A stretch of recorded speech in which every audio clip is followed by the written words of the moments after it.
There we go. So I like to begin, as you know, with a discussion of sources. So the kinds of sources that I grew up with in my intellectual approach to the history of Israel are very traditional sources that I'm sure that many of you are familiar with if you are anywhere near my age bracket.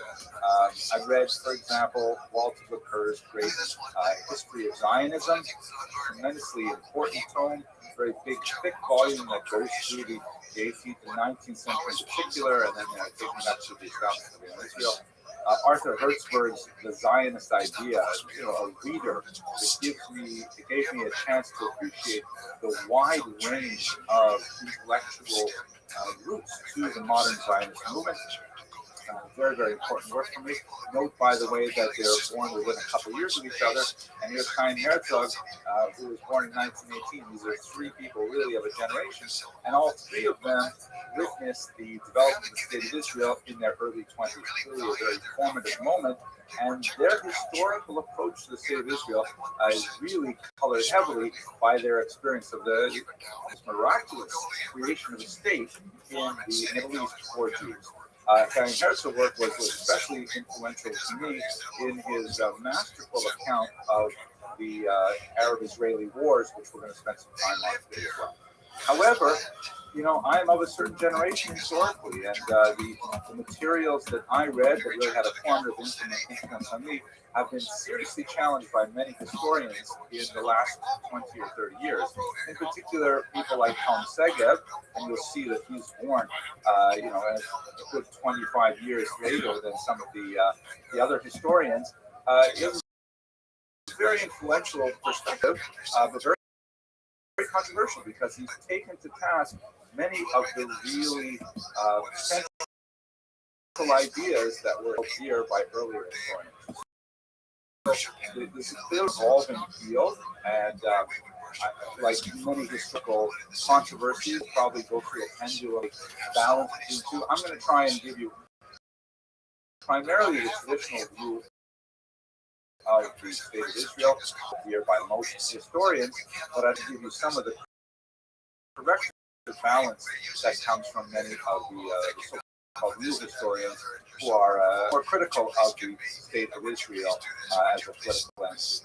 Okay, so let's move on from sources, and let's just understand a few important sort of historical political elements, because this is really a topic that asks for political commentary as well. What exactly do we mean when we say the term Zionism? What exactly is Zionism? So we have to put it within certain boundaries.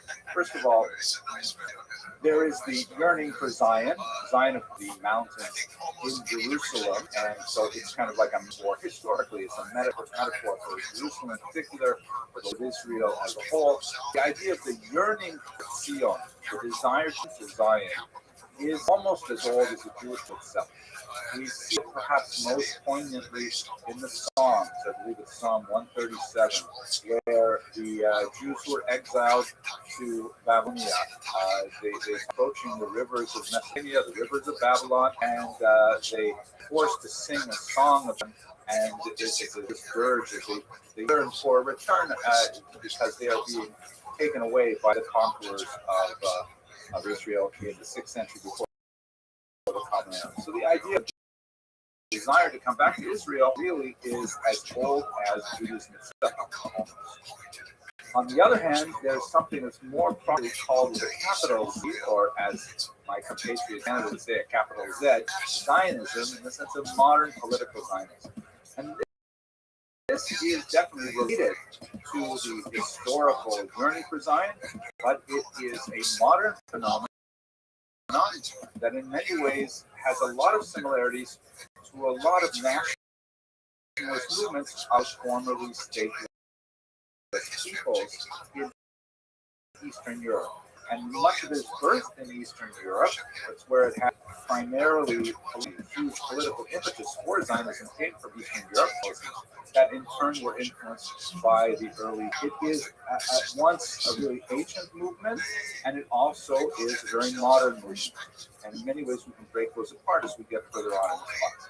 The time frame is also very important for us to recall, because yearning for Zion, it's as old as Jews in Zion. Jews have always been yearning for a return to Zion. Jews have been living there continuously, as we shall see in the next slide. But even when they lived in a diaspora, it was always considered a very meritorious thing to make a pilgrimage to Israel, and especially to be buried in Israel. So this is something that was always a long-standing attachment with the Jewish people. But related to that is the fact that the yearning for Zion is overwhelmingly a religious phenomenon. It's connected to the idea of the Messianic age, the idea that Jews will one day return to Zion in the context of the reestablishment of a Messianic state of Israel. That's really how it has a religious terms. Modern political Zionism, on the other hand, is distinctly secular. There is a small and influential religious aspect to it, but for the most part, the ancient yearning for Zion is religious. The modern political Zionism is secular. It's a very distinct kind of movement. We shall certainly see that as we move through this particular lecture.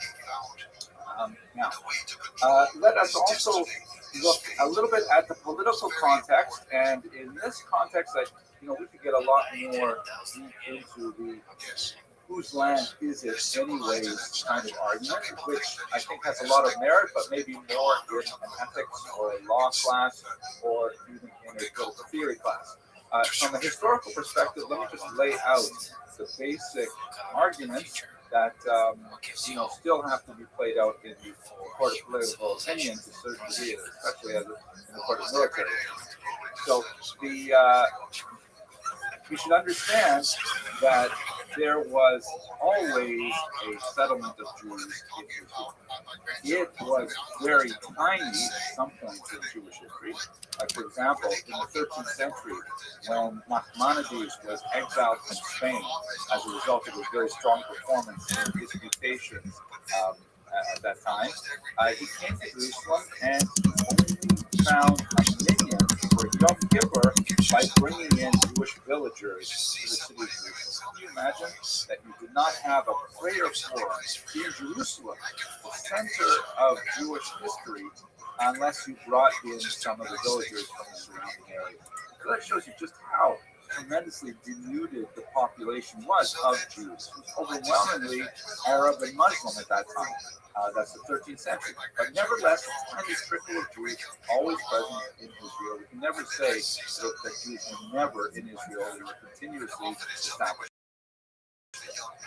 So what this really goes on is the fact that we speak of the exile, we speak of the diaspora, but in reality, the diaspora was never total. It was never a complete list of Jews. You have, for example, major exiles of the 8th century before the Common Era, the 6th century of the Common Era, the 1st century of the Common Era, the great Roman exile, and then once again after the Bar Kokhba revolt, the tremendous dislocation of Jews to the north. And in all of these cases, there are still Jews who remain behind. Certain segments of the population, either the aristocrats or fighting age or the poor, you'll have people who are moving out of Israel, fearing persecution, population transfers were rampant in the ancient world, but nevertheless, there's always some Jews who maintain their livelihood. So in other words, on the Jewish side, there's a very strong argument for historical continuity and connection to the land, because this is one distinct people that maintained its social and ethnic integrity over nearly 2 millennia of exile, and yet they're constantly attached to the land of Israel and consider it their homeland. There are, however, populations that predate the Jewish settlement in Israel. The various Canaanite peoples that are described in the Bible are clearly indigenous to the land when Abraham travels there from Mesopotamia. There's some interesting, very postmodern kind of movements where people try to recreate Canaanite identity, not with a great amount of success, but nevertheless, look, we just look at the oldest texts we have, and we look at archaeology. There's no question that there are pre-Israelite, pre-Abrahamic settlements in the land of Israel, and there's no debate about that. of the contemporary peoples, meaning peoples that live today in the 21st century, there's no question, as I've said a couple times now, the Abrahamic and the Israelite populations and their descendants, who are called Jews today typically, they have the longest claim to historical settlement in the land. On the other hand, let us consider the fact that for the most part of the last 2,000 years, the population was overwhelmingly non-Jewish, and especially after the 7th century, overwhelmingly Muslims and Arabs. So the Palestinian population, the term Palestinian, we'll have to get back to that later on, that is really, it's an ironic kind of word that is both ancient and also modern, but most of the peoples who call themselves today Palestinians used to consider themselves more broadly Arabic before the 1960s. 1960s, the term Palestinian became much more closely defined with those Arabs who come from the land of Israel. The Palestinian population there, then understood in that sense, their presence in Israel also predates the major surges of Jewish immigration in the 20th century. So in other words, to sum it up, the claim of the Palestinian people to the land of Israel is also, it has quite a bit of validity because they have been living there since at least the 7th century in great numbers. And a majority of the population of the land of Israel can trace themselves to the contemporary Palestinians today. It's true there are population movements from surrounding Arab countries, primarily Arab, but also Jewish. But we have two competing claims to land. One which has this long-standing but often tenuous population from the land and a kind of emotional orientation to it, and another that has, like, to borrow a term that comes up later in this history, facts on the ground. They have long-standing settlement, grandfathers upon grandfathers upon grandmothers that live in the land of Israel. So it's two very valid arguments for ownership, so to speak, of the land, and that's something that has to play out again in those other disciplines besides it. But let us look at the history of the state of Israel in particular. The modern political movement we call Zionism was really born in the late 19th century. There is a movement to kind of transform the traditional yearning for Zion, or proto-Zionist feeling, towards an actual settlement of land, to organize the movement of Jews to actually farm the land, which, even though it originally has quite religious overtones, such as in this society, the so-called Bilu Society, which is an acronym for the verse in the Torah, Beit Yaakov Lefu'u Melcha, House of Jacob, let us go and let us arise. The word Na'aleh is related to the word Aliyah, which means to go up. Aliyah is the Hebrew Jewish term for immigration to Israel. It's considered always an ascent. And the opposite, of course, leaving Israel is called Yerida.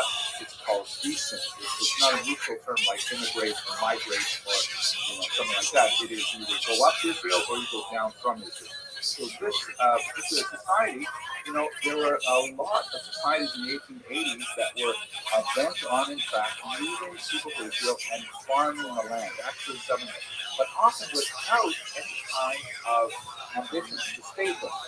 In fact, there was a dominant rabbinic opinion that existed right up into the well into the 1920s, maybe into the 1930s, that this was contrary to God's will. Many authoritative rabbinic figures were saying, no, while it is admirable to go visit the land of Israel, it's admirable certainly to be buried in the land of Israel, and it's wonderful if you could actually live in the land of Israel, but the idea of actually claiming that the land of Israel should be a Jewish state prior to the revelation of the Messiah, that was a very controversial thought. And by the way, just to underline the point I made in passing earlier about the term Palestinian is very difficult. It's a geographic term too, right? It was originally applied to the region by the Romans, Palestina, who were thinking of the enemies of the ancient Jews called the Philistines. Read about them, the book of Judges and Samuel and so on. The Jews were constantly fighting with the Philistines, the Israelites. And so Palestine was a geographic term that was used by Jews themselves. Like you can have, you look at the identity documents from the 1930s, they say, a resident of Jewish Palestine. What are they talking about, right? Palestinians who's clearly Jewish. So we look at this particular document, which is like the Hebrew Charter. It says in French, and it's an organization of the colonies in Syria and Palestine. Right? Totally happy to use that. Now these kind of, rough and not terribly well organized groups, they did establish a few societies in Israel, a few communities like Rishon LeZion, which means the first ones in Zion, for example. The opening of hope, right? Those kind of terms for their towns and settlements that meant like they're starting over.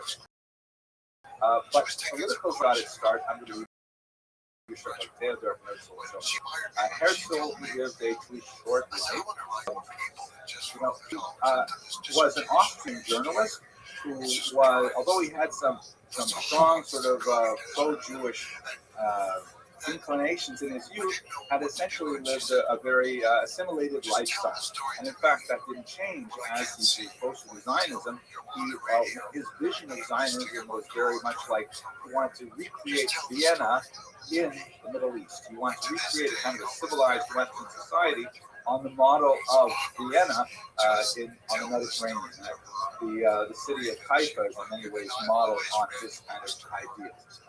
And one of the turning points in his particular life, many events were coming together, but the clashing element was, of course, the infamous trial of Alfred Dreyfus, who was an otherwise nondescript. What up, bro? How you living, baby? Who was framed, we know this without a doubt nowadays, and eventually on the anniversary of his imprisonment, or his release from prison in 1905. So in 2005, if I remember the date correctly, the French government actually formally apologized for what they put Alfred Dreyfus through. But he was framed for espionage. He was a Jewish captain, and he was singled out by some nefarious characters within the army and blamed unfairly and incorrectly as someone who was selling French secrets to the eternal enemy of the French, the Germans. And he was drummed out of the army. Here is a newspaper account that shows him standing erect at attention while his epaulets were torn off his shoulders and his sword was ceremoniously broken over the knee of another officer. Tremendously disgraced, spent many years in prison until finally there was an outcry led by the great novelist Émile Zola, that huge, like 64-point headline, J'accuse, I accuse, and he was specifically taken to task the French judiciary for this horrendous miscarriage of justice. Now, Herzl, as a journalist, was covering the Dreyfus affair, and he was amazed at how overwhelmingly anti-Semitic the campaign was in prosecuting Dreyfus as his father. Very much, this was a failure of the French experiment of emancipation that we discussed a few weeks ago, the failure of the idea that Jews were admitted as equal citizens of the Republic, and here it is a whole century later, and anti-Semitism is alive and well. And so Herzl felt, you know what, this can't go on, we need a new solution, and that's when he settled on the idea of establishing a modern state in the Middle East. There's an interesting discussion that at one point the movement was actually willing to consider Uganda, but it was in the Middle East, and it was primarily for the purpose of being a refuge for the Jews. It was not to be a messianic state. It certainly would be in Herzl's vision a forward-looking state and so on, but he really was thinking the Jews need a refuge. They need to be normalized among the people. They need to have a land of their own that they can claim as their own, and that will in fact normalize their participation in the diaspora. Like I mentioned earlier, Canada. So I am a Canadian living in the United States, and that's perfectly normal. You know, I have a green card, and I'm a countryman of the Canadians, but it's okay for Canadians to live here in America. There are Americans who live in Canada, and there's nothing really bizarre about that. So too, there will be Israelis who would live in other countries and so on, and that's just part of what Herzl had in mind for this new state. Now, moving on. mention that. So he established the first World Zionist Congress in 1897. This is the first major organized attempt to create this kind of political state. And although he did not live too many years longer, he did push the movement forward in quality and in quantity during his lifetime, and eventually to see, not in his lifetime, but it was see fruition. But let us understand that what Herzl was doing, you see the same kind of organizing, the same kind of collective sort of narrative development happening among many of these people in Eastern Europe, and in particular the stateless people, non-titular people in Eastern Europe. Let us not forget that when you look at the Austro-Hungarian Empire and the Russian Empire, they're filled with nationalities, Ukrainians and Poles and Latvians and Serbs and Estonians, who at that time did not have countries of their own. And as they have their national awakening and they codify their languages and they start writing national poetry and start discovering their folk tales and kind of bringing them together in collections, they start saying, hey, we need a land too. We need a distinct land. And Zionism, although it has that unique quirk of being of an old people, it is fundamentally a new movement for Jews. This is also reflected, I think, in Herzl's famous book, Alt Neuland, the old new land. Israel, of course, being old historically, and new, meaning really being a complete recreation. And it was recreated within the model of these kind of 19th century, primarily Slavic, nationalist movements of non-titular nationalities. Let's go now to the actual establishment of the state research, and something that we had to skip over very quickly in last week's lecture on the Holocaust that did not have sufficient time to really talk about World War I. But World War I is so important to understanding all the developments of the 20th century. Again, I once again, I don't want to take too much time away from the state of Israel, but we can understand that World War I was really a major turning point for much of the topics that we're discussing. And the one thing that I really like to focus on is the end of World War I. What up? How are you, Arbu? I'm good. I'm kicking ass, taking names. Every day's a holiday, every meal's a feast. How are things in your neck of the woods, pimp? Can you Swedish? Dog, I don't do Swedish. I do English. Old enough?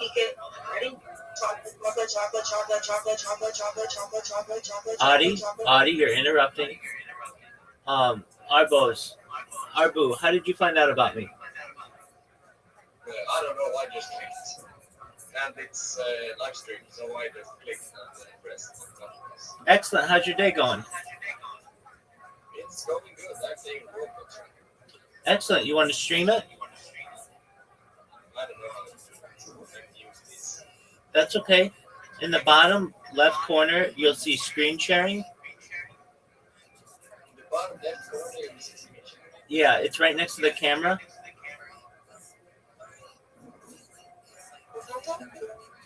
There you go. Oh. There you go. See my Swedish logo here? Let me see.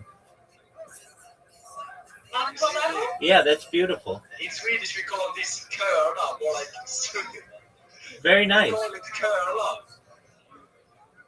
Is this It's like a corporist smoking black? It's really cool in the EPA culture, so we call it curla. I like it. So it's like rag. I like it. Did you know Volvo invented the seatbelt? Now I know it. Now you do know it. Okay, I'm watching. This is Roblox. Okay, I need to change my car. That's okay. You do what you need to do, big dog. How long have you been in stream? 3.5 years. 3.5 fucking years. You crazy, man. I know, dog. What are you doing on your spare time? Nothing. I create robots.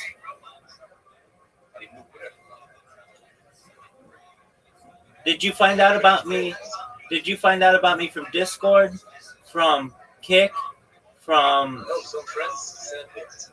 Oh, your friends are They amazing. said that a person is streaming for a really long time, and I just need to check out. friends. Oh, your friends are amazing. Yes, they are. Excellent. Well, do you mind if I tell you about myself? What? Do you mind if I tell you about myself? Do it. I'm Rabbi Rothschild. I stream my life 24 hours a day, 7 days a week, 365 days a year for world peace. I've been doing so for more than 3.5 years. I have more data archived on the internet than any human in global history. The Economist magazine stated that data is Earth's #1 resource, more valuable than food, water, gold, air, petroleum.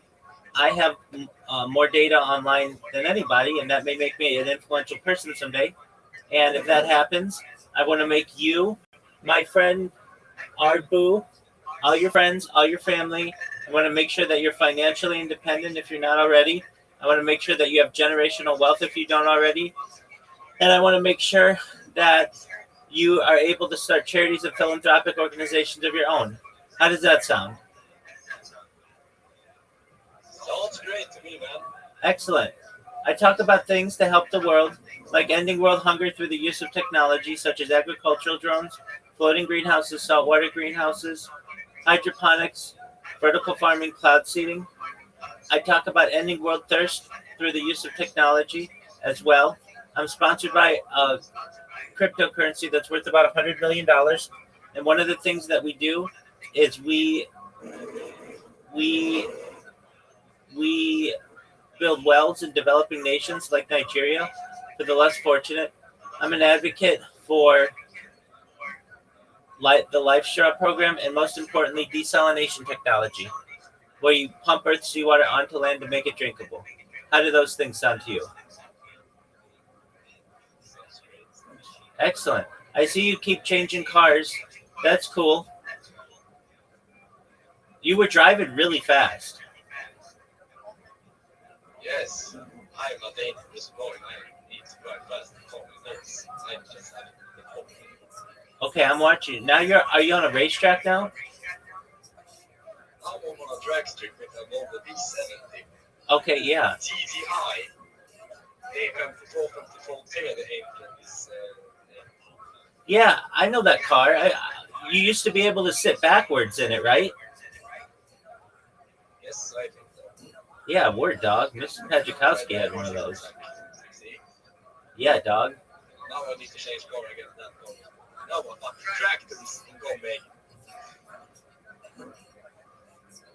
Tractors. That's how you read the signs. Audie, you're gonna get muted, girl.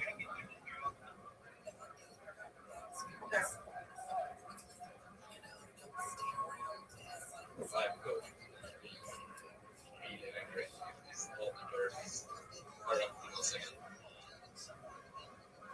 I'm just on so crazy. Hey, all you shut up.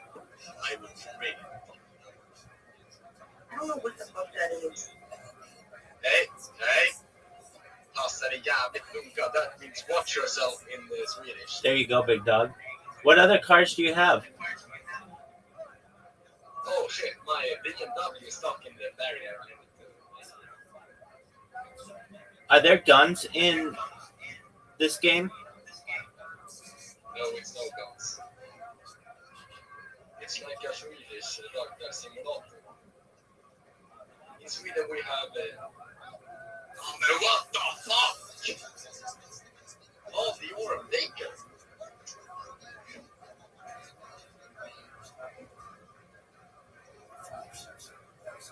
I need to leave.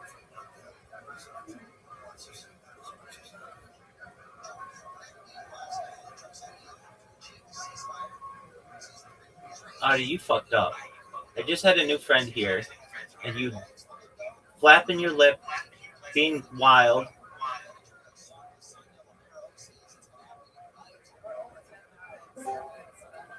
You're welcome. What up, Arbu? I'm sorry. You're okay. No problem at all. I really enjoyed watching your stream. I enjoyed watching you drive those cars. You should know, more than anything, I'm here to be a positive person in your life. I'm here to give people an optimistic view on the world, and I'm here to give people hope. If you ever need anything from me, I'm here for you. Okay, Arbu? Excellent. All right, well, we're watching Jewish history lectures. Feel free to enjoy. I'm watching Jewish history Now lectures. I drift like a maniac. Now I feel criminal. You're good, Pim. My friend is big mafia boss. His name, my friend has uncle whose name is Stefan. He's big mafia. Does he like the Supremes? I don't know what that is. It's Why a- is someone speaking their knee? It's a band from the Oh, he's 1960s. crazy. Yeah, she's wild. This old girl skakade. That She's means like shaking in Swedish. she's wild.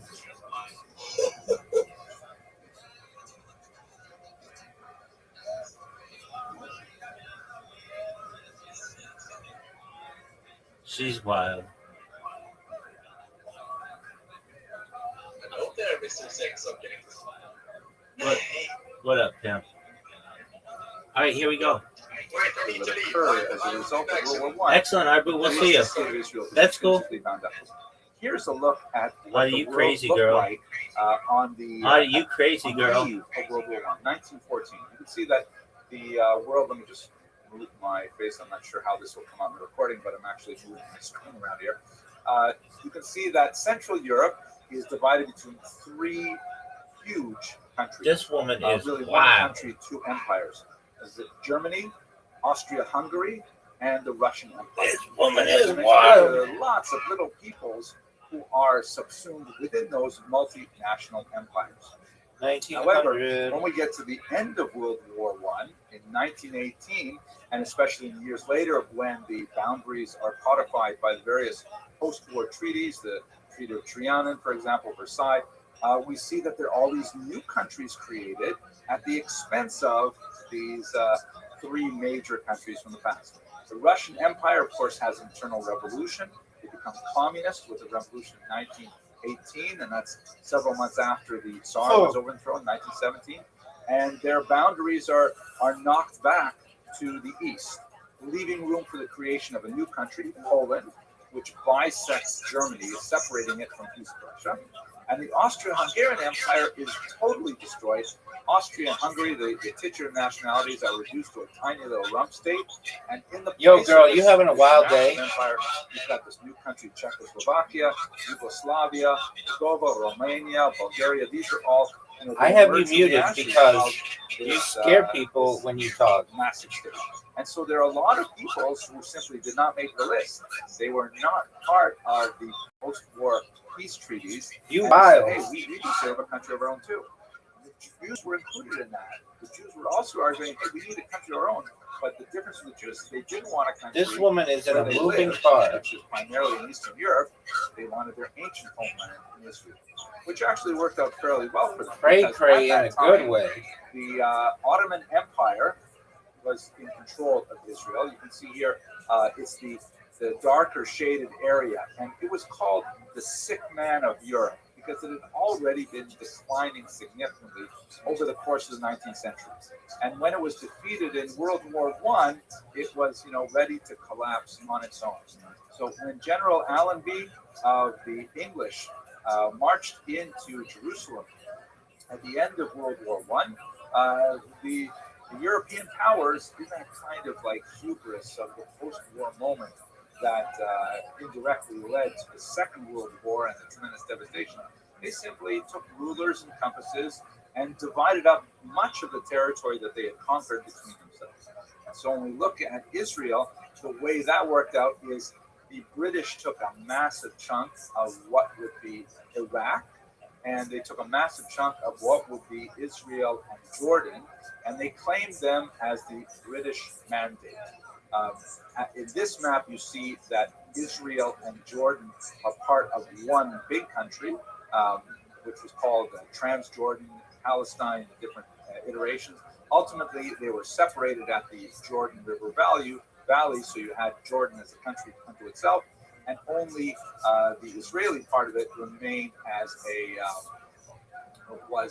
was included as a distinct state, but not its definition, its ultimate what's the right word here? Its ultimate destiny was not decided in the 1920s. So moving forward, um, at this time, Jewish settlement is expanding out of Israel. Now, by the time we get to the actual establishment of the State of Israel, the declaration in 1948, the Prime Minister, David Ben-Gurion, had said right after the state was founded, he said, look, up until this point, we have been arguing that the Jews should have their own land.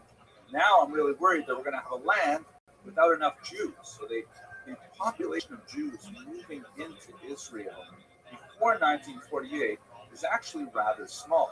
You still have a dominant majority of Arabs living in the land of Israel, and that balance is not changing over the course of those 40-odd years from the beginning of the century. There are definitely Jews who are moving into the region, but as Jews move into the region, and particularly when they move into the region, bringing with them investment from European donors, especially people like the Rothschilds who are underwriting a lot of the early settlements, then a lot of Arab workers come in from other regions as well in order to take advantage of the economic opportunity. So there's like this kind of dynamic of What up, Pam? population happening Yo, dog. in the land of Israel. You got It's some not like beautiful it's women all area in Sweden. infested swamps and deserts, and the Jews just simply set up. Shout out to There's a them. population living there. It's a dynamic Welcome. population with a lot of migration from other areas. Word, dog. The Jews are still a tiny, Yo, but what very up, important Zelo? growing minority. Just have a look at some of these amazing pictures. I- On the left here, you see a picture of. Do I listen to what? What's that? Were they in the Supremes? Were they in the Supremes? Now I drive in. But what is wrong with it fucking already? Dude, she's wild. Just let her be.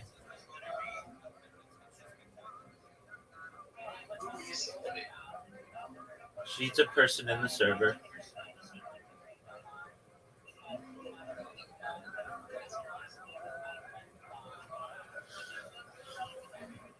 Yo, Zelo, how you living, pimp?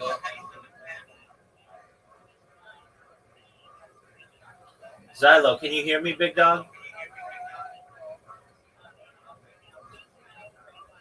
That's all right. Oh, there you What's go. up? Yo, what up, pimp? How are you? You hear me? Word, dog. What's good in the hood? What's up, man? Just got done watching Putin and Trump meet in Alaska. Yeah, how'd that go? The night go up. Exactly. They didn't really come to any conclusions, right? Yeah, it looks like it was just some photo ops and waste of time, honestly. Word, dog. Xylo, how'd you find out about me? Through Havens. Who's Higgins? Havens. Oh, through Havens. Yeah. I know who Havens is. Okay, amazing. Yeah. Very well. So, what's on your agenda? What's on your agenda for this weekend? I'm gonna dig through some documentaries and see which ones I can stream when I'm offline. Word, dog. Feel free I'm trying to. to find a good Federal Reserve. I'm trying to find a good Federal Reserve documentary. Dog, have you ever seen the documentary The Money Masters? No, I haven't. Is it a BitChute? Dude, it's the best fucking financial documentary you'll ever watch. Well, the one I watched was like Titanic. Yeah, I know what you're talking about. John J. Astor, Guggenheim, all Yeah. all That that. was a good one, but it was like only 15 minutes long, so not a lot of Yeah, no, context. fuck that. The Money Masters is 4 hours long and teaches you all about the banking system. Money Masters. Let me type it in. Word, dog. It's from like the late 1970s, early 1980s, but it's still extremely relevant today. It's really well done. Actually, it might be from the 90s. Money Master. It's the. I mean, typically I just go on Rumble or BitChute, Yeah. find them, or sometimes X. Yeah. X has a lot of good. I understand, but I'm telling you, this is the best one. I don't see it right now. All right, I'll find it for you, big dog. Let me see. Money Master. Oh, I found it. Yeah, it's about 3 hours and 30 minutes long. Yeah, there you go. That's the one. You watch it, it'll blow your fucking mind. Alright, yeah, let me save this to my bookmarks and I can start watching it tonight. Word, dog. What other documentaries do you like? Like Europa, The Last Battle. What else? I like a lot of different. I like Kings of Zion or Knights of Zion. That's cool. I'm really just trying to find any information that I can. Word, dog. Aren't we all? Do you like BitChute or Rumble? Overdose on the red pills. Word, dog. Do you like BitChute or Rumble more? I think BitChute has like a lot of documentaries, but Rumble has creators that I like watching. That's valid. Hey, can you live stream on BitChute? Brother Nathaniel's on Rumble. Can you live stream on? Brother Nathaniel. Can you live stream on BitChute now? That's a good question.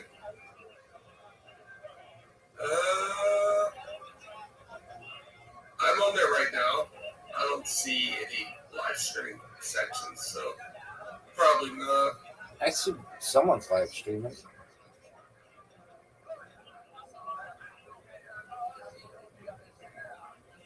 The Ron Gibson channel.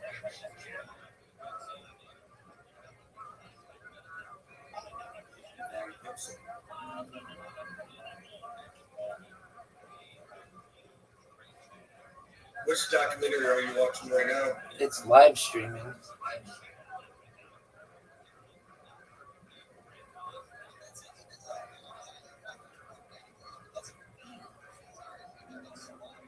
So the last time I tried to live stream on BitChute, it was only open to like a handful of creators, not everybody. Yeah, I think it's a bit more open source now, so anybody can create a channel and start uploading. No, I know that. No, I could do that. I'm saying live stream though. Live streaming. Oh yeah, they do have live. I see they do have live, but it might be like after a certain amount of followers. Right, or yeah. I think YouTube is like that as well. No, YouTube you just have to phone verify and you can start live streaming.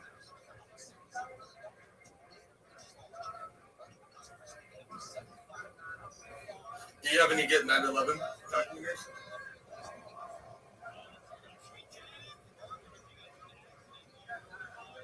Have you seen Loose Change?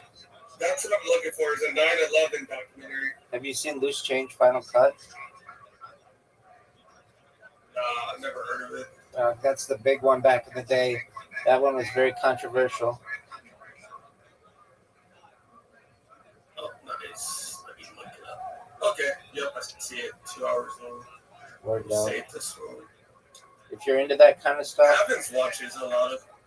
if you're into that kind of stuff, Yeah, which me and Evans watch a lot of. Me and Evans watch a lot of documentaries. He watches a little bit more different perspectives. yo dog, have you ever seen a funny thing happen on the way to the moon? No, It's on YouTube. is that the moon landing? Yeah, done. You want to What would watch? you say? Is it pretty good and Yeah, accurate? yeah, definitely. So there are two of them you want to watch. The filmmaker was on Joe Rogan. His name is Bart Sibrel.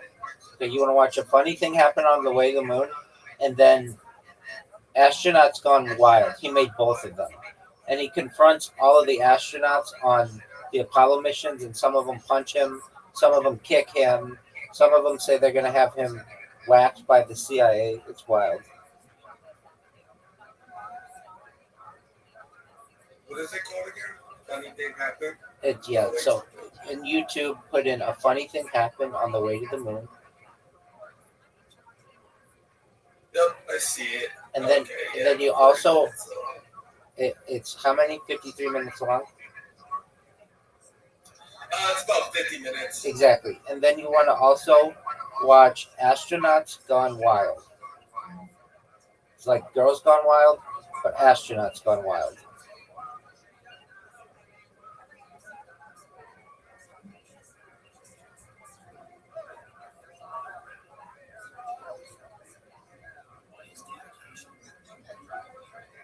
The rabbit hole goes deep.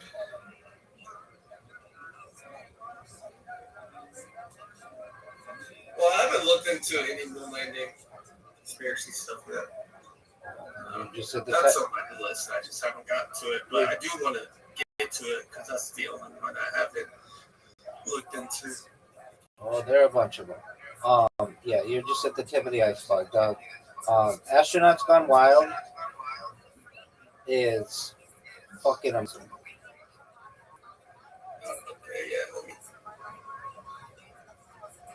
favorite it. Word, dog. Like you can even see in the first 10 seconds of it, the filmmaker gets punched by Buzz Aldrin, supposedly the second man ever on the moon. He gets punched in the face. Wow. Did he confront Buzz? Multiple times. Yeah, then to do it.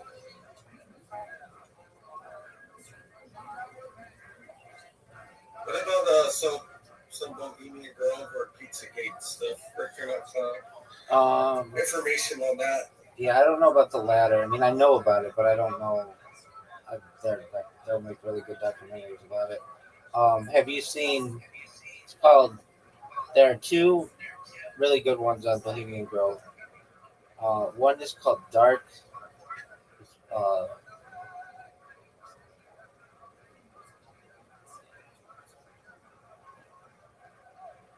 it's called Dark Secrets inside Bohemian Grove.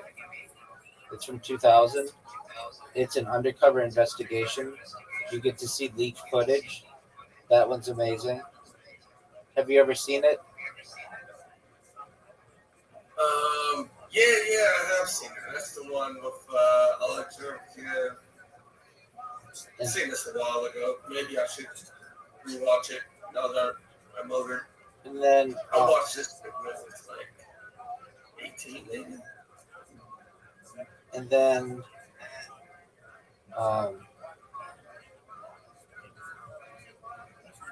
there's kind of like the opposite of that one. It's called. I don't even know if it's available anymore. That one's once you see that though, you see basically everything you need. Yeah. What other ones you want to watch? What else is interesting to you? Notice all of these documentaries were made 20 years ago. That was like the golden age of documentaries. Documentaries today either cost too much or people don't want to put that much together, so they'll just make a short of it and it's only like 14 minutes. I don't want fucking 14 minutes. I want you to go in depth. I want you to do interviews. I want you to be on site. Give me a 2-hour documentary. That's what I'm talking about. Yeah, like I watched Occupied and I didn't think it was good at all. That's kind of like a newer one that was released last year. What is that one? It's just like surface level, like Zog and occupied governments and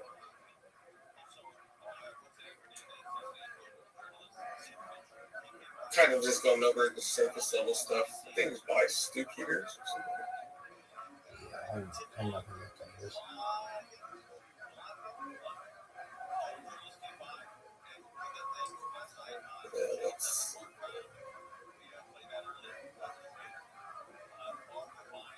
Yeah, I mean, a lot of documentaries I see, like all of them are like you said, 13 minutes, 14 minutes long. That's not even a documentary, in my opinion. I mean, I know you're saying that, and I know that's not your opinion either. But that to me is just like a snippet. I wanted a full length. Yeah. Give me something that's over at least 45 minutes. Go in depth.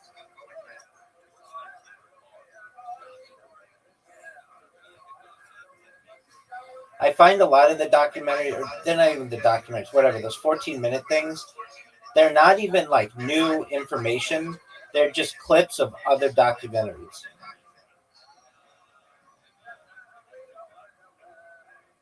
I wanted to see if I could find some Malcolm X stuff as well. Maybe I can.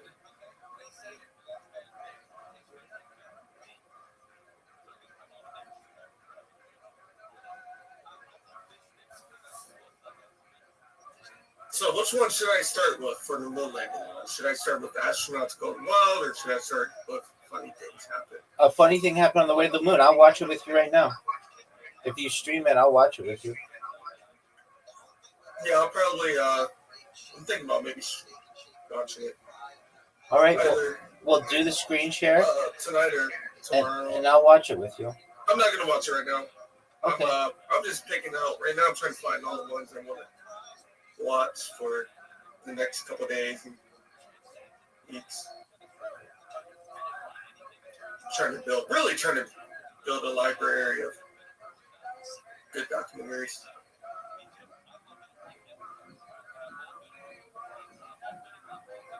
I was in your Twitch chat. I don't think you've seen. I don't know if you were reading your chat or not. Dude, I'm live on 20 different streams right now, so I don't watch the streams. But what I do is every 12 hours I check them. So I probably saw what you said. You said it was the Twitch one? Were you adding me at Rabbi Rothschild 18? My name is Silo. It's the same as Okay. Discord. That was a different person then. Maybe you should get it to where you can mix in the different chats. Yeah, that's not really possible with 20 different accounts.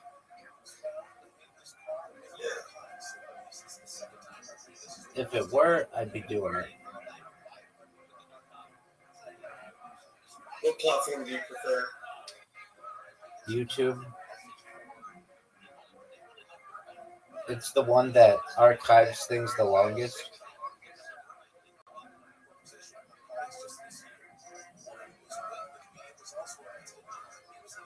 I find it interesting that Trump is making this big deal about he was going to come out of Alaska with a deal. They were going to meet for a long time, and then they left without a deal, and they didn't take questions. Yeah. It seemed like a big fucking waste.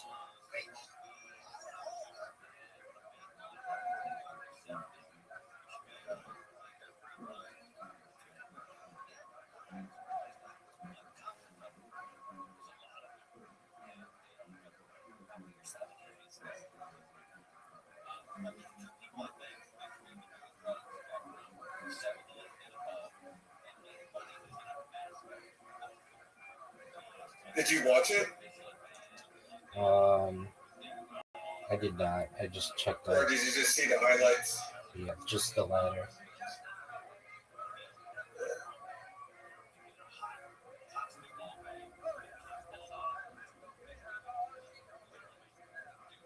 I like Europe in the last battle.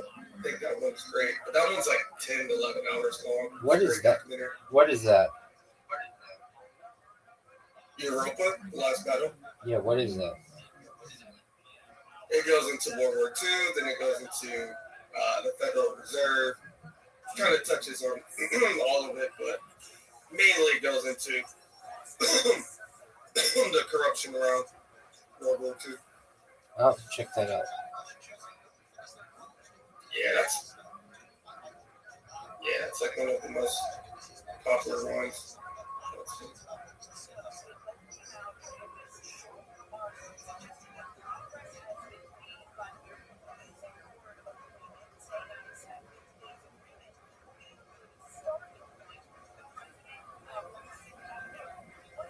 The guy put a lot of work into it. A lot of talking.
Trump convert to Judaism? No.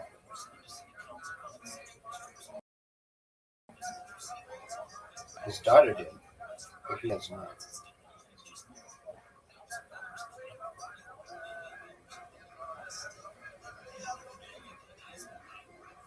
He has a trip scheduled to Israel coming up.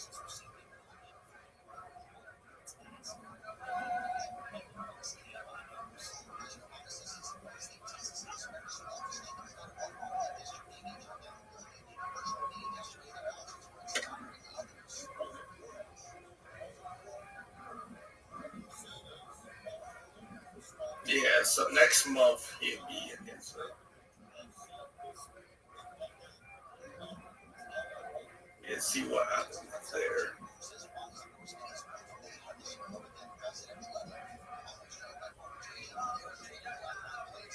His diplomacy has just been a failure.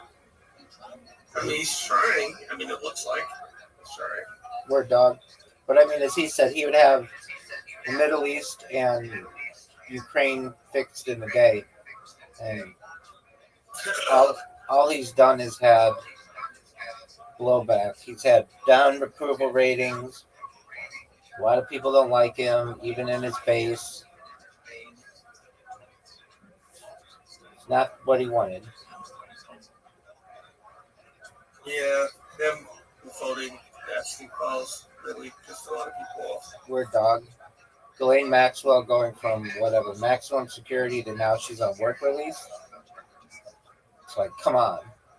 Yeah, and I think they relocated her to Texas. the Texas prison. Yeah, but now she gets out like 8 hours a day. It's ridiculous. Oh, bless you. Yeah, they just announced that. I did not hear about that. They announced it a couple days ago. So basically, she made some kind of sweetheart deal where she said she never saw him do anything wrong, and then immediately she was put in like better conditions.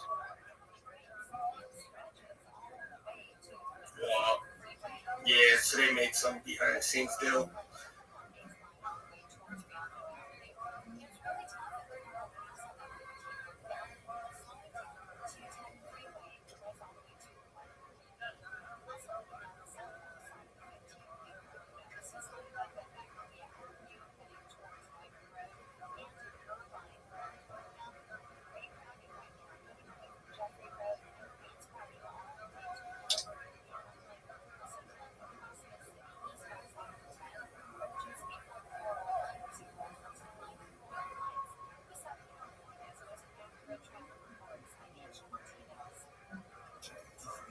I just got done playing Battlefield.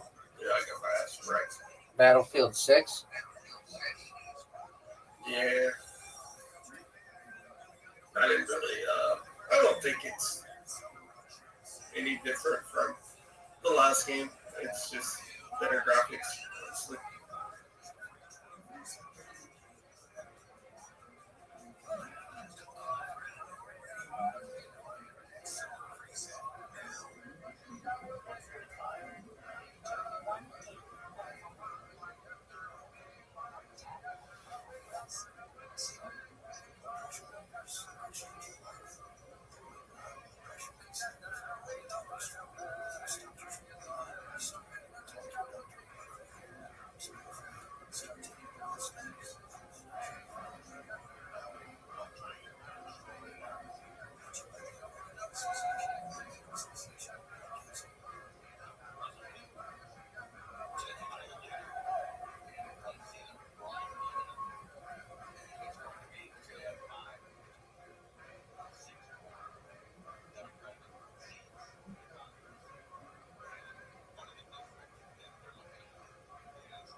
I'll talk to you later. I sent you a friend request too, so.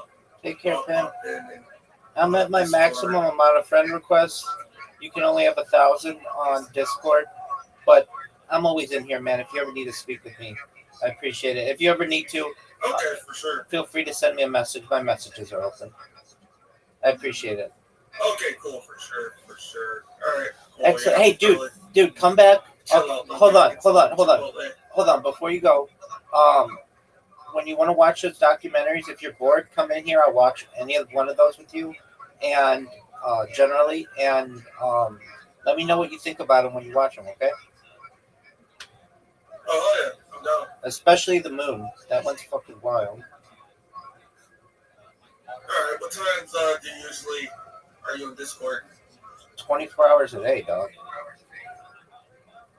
Oh shit! All right. Cool. Peace, Makes it Pam. easier. Excellent. All right, brother. I'll talk to you later. Take care, big dog. All right.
1870. And as you can see, there's no pizza at that point. Men and women pray separately, and it really looks more like a wailing wall here. They look definitely very sad. You can't see on the left-hand side of this, but it was just basically a tiny alley. There was no plaza leading up to the western wall of the ancient capital of Jerusalem. And here, if you look at this this graph, you'll see the population increase. These are percentages, not absolute numbers. But you can see that the dominant populations that are coming to Israel from the 1920s on are primarily Polish and Eastern European in general. You've got, a certain number from Germany as well, a tiny number from America, particularly only in the 1930s. And there's like no one coming from America at that time. But you get a sense of the very Ashkenazic-centered nature of this early migration, which will play an important role later our discussion. This is a period of great tension as well. The British, who are still controlling Israel with the imprimatur of the League of Nations, this is the period of the British Mandate, they're trying to placate the Arab majority and the Jewish minority at the same time, and promising different things to both populations at different times.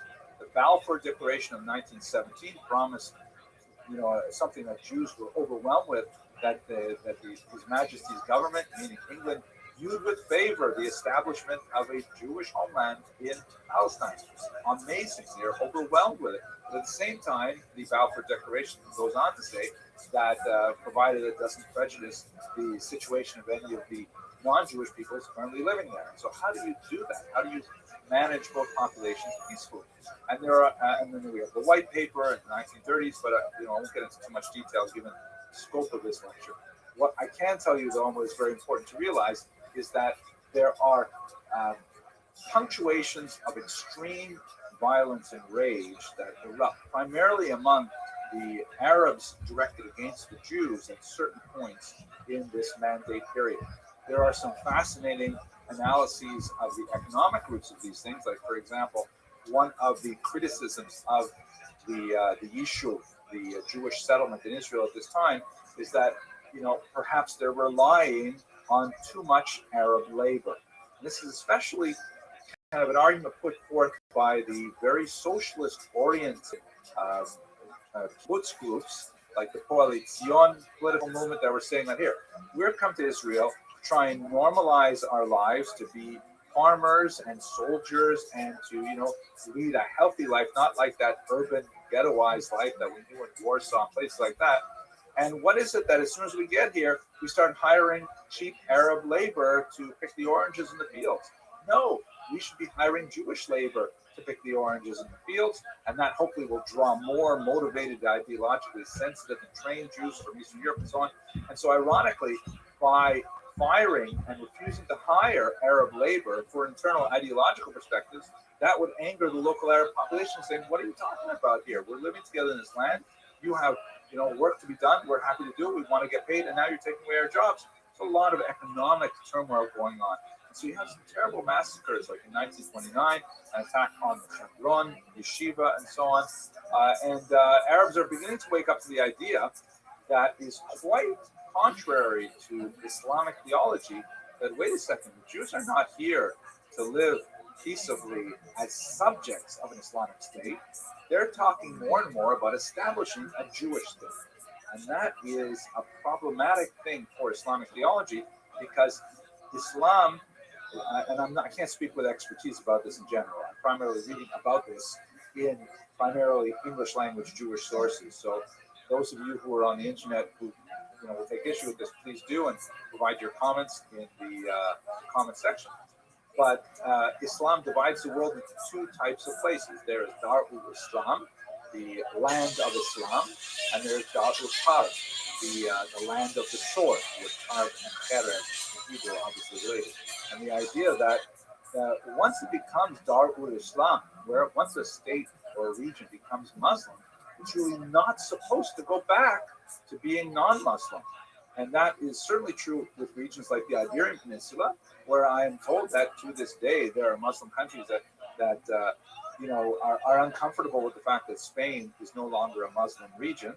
How much more so right there in the center of the Middle East, the land of Israel becoming a non-Muslim state. Wow, very insulting.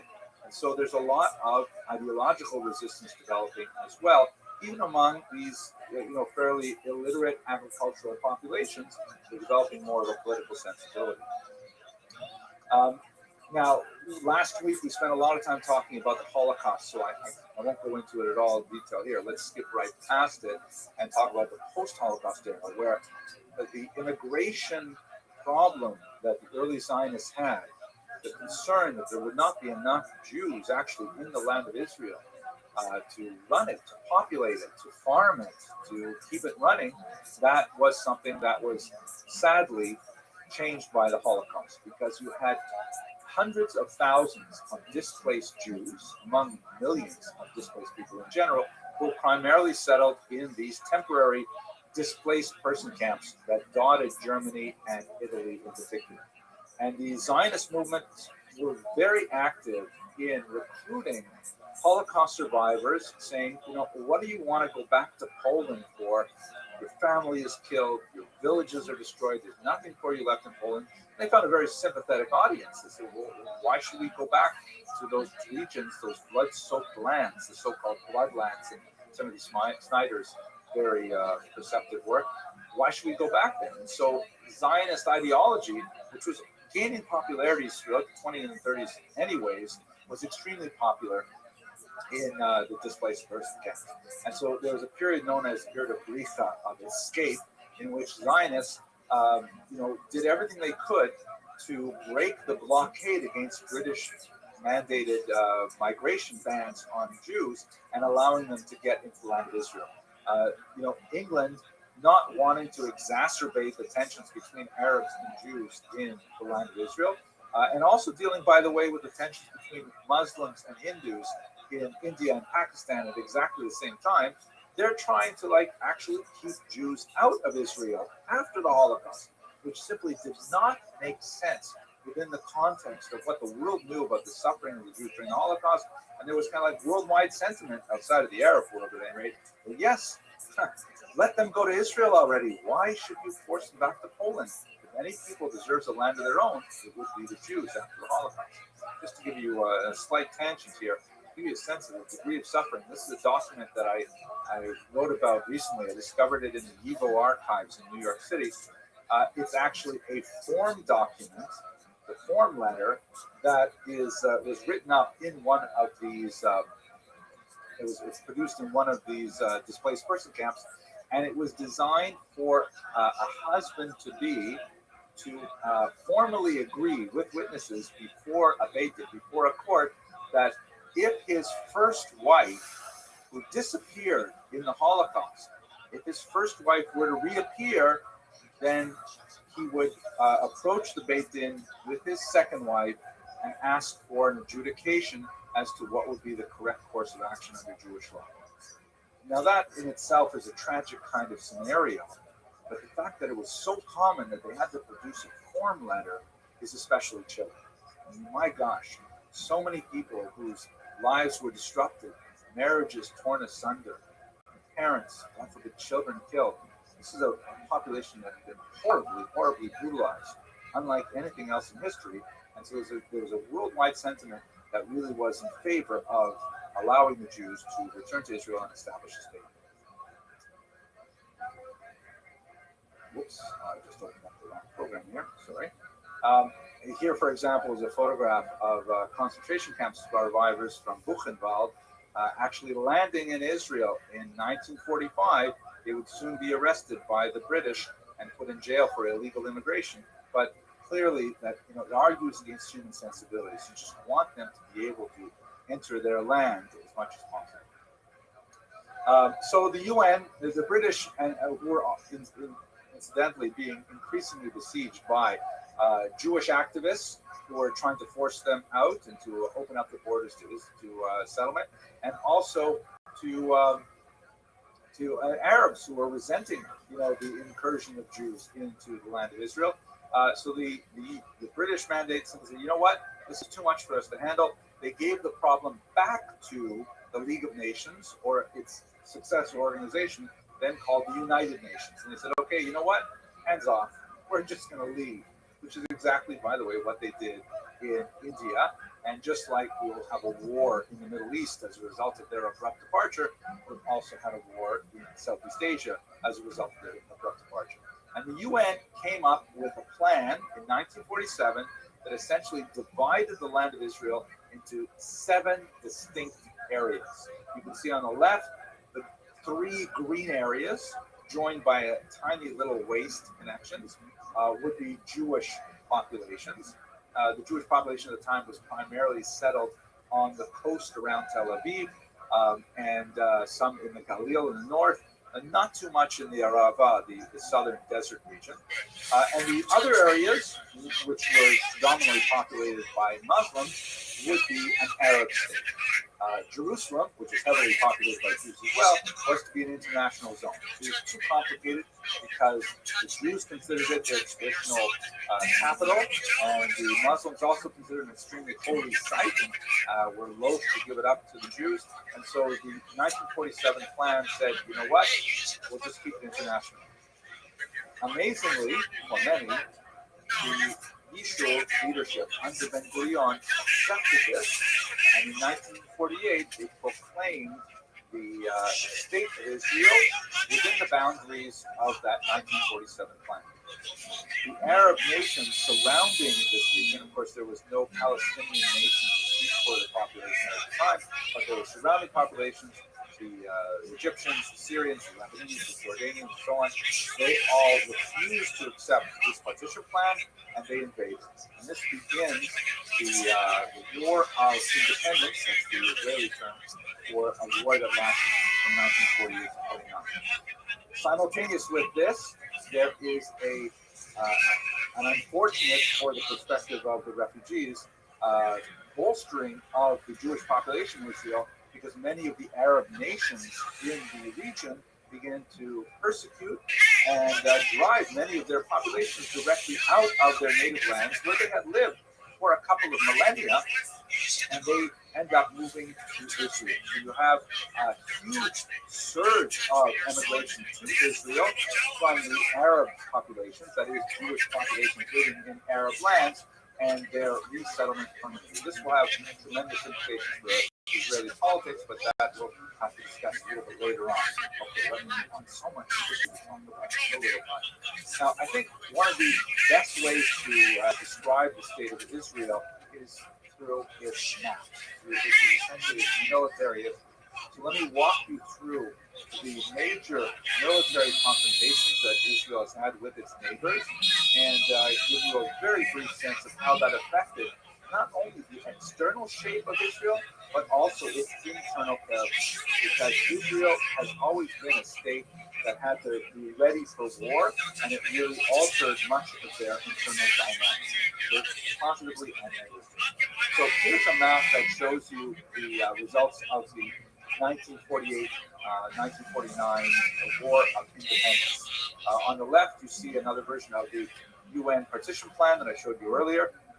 And then in the center, you see some of the maps that indicate the invasion of the Arab regions, which initially had quite a successful push, particularly the Egyptians from the south. But after a tremendous amount of very brutal fighting, which had a high level of casualties, the Israelis, now Israelis, we speak of them Israelis because it is a state, amazingly were able to push back the invaders and even gain a small amount of territory. So the map that you're looking at on the right is essentially the armistice boundaries that separated what was Israel proper from Gaza and the West Bank. And these regions would be subject to other determinations, as we shall see shortly. Sorry, bouncing around here. This is what the Palestinians would come to call the Nakba, or the catastrophe, because there's a huge movement of Palestinians, of Arabs living in this region of Israel, from their ancestral homes to the surrounding countries where they would be resettled in refugee camps. That, as a point of political contention, still exists to this day. There is perhaps the most important historiographic debate centering on the history of Israel is what motivated these populations to leave the land of Israel. Now, much of the early historians that I read when I was in my formative years as a historian, as a graduate student, they emphasize the Arab message to the local populations, saying that, you know, uh, seek safety, and we're going to rush in with our armies. We're going to drive the Jews into the sea, and then you will be able to reclaim your homes in security, and in fact, perhaps even enrich yourself with the spoils of war. That's, as it were, if I can use the term propaganda, that's kind of the traditional Israeli propaganda of why the Palestinian local populations left. It is a message that speaks to rather unsavory motivations of opportunism and cowardice, of and so on. The Palestinian narrative, which has been explored and maybe exploited by some historians like Tom Segev and others, emphasize a few really dark moments in Jewish history, such as the incident at Deir Yassin, where Arabs who were totally non-combatants were massacred by Israeli forces. I'm not going to get into the weeds here on the specifics. When you look at the historiography, they get down into the really harsh details of like how was the warning portrayed to the villagers, if there was a warning, did the villagers, were they housing rebels, and all kinds of things like that we won't get into. But there's no question that there were a few moments of brutality in this war. No surprise, a war is a brutal thing. And many Palestinians felt that their lives were in danger from the Israeli advance. And they fled, seeking to protect their own families. And now they were truly stateless through no fault of their own. This is kind of like the Palestinian propaganda version of what happened. I know you're expecting me to give you some kind of definitive answer. I can't, but I can say that my guess is that there are elements of truth to both of those narratives, and that'll probably be another generation or two before historians have some kind of calm and dispassionate way to break apart these arguments and to really get down to the bottom of things. What we do know for sure, there is a massive population of indigenous Palestinians from the land of Israel, and they are not allowed to return when hostilities ceased.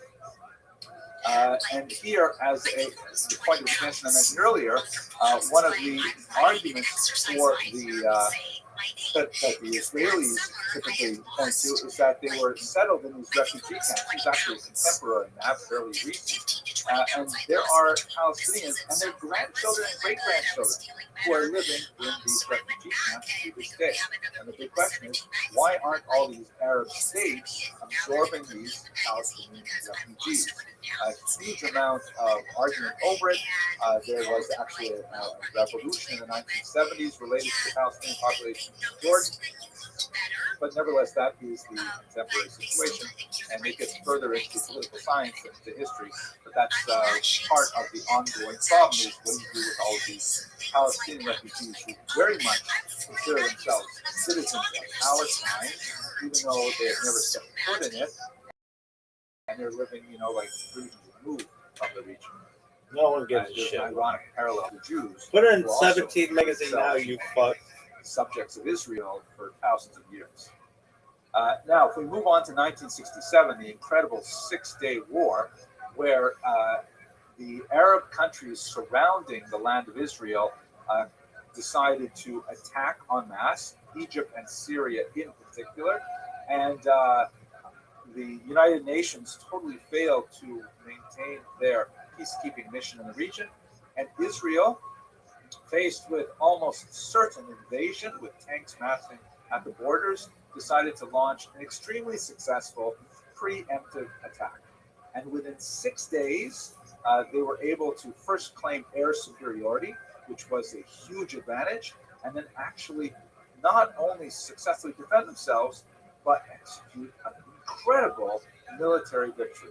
One that, makes you think that miracles still happen in Israel, because they were really on the verge of being obliterated, and then they ended up expanding tremendously. So if you look on the left there, you'll see that the sort of deeper orange, the burnt orange, that would be the 1949 boundaries of Israel. And there are several regions in the kind of brighter orange that were conquered by Israel. In the north, the Golan Heights, a very important strategic element because it offers a commanding view over Damascus. But if the Syrians were to control it, they have a commanding view over the Galilee. The so-called West Bank, which comprises in Hebrew Shomron and also the territory of East Jerusalem, which included the old city of Jerusalem and the Western Wall, very important for Jews. And then south, the Sinai Peninsula, including that small rump area called the Gaza Strip, which was heavily populated by Palestinians. Also shown on the right, as you can see, the Sinai Peninsula is now no longer in color because it was given to Look at this. but the West Bank is dotted now. Here it is, since 1967. What is that? 50 odd years later, it's dotted with Israeli settlements. If I remember correctly, it's about 650,000 Israeli Jews live in the West Bank, primarily in Bedouin Look at these communities, kind of moves. suburbs, because it's Folks, very small. look at these moves. In general, but also in like kind of ideologically motivated, very highly Zionist territories that are kind of like set up as an attempt to further colonize the region. So that's basically the incredible Six-Day War, which had huge territorial implications for the region. The Israelis decided to annex, meaning permanently take over and claim as Israeli territory, both East Jerusalem, because of its huge symbolic value as the eternal capital of the Jewish people, the site of the temple, and so on, and also the Golan Heights, because of its extreme strategic importance, particularly in the age before drones and things like that. There's some argument that perhaps it's not quite as important nowadays that we have different technologies, but at any rate, it remains annexed. And then there's the other regions, specifically the West Bank, which is known in Hebrew as Yehuda and Shomron, and Gaza, which is known as Aza. These areas were occupied or administered. The type of word you use to describe the Israeli presence there has ideological shadings. I'm not trying to convey any particular opinion, but the people who lived there, the indigenous Palestinians, were not given the same rights, freedom of movement, freedom of employment, and so on. At least they obviously want to serve in the Israeli and so on, than Israeli Jews or the 750,000 odd Israeli Arabs who had remained in Israel during the period that we saw as the Nakba and actually achieved Israeli citizenship as a result.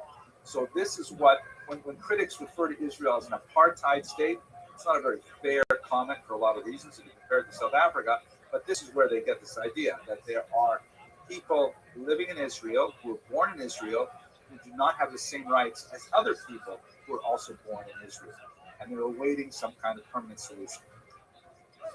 Now, the next major war is the infamous Yom Kippur War that was fought in October of 1973, when the Egyptian leader, Anwar Sadat, invaded Israel in a surprise attack on Yom Kippur, and it was a bloody, awful war. Israel managed to fight them to a stalemate, but they endured tremendous losses.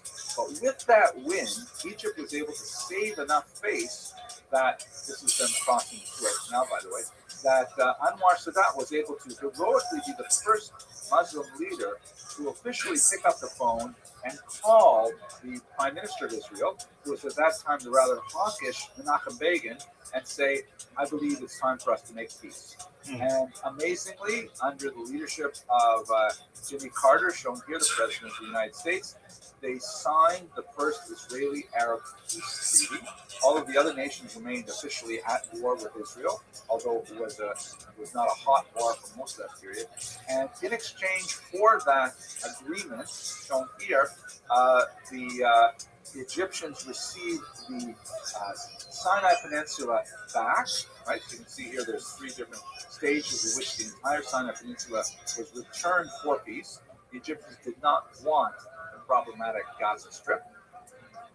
And Anwar Sadat was then assassinated by his own bodyguards, who were members of the Muslim Brotherhood, who were offended that he had made an arrangement with Israel. tragic end for the Rothschild.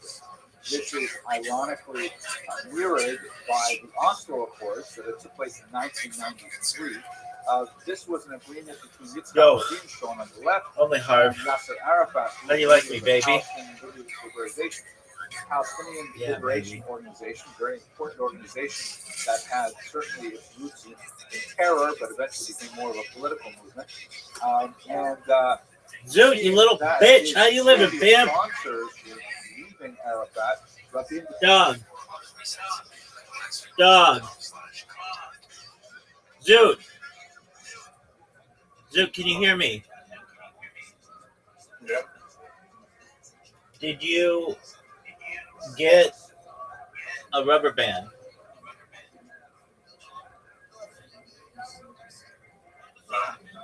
Why not?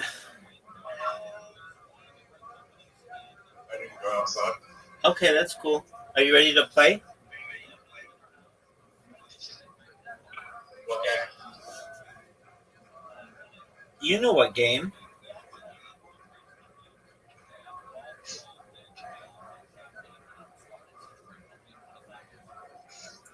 Zoot, did you know? What'd you say, pimp? Zoot, what did you say, pimp?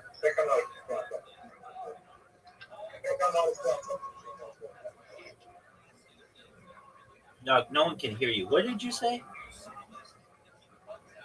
I said I think I found something similar. Okay, what? What did you find?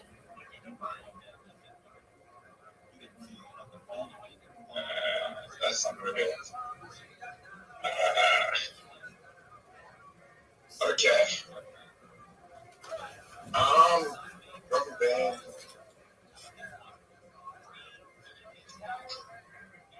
Rabbi, what's the message?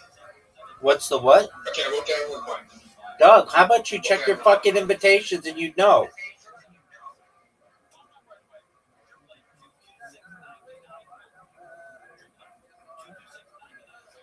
Dog, check your invitations. G.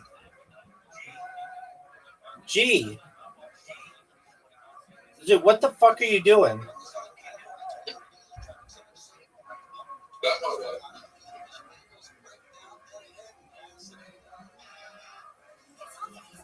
What about a glove? No. It's elastic. Oh, like a rubber glove? Yeah, I can make something together with elastic. That's perfect. Yeah, absolutely. Just tie it into a circle and put it on your wrist.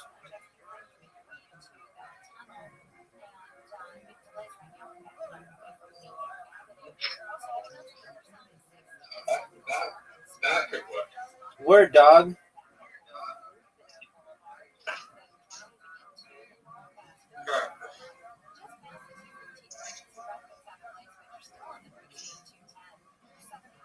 What game are we playing?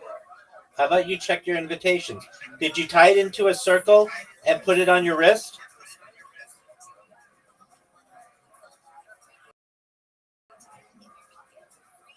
Zoot. Zoot. Zoot.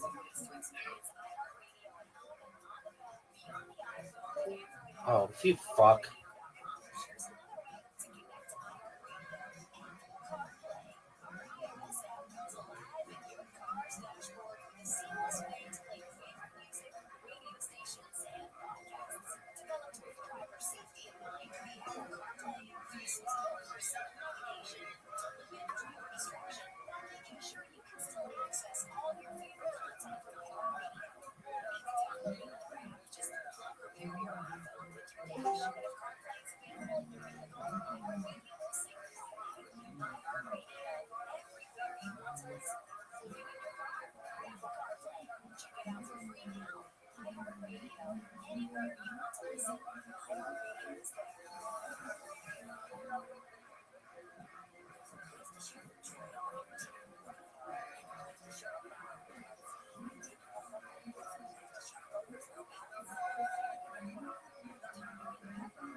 Zoot.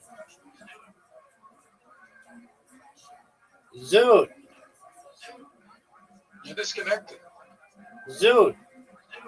You disconnected. Yeah, well, Did you tie a knot on your wrist?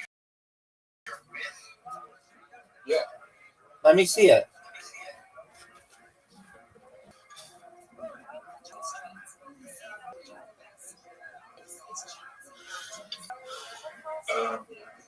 Camera?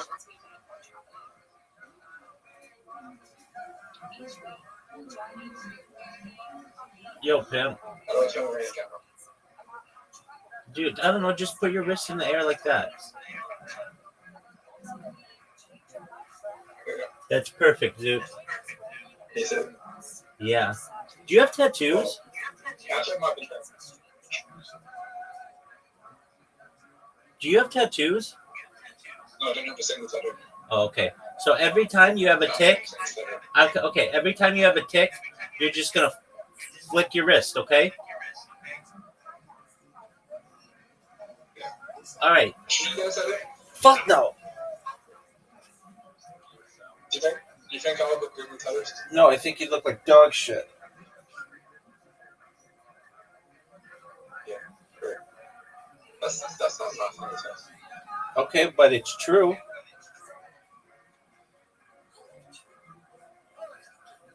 Are you gonna win? All right, we'll go.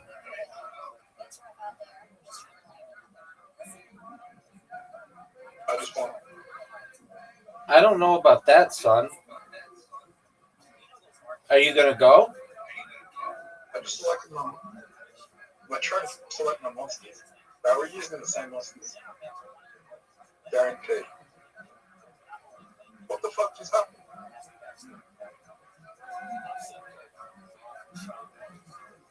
Did it glitch on your screen as well? I mean, are you going? Close and reopen. It's glitch. I mean, what do you want me to do? Close and reopen. Yeah. Got it. Fuck. No, it wasn't. It fucked me.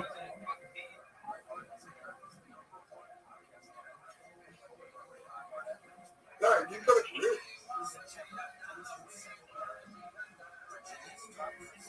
Just to make it even, Zoot. Oh, Just to make it even, I'll take one round. I'll take this off so that it's even.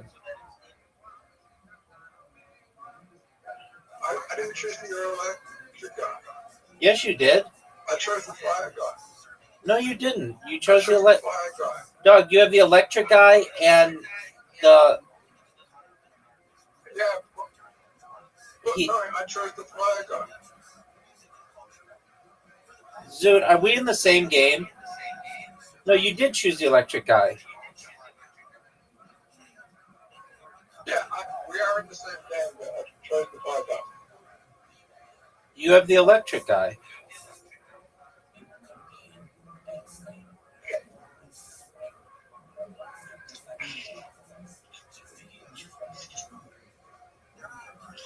The last that came off. Well, tie it back on, dog. Tie it back on.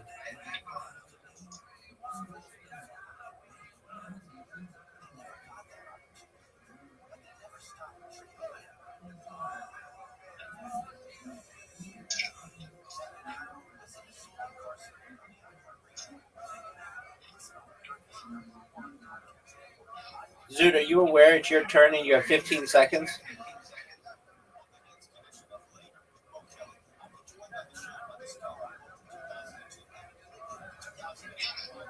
I didn't mean to do that.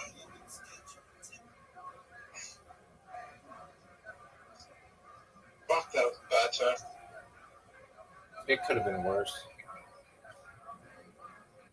No, I just helped you. You can literally win now. Well, not win. You can't win next turn, but you can do a lot of damage.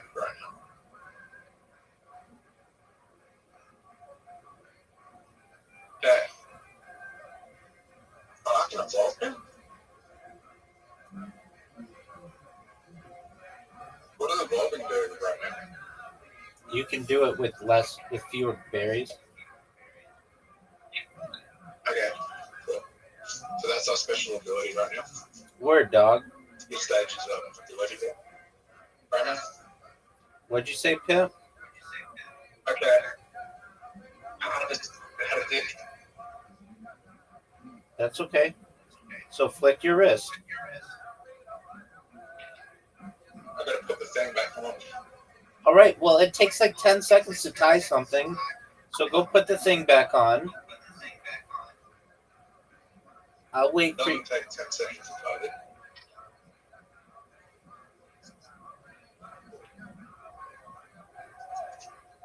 I'm not focused. Okay, I'll take a lot of time.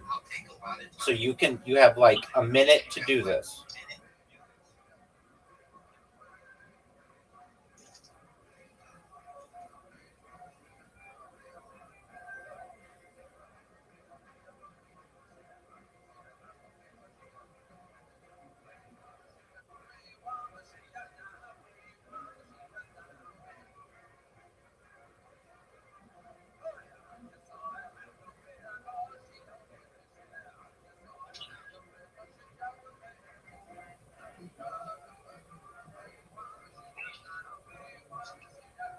Rabbi, Yo, Pimp.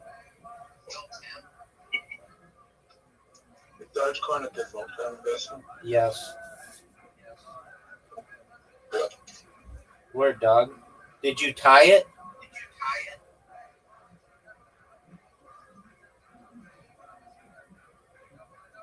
Zoot. Zoot. Yeah, I did. Good. It's on my wrist though. That's fine. I'm not thinking fingers to be better on my fingers. Still work. No, not on your fingers, dog. Put it on your wrist.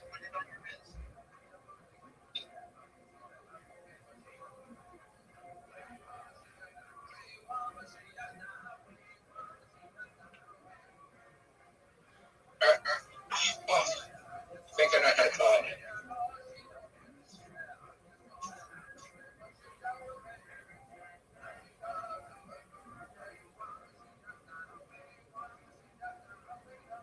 Oh, Rabbi, I've already lost. The game is not over, son. You think I can come back? For sure. I mean, I just was a vault seller.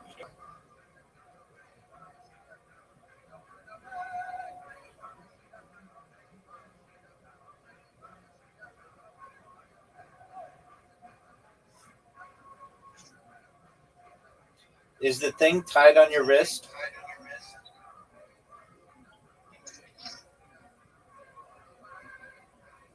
Give me a second.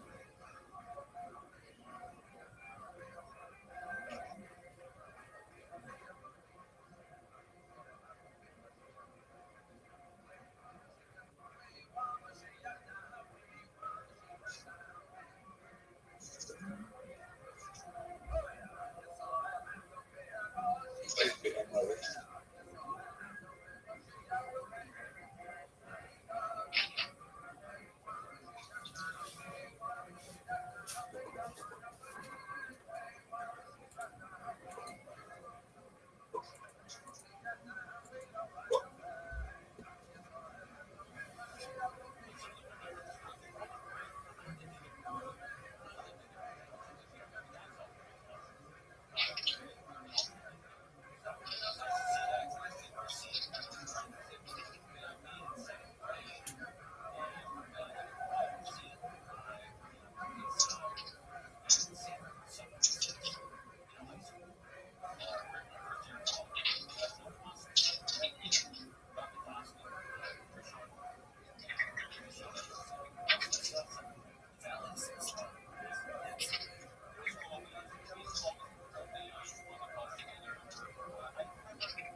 it tied on your wrist?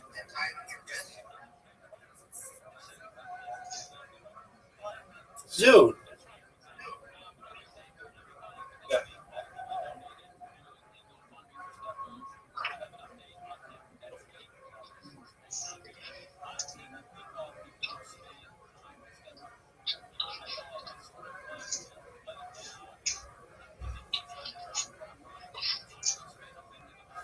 Fuck.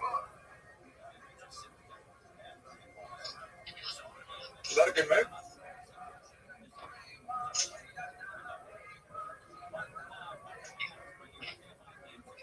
Rabbi, was that a good move or not?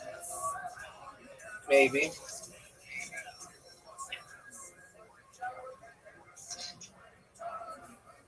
Fuck.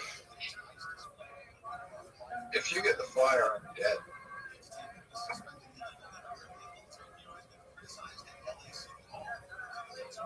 But what's my best move to?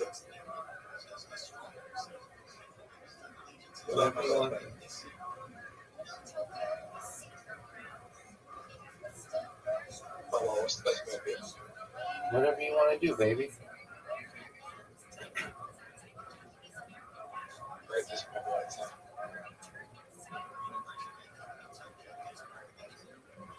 I mean, I don't think it's terrible. Yeah, that was a good move. You won. Not yet.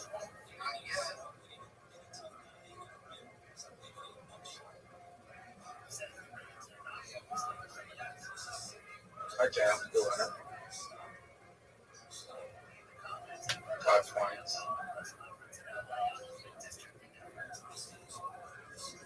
Okay, so I have 5 points. Rabbi,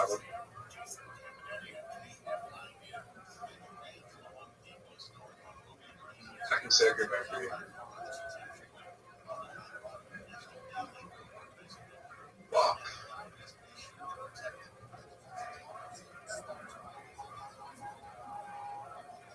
Rabbi, you're not going to win this time, but you're very close to winning the next time.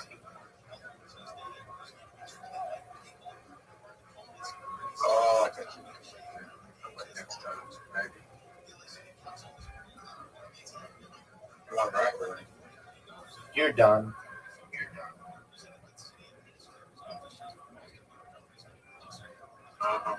This might be my big move. That was the worst move I've ever made.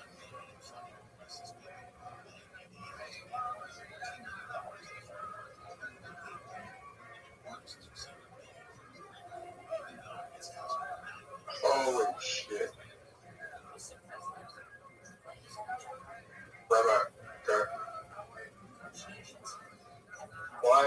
Oh, fuck. Why would you make that? Why not?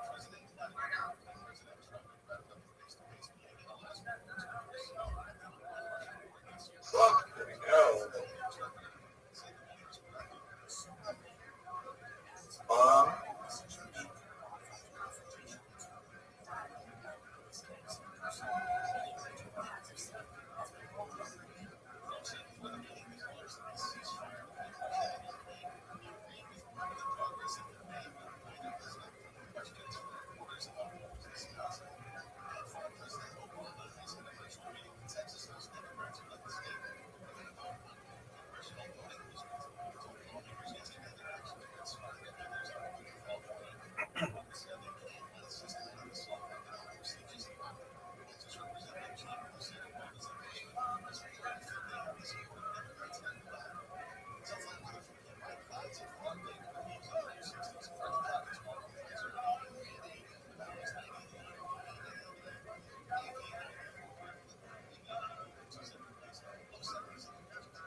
Flick yourself.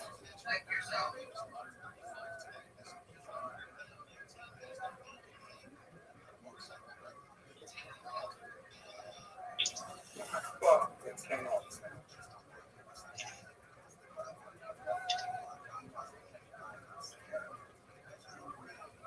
Rabbi, it came off. Okay, well, this game doesn't have a time limit, so go fix it. No. Not to my knowledge.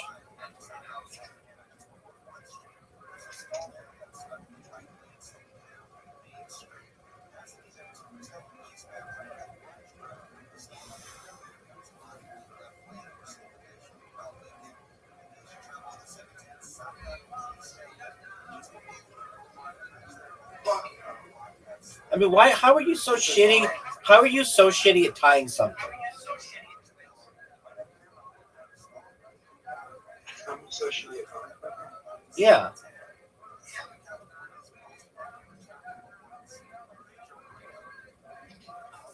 How hard is it to pass?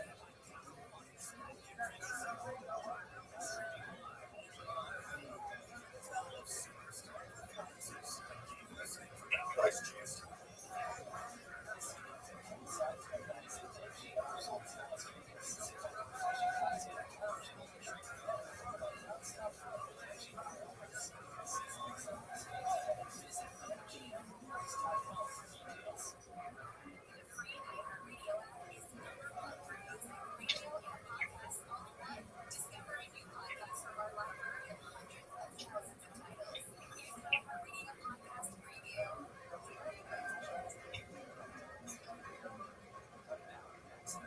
okay, I guess I'll.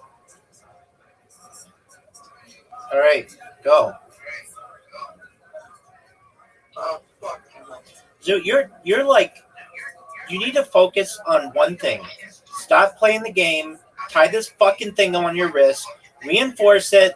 You're a big boy. I don't understand why this is so difficult.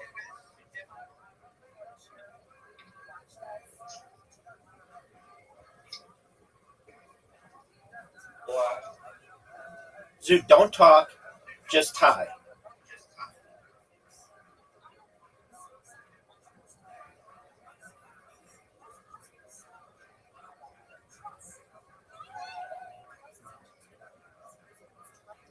Oh,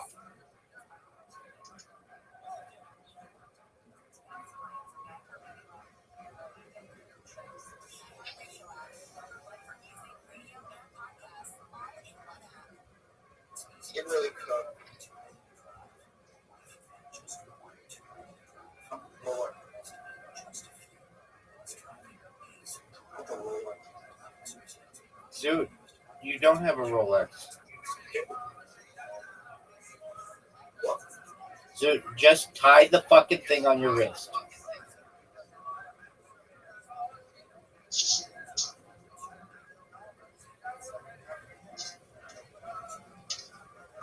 God.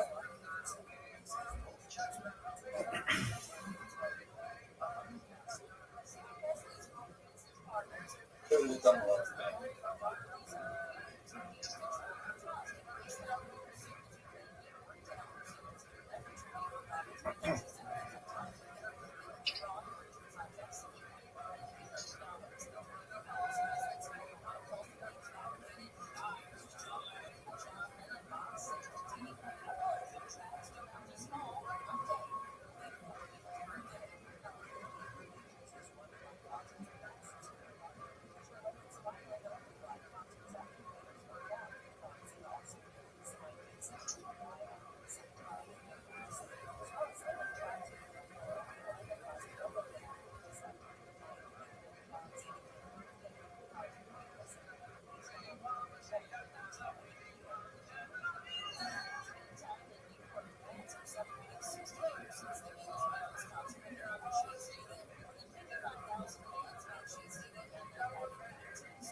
Is it tied?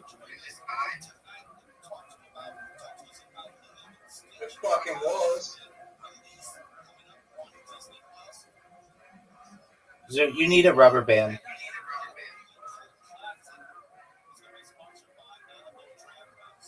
I've got an idea. What's your idea? We'll get another glove and toss but together. Okay, I have a long top. that works. So that one? Yep.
Rabbi, Yo, pimp.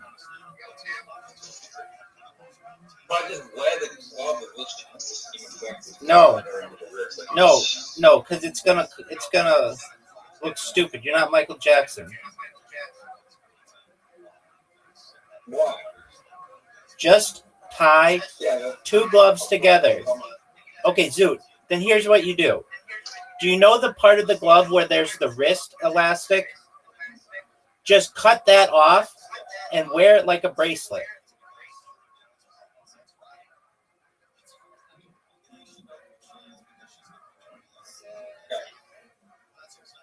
So go do it. Motherfucker.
Look, I did it, Excellent.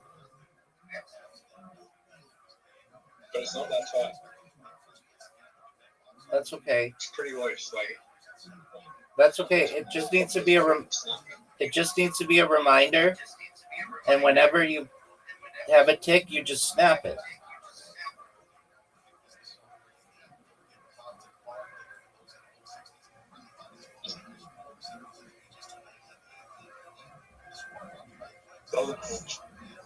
That's okay. You just have to do it, and it'll be like annoying that you have to do it all the time, and then it should stop you.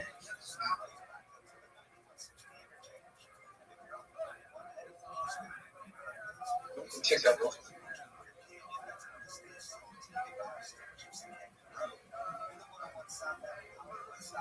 How often do you think that tick up?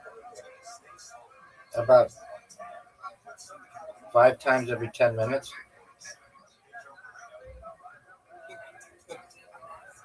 Is that a lot? It's a lot. Not that severe though. Yes, it is.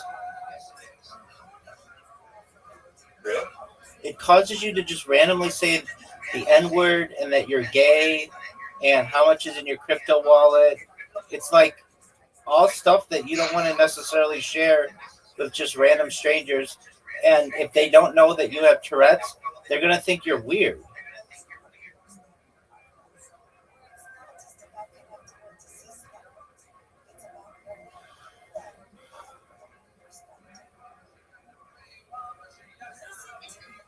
Can you tell me when this to my psychologist so you can kind of correct when I'm in that?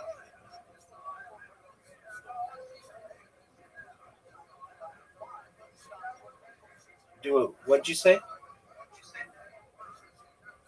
Can you tell that to my psychologist? Yeah, I'll tell them.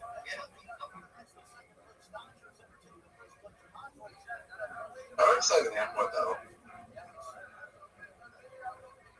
It's more than you should.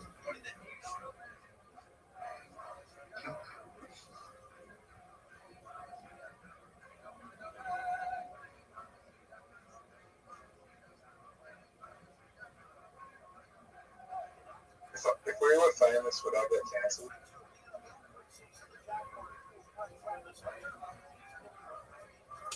That's a good question. If you, I mean, you'd have a good excuse. I think that you probably would just get censored. I think you'd get censored, so like they Just wouldn't. get sent. Yeah, they wouldn't let you be on live TV.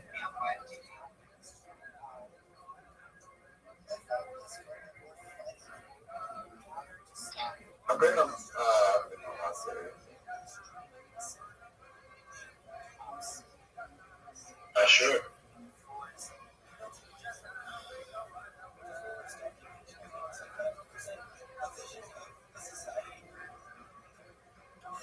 There's something in you that just can't. You just hold on. There's something inside of you. Have you been on? Just calm the fuck down. When I'm talking, you need to listen. Yeah. You're already thinking about the next thing you want to say. Just calm down. There's something inside of you that when there's complete silence, it's bothersome to you and you have to break it up.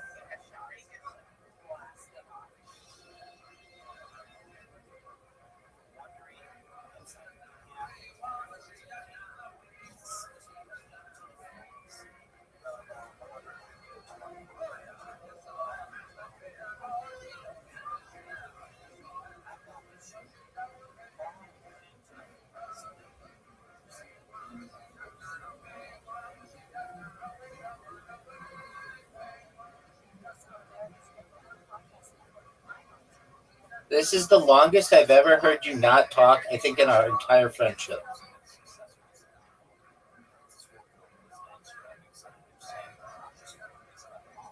which is good.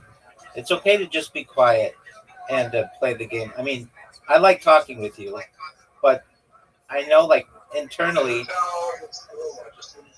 I sat there for weeks ago. I just shut off the whole classroom. The whole classroom. So I can catch the favorite student to talk. right? Because if you did, I mean, didn't kids make fun of you because of your Tourette's? What? Didn't kids make fun of you because of your Tourette's?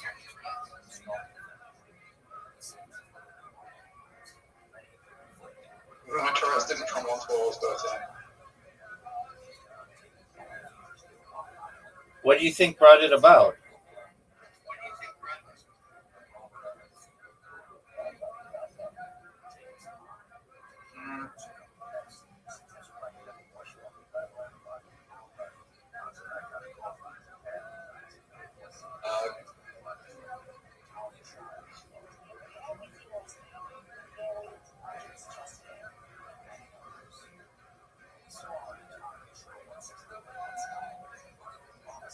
I think I had a head injury.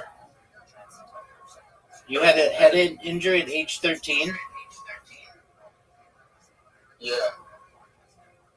What happened?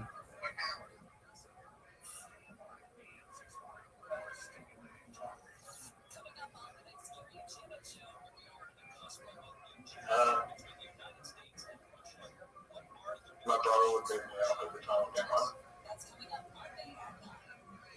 I mean, did he cause head trauma? He might have. Yeah, you would remember, though.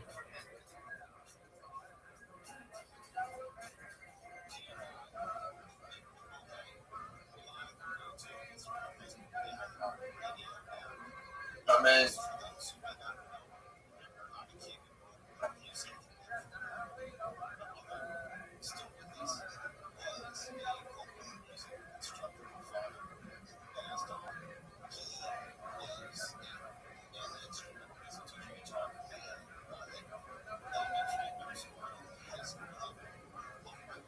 I do remember. They're getting hit pretty hard. On multiple occasions.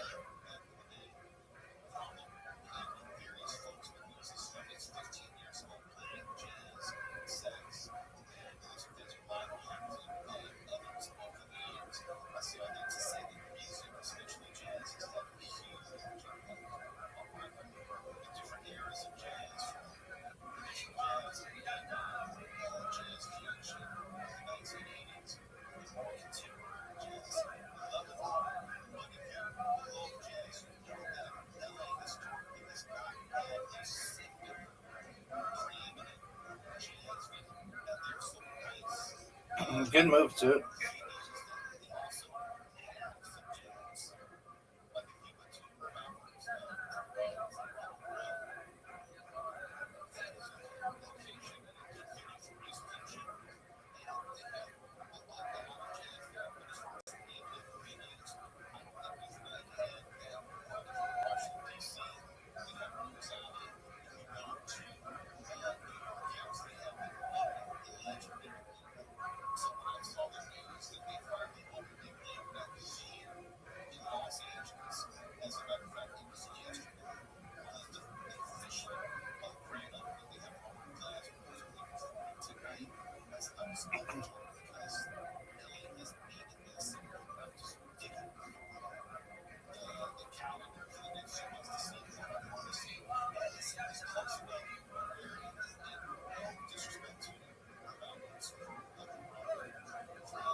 You don't smoke? No.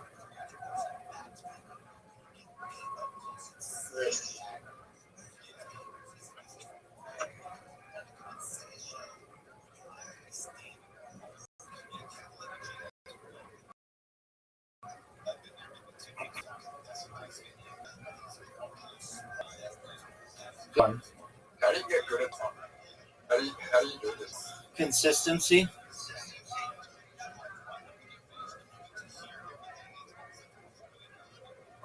Is it better they hit the wall when you're going to 100? Like the right wall? Yeah, you aim into the wall when you go to 100. You know, I've never thought of it. I don't know. But maybe. Have you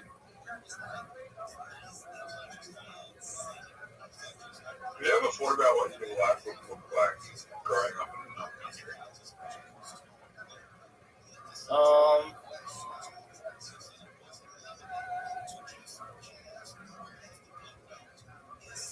Yeah, I guess to some extent.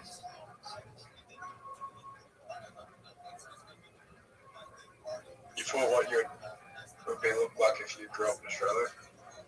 No. No. I mostly thought about what life would be like in like non-westernized countries, like China or Africa,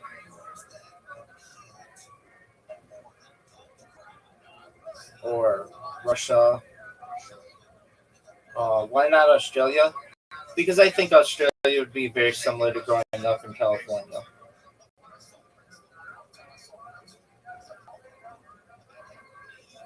I mean, the kangaroos. Yeah, it's nice all the time. It's warm. There's a lot of sunshine. It's mostly like English speaking.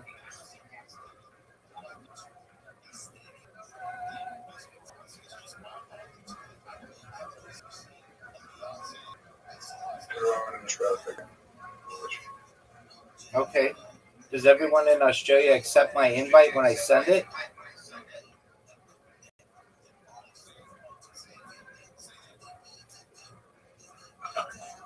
You know, the question to that is no. Are you gonna Yeah, go? sorry, the answer to that is no. Okay. Are you gonna go?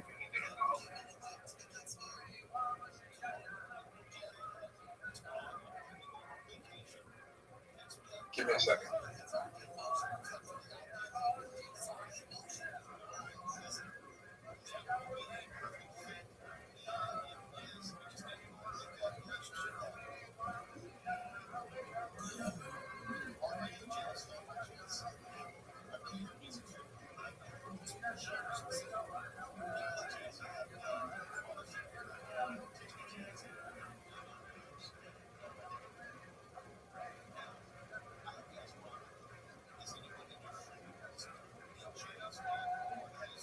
That was good, Zoo.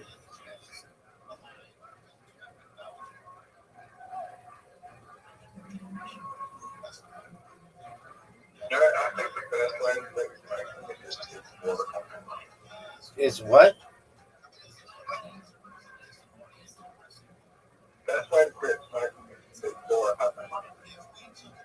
Okay.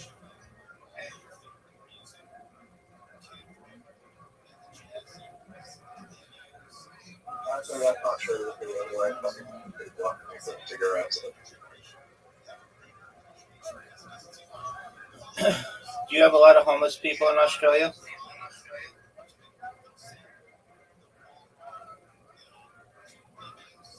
Not really.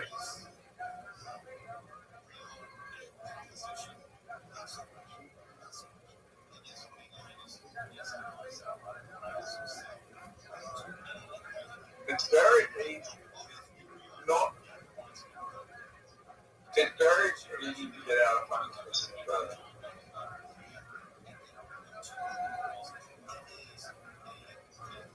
You have some level of at least like your tenants after your tenant education, you could probably get out of being homeless. If you know how to read and write, you're not really going to go home in Australia. Social amount. So we have houses but there's a lot like this stuff.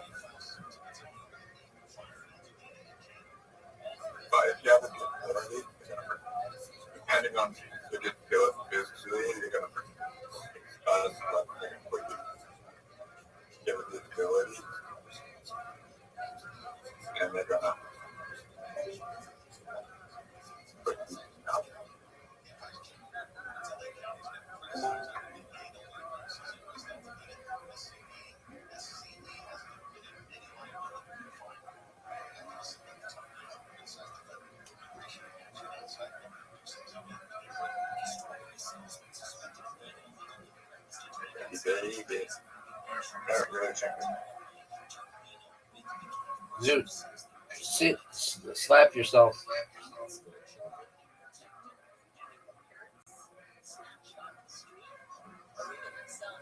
I just did. Good job, dude. That's 2 ticks. I know. That's the second time I've done that. That's okay. You're doing good in basketball.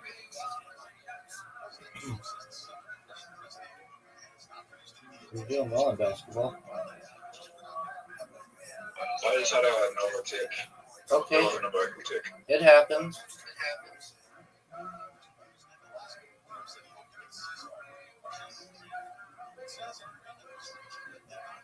I'm gonna look for koalas today.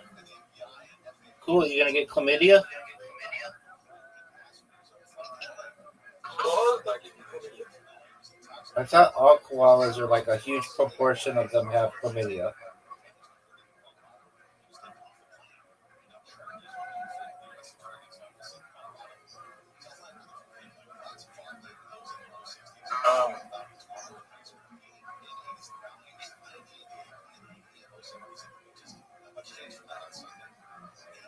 It's not the same chlamydia that humans get though. All right. It's not the same chlamydia humans get. No.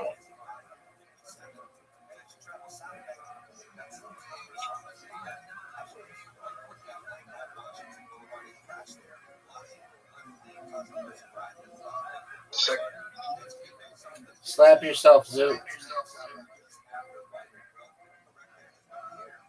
Koalas don't have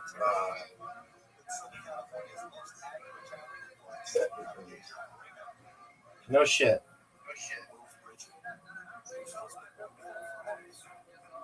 now, maybe in New Zealand they do that. And there's no koalas there. They do that with the sheep, but we don't do that over here. Do you like New Zealand? Everything. Do I like people from New Zealand? Yeah. Somewhat cool. How far a flight is it? Well,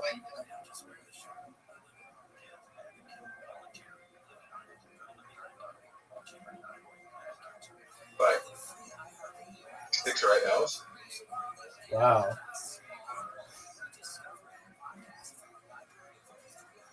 I don't know, maybe it's 5 hours. Maybe it's 5 hours, I don't know. But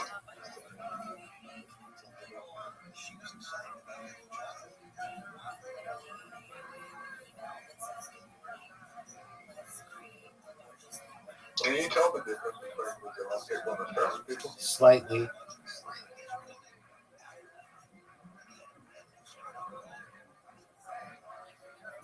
Pretty much the same thing. Very similar.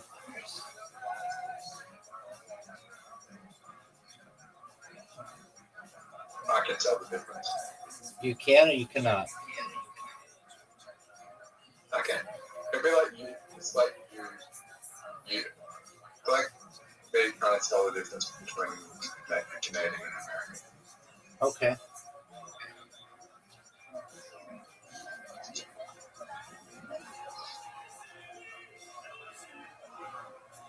Do you think Canadian people have similar accents to Americans? Yeah, but there's some words that you can tell.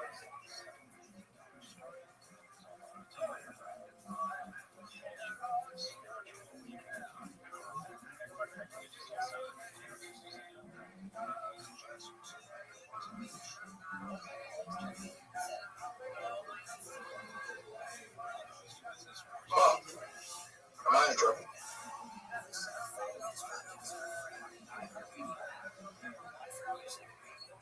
Rabbi.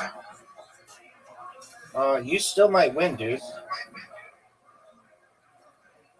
No. Yeah, because I'm about to help you. Oh, it's okay.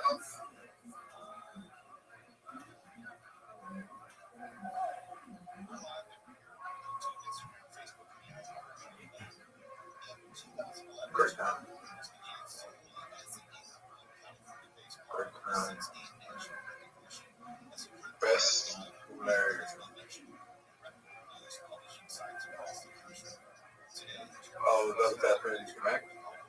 No.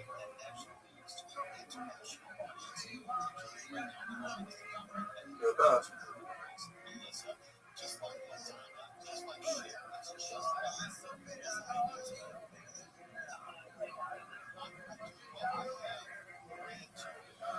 Am I in a good position on that? Maybe. You might win.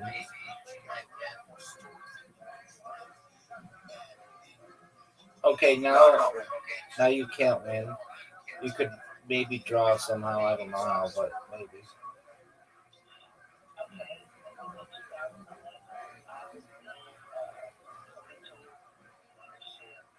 Oh, fuck.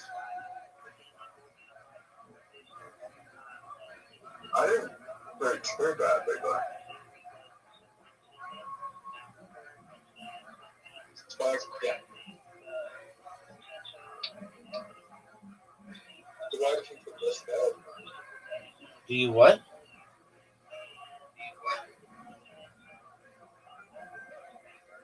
Drill. You need to get a rubber band.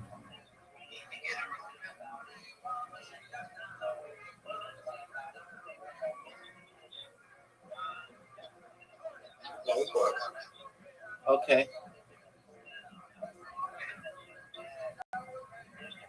Or not, you just lost. Are you sure, son? All right, let's see.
I think they should remake Malcolm in the Middle, but instead of him being a genius, it should be in special ed. Okay.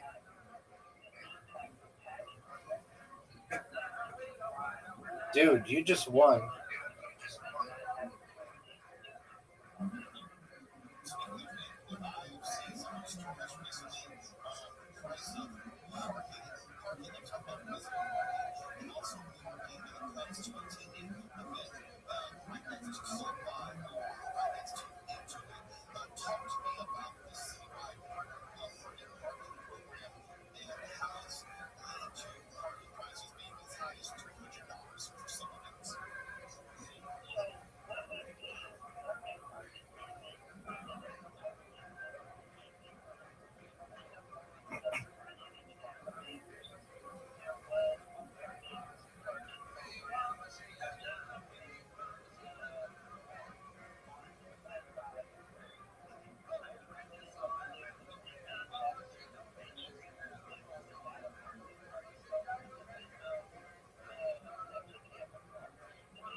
Zoot, slap yourself.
Yeah, probably.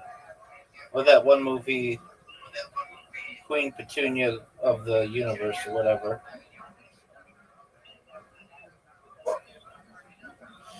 It's like about drag queens in the desert. Priscilla, Queen of the Desert. Oh yeah.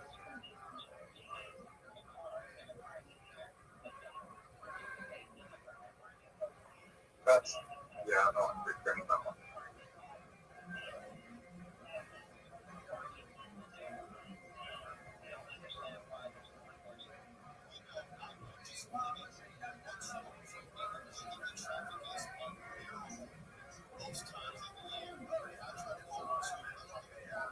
I love you, never bored them. Dude, slap yourself.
That's simple enough. No, you didn't. I thought I was going to. And it hits bullseye there. No.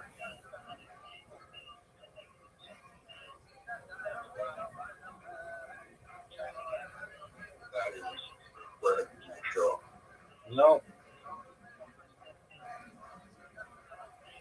I feel like this is a bullseye. No.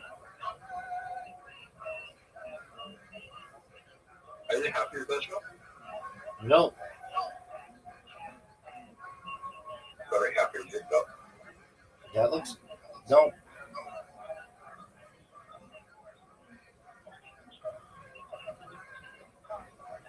Oh.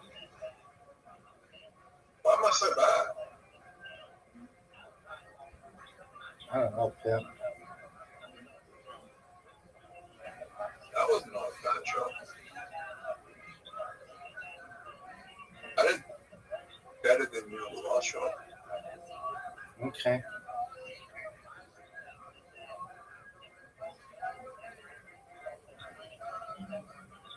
Yeah, the only time I did better than you in that control game was on the last show. Just go game. You have a different invitation for a different game. Alright,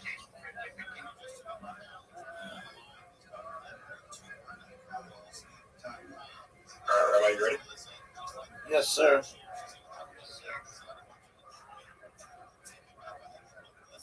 No. On the pack. Are you gonna go? Oh, fuck. This is the worst one to choose what I just chose.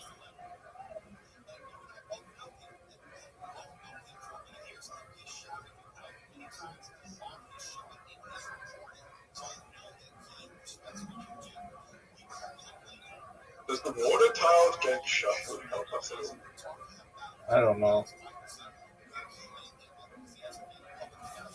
Like, even if you have the water not match master, does it help you? Okay, that was kind of annoying. Yeah. You're up, Pimp. If I had a water match master, I'd be pissed. But you're up.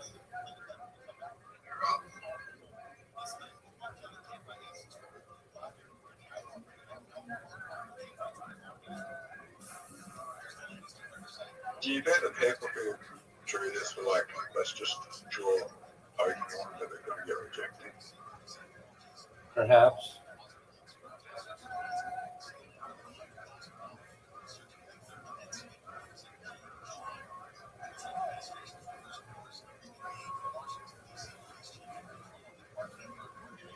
Did you ever get into Pokemon? Were you too old for that? Too old for it.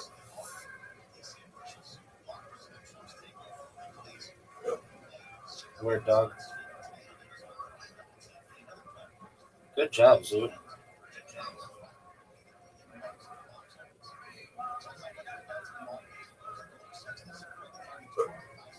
Were there people who you went to school with, like bringing Game Boys to school? No.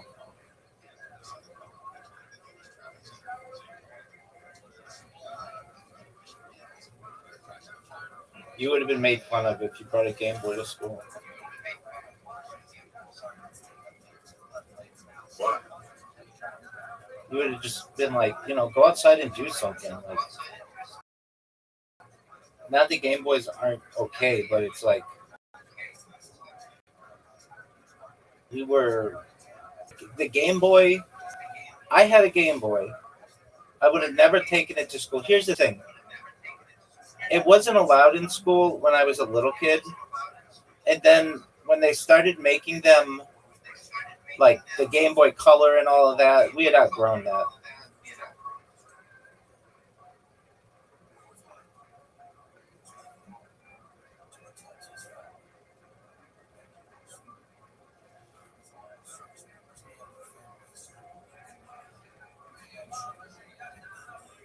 Oh, dude, you got a big one.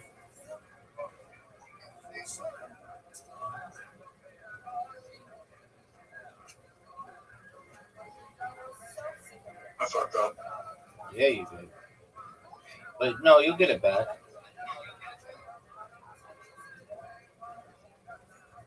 I helped you. The water thing's fucked me.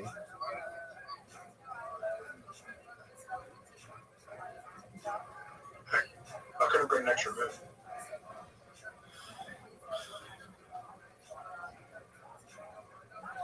I say a really good move for you.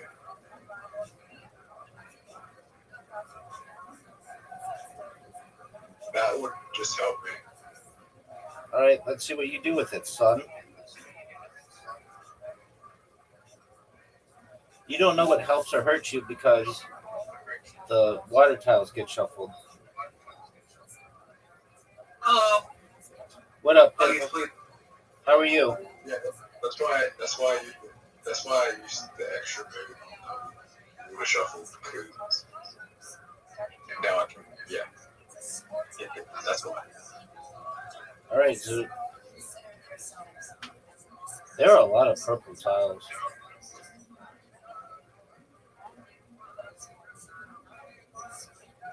Yeah. No, I nearly chose the poison guy, but that would have helped.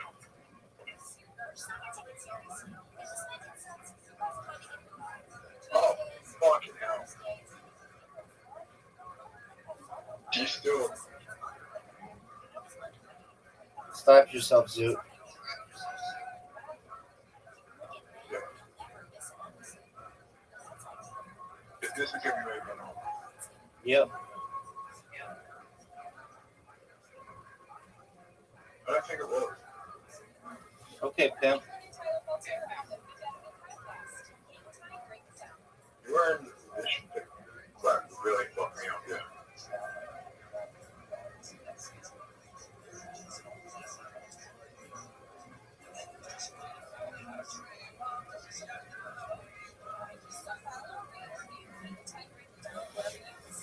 You're up, Pimp.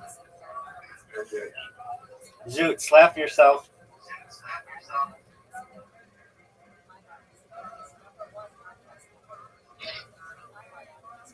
Yes. Should I evolve? What the fuck did I just do?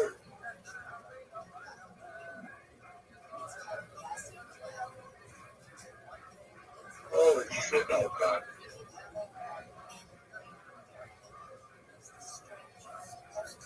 That was the worst. Oh! The water towers fucked you up.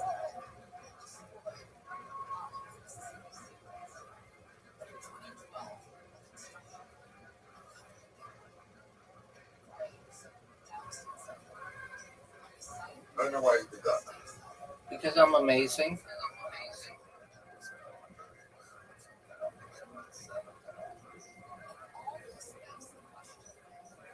Should have gone to the fire.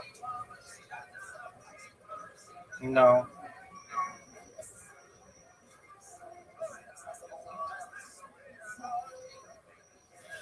Fire.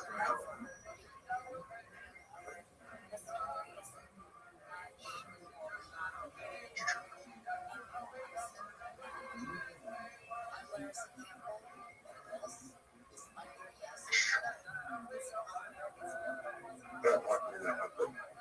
Gross. Zoot. That was a good move. I'm not a bulk yet, though. That's okay.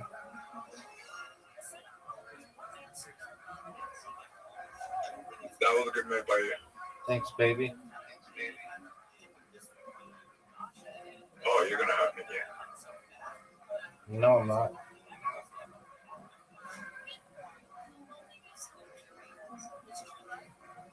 Twice the obvious move. Oh no, I didn't see. I had two moves.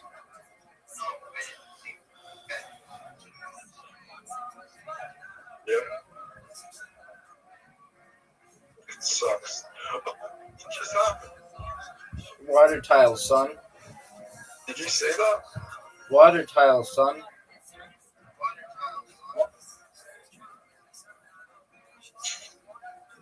Okay. Zoot, slap yourself.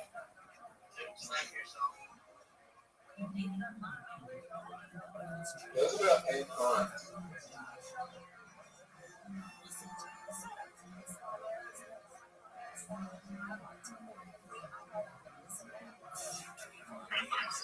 Oh.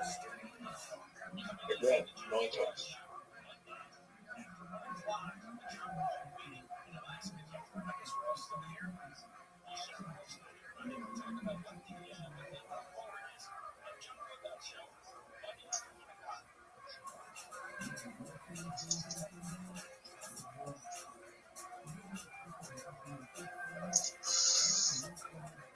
You're up, pimp.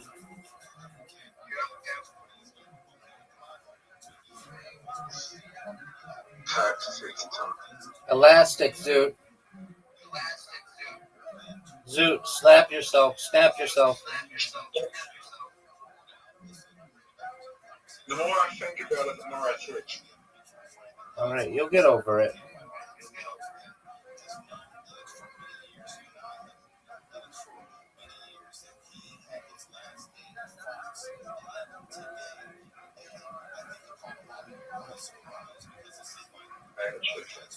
Zoot, slap yourself.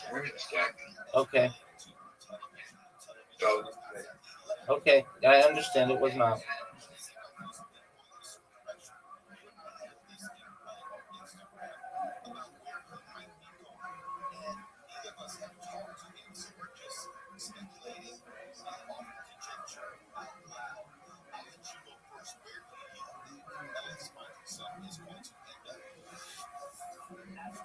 Okay.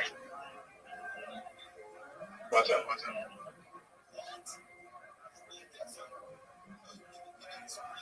Oh, that is a kid. That is a big kid. 25.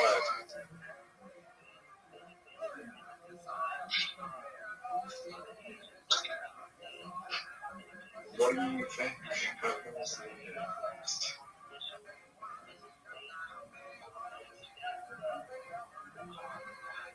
Oh no, you might be in a good position. No.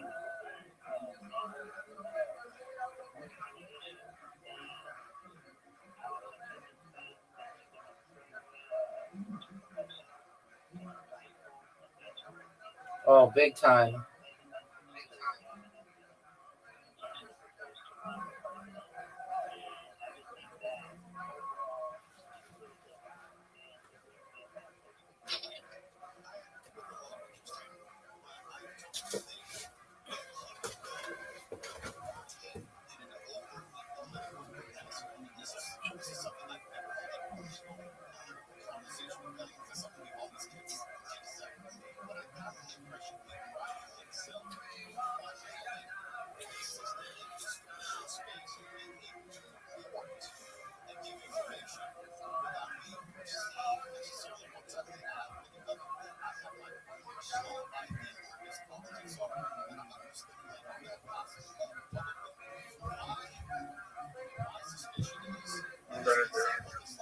Zoot, slap yourself.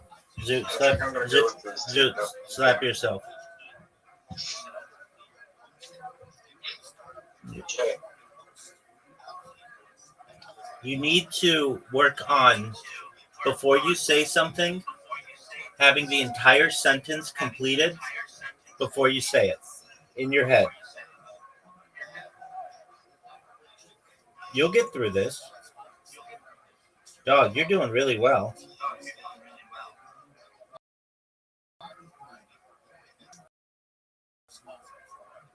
Yeah, I'm about to go into the city and then I'm gonna go into the hills. Cool, man.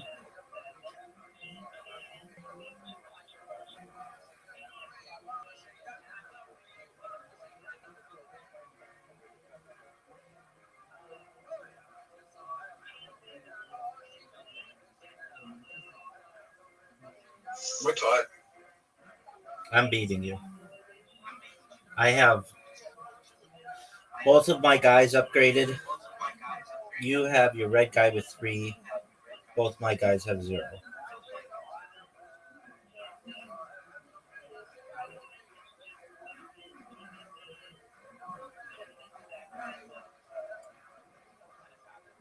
That's not looking like. Yeah, that was good, dude. Oh no. Actually, no. You're nowhere near. Yeah, good.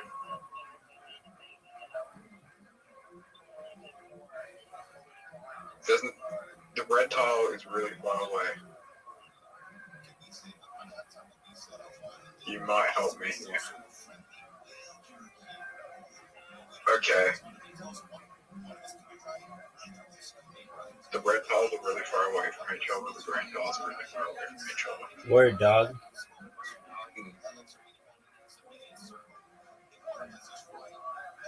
This might be my best move. I might have just helped you. Yes, you did.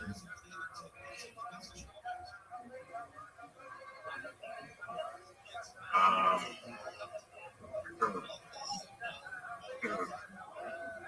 Feel like this might be play. Let's see it, pimp.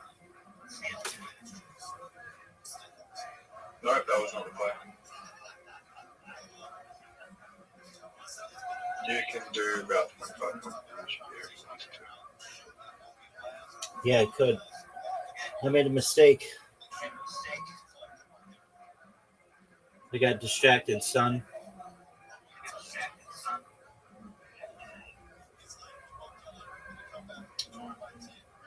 But I just did 25 damage. Yes, you did. And you got an extra 3. Right. You got an extra 3. I got that. You got 3 red ones.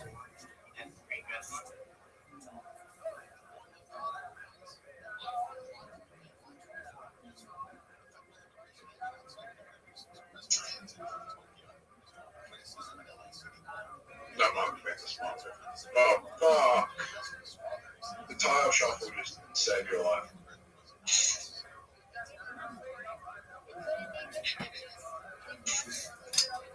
Now you're on 25 points. And I'm just there.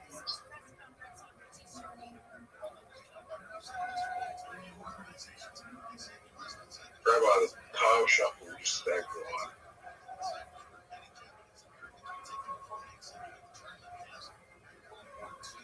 Think about where the tiles are going to shuffle. I think you're done. I think there's no way for you to win.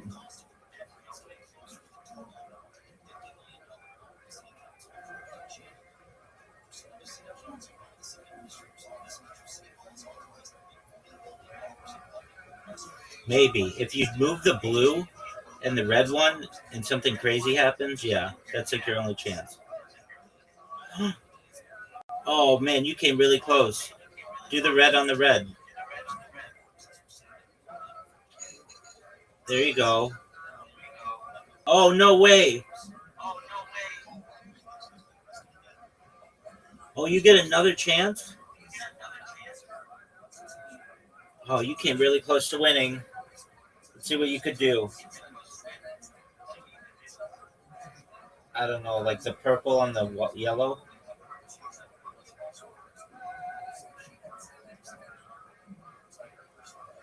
This game is over, son. Oh, fuck. How'd you like that, baby? Get it, Barry? I had 4 of them. I didn't really hit it, Barry. All right, so go enjoy your day. Keep the elastic on your arm. Whenever you have a tick, flick it or think about it or just flick your hand and just work on your. You don't think you do, but I bet you do.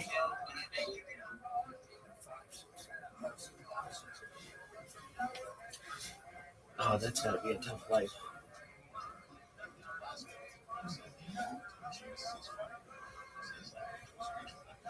You are absolutely obsessed with Genghis Khan.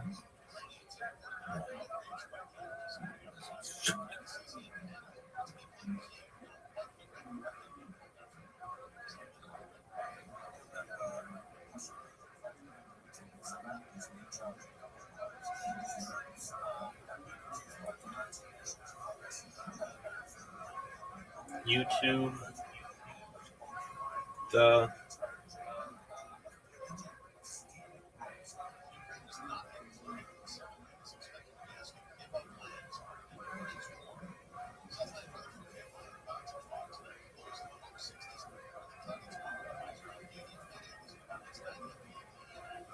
Yo. I think the future of movies is the $200 million budget is cool. Well, yeah, no, I understand because it makes too much money. Yeah, no, I'm saying the budget.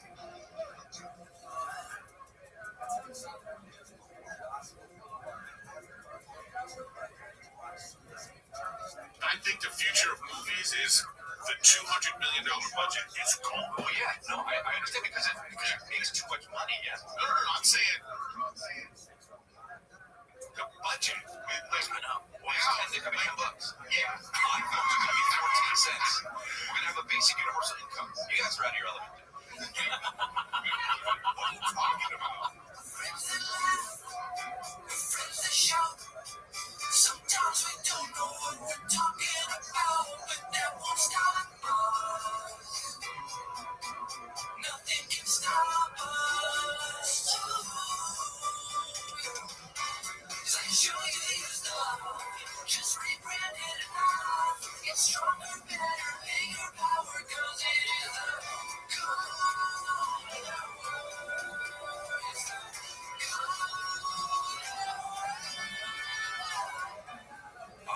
I'm so tired right now. Why? What happened? I just had a. Hey, from what? Doing nothing? This guy. Nothing. I was on 9. Well, I'm saying, like, Brian was tired yesterday. I go, really? From what? He travels a lot. 60. He does a lot of shows. And I was in Miami doing shows, and now I'm up with the kids, and I wake up and I'm here. You know what I mean? I've got a lot of shit to do. But dude, I had a doctor's appointment. Wolf had a doctor's appointment. This Crack. So we had to get here like 8:30 a.m. And then I almost, this is crazy. I had to do an update in my car. So I'm sitting in the parking lot. And I go, you know what? Let me just update it while we go into this doctor's appointment. It almost had to drive me here. I've already done this before. I know, but it was like, I thought, it usually takes like, we're going to wait an hour. You should have known. Shit just barely finished. So, Hey, what are those, Kevin, what are those on your feet? Yeah, I've seen them do it, and I saw them on a guy's feet. And I go, those are unreal. And I took a picture because I wanted to get them. And then Kevin has them. And now I'm fully. Let me see for the camera. Those are so awesome. Yeah, those are so Let me see them. awesome. I'll tell you if they're cool. He's gonna show them. Okay, you gotta relax. He's taking them off. Well, I'm so pissed. These are so. I'm jealous. On feet, they're better, obviously, but like these are just. What are those? Oh, those are the JC Walkers, Jesus Christ Walkers. No. These are so. Are they new? They're not new, yeah. Because I looked them up and I thought that they were. God, these are so. Wear those out like doing stuff. Well, yeah, it's kind of a weird where because like it's like if you actually find yourself having to do anything, you go, oh shit, I wore these. You know, if you're just chilling here, I'm not even trying to hate. I saw 3 kids on Love on the Spectrum with us. all I'm saying is this: if you're wearing those and you go to any public restroom, you're gonna be how about the splash zone? Well, yeah, but that's a splash zone. But that has any shoe like that. You'll see. No, I know, but this moment, I don't think men realize when you're at a urinal how much pee gets on your feet. I 100% realize. And I think about all the time. I had sandals on one time, and I was like, oh my god! Like I was trying to, how a 6-year-old like pees, and they almost put their dick on the. I was like, oh yeah, dude. How are we? I literally think like, how are we all still alive? It's disgusting. Yeah, and now you look at your shoes, and you're like, oh, this is just a disgusting mess over here. This is a petri dish of it's disgusting. It's disgusting. Hey Chris, does Calvin start school this week? Sure does. School's cool. Or like, he's in pre-K or kindergarten? How is it? The boys had their first date today. Well, it's like their admission where we go meet all the teachers. I see their desk and shit. And school starts tomorrow. Are they going to a similar school like they were at, like a private school type thing? Hell no. They're going to public 5 minutes from the house. They can walk down with their homies. Yeah, it's great, man. That's great. They had a cop on staff there. I just looked at him. Hopefully he's about that life. Don't run if shit pops off. Don't run. This is what I was thinking about. Imagine if your dad can like beat everybody's ass, like legit. You know what I mean? It's like Brendan's your dad is like your dad is He-Man. You know what I mean? Like it's gotta be a little bit of you're walking to school like, all right, you know what I mean? Okay, your dad's gonna come, okay. Your dad's gonna go. Hold on a second. Hey dad, your dad's coming. You're talking about for bullying, you're saying? Yeah, just all of that. Okay. I mean, I wonder if they gave you like a set for the fact that the confidence that you're walking to school. Yeah, but you're not taking into account that Brendan's kids are also tough. That's what I'm saying, though. They don't need Brendan. No, dude, but this is my whole point. It's like obviously, that's the family business. But yeah, you know what I mean? Like, they might get into a thing, and then the other parents and stuff will come out, and they'll be like, the other dad's gonna come with this kid, and then he walks in with his fucking cauliflower ears. So like, let's talk. What am I gonna do? Let's talk about the Let's figure this out. That's what I'm saying. So that's why you feel confident. I'm like, send him to public school. It's cool. Especially out here, it's all different than LA. Like LA, we had no choice. Like our public school there was atrocious. Yeah, it's opposite here. I think the bullying in Texas would be on a whole other level. You want to be in some because I don't know. The teacher wrestling was so good. It's the equalizer. Sports is the equalizer. Oh, right. Yeah, but I tell Team Bossy, I'm like, sports the equalizer. Play anything else starts, that's reflex. Do they want to play football or basketball or anything else? Oh, yeah. No, football, I'm the coach for the football team. They did start we've been having practices. No, but I forget how young they really are. In my mind, when I see pictures of like Tiger, I think they're like in high school. You know what I mean? When I realize they're 4. Yeah. I'm like, he's gonna make the team. It's like, man, I can't wait to. This is like he's living a dream right there, he's already like, it's awesome. People already be like, I think this guy can do it. That's just gonna be a thing. It's awesome. What if he wakes up one day and he's like, I'll tell you the thing, I don't want to play sports anymore, Dad. I want to dance. Oh yeah. What would you say out there? You just change your last name and move out. You think we're gonna change your last name and move out? I don't care. Dad, I'm putting down the bat until you see him. And I want to dance. See him gay. College, you see him eat. That's true. He just has talent. I gotta find this. No, the way they don't tell what they don't tell you about baseball though, because Tiger's at the level where he's getting the cool bats. Now these bats, Eric, let me prepare you, but these bats are between $400 and $600. Oh, that's actually great. And they need one every season. They break them. But now Bossy, he made the 8-year-old team. He's 5. He made the 8U team. Now Bossy needs a big boy bat. So I went to Dick's Sporting Goods and had to get 2 bats, and your boy dropped about $900 fucking dollars. That's what they don't do. Oh, of course. That is wild. You gotta get this link. What a racket. What a racket. No, and Chris, you know how like shoes, how you and I are like, if a new shoe comes out and they're like super exclusive, they do that with bats. Right, wow. So you're on like stock action looking for us. It's like here's the summer drop, and it's only available for this week, and it's $600. Right, what is it like? Easton and shit. 200 of them. Easton and Roller are like, are there new companies? Like, this is what I'm talking about companies when I was a kid. But it's like, No, there's like Easton still pop there. Like, hey, go to whoever's using a computer, go to like High Fire, like all those, like the Rolling. Ruchi's good. I wonder. Easton's crushing it with the kids, and they're crazy colors. They're like yeah, pink, I see this right now. Yeah. Wow. fucking yellow. Now, is there like a sports track? What I mean by that is like, so you see your kid, he's a phenomenal athlete. Is there a moment in your head where you're just like, okay, and people outside forces are like, I've seen kids like this, they go pro or they this, and now you're on this track, so now it becomes about training, and we have to hire this guy, and we got to buy this equipment. It's like, are you already in that? Is it in your mind already? Like, he's talking about it right now. He's got some of this is like camp. No, this is common. This is common practice, Chris. I hear you, and there's some dads I've seen do that. I think that's a mistake. I think you still got to let them be kids until they get to high school. Because then they'll get burnt out. I'll tell you what, Bossy and D had a rude awakening yesterday because we were playing football. We had football practice, and this black kid showed up, and his dad played in the NFL.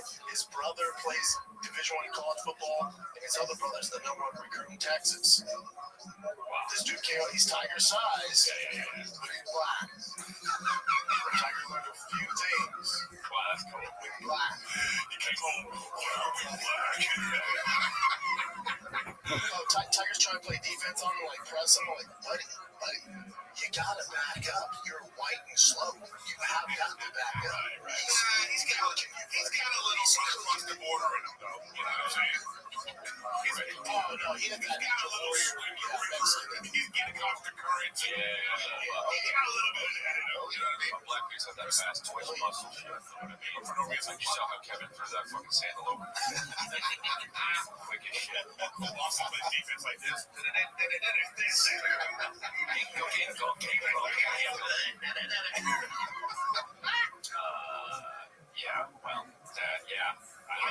I have a buddy of mine. His kid's a quarterback, and his kid is like pretty good. But it was like a thing where you get in this mode of like he's going to all these camps, and it's like it's all about transferring schools all the time. You just get into that where like, well, you can be a starting quarterback at this other high school, so we got to move. No, it's like that sounds crazy to me, but I guess that starts happening. And I go to my kids, I go, hey, start dancing. Be a dancer. This is whatever this is. It's terrible. It's just like just me not hitting in Taiwan. Eric, it depends how old they are too. Like dads do that at 9. It's fucking crazy. I know you see it though. You can see it at that little league. They call it little league dads. It's because it happens there. But baseball's different because you can get it. Baseball's the only thing that's similar to like that European sports where this is all they do for their whole life. You know what I mean? Like baseball, they got like the minor leagues, the minor leagues, and they got all this. You know what I mean? Then you're just playing baseball for 20 years before you even. You know what I mean? Did you see Jurassic World Rebirth? No, I want to watch it. Let me tell you, wait, before you go, we're going to talk about it. I had 2 choices. It was see Formula One or Jurassic Park, and the times were off when I saw Formula One, and I'm so glad I did. I love Formula One. Yeah, smart. Yeah, that was a great movie. Like it was a solid movie, man.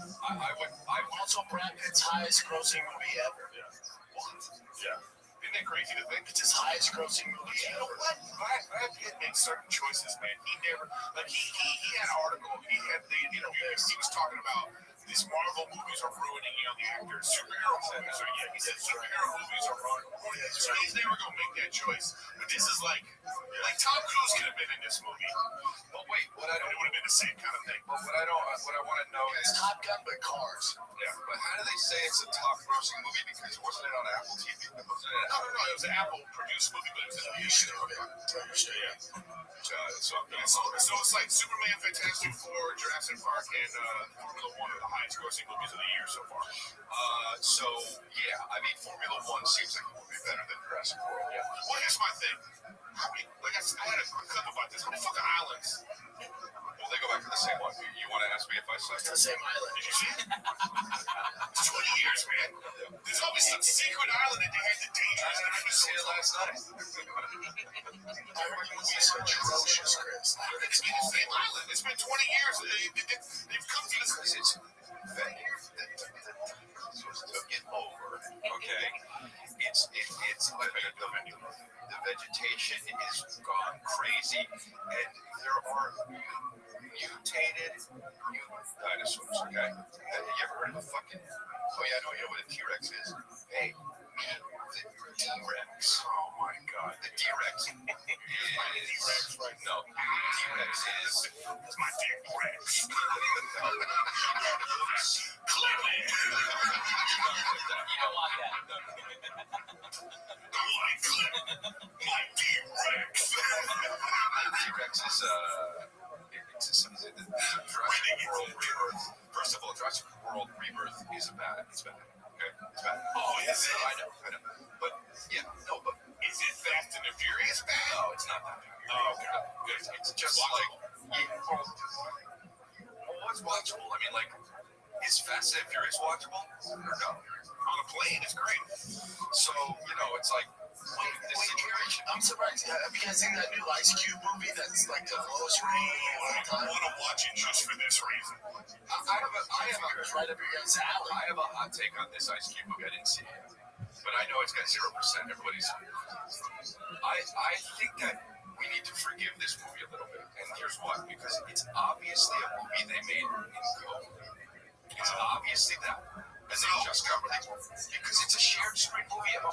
It's bad. It's going to be bad. It's meant to be bad. It's just a COVID movie that they tried to make because they were going to be like, oh, this was COVID, so we made this movie for you. All right, here's why I say we forgive the movie. Yeah. It's War of the Worlds. Yeah, but War of the Worlds with Tom Cruise was good. No, but my point is, it's still sort of an actiony sci-fi. If you put Ice Cube in, like, say, like they're gonna remake a Few Good Men, then I'm like, what are we doing? Yeah, okay. Sure. You know what I mean? He's not a thespian in that way. You know what I mean? So I think they were reading the script on the computer. while they were doing that, Why wouldn't they? Because he's just like, it was you the whole time. And like, why wouldn't you be really? You saw it? No, I saw that. I saw there's a funny meme. It's like when someone asks Ice Cube, what letter comes after T? And he goes, it was you. It's you. I don't know, man. Yeah, I mean, dude, obviously that movie's gonna be bad. What I don't like about Rotten Tomatoes is it's never good on rating things because the people who either really like it or really hate it are the ones that are going to judge. Nobody's going in there giving it discern. Maybe critics are, but like, dude, if I say this movie sucks, let me go on Rotten Tomatoes and say, oh, this movie sucks, I'm rating it. Nobody's like, that's pretty good. Let's go to Rotten Tomato and give it a fair score. Nobody's doing that. So you're either going to get 0 to 10%, or it's going to be that stupid Marvel movie that everyone, the Asian one, the 10 Rings, because all the Asians are like, finally, and it's got 99%, and you watch the movie, you're like, this is dog shit. Because, it's like, No doubt. So take a little break, kids, from the golden hour and chatting with the boys, because UFC 319 is here, and it is live from Chicago, the Windy City. You have one of the greatest middleweight title fights ever. Hamza, DDP, it's all going down this Saturday, and you need to get in on all action at DraftKings Sportsbook, the official sports betting part of the UFC. If you're new to DraftKings, check this out. New customers who bet 5 will get 200 bonus bets instantly. Don't miss out on all the UFC 319 action.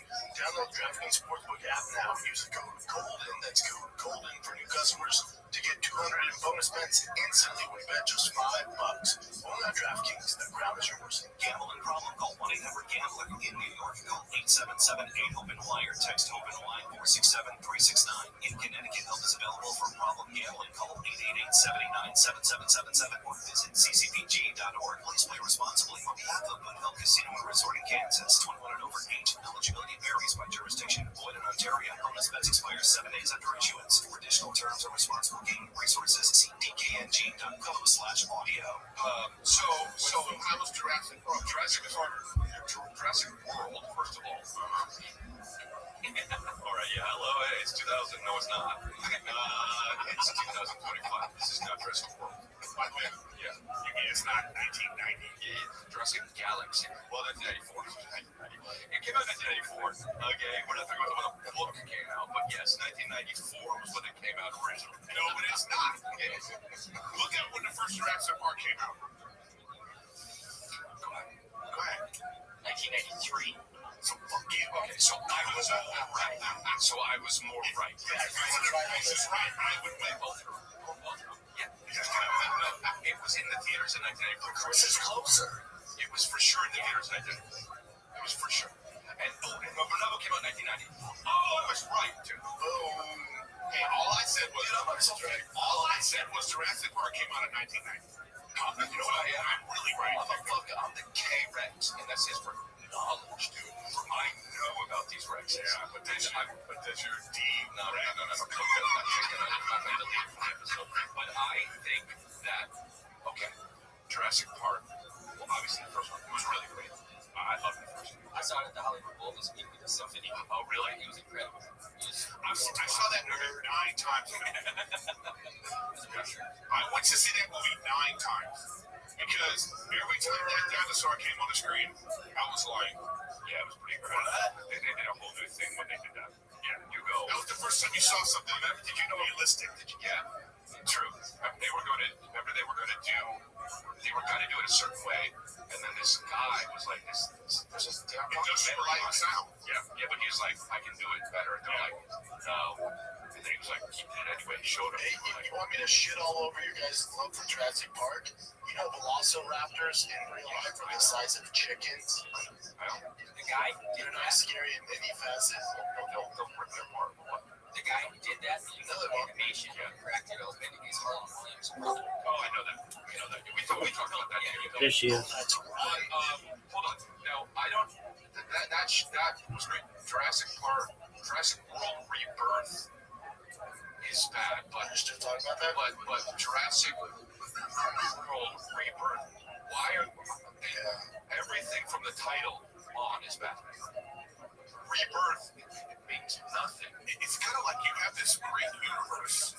This is the thought process. It really is good. You have this wonderful universe that will go on, and they go, well, we can't just leave it. Yeah. And I get that. Let's make another one. But it's like, my thing is this. There can't be another island where they had the dangerous dinosaurs that they couldn't bring to the amusement park. Yeah.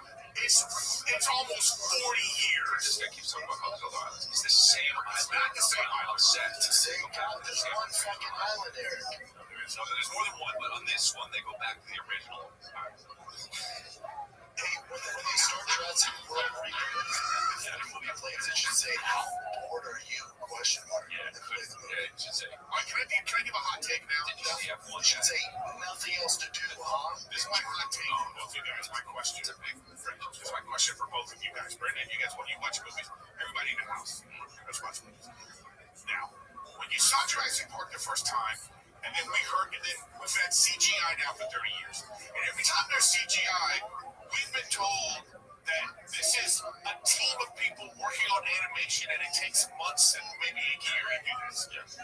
Now that we know a 10-year-old to go make a real dinosaur come across the screen, and now that the AI can make it like this, I think that we're now going to appreciate acting more now. Well, Because we're going to because it's not Authentic. They want it authentic. Yep. And another take. It's going to be a that people are going to say this was made with no AI. Like that's going to be a thing. A label on movies now, so you go, oh, okay, cool. I understand, and there will be a market for that, but I disagree. I think what's going to happen is the biggest movies are going to become AI movies. They're going to not have actors in it, or they're going to take the likeness of somebody. If the person's not going to work on it, it's going to be Hugh Jackman in 105 years. Hugh Jackman's going to be in the movie because he's dead, and it's using his likeness, right? And I think that they're going to create, not only that, they're going to go beyond that and create fake movie stars that don't exist, and people are going to idolize them and become fans of them. And I think two things can be disagree with me. And let me just throw a wrench into your system here, and because if you're even slightly disagreeing with me, I have a counterpoint. Japanese people. Okay, that's it. Yep. Chin left. I think that two things can be true at the same time. I think that will happen because it's already happening with music. There's a Spotify group that's not real. That it's the top of the charts. It's not real. It's not real people. What I am saying is that the art of movie making. I think that when people go to the movies now, because people are already like, shit, it's too much CGI. No. Yeah, I CGI in this. What I'm saying is, now that we know that the CGI is like effortless, I think we're gonna start to like hone in on the. I agree with you. Yeah, but I think the money maker and the business will be taken over by fakeness and AI. I don't think Chris Pratt will be more popular than. No. Here's what I'm saying now. A fake Japanese. I think the future of movies is the $200 million budget is gone. Well, yeah, no, I understand because it makes too much money. Yeah. No. I'm saying the budget. I know. Wow. $10 million. Yeah. My films are going to be 14 cents. We're going to have a basic universal income. You guys are out of your element. What are you talking about? There's going to be no jobs, bro. The only job is going to be magician. Because everyone knows that, how does that human do that? That's such an illusion. Nobody gives a fuck if AI can do an illusion because it all is an illusion. Well, if a human can do it, they'll be like, oh, let's go see this magician. That's crazy. We know it's fake, but he's still tricking us. That's going to be the only job. Doctors, plumbers, it's all gone. It's all gone. The only thing that's going to matter are magicians and people on Twitch because it's a personality driven service. Nobody is going to matter. It's going to be a universal basic income. iPhones are going to be 14 cents. Nobody's going to be making them. You're just going to be sitting chilling. We're going to be with our VR helmets on, just getting sucked off by who's a beautiful dead movie star. Alan Muir. Well, she's alive. Get her what you see. Go back, dude. You want to talk about Gwyneth Paltrow? When she's making the goop candles? No! Bro, when she's in Shakespeare in Love. Yeah. Dude, you know what? I'll be right with you, dude. You know what? I won't be with you. I quit my job. I don't think you do that. I'm getting sucked off by Gwyneth Paltrow in Shakespeare in Love, dude. And Ben Affleck is watching. He was in the movie. You ever see those cheers? I don't give a fuck. You ever see those cheers where you sit like this? You sit like this and your monitor's like this. It's going to be that kind of thing. You just get in, it's like, and it's like, I think it's going to be like no, because all the apparatus has to be right there. You sit in it naked. I think you're on your element. What? I think two goes in your butthole. You know what I mean? Well, now we're talking. But I think I just, how about this, dude? I think we're already maybe in it. I don't know if the real world exists anymore. We might be in this simulation. Oh God, the worst take it. The worst take. Now, okay, that's fine, and I understand. And yes, I'm open to whatever. But check this out. That's us. Big, look up sex robots. I want to see how before I get say. Wait, okay, let me try to explain this. I tried to explain this. I tried to explain this to Danny the other day. That's that. By the way, that's me and my wife in love right there. You're married to Kristen today because you can. In the future, you can just be black, whatever you want. You just gotta get a thing. It's kind of like a filter, a life filter. But let me tell you something, though. Okay, look at time, right? Look at time as an infinite, right? Time keeps going. Okay, yeah. You believe in this bullshit, but you don't believe in ghosts. Okay, keep going. I'm not saying I don't. I'm not saying I believe in this. I'm not saying I believe in this. I'm not saying. And I'm not saying I don't believe in ghosts. I'm saying yes. What's up? You don't. Oh, you're not? Okay, I don't. Possess me. We'll talk. Or just move this. Move that. But I'm saying, what I'm saying is, time keeps going. All right, so you take You're out of your element. human looking hands. If you take a point where you would say, okay, it's this time. If you just say it's this time, all right, chances are. Let me think about this. We lost you guys talk about baseball. What? Insert an ad right here, please. And then come back from the ad, and Chris goes, and that's why time doesn't exist. Just do it like that, please. Exception. So,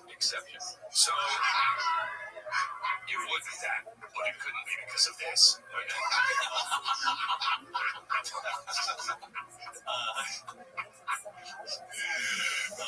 Leonardo DiCaprio in Exception. We thought we knew it the whole time. There was something we weren't thinking about.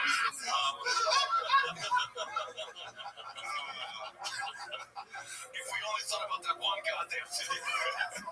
Wait, hold on. You know what? I don't want to fucking talk. What are you saying about time? When you come back from the ad, please. You know what? I don't want to talk about this. There we go. It's like, okay, turn towards the mic. I don't know what you're doing right now. It's like this, dude. Okay. Take the Industrial Revolution, right? Like take when they made, they created cars, right? Okay. Pick one. There's mud. Okay, pick cars. It's 7. Pick cars. Okay. Time. Okay. We've had more time, right? Without cars than we have with cars. Yes. I mean, just plain. Yeah. I get it. As time progresses, the time where we don't have cars gets less and less and less and less. Until eventually, that time we don't have cars is 0.0001%. Okay? Same with AI. Okay? The time we have AI is even shorter than cars. Okay?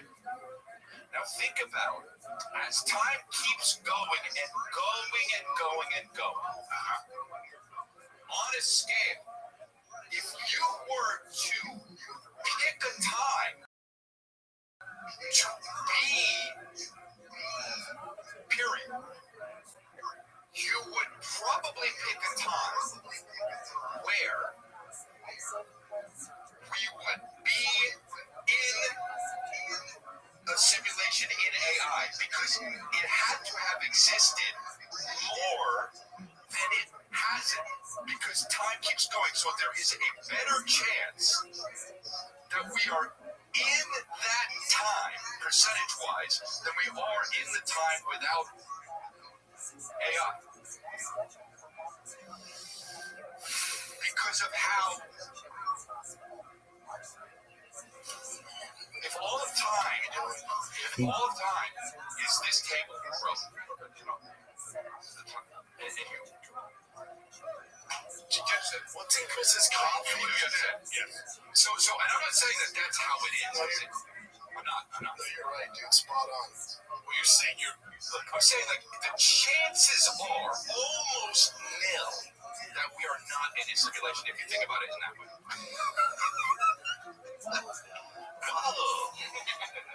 Hey, guys. We're getting close. I just No, there's just something about the face. It's E-powered vaginal heating mod. That's nice. No, it sounds. Comes with a non-staining blanket. Well, does it? No, is that what it says? Oh, that's very Non-staining for a blanket. Yeah. That's it. You're saving this Greek technology for the sex robot. Look at the shipping case value. That's hilarious. Wow. That shipping case alone is $800 value. Yeah, because that's what you're doing. That's with your wife while you're fucking the sex robot. Let me see the options. Really choose your options. Get here, like, man, get here. Send her back. Yeah, you still there. Like, where am I going? You get a rebate if they return a wife. Yeah. You're with your wife, and you're like, oh shit, look at this. Cool, we got this thing. It's so hot, right? Wow, look at that. What should we put in that box? I'll be back. That'd be the commercial. Yeah, send your wife back. Nick, does it say how much it weighs? There gotta be more than 105. Look at those options. Wait, go down there. Look at the advanced skeletal with shrugged shoulders. Right there, bro. Come on. That one right there. Look at that. The one of the fixed one looks like, what's up? Advanced skeleton. Oh, advanced sexual positions. You want her to be like, they might have sex. Maybe. Yeah. I saw a guy talking about like go up. I want to see the legs. What is this like that you can pick different body types? You're not gonna put a good booty on. You can go down and look at this white girl. Go up. The ass thing. You're saying up and down. Yeah. No. Down is up. That's terrible. Like, that's terrible. Yeah, that ass I was is sitting that ass too. Hey, y'all are crazy. Can you put an ass on it? Y'all are crazy, bro. This is the whitest you've ever been. It's like, can I get a floater ass? Is there an option for a floater ass? Who in the room thinks that's a nice ass? I think the picture, honestly, is not doing it justice because that is not the top of her ass. The top of her ass is actually here. It's actually. Nick, good eyes. So it's Nick. Good eye, Nick. This is just a terrible song. It's just like, oopsie, it's falling off.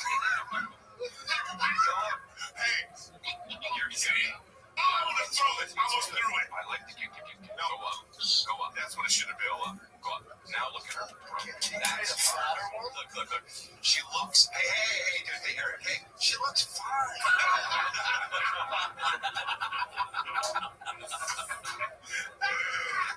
Hey, you know, if you're with a girl like that, you're not looking at her face anyway. So it's like the fact that it looks weird like that. Like, yeah, no, that's what's great about this, because the AI is going to be in there. So this is great. So you can like decide when you're at a look. So you can just be like, hey, I'm looking at new cars. Can you like tell me the best cost efficient, most fuel efficient way? And then so while you're which body type would you go for? Because this will zoom and go right there. You see the 167. Yeah, I know you would. And I would. The question is, which one would you pick? I know which one I would pick. Chris is his supermodel. I know which one I'd pick out of all these. Which one? Can I guess? You can guess if you want. 166 supermodel. What's the 169? Chris is 166 supermodel. I'm saying 169. Let me see what 169 is. Okay, and then go down. No, the one I would pick is 158. Let's see. Okay. Yeah. Let's say he's a little juicy with the European slope. European slope. Yeah. It's a little thick. 160 plump looks weird. 160 plump looks like out of shape. Yeah, you pick that shit, you fucking asshole. You would pick it. Look at you, pick the 167. You guys are all over that 167. Look at that. She didn't even look like a real human. It says big ass. Oh, wow, it does. That's why I picked it, for God's sakes. Just for shits, I would not pick that. Should we just order one of these for the studio, just for, Sweetie, it's research. Ready for hospitality. It's for golden hour. And I get to the golden hour if you want to fuck in. And I get to go first, so it's all good. I won't get what Nick has.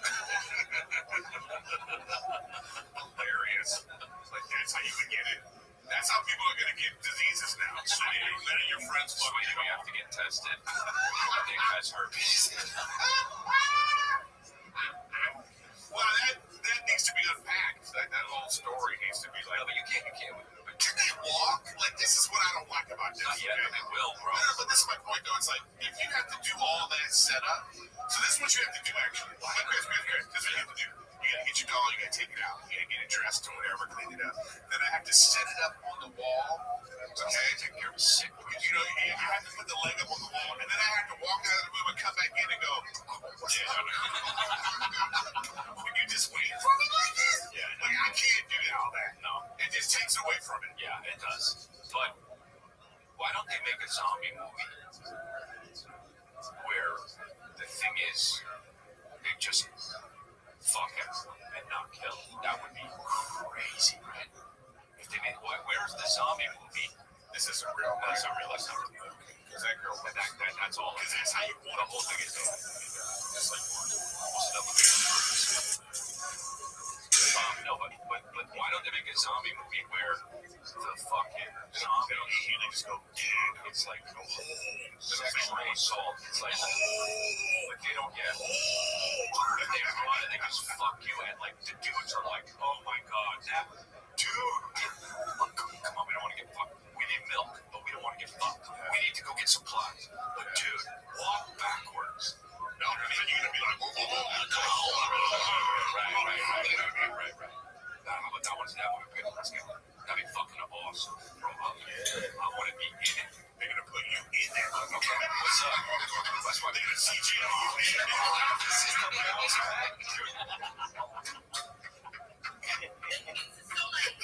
Where's the layup bounce back? That'll be your whole function. And you know what?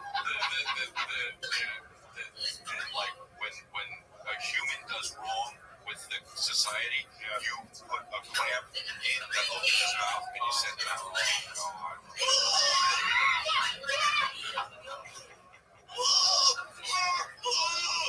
And then your asshole is also clean. Just running a train on a planet. This is a terrible movie. I mean, it's bad also getting Let's make the AI make that movie. That's what I'm saying, dude. Fucking get Hugh Jackman's likeness. I'll open up my, What would you call it? You know? I don't know. Just when you thought summer couldn't get any hotter, Pluto TV is turning up the heat with thousands of free movies. Presenting Summer of Cinema. Stream your favorite blockbuster films like Gladiator, I Will Have My Vengeance, Good Burger, This Is What I Call Fast Food, Beverly Hills Cop, The Girl with a Dragon Tattoo, and Julie and Julia. All for free on your favorite devices. Pluto TV.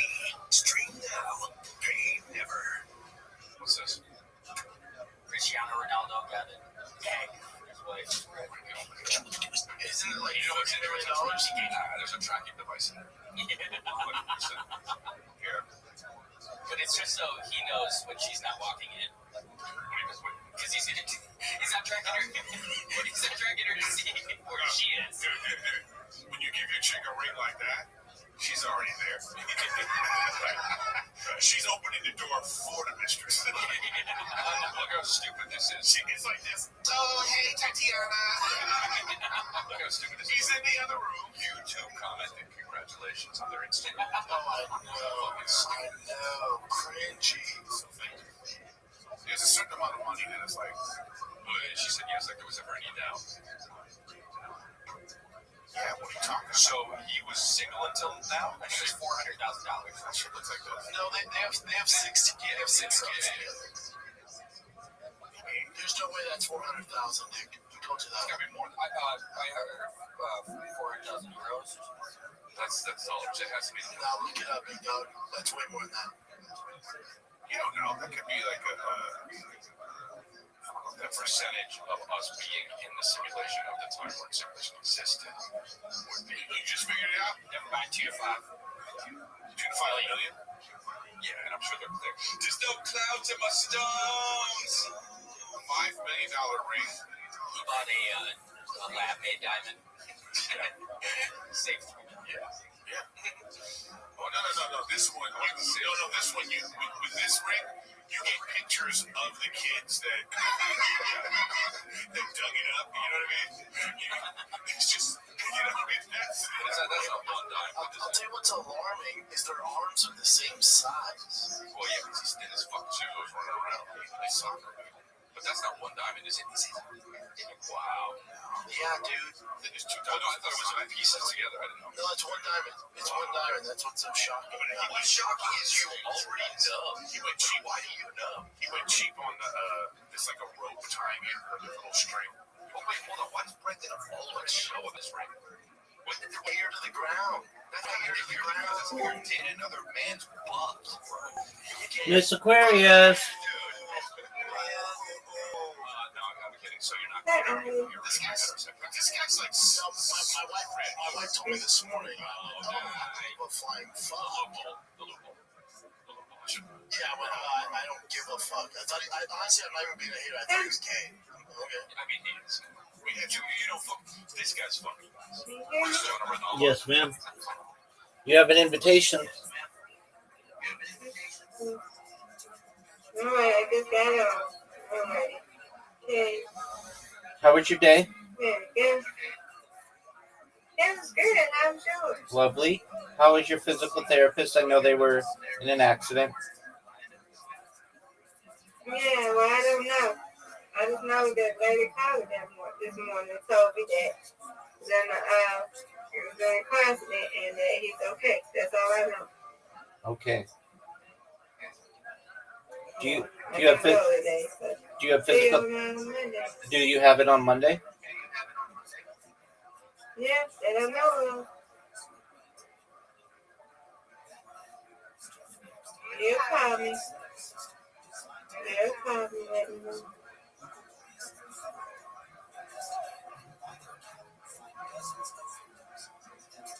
Great spare. Thanks.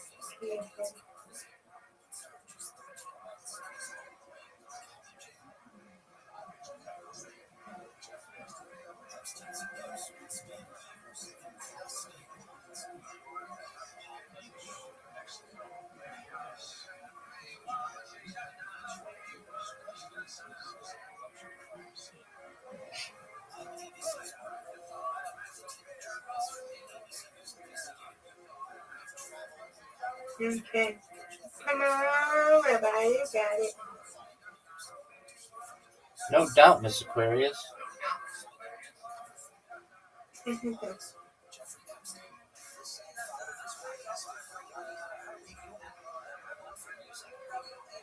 Three spares in a row.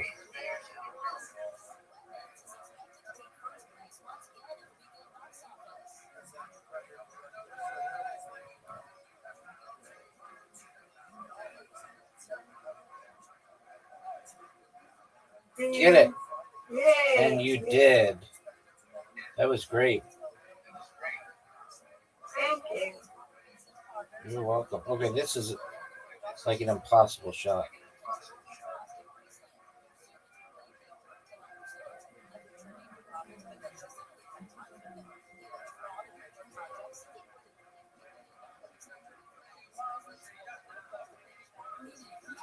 What a strike. Thank you. You're welcome. Miss Aquarius takes the lead. What a comeback. Get it. Okay. Miss Aquarius. You got this, though. You got it. No doubt. No doubt, Miss Aquarius. No doubt. Yay. I'm going to get this now. For no, I'm not. You win, honey. Good job.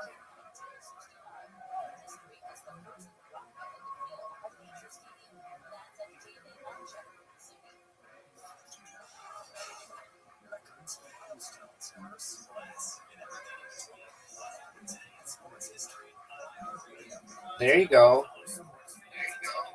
That's 7.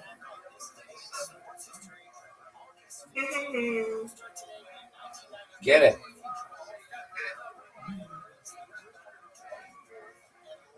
Come on. Right. You got this one.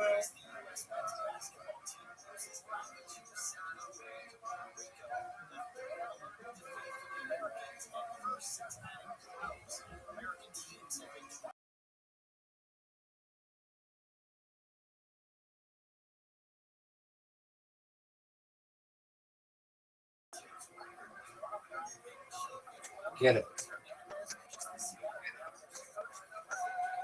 Come on, Rabbi. No, no doubt. Oh, shit. This is a tough one. But you got it. Good job. Yes, ma'am.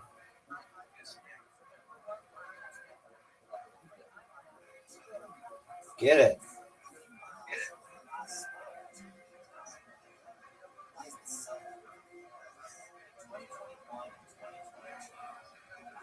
Now,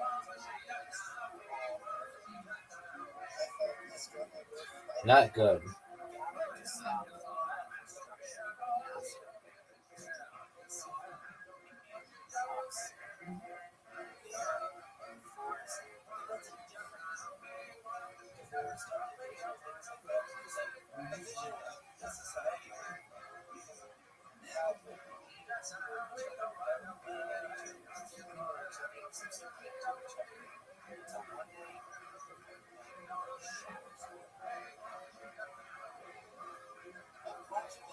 come on, Daddy.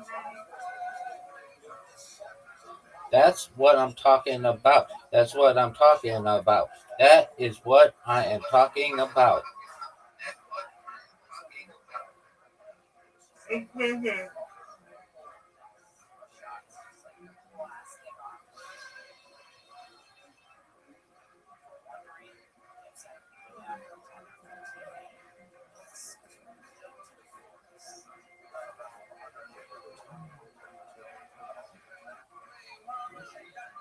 Two in a row.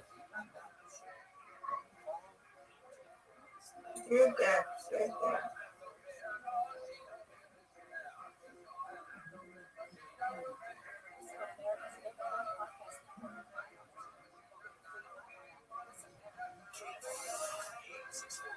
I'll take it. Right. You win. Good job, Miss Aquarius. You win, I win. Next chapter, you start. See, come on. Sweet dreams, Miss Aquarius. Sweet dreams. Let's see, what is it? Alexander looking at?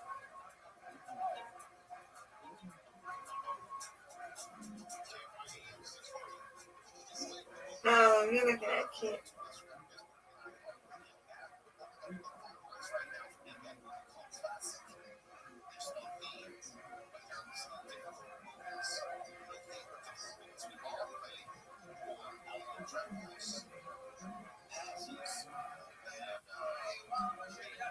Oh, okay, you're looking at something.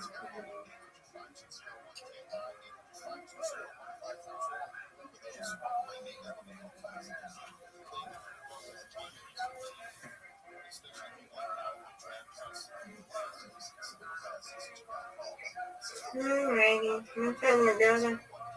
I'm about to go on another side, socialize. I'll see you later. Okie doke, Miss Aquarius. Take care. You too.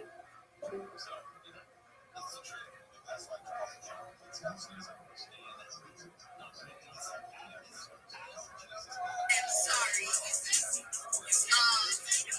Need something to drink up? Okay. Alright, whatever that means.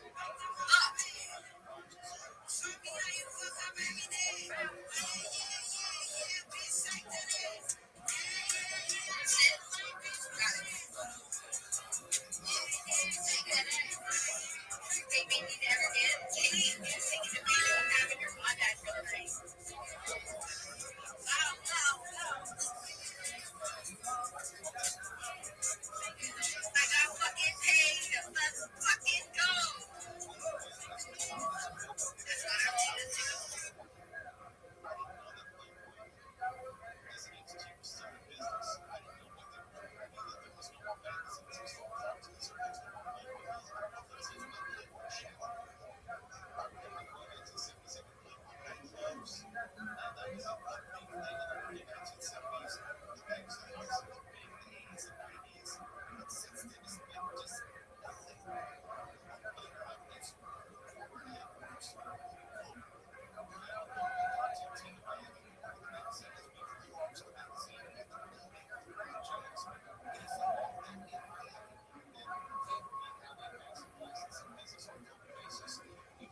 Talk about businesses.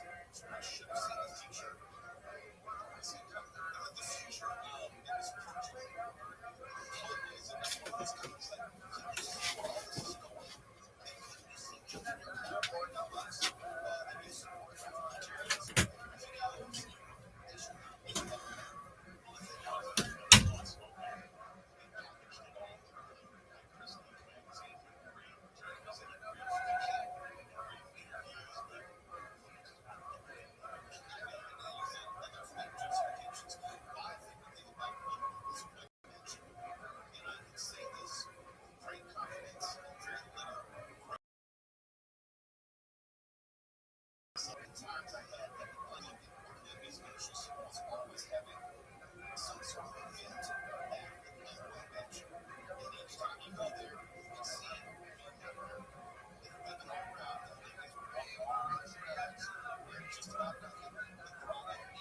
Rabbi.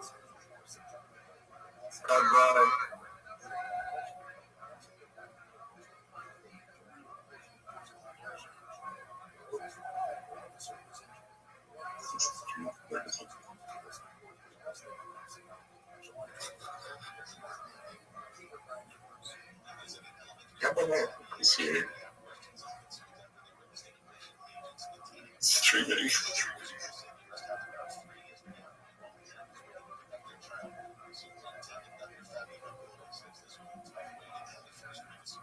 Rabbi. Rabbi.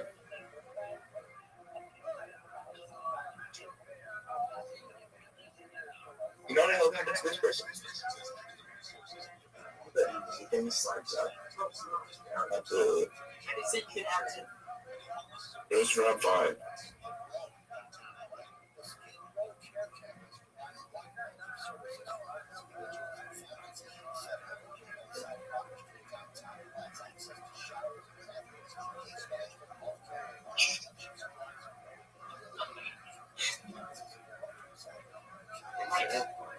Just play music, faggot.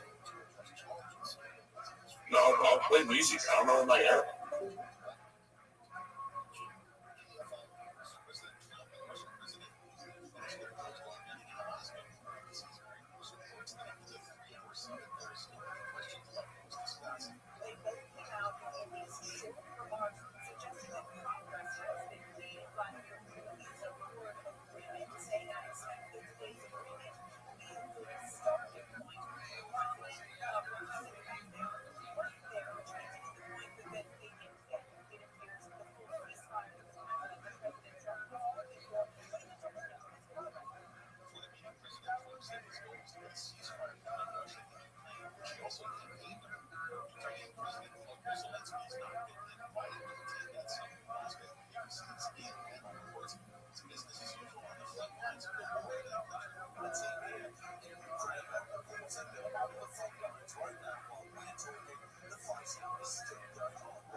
Good Shabbos, motherfuckers.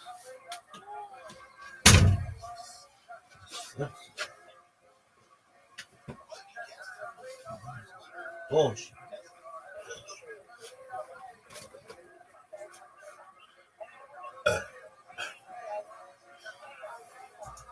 He decided that the moment was right to strike a peace deal. He was worried that if he didn't make a deal with Arafat when Arafat was weaker, then he would have to contend with all kinds of other movements, such as Hamas and so on. So under the leadership of President Clinton, they signed the Oslo Accords.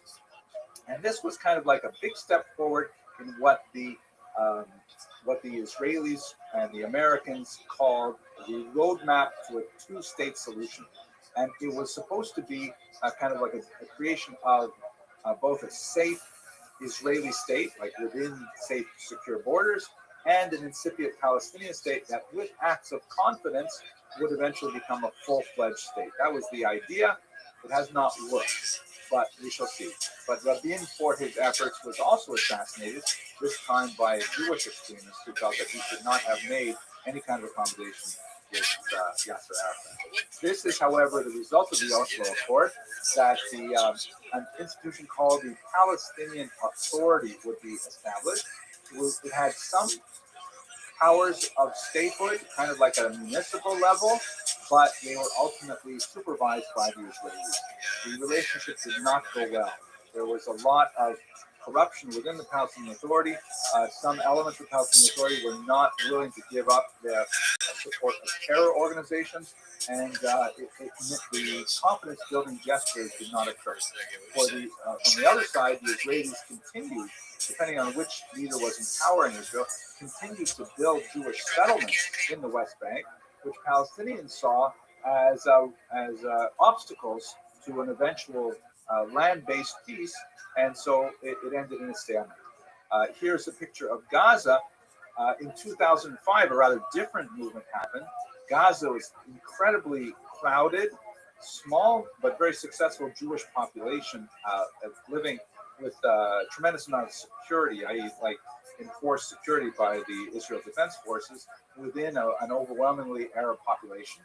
But by the initial decades of the 21st century, Ariel Sharon, who was the prime minister at the time, felt that it was not practical to try and support this small Jewish population, this Israeli population within the Gaza Strip, and he was worried about the changing demographics, which indicated a much higher birth rate among Palestinians than Jews. And so he argued, and the polls just slightly supported, the slight majority of Israelis supported this, that it was time for Jews to simply leave Gaza, to so-called disengage, and essentially leave it to its own devices.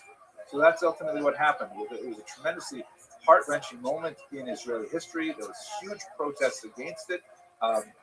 Populations like more secular Jews in Tel Aviv and in Haifa were very much in favor of it. But religious Jews tend to be oppositional to it, in particular, well, we don't get into details, but ultimately they did disengage, but it has not solved the solution of Gaza. It's still a tremendous amount of terror emanating from Gaza, a lot of rocket attacks on the surrounding areas. This just causes the Israelis to increase their blockade of Gaza and to lock it down and make sure they're not getting materiel and weapons and so on. And it remains a hot spot in the region with no easy solution in sight. So that's basically our status quo today.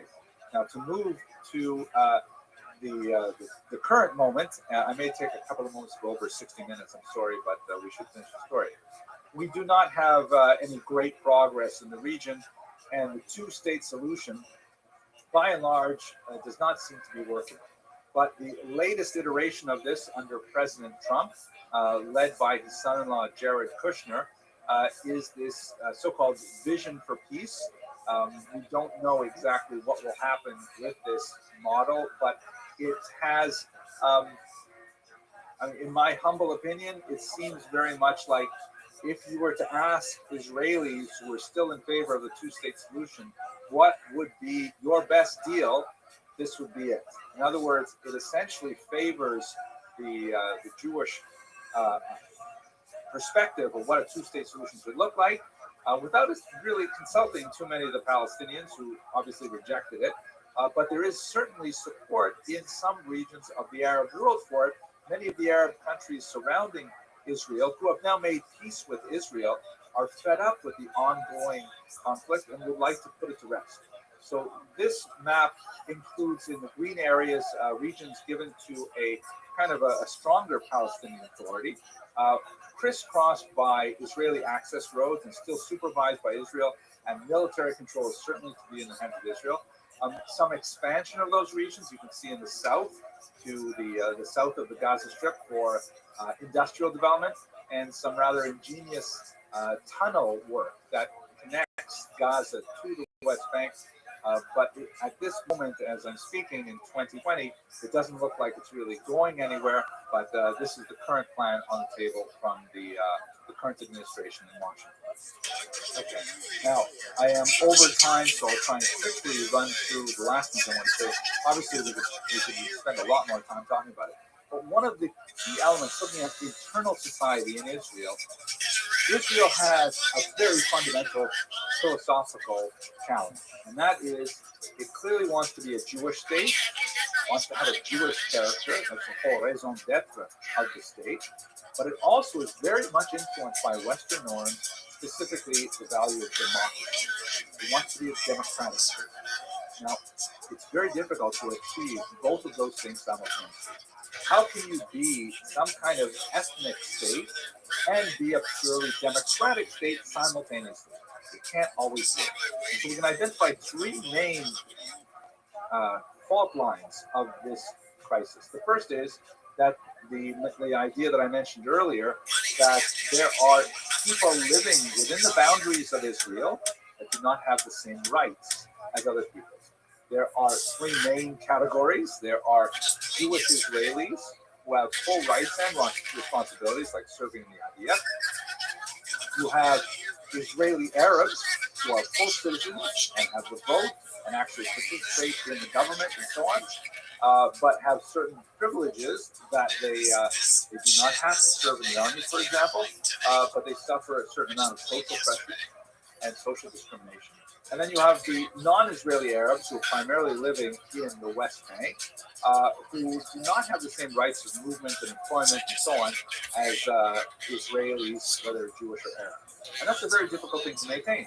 That is not a democratic state. It takes a tremendous amount of energy to maintain the status quo, but there's no clear way forward beyond what I've already suggested. Then you have a very important intra-Jewish conflict between the so-called Chiloniim, which means the so-called desecrators, it's actually kind of tongue-in-cheek term, and that refers to secular Israelis, and the Haredim, the extreme religious, sometimes called ultra-Orthodox. The term Haredi means those who tremble, those who tremble at the word of God. And there are a lot of really important flashpoints in their conflict. Like here, you can see in the sign, it says in English, "Stop the oppression of the religious minority in Israel," and they're referring to the ultra-Orthodox Jews as a religious minority, which is kind of ironic. And in Hebrew, it says, "Dilator dipat tamiu," which means enough, the persecution of the minority or the pursuit of the minority. So there are certain things like, for example, the Chiloniim have a long-standing, for the most part, not all of them, but they have a long-standing opposition to serving in the IDF, which is a national burden that many Chiloniim resent.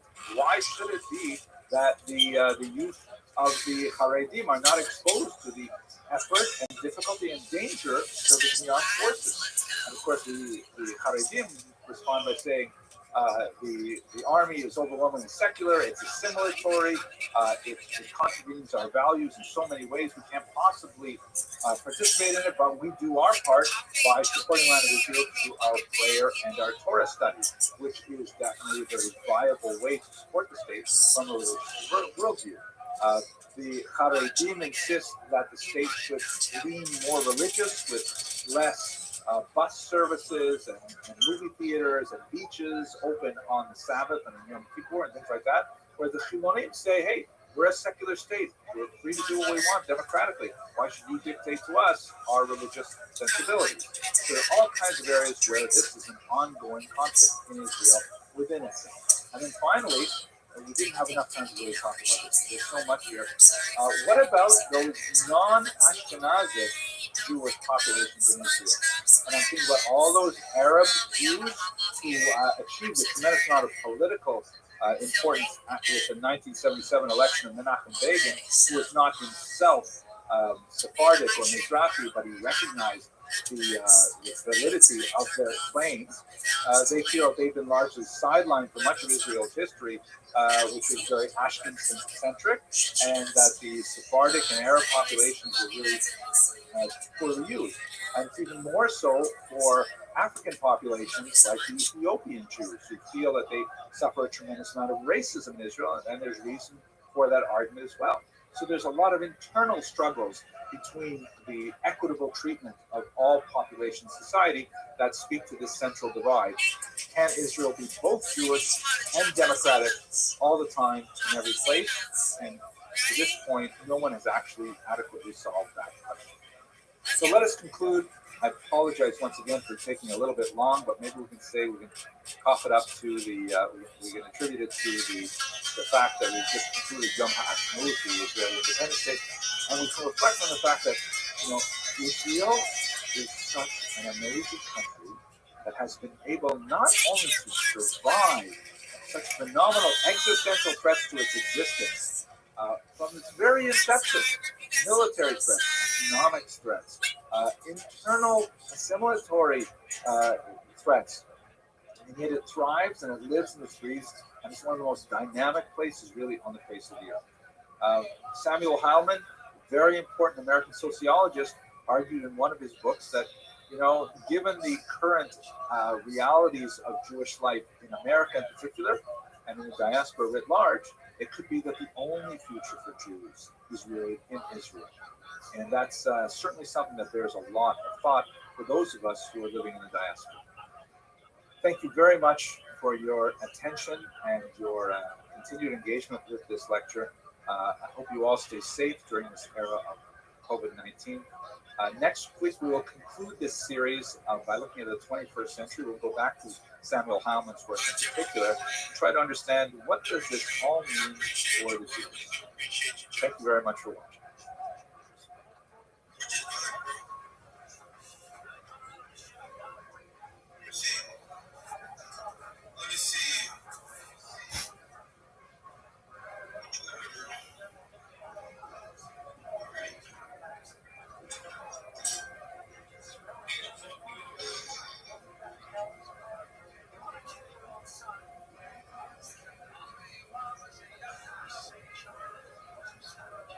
Hello, everyone. I hope you're all doing well. Today is the final class in our series of I Survived Jewish History. And I'm really grateful that so many of you are here to listen on this.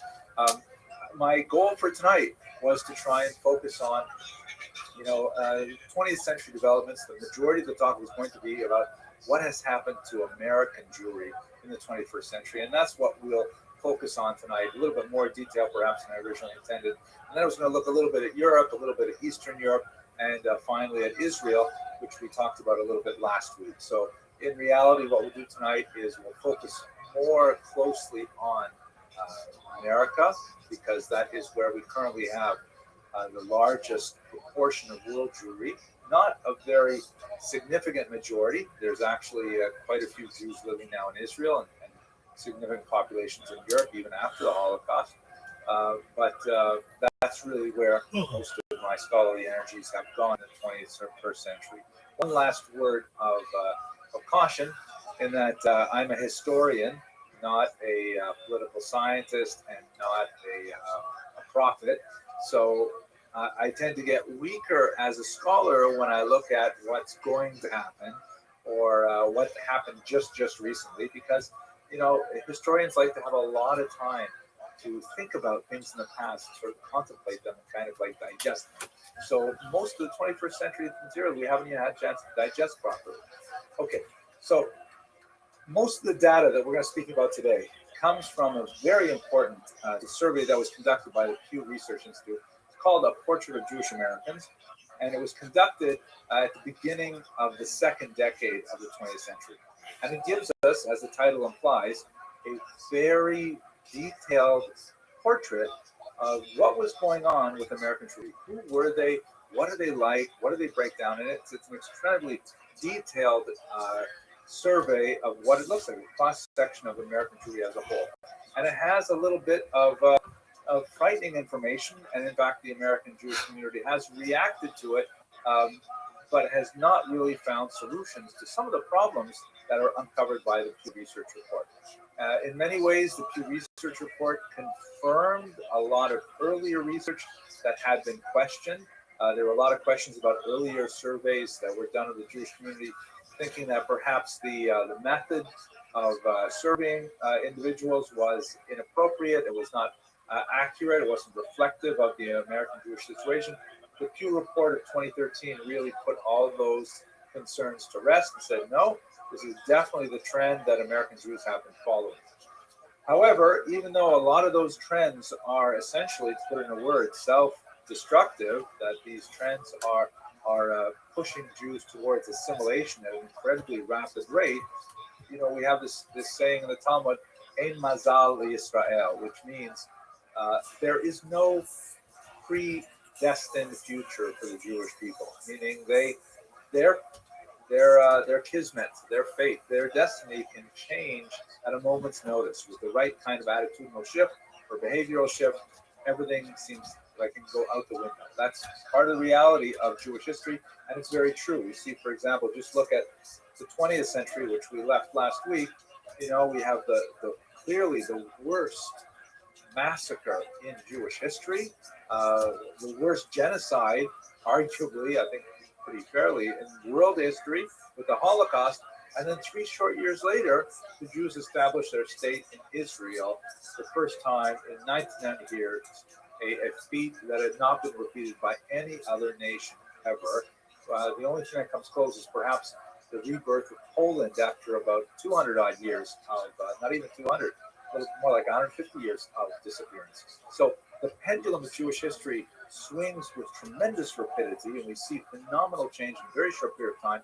So even though a lot of the picture in this particular research is dark, it's not necessarily final.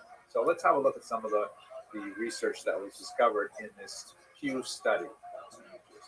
Add a little bit. Here we go. I originally delivered this lecture for a conference held by the Tickle Foundation. Okay, here is one of the figures that the Pew study confirmed. American Jews are getting less religious and less likely to be religious every successive generation. Looking at this chart here, you see that the greatest generation, right? These are essentially the Jews who participated in World War II. They are about 93% by religion in 2013. If you meet one of those great generation Jews and you ask them, what's your religion? They will say, I'm Jewish. Only 7% will say no. The silent generation that follows them, this would be my father's generation, who grew up as a child in the Depression, but just a little too young to participate in World War II. Not a much of a change. 86%, slight decline. The boomers, I myself am a late boomer. I was born at the very end of the boomer period. 81%. So a significant step down. By the time you get to millennials, a millennial who was born to Jewish parents after 1980 is only 68% likely to declare themselves Jewish by religion. Right? Significant decline overall. And by the way, the numbers from 2020 are very similar. A recent study of people's religion. This is actually this week. It appeared in the New York Times, I believe, on Friday, if I'm not mistaken. They conducted a survey asking, how has the COVID-19 crisis affected your faith?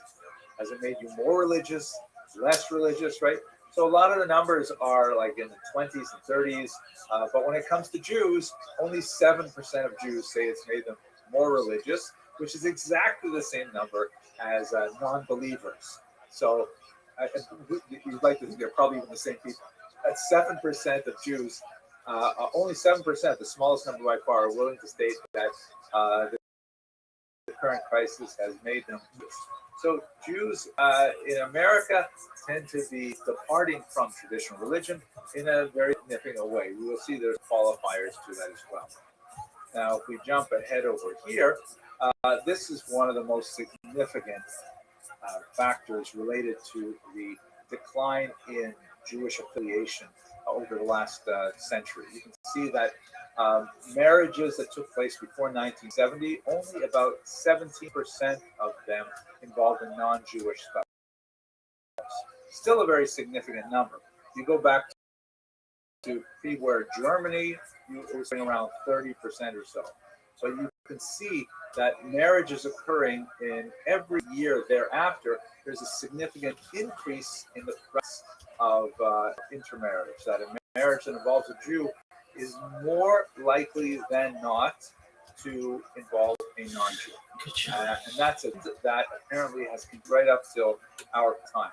The reason why the Pew study was so significant is because the study that was conducted at the turn of the 21st century indicated that a slight majority of Jews, 55% in this survey, were marrying non-Jews, and that was considered scandalous, like more than half. But in fact, it is a verifiable fact that we can see very clearly. This is the trend of American Jewry, and there's a lot of consequences of this. As we see, for example, when you look at children, the children, widely cited statistic, only about 1/4 of children raised in a home with one non-Jewish parent. And by the way, all these figures about marrying non-Jews do not include people who convert in any of the denominations. These surveys are conducted basically asking a person, are you Jewish? And they would say yes or no. And they would say, were you born Jewish? If they would say yes or no, they might ask more questions. But in terms of the intermarriage question, if both partners say they are Jewish, then that's all that the Pew survey is looking at. In terms of Jewish law, halacha, obviously there's a much more significant debate, particularly with regards to children, if the mother was converted, because traditional Orthodox Judaism is matrilineal. The Reform movement adopted a patrilineal formula in 1983 with a different definition, meaning to follow through the father, but I'm getting off on a tangent. Perhaps this is a phenomenon related to the greater acceptance of intermarriage, particularly in the conservative, Reform, and Reconstructionist communities. But it remains to be seen exactly how this will play out long term over Jewish demographics as a whole. In terms of fertility, this is related very much to the question of intermarriage, because obviously if Jews have more children, they have a better chance of surviving, at least in terms of demographics, into another generation. And one of the worrisome aspects of Jewish survival in America in particular is that American Jews are remarkably infertile in comparison to non-Jews. Like looking at the general Jewish population, U.S. population, it's 2.2 children per female, per mother, whereas the net Jewish number is below that, 1.9. You have to have 2 for replacement value, right? To keep the population, you have to have at least 2 children, and obviously 3 would grow the population theoretically. Now, and that seems to be related very much to religion. Jews who declare themselves Jewish by religion are a slightly higher number, 2.1 children, whereas Jews who claim to have no religion, they say are ethnically Jewish, but they consider themselves Jewish by religion, the number drops to 1.1. The reasons for this are twofold in particular. The first is that Jews, as we've seen many times throughout the series, tend to be highly urbanized, and urbanized people tend to have less children. You live in close quarters, you don't need lots of extra hands on the farm. It's a trend that's visible across the spectrum of ethnicities. It's very prevalent in places like Germany, and not only among Jews, I mean among non-Jews. Germany, Japan, they have a very significant issue with fertility because they are highly urbanized. The second factor that's especially relevant to Jews is that Jewish women tend to be highly educated. They are, in fact, on average, the highest educated females of any ethnic group in America. And higher education for women correlates with fewer children. Typically because, extended education means a delay of marriage and a delay of having children. Careers and so on, it's very difficult to juggle a career and motherhood. So many women, especially educated Jewish urban women, choose to put off having children, and they have fewer overall. When you drill down into the denominational differences, you see some very stark contrast. Orthodox Jews are still having children at a fairly high rate. The average in the Pew study was 4.1 children per Orthodox woman who was married. So that's a significant, I think, who was married per Orthodox woman. It's actually a fairly high number. It's well over replacement rate. Other studies, not shown here, looking at the Arabian, the ultra-Orthodox, typically associated with the Yeshiva community and the Hasidic community, have even higher averages. But taken as a whole, in the Pew study, people who report themselves to be Orthodox had this figure, 4.1. The number drops precipitously when you get to the non-Orthodox groups, conservative and reform, 1.8 and 1.7 respectively, and those with no religious affiliation, 1.4. So the more religious a woman is, the larger her family is likely to be. That's what the numbers essentially say.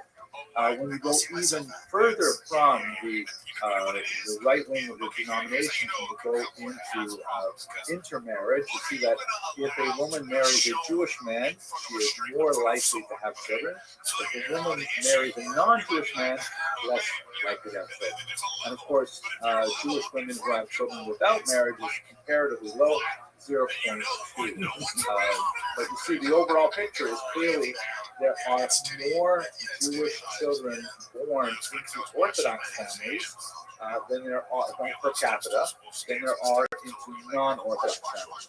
That is offset, however, by the fact that the Orthodox are still a very small minority over the overall American Jewish population. Let's have a look at that statistic. Next slide. Yes. So if you have a look at this slide, well, actually, it's more than this, 78% of American Jews in 2013 declare themselves not only Jewish by ethnicity, but Jewish by religion as well. 22% say they are Jewish, but do not have any religious identification whatsoever. I believe I have a denomination chart right here. Here we go. So we saw the high birth rate for Orthodox Jewish women, and that might encourage those of you in the audience who are a part of the Orthodox community. But as you can see from this chart, and it has not changed appreciably as far as we can tell in 7 years since these results were tabulated, only about 10% of American Jews identify as Orthodox. So in other words, they may have the highest birth rate, but they're only a small slice of the overall pie. A much larger slice of the pie are Reform, 35%, conservative, 18%, 30% are of no denomination. So if the birth rate in, let's see, it's about 65, it's close to 85%. If 85% of the Jewish population are not having children at replacement value, that signals a very significant demographic crisis. The fact that 10% are having a population boom means that 10% is going to become a more significant piece of a much smaller pie. To that end, let me show you what this looks like graphically. We're seeing a phenomenon which some scholars have called the hardening of the core. That is, the concentric circle, if you can imagine it, the concentric circle that represents all the Jews in America has a core of, let's say, the Orthodox. We could actually put other people in there who are highly affiliated, but these are let's say they're Orthodox. It's a small, tiny core in the much larger circle.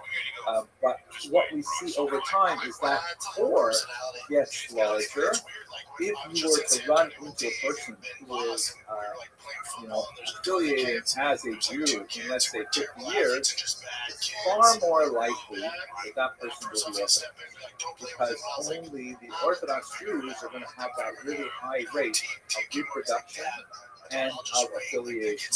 That's the trend that seems to be developing in America. Again, as I mentioned earlier, in Mazal Israel, we do not, the Jews don't have a pre-fixed destiny, as the Talmud teaches, and a lot of things can change in the meantime. But that seems to be the very clear path that Jews are following.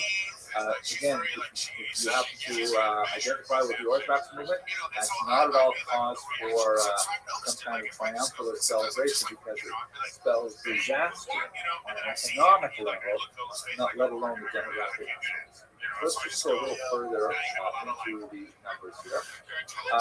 The OTD phenomenon is slowing, but it's still significant, still serious. What is OTD? This is a Hebrew phrase that's sort of used in common Anglo-Jewish parlance. OTD stands for off the derech, or off the path. And it means Jews who were raised with traditional religious values and practices, more significantly practices, because of course, Jews can be intensely religious, not necessarily observant of Shulchan Aruch, the code of Jewish law. Far be it from me to suggest that such person people are not religious.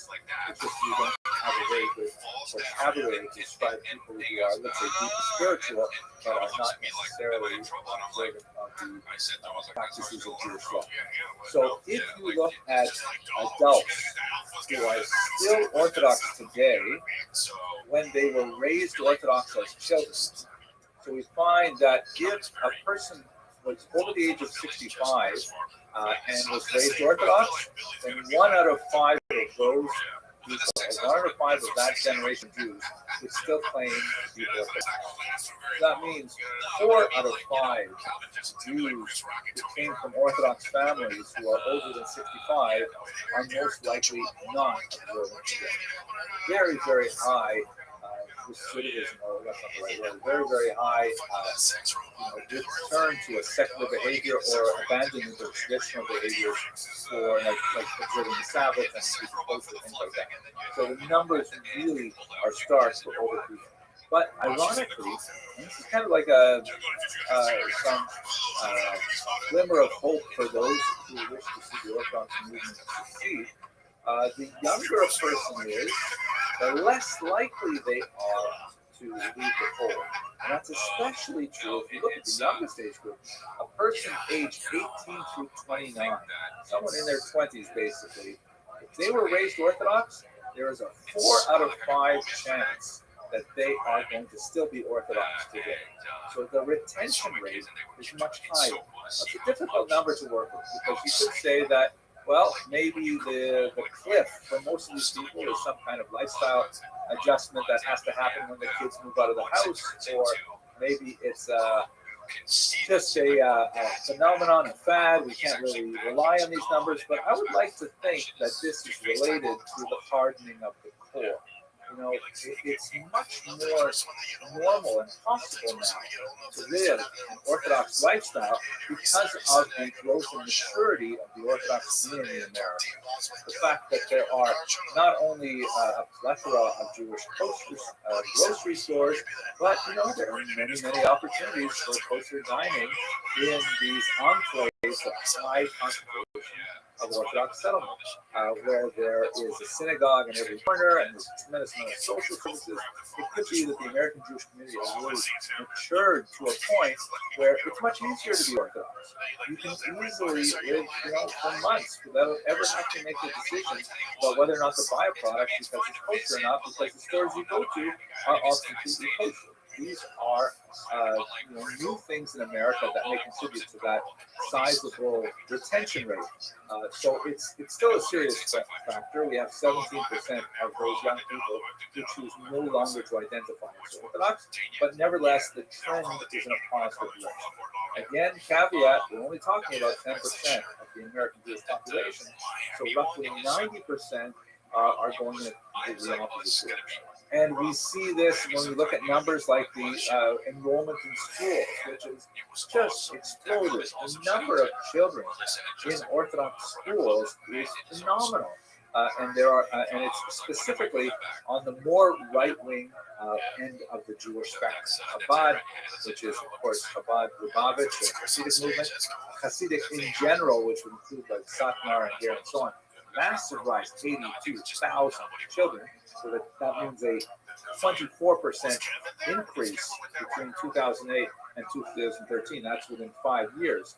These numbers are explosive. You look at places like Lakewood, 76,000 yeshivish kids, not all in Lakewood, but a big chunk of them, 14% rise. These numbers really speak to the idea of the hardening of the core, that there's a drift to the right within the Orthodox world with demographic increases on the right wing of the spectrum that is affecting a kind of a centrifugal force. It is exerting a force of gravity, a pull of gravity on the other movements or styles of Jewish observance and pulling them more towards the right wing.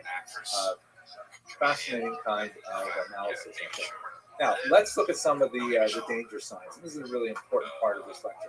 This is Samuel Heilman, very respected senior sociologist, perhaps the greatest living sociologist of the Jews. He is an incredible authority on what has been happening to the Jewish people, particularly in the 20th century. And this book here is an incredibly important book. It's very short. It's a series of lectures that he delivered at the University of Washington, a portrait of American Jews in the last half of the 20th century. You can see the cover photograph is kind of clever. It shows the same person on the left as a bearded, looks like a Lubavitcher, he's got my hat, and on the right he's like your regular secular, all this Joe kind of guy. And which direction are we moving in, right or left, right? That's part of the question. So in his study, he posits something I like to call the Heilman thesis. I think other people are starting to use that term because it's one of the major contributions of his work, which is not necessarily in a sociological vein, but in an economic vein. So let's have a look at this chart. That is really important to understand what's going on in American Jewry and what might happen in the future.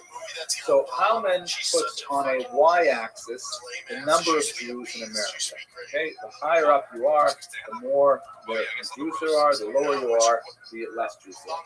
And then on the x-axis, did I say x before? I meant the y-axis. On the x-axis, he asks for Jewish affiliation. I alluded to this earlier. Jewish affiliation is hard to really pin down, but it means how many discrete, identifiable markers of Jewish behavior do we see in a person's life. So for Or to be quite high on this, because you can include things, lighting candles every Friday night, having a Passover Seder, lighting Hanukkah candles, going to Israel, supporting UJA, all kinds of different things that are markers of Jewish affiliation. But there is a population of Jews who are not Orthodox, who still have very high levels of affiliation, even without many of those religious behaviors. Like, for example, supporting Jewish journalism, Jewish arts, supporting Israel, being a secular Zionist, even a communist Zionist, whatever you want, but a high level of Jewish affiliation that is not identified as Orthodox. Okay, those are the two axes, the number of Jews on the y-axis, the degree of affiliation with increasing numbers to the right on the x-axis. So, if we were to look, says Heilman, at the Jewish community in America in 1950, it would look something like this. You would have sort of a big hump in the middle where on the far left, you would have a large chunk of Jews who had very low affiliation. They did not light Sabbath candles. They didn't go to shul on Yom Kippur, maybe. Very, very little things that they would do that was actually a marker of their Jewish identity. That's what you would have in 1950 on the far left. Then you would have a big hump in the middle of what the demographer Stephen Cohen called the moderately affiliated Jewish. These are Jews who would have some markers of Jewish affiliation and others not. Like, let's say, for example, maybe they keep kosher at home, but in restaurants, not so much. Maybe they always send a check to the UJA, but they never visited Israel. Right? There's things in there that are kind of par. They're definitely identifying as Jews, but when you look at the actual objective measures of their Jewish affiliation, they're in the middle, moderately affiliated. And then on the far right, in 1950, you would have a small group of fanatics, small group of incredibly affiliated Jews who would do everything for the Jewish people. Of course, they're sacrificing to be Sabbath observant and to keep kosher, or if they're not Orthodox, they're like, they own a Jewish theater company and they write Jewish plays in Yiddish and they do all kinds of really, really Jewish things. But they're a tiny, tiny minority, very, very small number of them.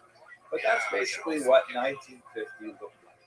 The big story in 1950 is the massive population of moderately affiliated Jews. Now, if you look at the Jewish community, says how in the year 2000, we have a very different kind of picture. This is what it would look like 50 years later.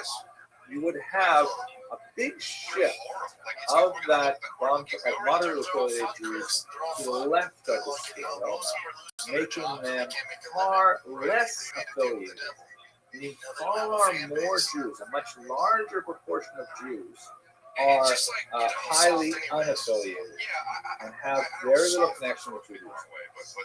And on the far right, you actually have a spike in the number of highly affiliated Jews. And this, once again, would be those Orthodox Jews, would be a big chunk of them, right? Because you have a big rise of Jewish populations in Brooklyn and in Muncie and in Lakewood, and you have, an extensive network of synagogues on the West Coast, on the East Coast, in the Midwest, and they're growing, and they're having more children, and their communities are getting deeper roots and so on.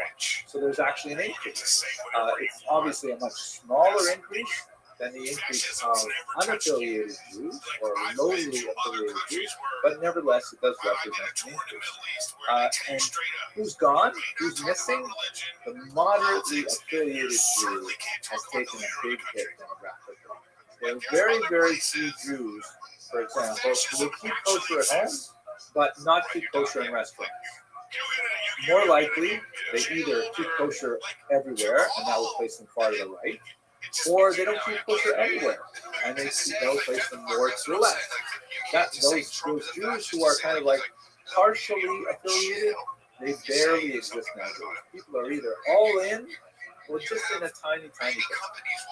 Okay, so when you look at this, and you try to think about what does that mean, there's a temptation to say, well, it's just that's the way it goes. But Baruch Hashem, right? Thank God there is a rise in the Orthodox. I want to say it's great. There's so many more Orthodox Jews.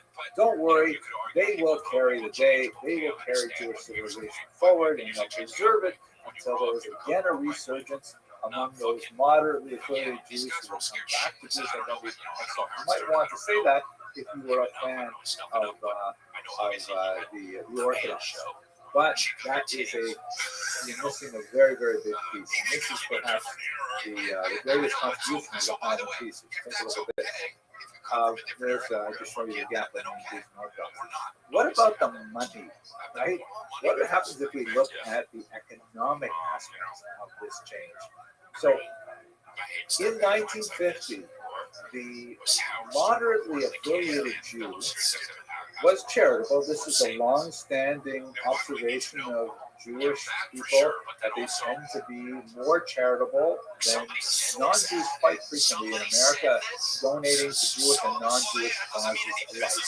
It is one of the measures that has determined also in studies like this. So those moderately affiliated Jews in 1950, when they gave money, where did their money go? Their money inevitably went to the right, to the Jewish community who's more observant. So in other words, if they had $100 and they wanted to give it away in tzedakah, they would give it to The local Beth Jacobs Jewish Girls School. They wouldn't send their own daughters to study there. They're fanatics there. They sent their daughters to go to public school. But the money, they'll send a check to the Beth Jacobs. If they get a letter, then next Rosh Hashanah, they'll send another check to Beth Jacobs. That's just part of where they think charity should go. That's what they do. Now, and so that means that the very, very small Jewish community is on the right wing of the spectrum.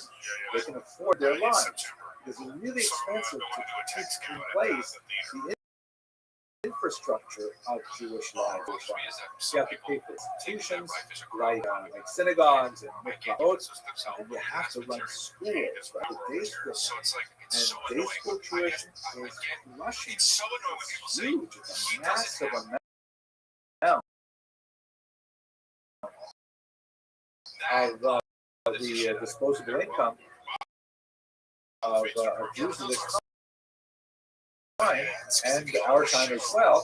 So those funds help float the more affiliated Jews are supported by the less affiliated but charitable moderately affiliated Jews. That was a symbiotic relationship that held true much of the 20th century. When you get to the year 2000, whether their children or their grandchildren are quite different. They are far more wealthy. American Jewish wealth has grown in the 50 years. And you have these very, very wealthy Jewish individuals, incredibly 1% kind of wealthy, but even the next 2-3% wealthy Jews are still very, very wealthy. And so what are they doing with their money? This is the sad part. They're giving it largely to secular, non-Jewish causes. Worthy causes, to be sure, like hospitals, universities, art galleries, all kinds of wonderful places to devote your charitable dollars, but that leaves very little source of funding for the Orthodox and the extreme right. And if this trend continues, Dr. Howman says, then Orthodox Jewish life will price itself out of existence in America. It simply cannot be sustained. If you have, let's say, an ultra-Orthodox family with, let's say, 7 kids, and the median income for a family of 4 in America is about $55,000. So imagine that their family even earns, let's say, $100,000. If they've got 7 kids, and let's say $10,000 child, that's $70,000 out of their $100,000. Absolutely untenable. How can you educate your children like that? So what tends to happen is, people barter and people get deals because they work in the schools, things like that. But it is definitely not an economically permanent, stable situation for the Jews on the right wing spectrum. The more they lose those mega donors who are no longer giving to Jewish causes, the less likely it is for those Orthodox Jews to continue life as they know it.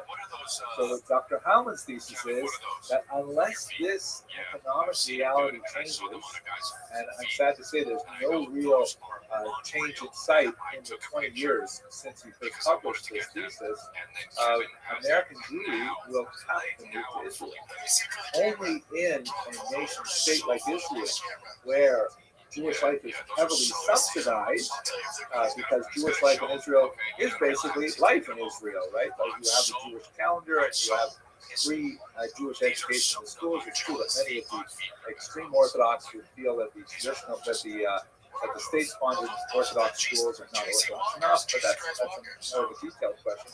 It is possible to have essentially a public Jewish school in Israel that is not a reality in the United States. So Howman's thesis is that ultimately we have to take the concept of Aliyah, of immigration to Israel, very seriously. What does it all mean? Another major student of American Jewish history is Jackie Horkheimer, here, and he recently conducted a fascinating study of Jewish leaders in their 20s and 30s. I understand what is the new generation of Jewish leadership doing in this kind of environment? And he describes a couple of things. Describes one, there are some institutions which are very much dedicated to protecting, to kind of conserving, to kind of, focusing on what worked before and trying to make sure that it works in the future. Perhaps you might want to put Chabad in this category in the sense that they're not experimenting with Shabbat. They're not experimenting with Kashrut. They're keeping the tradition exactly the way they used to. And their appeal, in my humble opinion, is primarily because they are deeply authentic about what they say. They are walking the walk. They are sent to Timbuktu to be roofing. They go there. Welcome. They're really dedicated to community. What's up, Cam? On the other hand, you have expressive organizations. Who's this Audi guy? It's Is he server muted? It's a woman. The bot? What? No, she's a Is real. that a bot? No. What is it? No, she's a real person. She's a real person.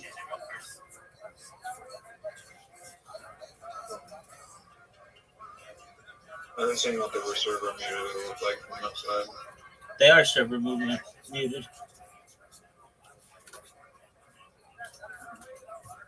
What'd they do? Oh, sometimes they just start yelling and they can't control it. They have some issues. And when they do that, it can either annoy or scare off other people. So I just server mute them for a little while and they calm down. How was your day, Crime 69? Overall, not too bad. What'd you do? Tell me all about it.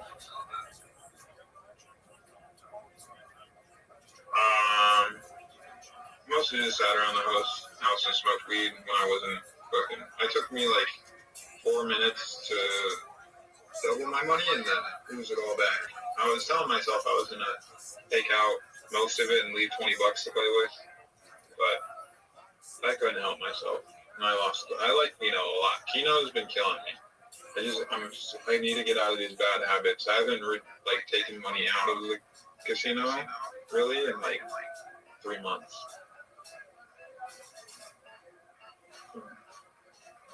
I'm just trying to focus on working towards a better mental for when I do gamble. Okay. Do you do any sports Most of gambling? that I've been working by Sorry? Do you do any sports gambling?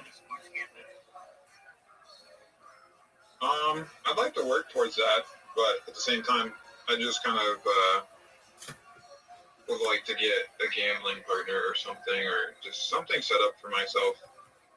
I just had a friend that was supposed to be my gambling partner, and they were gonna be my situational kind of person where I'm not chasing losses, so I could give them all my crypto, and then they'd give me a little bits back to gamble with here and there. And the goal is to just not gamble it all in one day, like I do. Okay. And we were doing good on that until he just stopped replying. Yeah, so he just stole your And then wallet? I realized that he took all the crypto out. Yeah. I realized he took all the crypto out. It's a constant issue, but it was only $500 rather than $5,000 or more. I mean, come on, you got to be smarter than that, man. Well, I gave him 6 months. I've known him for a long time. It's not like I fucking just met him. And he's loaned me money before. Okay. How much did he loan you? You really just can't trust anybody. I even if my girlfriend, he only loaned me $40, but the point is that I know how scams work. I've been scammed over out of way more money. This is just the first time I've been scammed in a long time, and it was just it's fucked up because I have his phone number, I have his real name. I'm at one point I might have had his address, but his Instagram got deleted because he got reported And so he's already got a new Instagram, but I fucking lost the message where I showed his fucking address. All right. Well, why don't you contact him via Instagram and be like, "Hey, dude, where's that money?" Oh no, he's straight up like he just blocked me the night on his phone number. I'm not really. There's no like the only way to go get my money is to go fucking like rob his house and take his money. It's like that's the only way to just. But like I'm not that kind of person. Like I'll let the universe run in the fucking. Like I just need to work on finding a better solution for my fucking gambling habits overall. Like, because if I had this girlfriend that like, she signed up for a stake without telling me. If I knew that she had signed up, I would have just sent it all to her wallet. Because like, if she's gonna steal my money, she's gonna use it to buy herself a new car. I mean, not a new car, but to buy herself her car. And then like, at least she would be doing something for herself and like. You know, but she's like not even likely to steal my money though. Is the problem? Like I should have fucking been able to like that line of communication should have been open, so I wasn't giving the fucking sketchy person the fucking money to hold on to. But, no. I'm down like $20,000 or $30,000 on the casino, so it doesn't really matter overall for $500. But like, it's still just like I gotta move forward and figure out. What I'm really gonna do. It's like about the next time I have a cash out from the casino and I want to figure out how to fucking keep it safe for myself. I'm still working towards figuring that out.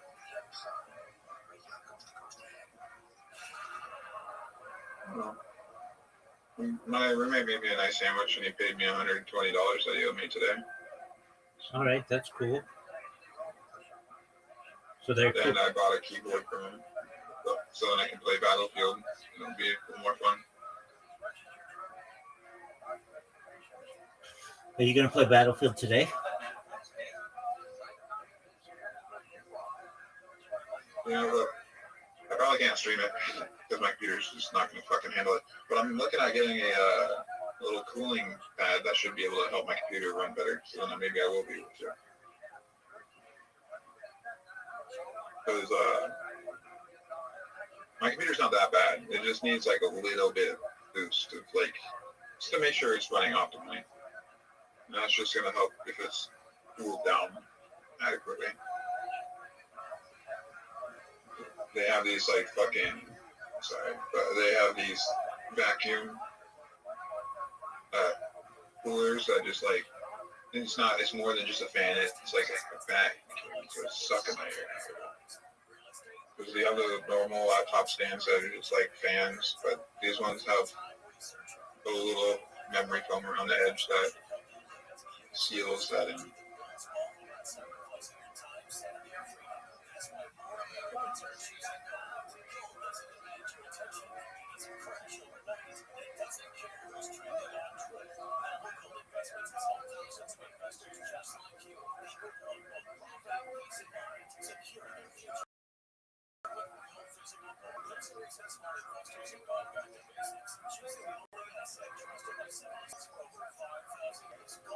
Do you feel as if the cooling pad is really going to be the complete issue, or you'll need to do something else?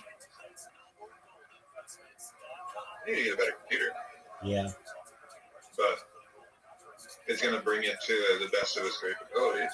There you go. I mean, it was able to run GTA pretty smoothly and stream that. So. Do you know how many days until Grand Theft Auto 6? I thought you have the thing live.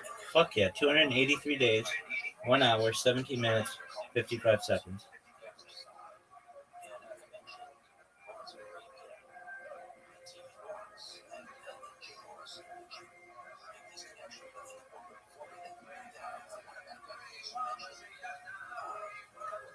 Did you have any other locks on like remote jobs? Because I don't think that place was gonna. You said it takes about a week to respond, but like I think it's been almost a week.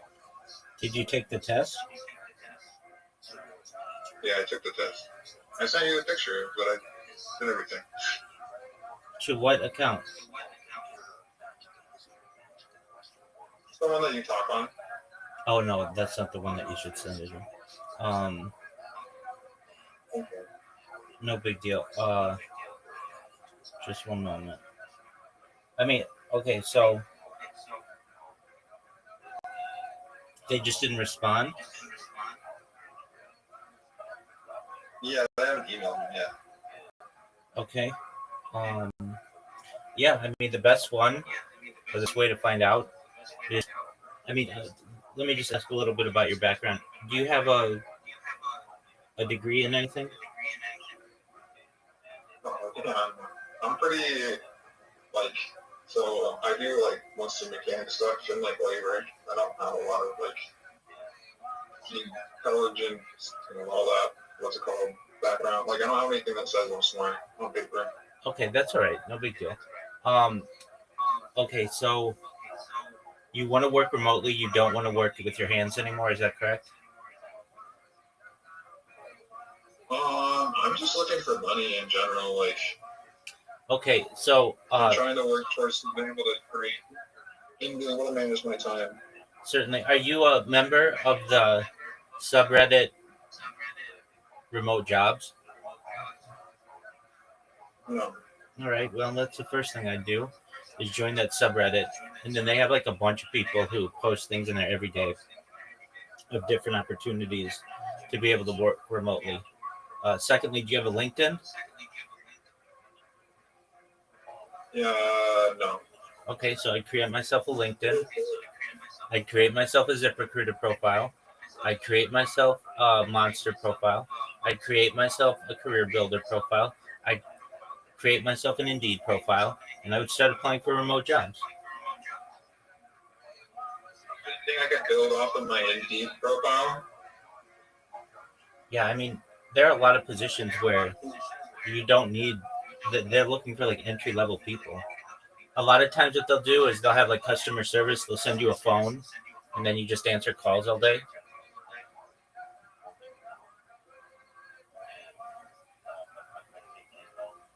No.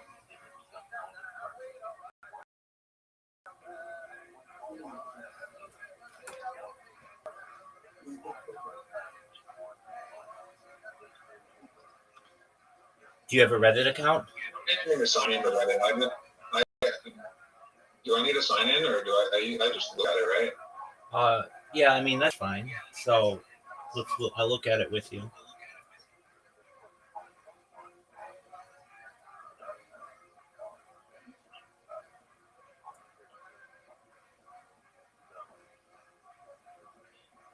You said remote jobs or remote work? Which one do you think's better? Remote jobs looks more official. Yeah, remote jobs has 300,000 people. Remote work has 200. They're both really big.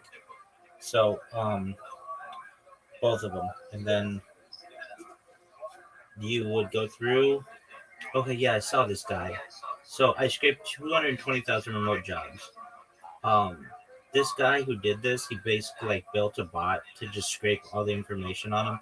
I would check through that. 5 work from home jobs in the USA. Position commerce assistant, part time, location United States. Pay range $19. Apply here. I would just apply there. Let me join. Yeah, let me join on my computer real quick. Give me some time. Take your time.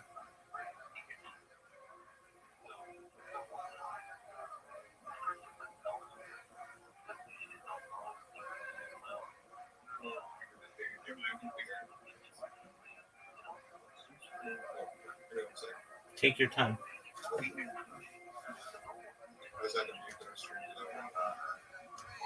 Okay. So you mentioned this the guy that scraped. Yeah. What's his name? So I would read it.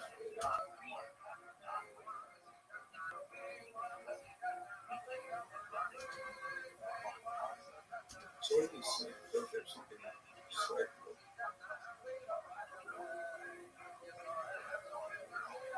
it's a whole ass project to help people find remote jobs. Essentially.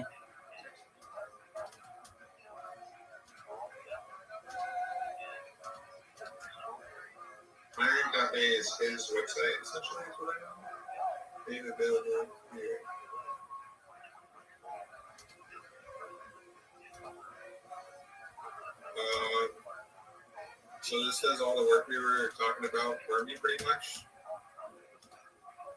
Well, I don't know. Like all the work when it comes to figuring out what I want to do remotely.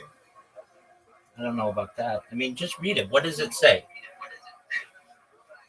Well, it just shows me like tons of different like opportunities, and I can like, because I'm on hiring.cafe, and then like you can like filter it. Oh, these are filtered through. Okay, so it seems like this hiring cafe is a separate, like not his website, but I think he made it. Yeah, I couldn't figure out what was going on, if we were just filtering just for remote jobs or what's going on. Sure. Yeah, so there experience. There we go. So there are 220,000 jobs there. One of which I'm sure for which you qualify. Yeah, because I just did an updated search. I think it's updated.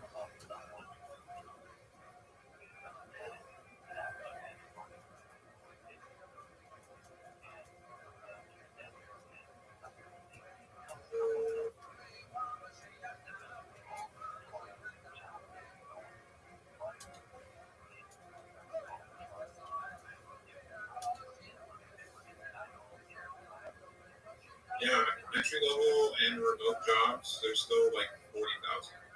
Perfect.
What do you think is more important? Going for something that feels natural and that like becomes something that's easy to talk about, or to like do the work for, or do you think they like? Because I feel like if you go for what like you will master faster, like what kind of just comes naturally, I feel like the pay won't matter because the pay will come. But maybe going for the pay might be a move. It depends what position you're in. If I were you, I would just go for a job. I wouldn't worry too much about pay. And then I'd get a better job and a better job and a better job. And just keep getting better jobs until you're comfortable. The only place I'm going to be comfortable is owning my own prosperous business. All right, well, you need money to be able to do that. I know. What's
23,000.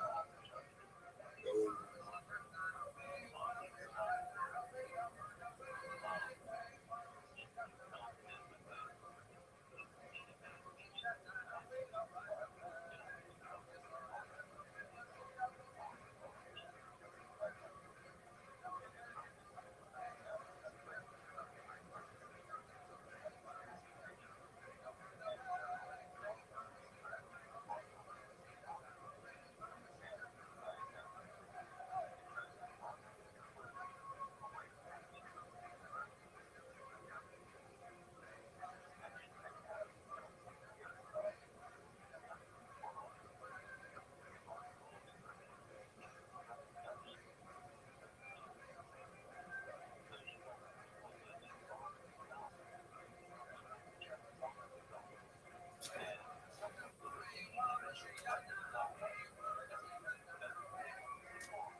It's Mira. It's Mira.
I'm regretting coming in here.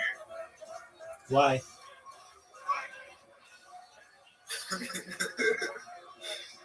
You gave me to do stuff that's good for myself. All right, good. It's a whole fucking can of worms that I wasn't ready for. I'm gonna put it off a little bit though. You're good at that, aren't you? You're really good at procrastinating.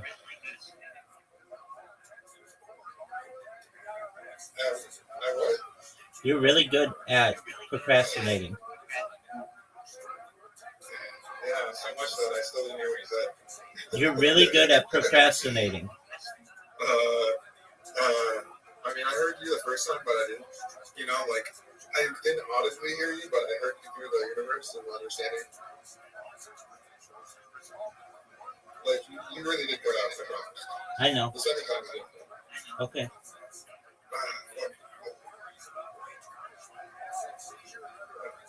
Battlefield.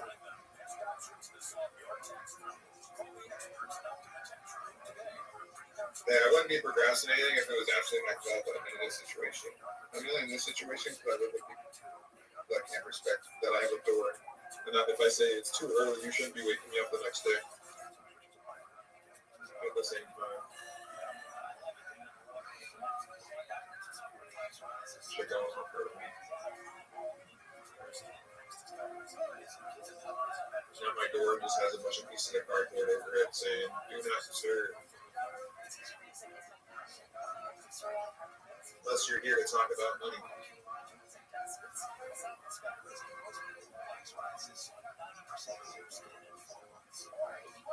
You play any first-person shooters? I've played Fortnite, Call of Duty, maybe online, or like mobile. What else? Grand Theft Auto, not really a first-person shooter, but it can be. It's probably my favorite. Counter-Strike. Then like old school stuff, like GoldenEye and stuff.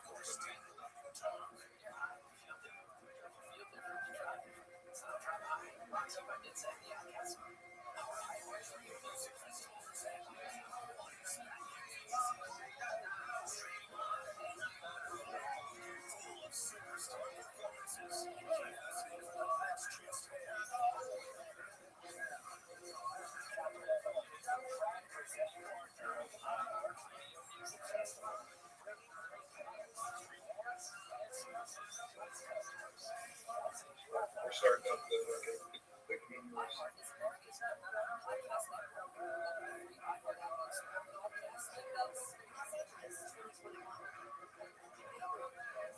Freaking house is intermittent sometimes.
What's wrong, Pimp?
I fucking muted him. He's still making noise.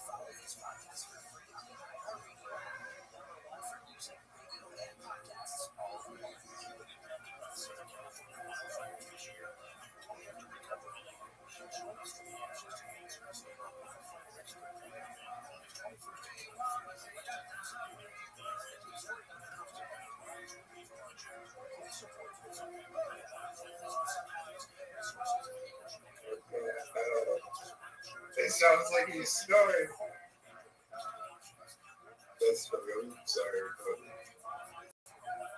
It sounds like. There's so many glitches in this data. This one, though. It sounds like who is snoring? Oh, wait. He's in this chat? What are you talking about? No, that was. No, I had someone in my game. I'm playing Battlefield. I gotcha. Okay. I muted him in the game, but it didn't put him out on the line.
Looks like Battlefield 3. Maybe I don't gotta change much.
favorite thing about this game is how you can completely change the map. You can actually see through.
get back around.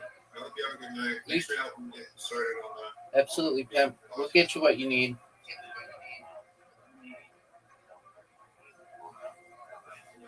Take care.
Zoot, what up, pimp?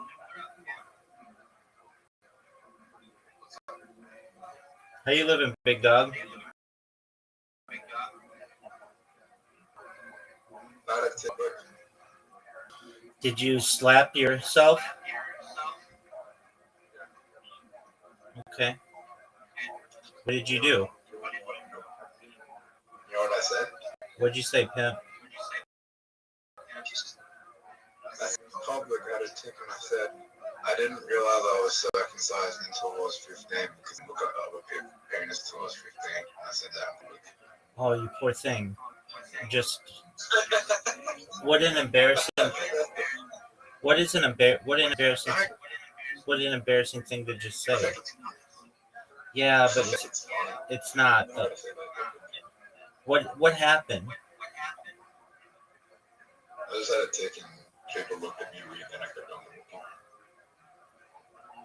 Oh, Zoot. That's sad. That's okay. You'll get through it. Just one moment. Can you help me with something? Yeah, sure. What do you need?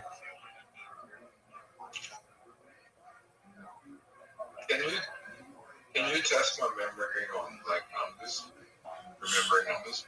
Sure. Remember these numbers: 69, 69, 69, 69, 69, 69, 7. 69.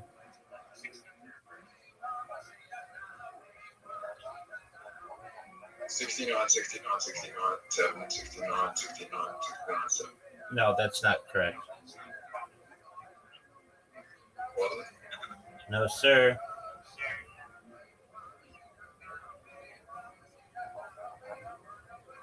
Here we go again. Sure. 69, 69, 69, 8, 69, 69, 69, 69, 69, 3. 69, 69, 8. Nope. Sorry. No. Just like it. 69, 69, 69, 8, 69, 69, 8, 69, 3. No. That's close. Okay, sort of. All right. Ready for another one? Yeah. 288-5906 273 Slow down. Slow down. Slow down. 288-5906 219 273 0746. Fuck that. Can we just do 6 numbers? I mean, just about anybody can do 6 numbers, dude. Yeah, do 6 numbers. Okay. I mean, but that's not hard. Yeah, just do it. Do 7. Do 7.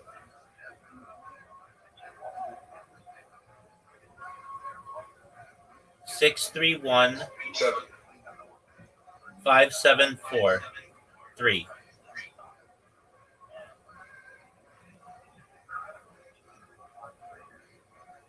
631 5743. Yeah, but like that's not a lot of numbers, dude.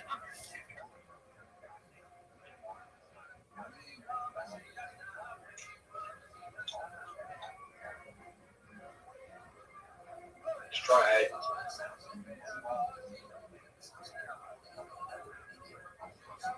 Eight numbers? Yeah.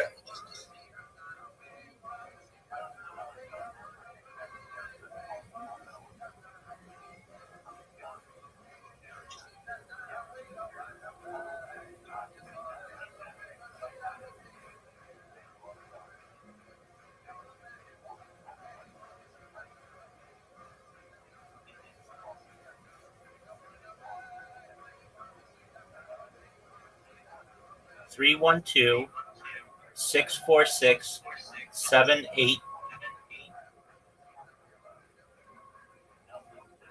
Sorry, can you start again? 312 646 78.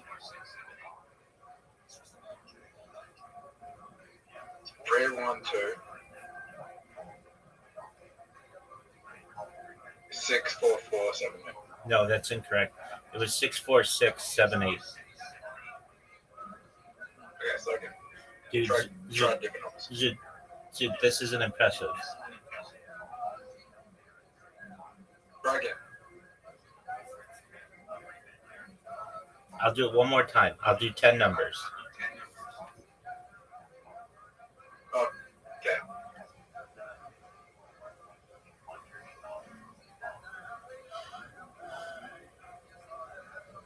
474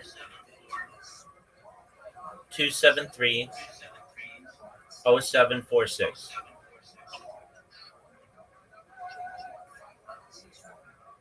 374. No, it's 474 273 0476. Yes, sir. Hold on. Okay. Okay, I'll do it a different set. 404 273 0446. 474 0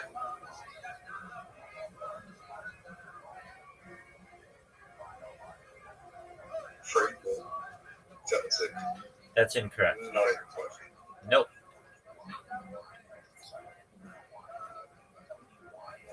I can't remember 10 numbers.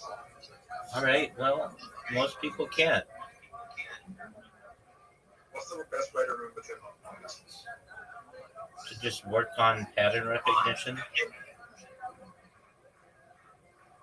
Most people can't recognize 10 numbers. Most people can recognize up to 6 numbers. The average is 6. Okay.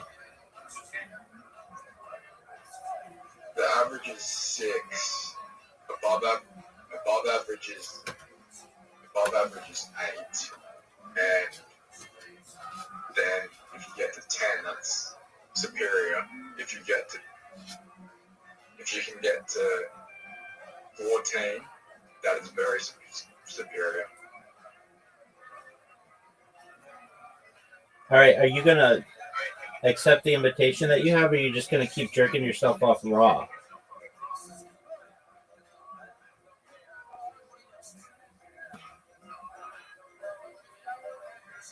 I mean, I'm guessing you train to memorize numbers that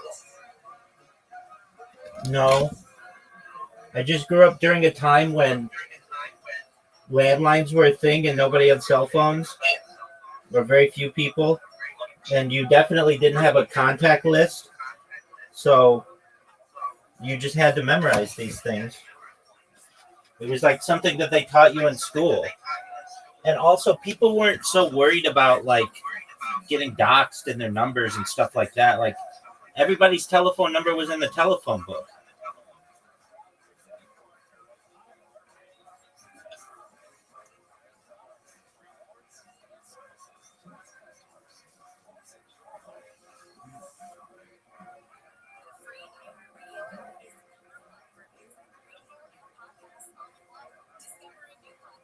That's because people really don't know. No, they got calls all the time, dog. But they didn't get spam calls. And if they did, a lot of times they would talk to them.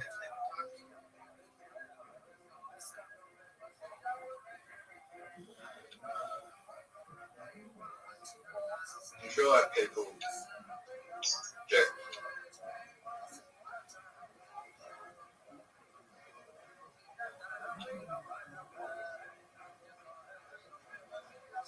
when do you think the best era to grow up was? I really like my era because I got to start things without any computers. It was innocent. You could ride your bike outside, not really worry about getting kidnapped or anything. And then I got to see the birth of computing, the birth of the internet, and then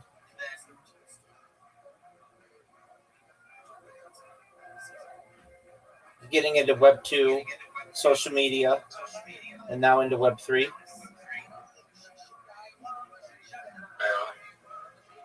Word. What's Web 4? Perhaps AI. I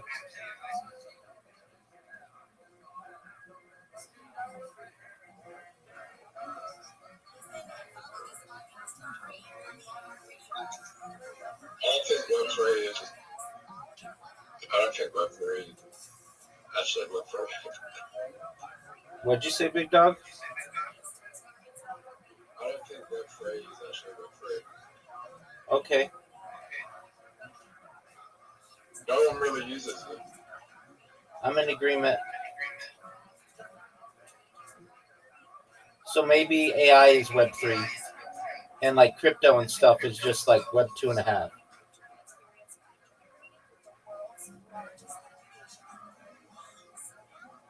No.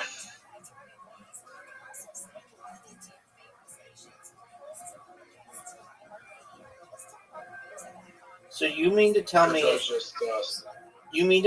just randomly in front of people in public just said that you didn't know that you were circumcised until you're 15 years old because you'd never seen another man's penis? Yeah. You just said all that at once? You poor thing.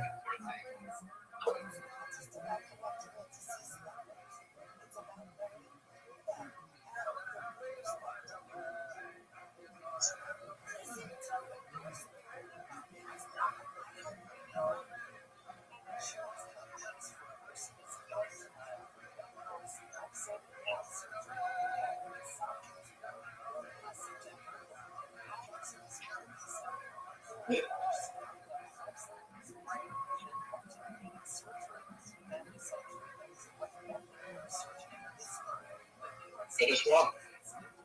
Cool, Zoo. But the berries. All berries on the board are poison. Consuming or matching them will damage a player for 5 health.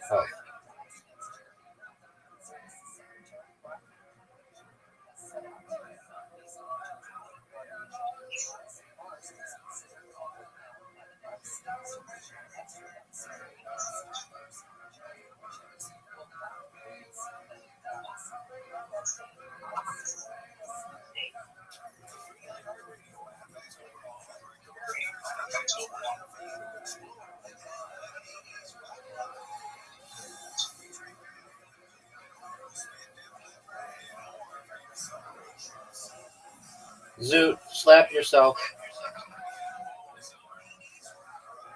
We're gonna win. Did you slap yourself? Rabbi. Zoot, did you slap yourself? Zoot, did you slap yourself? On the chest. Okay, you do it on your wrist. Oh.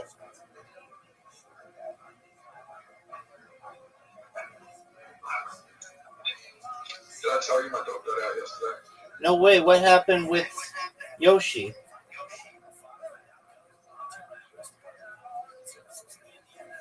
We had gardeners over and I left the door open and he got out. Were you able to get him? Did he run away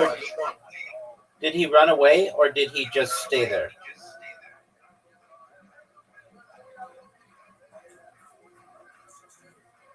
Zoot, did he run away or did he just stay there?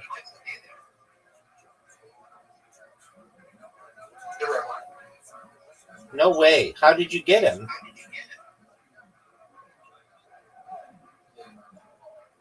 Someone picked him up and took him to the vet. And then we went to the vet and got him. Oh, no way. So he was really gone. Weren't you heartbroken?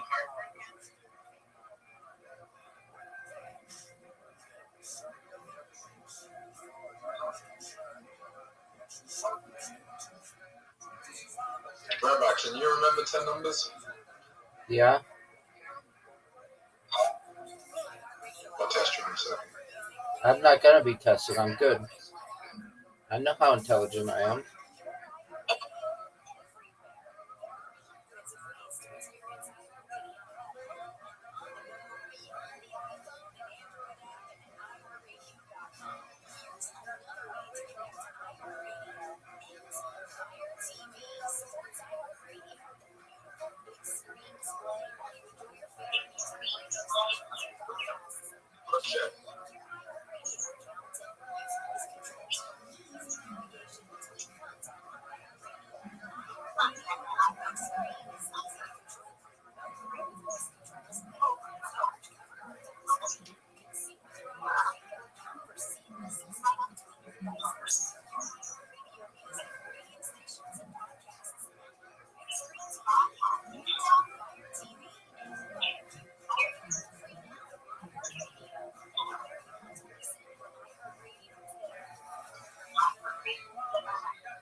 You're Who up. was the worst president?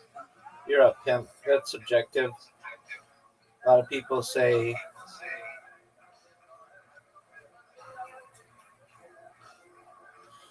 Nixon. A lot of people say the first Johnson. I'd say Nixon's pretty bad.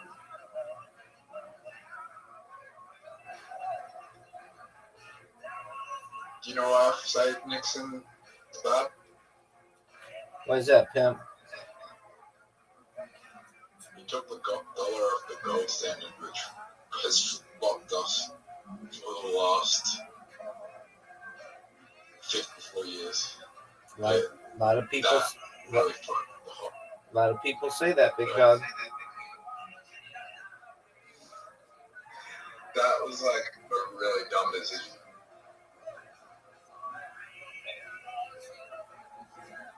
Now, short term, it would have made a lot of politicians rich. Right. It would have made a lot of people in the stock market and like all those people, like all the hedge funds, extremely fucking rich during that time. But it really fucked the whole economy. Word, dog.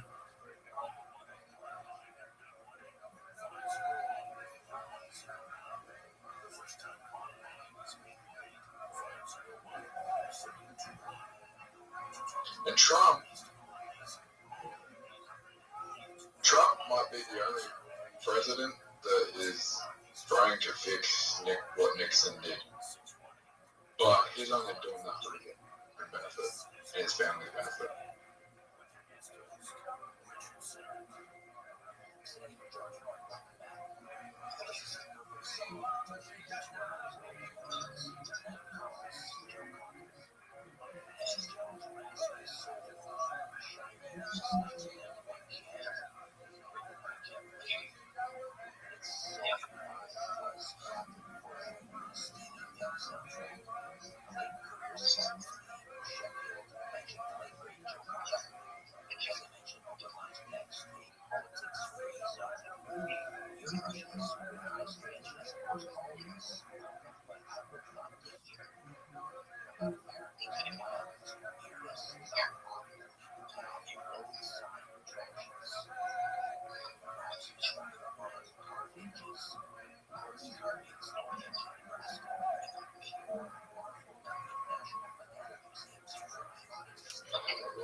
Suit, slap yourself.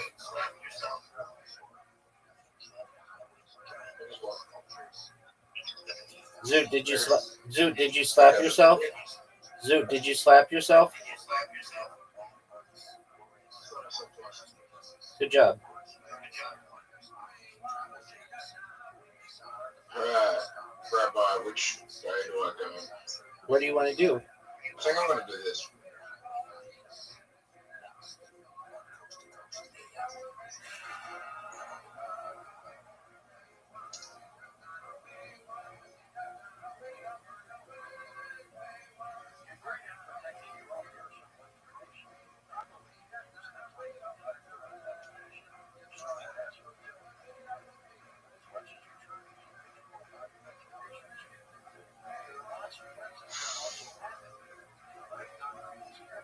So I'm going to do stand up in another 2 weeks. Yeah. Good on you. What are you going to say?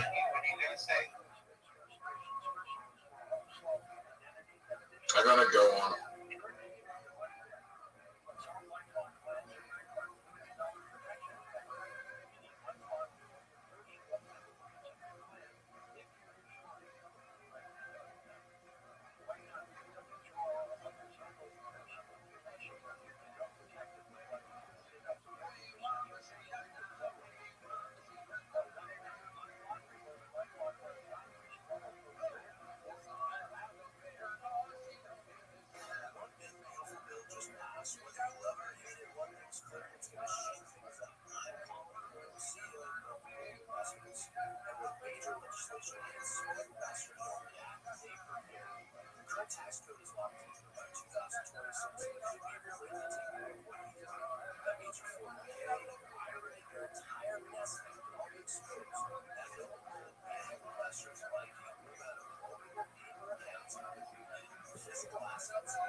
If I get the berries, I'm dead. Right. How'd you like my move? So if I get the berries, I'm dead. Word.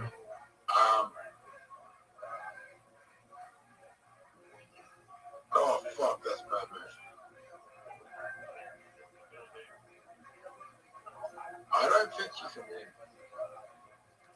on the next move.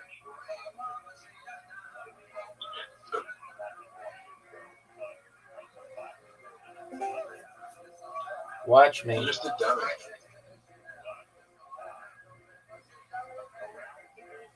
Oh, I couldn't fucking win that.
You like losing? You're done. That was a sweet shot. Just one. That was a sweet shot.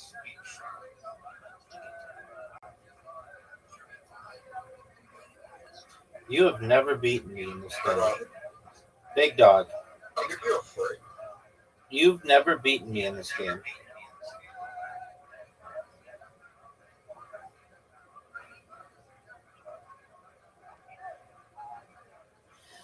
Is today the day that you beat me in this game? Today's the day you lose. Are you sure about that? Oh, Rabbi. You did that? I did. That was crazy.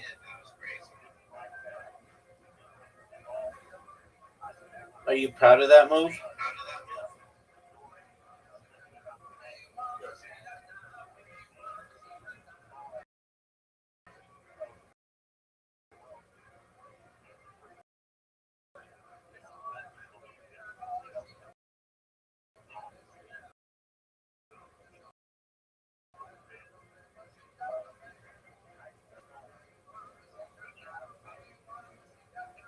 Game was like,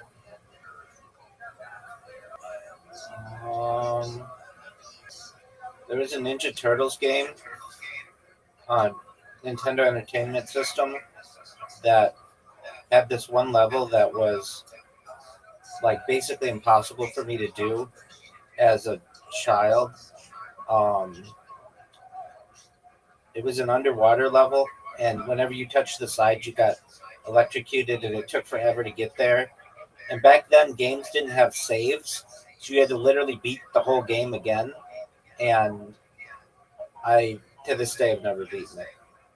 So I would probably say Teenage Mutant Ninja Turtles on the Nintendo Entertainment System.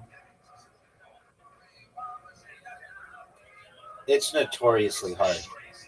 But like when I was a little kid, they didn't have the internet, so you just thought that it was like either impossible or just I never knew anybody. I've never known anybody to ever beat that level. It's just notoriously hard. is it like a cult thing online now that people never beat that level? Yeah, like yeah, it is.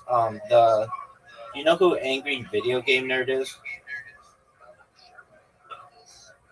He's like the most famous video game reviewer, and he talks about how difficult it is.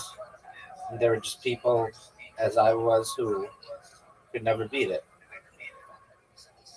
So if there is like this There's a game I used to play on the PlayStation 1 that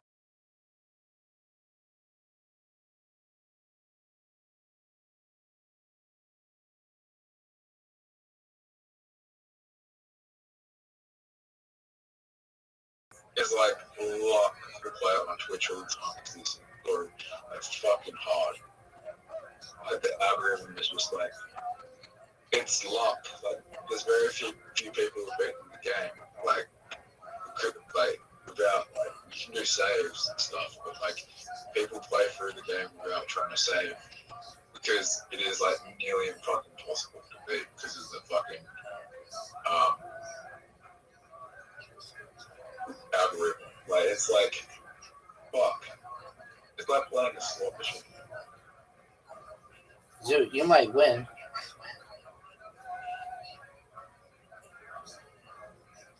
The RNG is fucked.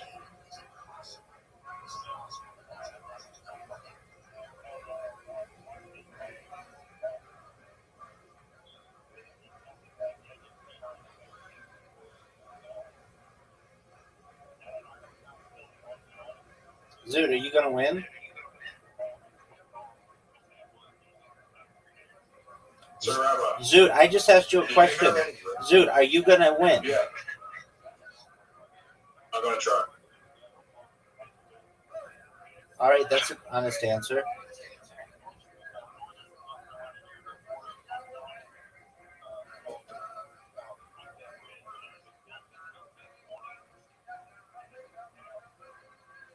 I could help you. What were you gonna say, Zoot?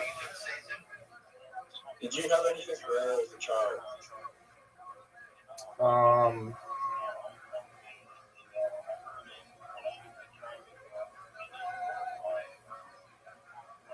I won a contest, a reading contest, when I was in first grade and got to meet the first lady of the state.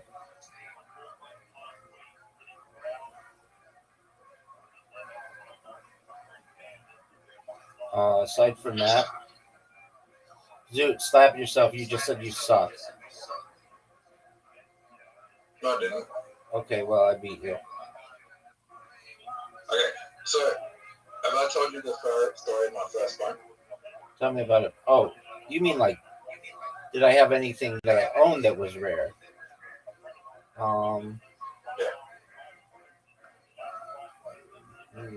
Not really. I mean, like, I would say not really. I guess this is when I got a little older. This isn't like a big deal, but, well, kind of. I had a Beanie Baby before Beanie Babies were like cool. I had it like years before. That's about it. I mean, that's not that cool. I had Grand Theft Auto, San Andreas, the one that's called like the Hot Coffee Edition. It's literally like if you do a little hack on your PlayStation 2, it allows you to watch porn. Or PlayStation, maybe it's an X. Yeah, I think it's a PlayStation 2. It allows you not just to watch porn. You have sex in Grand Theft Auto, and they put it out as like an Easter egg kind of a deal, or like a pineapple deal, and I don't know, like that's what I can think off the top of my head. Okay, what were you saying? What did you get, or what was rare? Okay. So 2007, I got my first phone. So this is when like the iPhone, like touch phones and touch screens were just coming out, right? Right. Yeah. But instead of getting me a touch phone, my mom gets me my first phone. Right. Right. My first phone was you can only get this in Australia, and it was a flip phone. Okay. For The Simpsons. It was a limited edition release for the Simpsons movie. Flip phone. Okay. You could only get them in Australia under Optus, which is one of the major cell phone providers in Australia. Okay. They go for $10,000 today. I'm on board it for $120. Wow, why do they go for so much? Because you can only get them in Australia. Okay.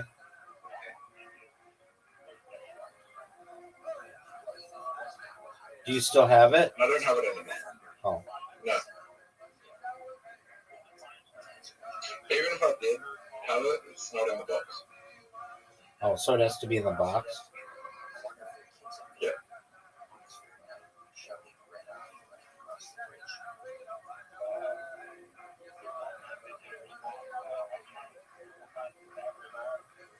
So only in Australia you can get it.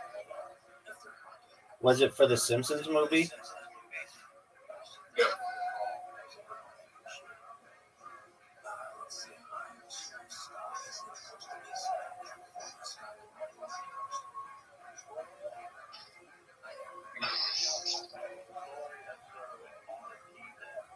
Did you like the Simpsons movie?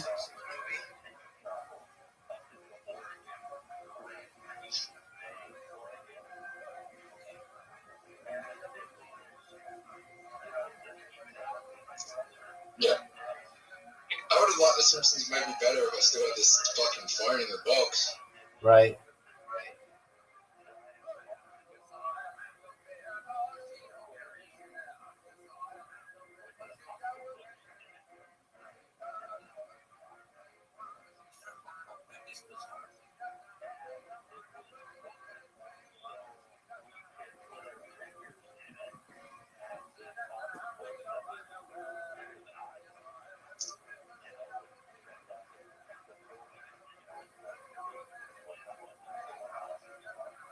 Check out this shot.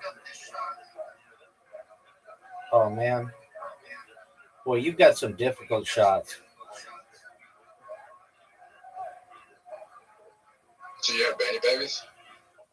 Yeah, and it was like my mom and I were at this like really crafty women's place, this like women's store, and they had these what I thought at the time were like cute little stuffed animals. And sometimes, not often, but like if I was good, I might be able to get a toy or something. And I remember asking my mom if I could get one, and she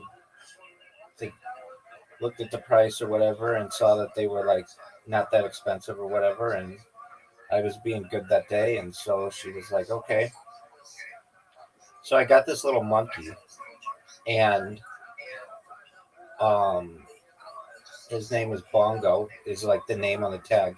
Now, when I got a toy back then, it was how like kids would play with a toy. I'd rip off all the tags and then play with it. And I really liked him because he was like really agile. Like you could like, he wasn't like really stiff because of the little beans inside or whatever. They're like little plastic pellets. So like 2 years go by, and then this craze comes on. So this might have been like 94 when I got the little guy, and maybe 95 or something. But then like 96, the Beanie Baby craze is like reaching its peak, or like just starting, I should say. And my cousin was like, do you have any Beanie Babies? And I was like, what is that? And she's like, oh, they're like these things that everybody's collecting, and they're like stuffed animals. They're really cute. Here, let me show you mine. And so she had like this collection of them. And then I had an uncle I had a different aunt and uncle who saw that my cousin, who wasn't their kid, that was like it was their like niece basically, they saw that my cousin really liked these things, and so they started to collect them. And so as I started to find out, like I think what you could do back then is get books of like the most valuable Beanie Babies, because they didn't have the internet. It was around, but like people weren't creating like Beanie Baby websites or anything. And even if you did, it took too long to load pictures. It was like the earliest days of the internet. So my cousin showed me hers, and I said, "Hey, I have something that looks like that." And she's like, "Well, you don't have any Beanie Babies. You told me this." And I was like, "Well, I don't know. I have something that looks like that." And we went and we looked, and I had Bongo the monkey, and Bongo the monkey then was one of the most expensive ones. Unfortunately, I like ripped off the tag like a year before, 2 years before, whatever. But so I actually had the Beanie Babies before they were like cool. Anyway, my other uncle finds out that like these things are really popular, and he and my aunt. Well, it turned out my aunt really liked them and liked them so much that they became the biggest Beanie Baby collectors, one of the biggest Beanie Baby collectors in the United States. They had everything. The most expensive Beanie Baby of all time was this thing called Peanut the Elephant. It was a royal blue Peanut the Elephant. And my aunt and uncle traveled all over the United States just to get this thing. And they eventually got every single Beanie Baby that was like ever produced. They have just huge amounts of Beanie Babies. Dude, are you gonna accept my invitation? Or are you gonna jerk yourself off raw? How much is the Benny Baby collection worth now? Just Yeah, virtually nothing. I remember at the time. They bought the royal blue. Well, the way it went down was they had bought like all of them, and they'd go to the store when they would launch them or whatever and get all the newest ones. But there was this one that they wanted that was like everybody wanted this thing. It was the royal blue elephant. It was named Peanut, and if you got this one, it was like super rare. Anyway, I remember my aunt and uncle traveled to go get it, and they spent $1,000 on it, which at the time, like to spend $1,000 on a collectible was like pretty unheard of, especially for like a toy. But nevertheless, my aunt wanted it, and so my uncle got it for her. And they had like the Princess Diana one. They had the Jerry Garcia bear. They had all the bears. And my aunt and uncle were like traveling to like they're like really big into travel. So they were like they would travel to like Europe and like Asia. They would travel all over China and like Thailand and England and France and things. And whenever they would find a Beanie Baby wherever they were, they would buy them. It was like their thing.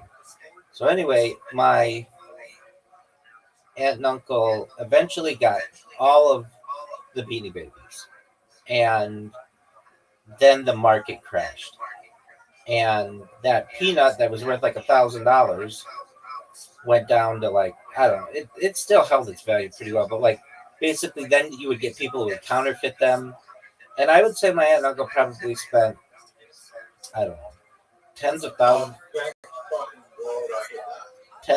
of dollars on Beanie Babies back in the 90s when the dollar was still pretty strong, and they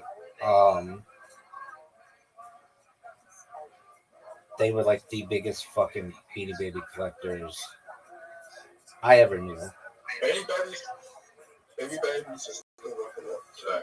No, they're not. I'm in the Beanie Baby subreddit. They're worth each one is worth $1 at most. Really? Really, I'm in subreddit, so I can tell you. People go in there all the time, and they're like, "Hey, my grandma died. I've got this like what they think is like a really rare Beanie Baby," and the people are like, and they're like, "How much could I sell it for?" And they're like, $1. I'll give you $1 for it. And they're like, $1? It used to be worth like $600 in this book. And they'd be like, yeah, but the market on it crashed. And they're not worth anything. I think the same thing will happen with the babies. What the fuck is that? The babies are like Beanie Babies. What's a per boomer? month. What's a boomer? Labubu? What is that? Labubu is like this Asian doll where you like, it's like this box, you get a bulk, right? Oh yeah, And yeah. it's like a mystery box, and you're not sure what Labubu you're gonna get. And it's like this like boy little monster with like ears. Yeah. Eventually, all that stuff does that. Um,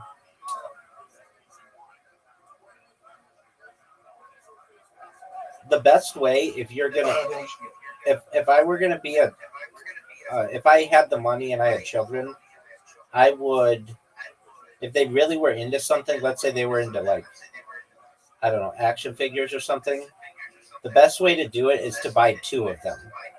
And you buy one and open it up and play with it. And then the other one you just keep in the box. And it'll be worth a lot.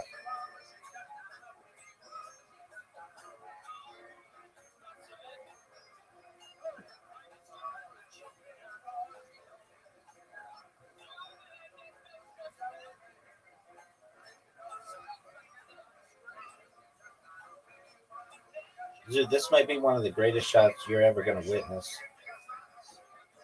And it was I not. think I grew up in the I think I grew up in the best time because I grew up in the best times, like the biggest opportunity of wealth transfer as a child because I had Pokemon, Yu-Gi-Oh, so many things. Even I was at the end of the Beanie Baby phase, so I had Beanie Babies when I was a child as well. Yeah, you don't remember. You don't remember a world without computers. Very vintage video games. I grew up with the PlayStation 1 and the Nintendo 64. Yeah, but I mean, you don't remember a world without video games. At least home consoles. I'm not saying you didn't grow up during a good time, but for children, if you're talking about like and the amount of toys you can have, then I get that. I get why you think that that's the best. But if you, I would talk about like people with integrity and accountability and stuff. It all started to fall apart about the turn of the millennium. Zoot, you could win. There's like a very good chance you're going to win. You're one shot away, Zoot, from winning. Zoot, you are one. I probably grew up in the last era where you could actually make it off. Like, yeah, I grew up in the era, you know, even though I grew up with Bitcoin and Ethereum as an adult. Well, in high school, Bitcoin came out, but when I was 18, Ethereum came out, and I discovered Ethereum 5 years into its inception. Oh, no.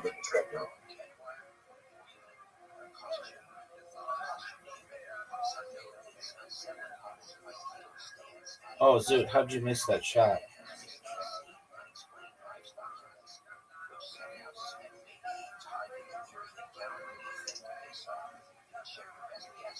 All right, this is a big shot, Zoot. This would be one of the biggest comebacks in the history of mankind, in the history of humankind.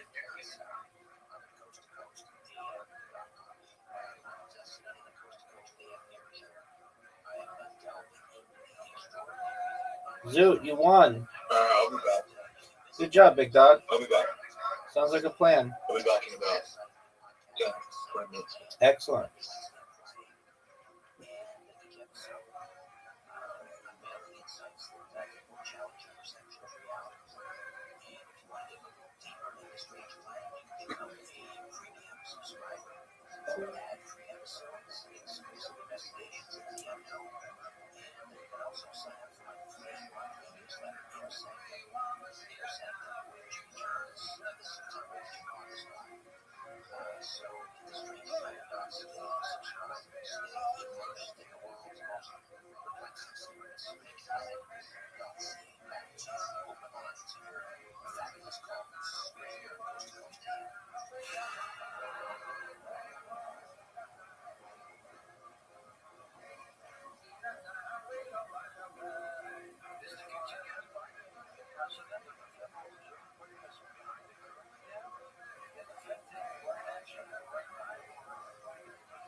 first date today. Well, it's like their like admission where we go meet all the teachers. They see their their desk and shit. And school starts tomorrow. Are they going to a similar school like they were at, like a private school type thing? Hell no. They're going to public 5 minutes from the house. They can walk there with their homies. That'd be good. Yeah, it's great, man. That's great. They had a cop. They had a cop on staff there. Okay, Just looked at him. You don't have fleas. Hopefully he's about that life. Don't run if shit pops off. Don't run. This is what I was thinking about. Imagine if your dad can like beat everybody's ass, like legit. You know what I mean? It's like Britain's your dad is like your dad is He-Man. You know what I mean? Like it's gotta be a little bit of you're walking to school like, you know. You know what I mean? Oh, your dad's gonna come? Okay. Your dad's gonna come? Hold on a second. Hey, Dad, your dad's coming. You're talking about for bullying, you're saying? Yeah, just all of that. Okay. I mean, what if they give like a set for the fact that the confidence that you're walking to school? Yeah, but you're not taking into account that his kids, Brendan's kids, are also tough. That's what I'm saying, though. They don't need Brendan. No, dude, this is my whole point. It's like obviously that's the family business. But yeah, you know what I mean? Like they might get into a thing, and then the other parents and stuff will come out, and they'll be like, the other dad's gonna come. He walks in with his fucking cauliflower ears. It's like, no, let's talk. What am I gonna do? Let's talk about the Let's figure this out. It's like, that's what I'm saying. It's like, so that's why you feel confident. I'm like, send him to public school. It's cool. You know what I mean? Yeah. Especially out here, it's a little different than LA. Like LA, we had no choice. Like our the public school there was atrocious. Yeah, it's opposite here. I think the bullying in Texas would be on a whole other level. You want to be still. I don't know. Keep the teacher wrestling us. There's no things here. It's the equalizer, though. All right. Yeah, but I tell Tim Bossy, like, sports the equalizer. Do they want to play anything else? Starts that's reflex. Do they want to play football or basketball or anything else?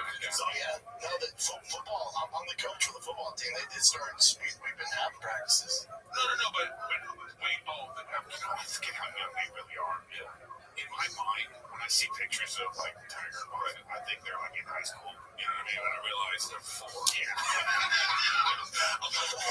He's gonna make the team. It's like, man, I can't wait to.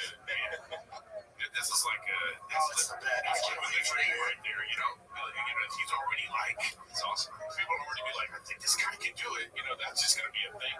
It's awesome, dude. What if he wakes up one day and he's like, I don't want to play sports anymore, Dad. I want to dance. Oh, yeah. Just sit out there, dude. You just change your last name and move out. Change your last name and move out. I don't care. Dad, I'm putting down the bat until you see him. Now I want to dance. See him, move out until you see him eat. Yeah. That's true. He just has talent. Yeah. Oh, I gotta find this. No, what they don't tell you about baseball though, because Tiger's at the level where he's getting the cool bats. Now these bats, Eric, let me prepare you, but these bats are between $400 and $600. Maybe it's time to totally reinvent a lot of Jewish cultures.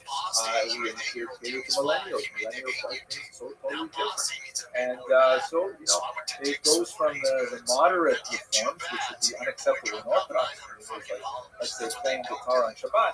So, hey, why not? Let's find new ways to reach out and try to bring in people by changing some of the traditional norms to make it more appealing to them. That's kind of like the two major flavors that we have identified. The internet, the second point, is definitely having a major impact on the Jewish world because it actually allows communities to be formed from people who are no longer physically proximate to one another. So you could form a kind of online synagogue that had people all over America participating in it. We actually are getting a good taste of that right now as we're all in lockdown because of the COVID-19 situation, where, you know, we have, like, for example, in Young Israel, going to Cedar, we have this thing called gas, davening at the same time. There is in traditional Jewish law and halakha, there is an idea that it is considered appropriate if you are praying at home alone, to try to pray at the same time as the community is praying. So with Zoom technology, with video conferencing like I'm using right now, you can set up the davening times at the same time, and people can tune in. So I was in one of these davening situations. It's not a minion halakha. You can't say Kaddish and things like that. But there was a stranger in the group. So after davening, people said to him, Shalom Aleichem, how are you? And he said, yeah, actually, I'm from New Jersey, but I kind of like it. Do you mind if I daven with you guys? They said, sure, no problem. So we have this kind of weird situation where a Jew who lives, 50 miles away is able to participate simultaneously in our davening. What does that mean? Is it a good thing or a bad thing? On the one hand, it allows Jews to be further apart from each other and still connect. And on the other hand, it allows Jews to be further apart from each other. There's a double-edged sword with that.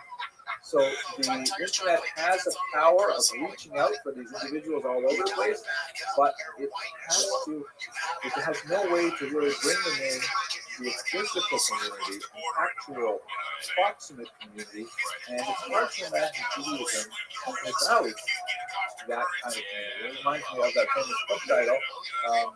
It was a sociological study as well. Life is with people. That's how we do Judaism. We do Judaism in a group. We're gregarious people. We like to kibitz and hang out with each other. And we do that on the internet. Not at all clear. And the way that Jack Wertheimer encapsulates it is that the way the Jewish community is evolving in the 21st century is there is a forest of bonsai trees. No more cedars, no more redwoods with massive trees and groves here and there. But you have a lot of these tiny little trees, beautiful trees. Bonsai are gorgeous trees, but tiny little trees spread out all over the place without the same kind of critical mass that really be called a mighty force.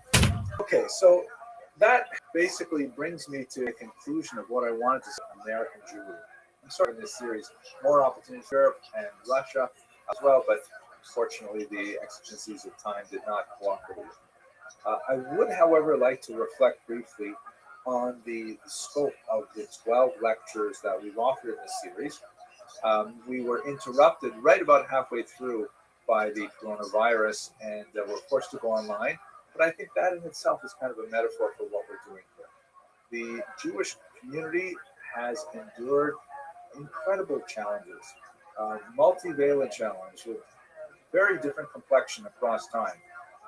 Multiple exiles, multiple persecutions, God forbid, and nevertheless, the Jewish people still manages to continue surviving and even thriving.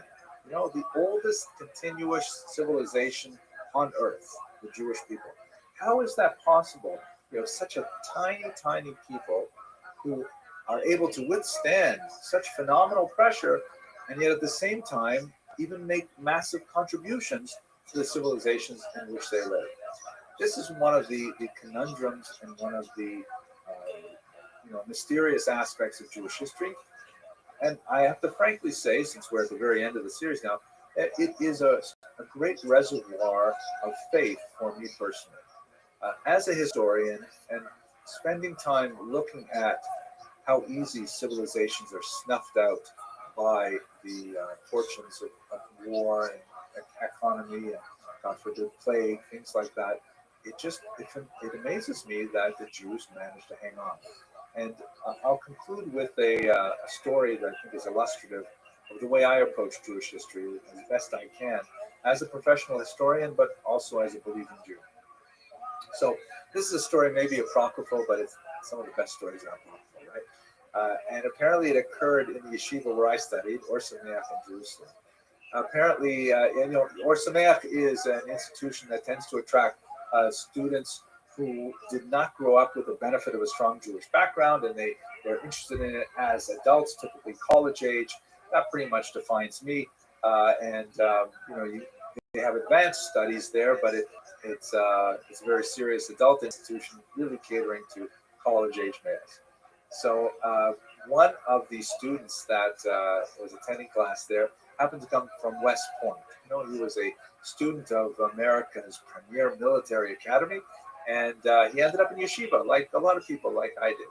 And someone asked him, at Shabbos meal or something, so tell us your story. How did you get here? And he said, well, I was studying at West Point. I was planning on a military career. I was very focused on my studies. And once we had a general come to give us a guest lecture, actually a series of lectures, on great battles in history.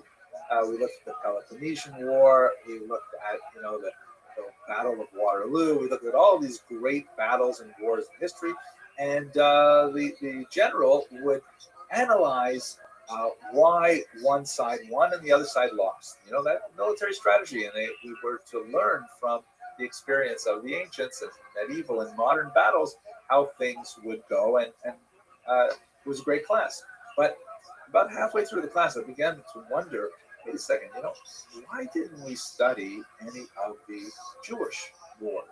Why didn't we study the great war against the Romans in the first century, or the Bar Kokhba revolt? Why we skipped over all that stuff? And then, why didn't we look at any of the Israeli battles? Why didn't we understand? Why didn't we see how the Jews survived the War of Independence and the 6-Day War, which is, mind blowing and very important? So I went up to the general after class and I said to him, excuse me, sir, I'd really like to know why didn't we study any of the battles of modern Israel? Wasn't there something of great military value in looking at what happened in Israel?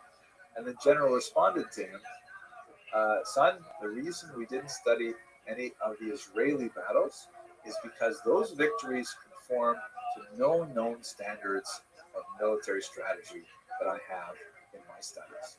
In other words, those battles, he said, were completely miraculous.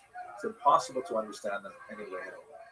So this made a huge impact on this young man, this student, and he said, well, if that's the case, that this respected general regards all of the Israeli victories as essentially miraculous, as the hand of God, then, I've got to study what this Judaism is all about. And that's how he ended up in Jerusalem, and that's how he ended up in Or Sameach.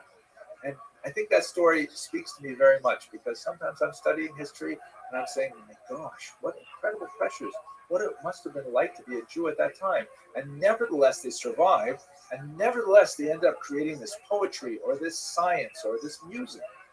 It's just mind-boggling. So I think we have to return to this concept I mentioned twice already, Ein Mazal Yisrael. There is no predestiny for the Jewish people. They are creating their own Jewish people, and they have a unique destiny only in the mind of God.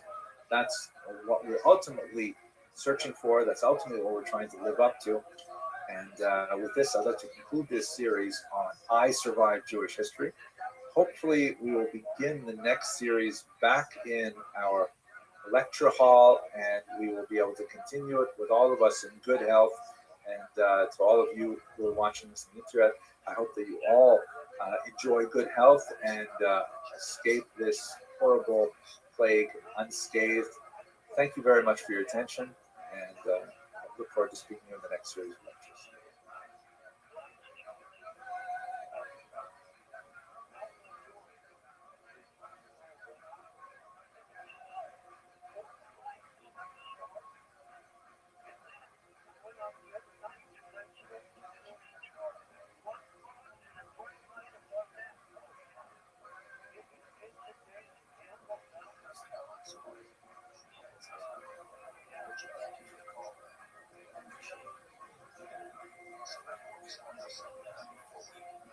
Hello, everyone. I hope you're doing well. My name is Henry Abramson, and welcome to my first live webinar in which I'm going to be trying to use some of this new technology to give a class.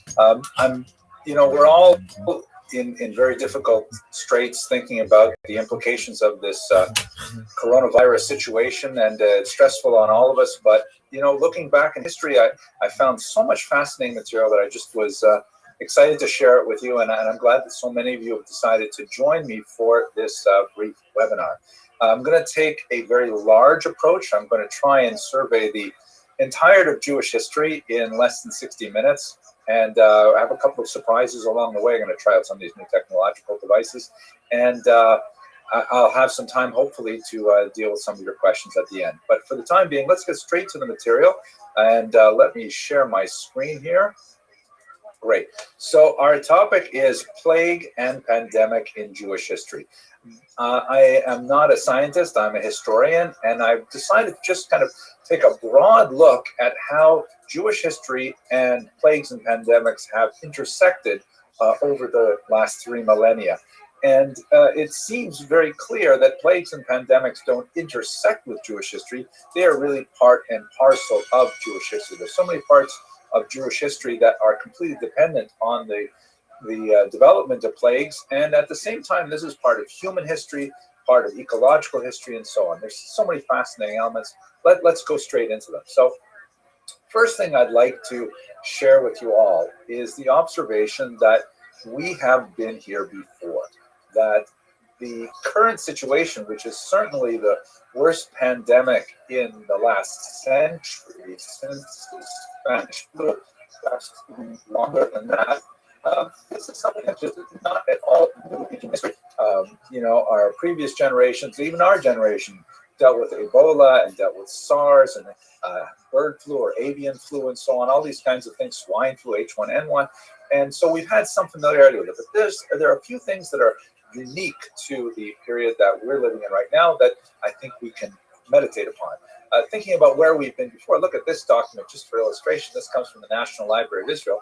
It's a prayer that dates from 1896 for the suppression of the plague. I believe it was yellow fever, not sure exactly, in Bombay. And you can see it's written in English because, of course, this is one of the British colonies. And on the right in Hebrew, because it's written for a Jewish audience. And on the left in Marathi, which is just amazing to me that you would have to produce a trilingual document like this with a very beautiful prayer, which is intended to meet the spiritual needs and the physical needs, the health needs of the people living in Bombay at the end of the 19th century. So we, the Jewish people, so to speak, have endured plagues before. This is nothing new in the grand sweep of Jewish history. At the same time, we have never been here before. We've never been in this particular moment where so many unusual things happening that really gives us pause for additional reflection on the historical significance of the events we are all experiencing, hopefully in good health, all of us. What are the two main things that differentiate our experience today with those of our predecessors? Well, I would say two things. The first is the institution of rapid, inexpensive global travel, allowing disease and contagion to spread at a rate and at a scope that has never before been possible in human history. Even the transmission of Spanish flu was delayed by the huge barriers and the high threshold to international travel that meant it was much slower for such a contagion to spread. But today, with relatively inexpensive intercontinental flights, something which happens in Wuhan, China in December suddenly becomes a very serious issue here in New York City in March and April, terrible April of 2020. So that's one major differentiating factor. Another is the existence of the internet, which has suddenly opened up so many possibilities, like this Zoom Seder shown here, which this kind of Seder was celebrated by who knows how many thousands of Jews worldwide, perhaps tens of thousands, hundreds of thousands of Jews. This is a new element in modern history which allows for the connectivity of people even when they are forcibly separated one from another. So those two elements are really at the core of what's different about what we are enduring today with this particular pandemic. Now, we're going to go through the history itself, but I want to begin with a little bit of historiographic thought or philosophy of history, if you will.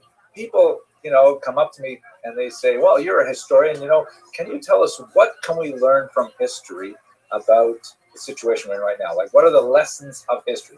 What does history teach us? And I feel really badly telling them that ultimately history doesn't teach us anything.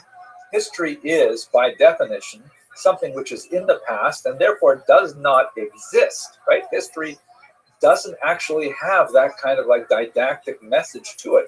We are living in history right now. That does not necessarily mean that we are conscious of what we're trying to say to people generations away from us, let alone eons away from us. What we can say about a history is perhaps something that is often attributed to Mark Twain, a beautiful quote: history may not repeat itself, but it rhymes.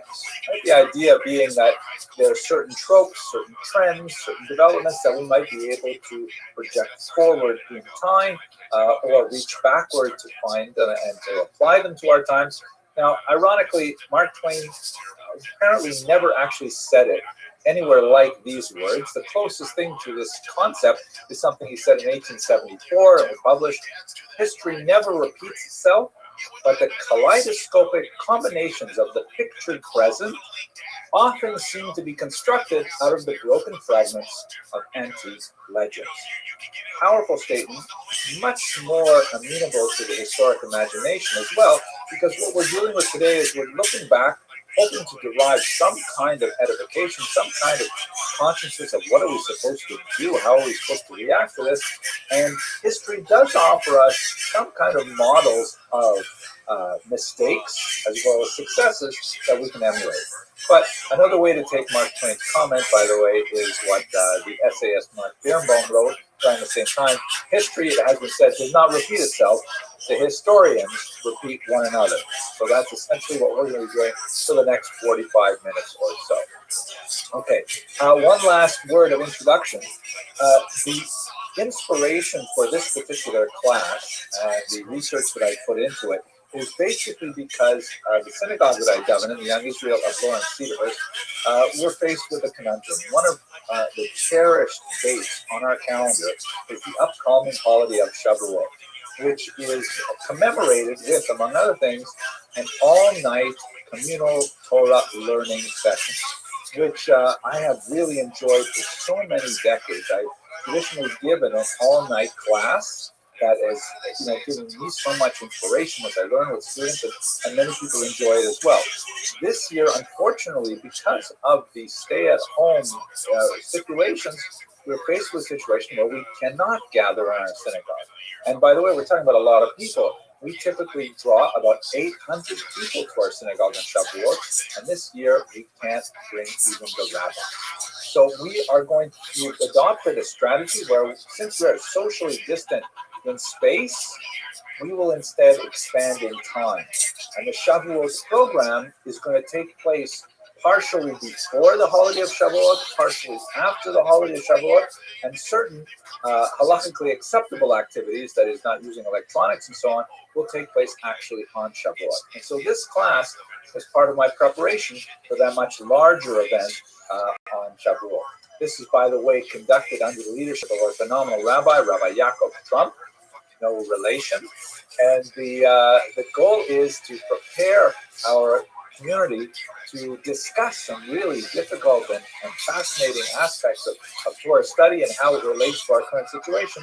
And much of the material that we discuss here is going to be a starting point for the textual sources that we're going to look at together in our own families, reading questions and so on.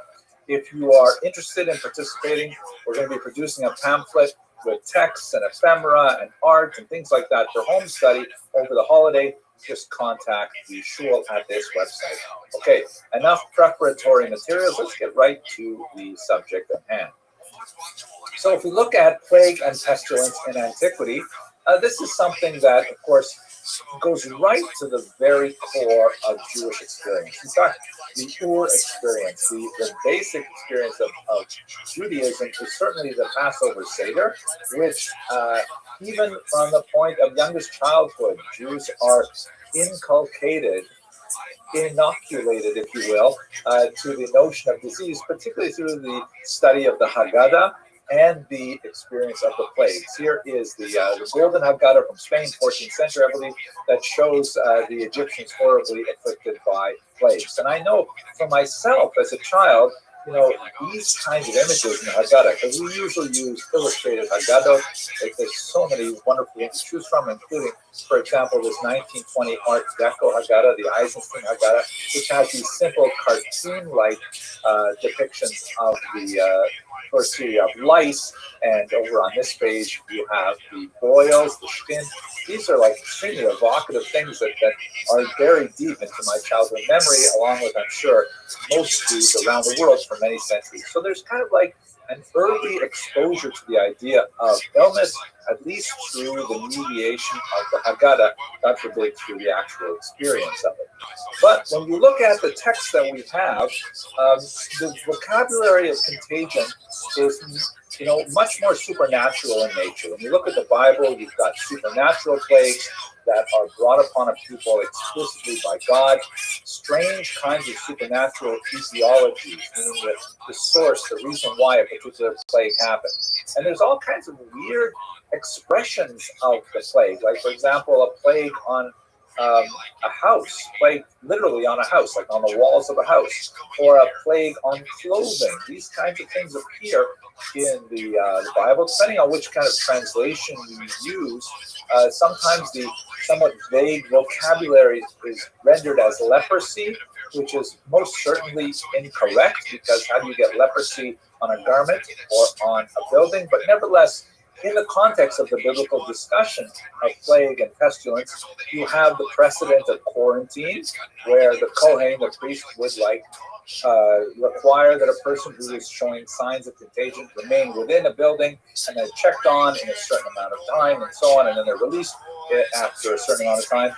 We also have the idea that a person who is afflicted in such a manner would have to be socially distant from others. Chutz lamachaneh, he would be required to leave the camp and reside outside because of a fear of contagion. There's also this idea of the concept of a vector of infection. A lot of discussion in the Talmud, for example, about how a person might, acquire an illness as a result of touching something, or sitting on something, or carrying something, or walking into a tent that has something in it. All kinds of things like this. So that the models that would later become part of the scientific vocabulary really have their origins in the biblical experience. And I might hazard an argument to say that maybe this is, the very, very beginnings of the long-standing tradition of Jews practicing medicine that extends back well through the Middle Ages and into the ancient period. Maybe it's reading through those biblical passages every year about the tsaras and so on. But let's look at one plague in particular that's a little less ancient, the diphtheria plague of 132, which is, in my mind, the first reference to, well, I shouldn't say really the first, because there are several biblical plagues that we'll skim over here. But let's just look at this one, because this is the one I'm kind of interested in for now. So, what exactly happened in 132? Notice that I put a question mark here, because there's a big question associated. This is when Rabbi Akiva's 24,000 students all died en masse. Incredible plague, phenomenal proportions. Just to imagine 24,000 students in the second century. It was such a tremendous impact, such a blow to the Torah scholarship of that era, that the rabbis subsequently initiated a period of semi-mourning that it overlaps with the period of the counting of the Omer, which occurs right at this time of year between the holiday of Passover and the holiday of Shavuot upcoming. There is a period of time in which Jews will not schedule weddings, they will not get haircuts, not listen to live music, and there's some different community standards as to actually how you calculate that, how you observe it.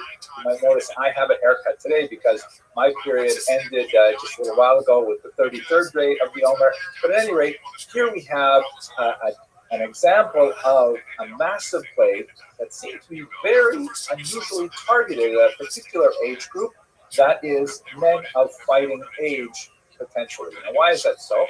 The Talmud says the reason they died was because of something called askara, which is translated usually as diphtheria, highly contagious kind of thing. We nowadays have a vaccine against diphtheria and it's given to children. However, we should note that this plague, which happened so rapidly and affected such a narrow band of the population, apparently, that there's some who say that perhaps it had something to do with a political cause. And, none of us watching the news say are aware of any kind of political connection to the reaction to plague in society. That's a bad joke. Maybe I'll cut that out of the internet version of this. But at any rate, another reference that we have, it is several centuries later, but another reference to this event in the text of Rabbi Shira Gaon, very important early historian of the Talmud period, he says that they died not of diphtheria, but of persecution. Shmada is the Aramaic term he uses. And so many have argued that, wait a second, maybe what's going on in the Talmudic description of this epidemic, which is very brief and mysterious, is that they're not referring to an actual biological contagion. They're referring euphemistically to the participation of Jews in the Bar Kokhba rebellion against the Romans. A short-lived, very intense, for a brief period of time, extremely successful rebellion against the Romans, during which time coins like this one were minted. This is actually recently discovered. Just a few days ago, this coin was discovered. There are many Bar Kokhba era coins. This is not the first. It happens just to be a new one. And during this Bar Kokhba revolt, which was mercilessly put down by the Romans, perhaps Rabbi Akiva's students, who were all men of fighting age, maybe there were some women in there, but probably very, very few, they were killed not because of their attachment to Rabbi Akiva or because of diphtheria, but because of their attachment to Bar Kokhba. Rabbi Akiva himself was a big fan of Bar Kokhba, and he even felt that he might have been worthy to be the Messiah. To which a colleague said to him, Akiva, grass will grow from your cheeks before Bar Kokhba is the Messiah. So this diphtheria epidemic may not be diphtheria at all. There are those who say, in fact, that attaching the epidemic to the death at the hands of the Romans is also problematic because we have no other contemporary sources that support that argument. So I'll let that argument go on, but I have to just mention it for a second, that the Talmud offers a third answer, and I don't know if it's contradicting the other two or not, but it says the reason they died is because they did not show adequate respect to one another. So are those answers mutually exclusive? That they died of diphtheria, they died in the war with the Romans, they died because they showed disrespect to each other? Is it none of the above or all of the above? That's not really even a clear case of a plague. So let's go to one we unfortunately have very clear cases of plague. There were, several waves of plague that went through the Near Eastern world, and they show up primarily in the non-Jewish record. We don't have a lot of Jewish sources that referred to plague in any significant way until the 14th century. And then there was an explosion of discussion about bubonic plague, which is, of course, the big plague story of the millennia, perhaps even longer. There's some discussion as to the etiology of bubonic plague, but the generally accepted theory is that there was a particular kind of flea that was carried to Sicily and Italy early on in the 14th century, around 1346, on boats from somewhere out in the Far East. And this flea jumped off the rats and infected humans, and bubonic plague resulted in this terrible, very high mortality, very high contagious death. It was so-called bubonic because people developed these large swellings in the groin and the armpit area called buboes. Their hands distended with huge swelling, very, very painful death, and mortality rate was incredibly high. We're talking about 30-40% mortality rate, very high spread, and it devastated Europe and radically shaped the continent for the Renaissance. But that's going a little further into history. What happened to the Jews? So there is this widespread myth that Jews somehow missed the Black Death, as it was called. And this is highly unlikely. First of all, we have no data to indicate that Jews suffered at a rate any different from the non-Jewish population. We simply don't have numbers that differentiate between Jews and non-Jews, so it's purely supposition to begin with. And in fact, if we're engaged in speculation, we really have to consider that Jews probably fared worse than non-Jews for several reasons. First of all, there is the so-called urban penalty. Jews are a highly urbanized people. They like to live in groups, close proximity to each other, for a host of reasons. First of all, they tend to not be agriculturalists. With the exception of the ancient period in Israel and the modern period in Israel, Jews generally are not farmers. They tend to work much more with white-collar occupations, particularly commerce, trade, also the professions of medicine and so on, wherever the guilds would allow them in. And so they live together in tight groups, generally in cities. And as we know, the close proximity of human beings allows for contagion to spread. So Jews would likely have been hit harder by plague than by people living in rural areas. Jews need to live within walking distance of a synagogue, a walking distance of a Chinese restaurant. It's impossible for them to live spread out one from the other. And so the urban penalty must have hit Jews very difficultly.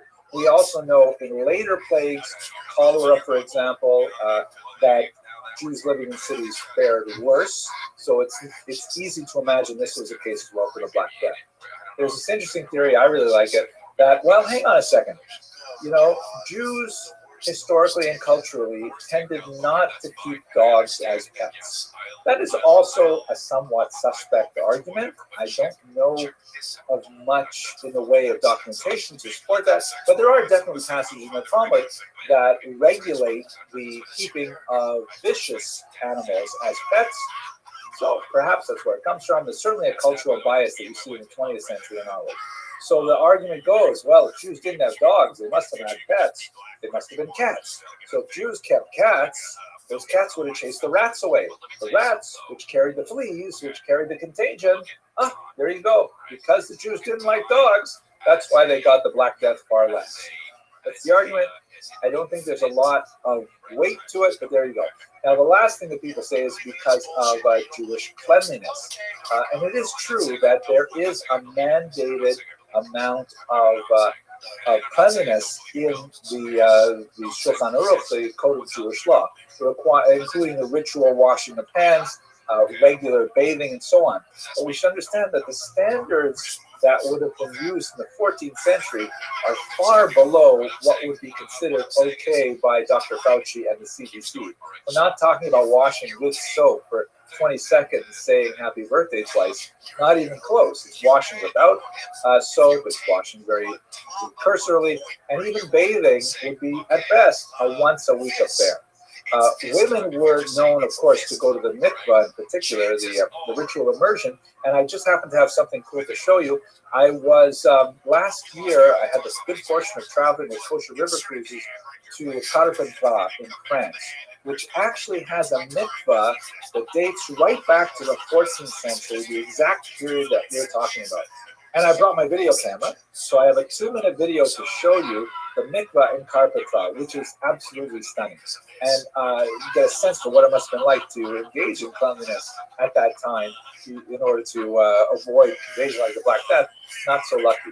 I will just let you know in advance that there are actually 2 mikvahs in this little video. First, we get to see the 18th century renovated mikvah. Then we get to see the 14th century original mikvah, which is really astounding. Here we go. Here's the video.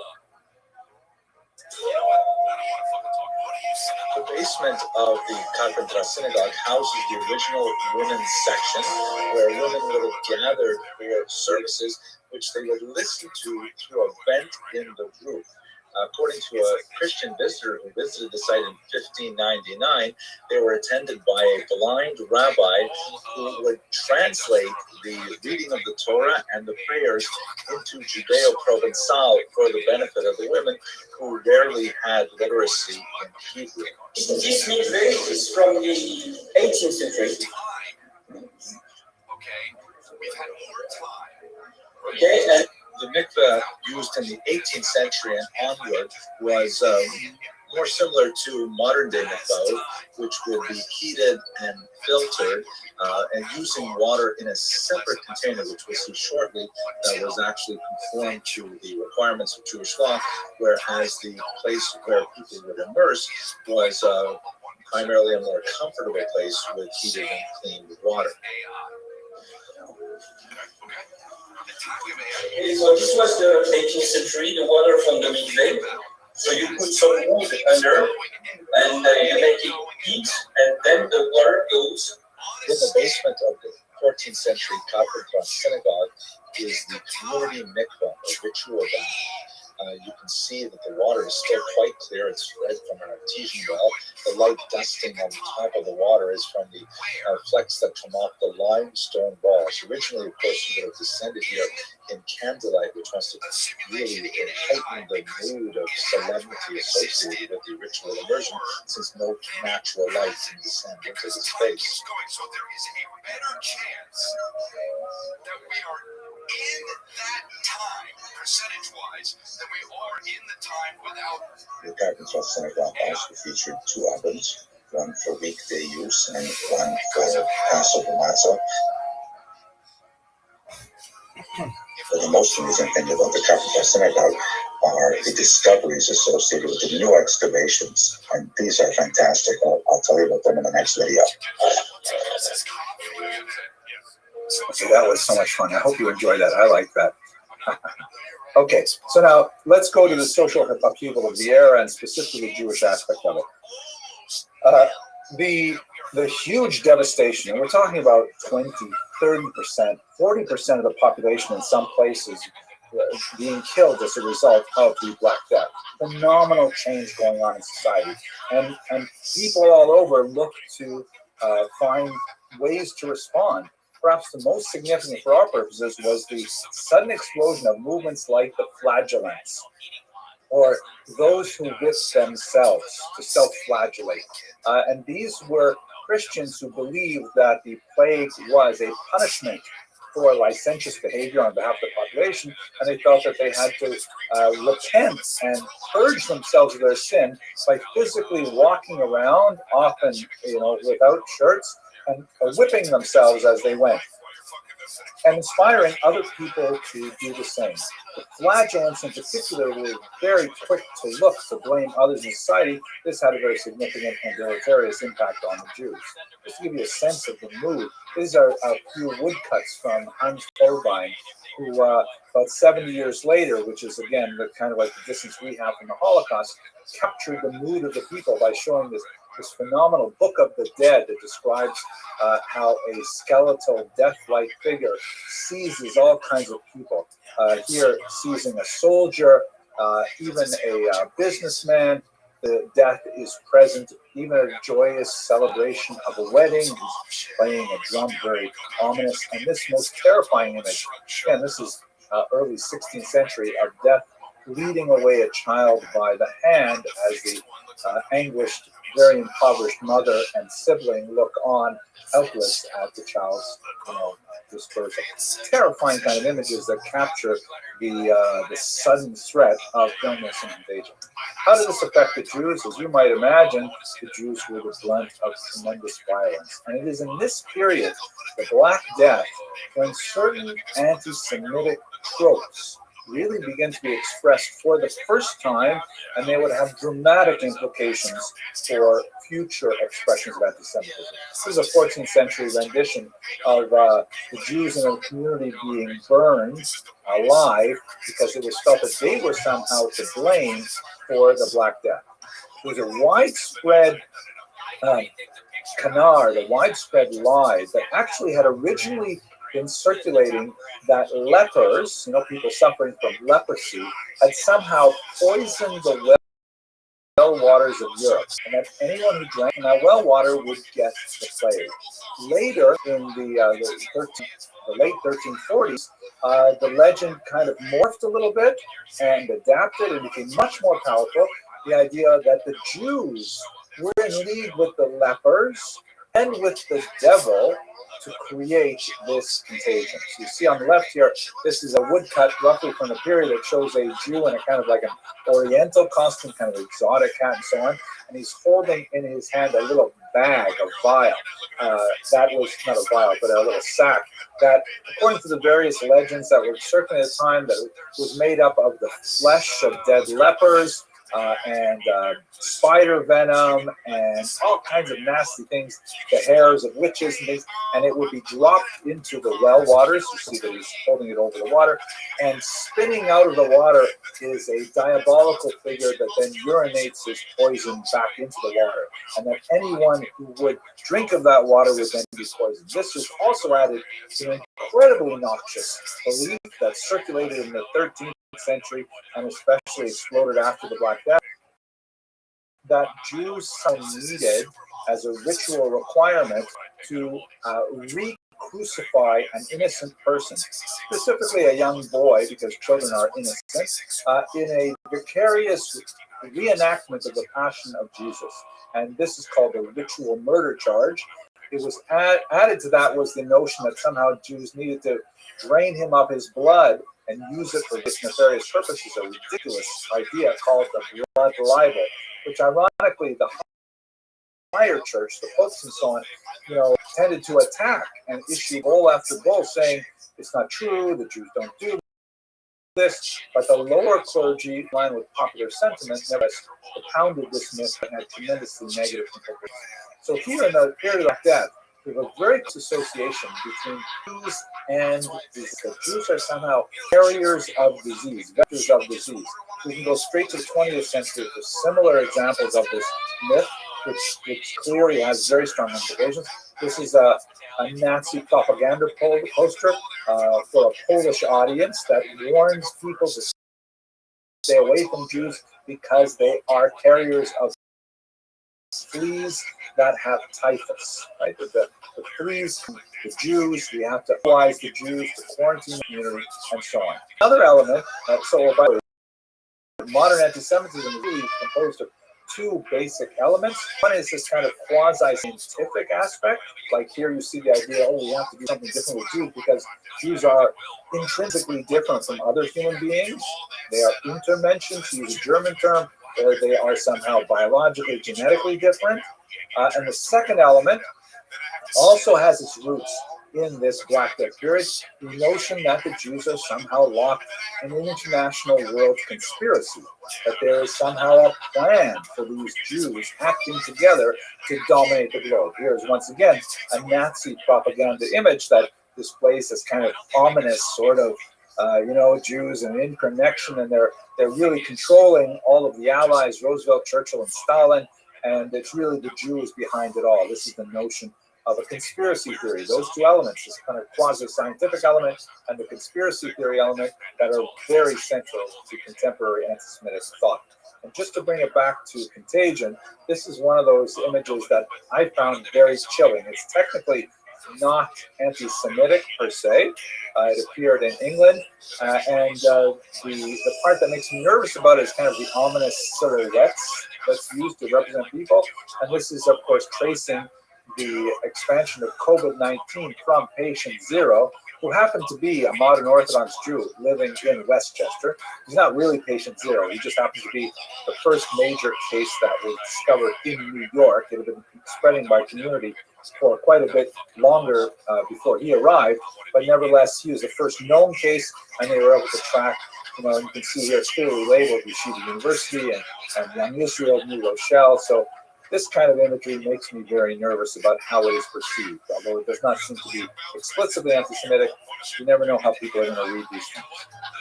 Anyways, so those are things that come really out of the Black Plague. When we move forward into the early modern period, there's a lot of things that are happening at this point. Many other diseases are sweeping back and forth across the globe with some regularity. Smallpox and cholera are perhaps the most significant ones that are often referred to in a lot of texts. In fact, one of the worst things you can say as a profanity in some Slavic language is cholera. I probably shouldn't say that. I should probably bleep it on the internet, but it means literally the blood of a choleric dog, right? The blood of a dog that has cholera. That's considered a very, very bad thing to say. So that's to give you a sense of like in Eastern Europe, cholera expanding and so on. And smallpox was a scourge in the New World in particular.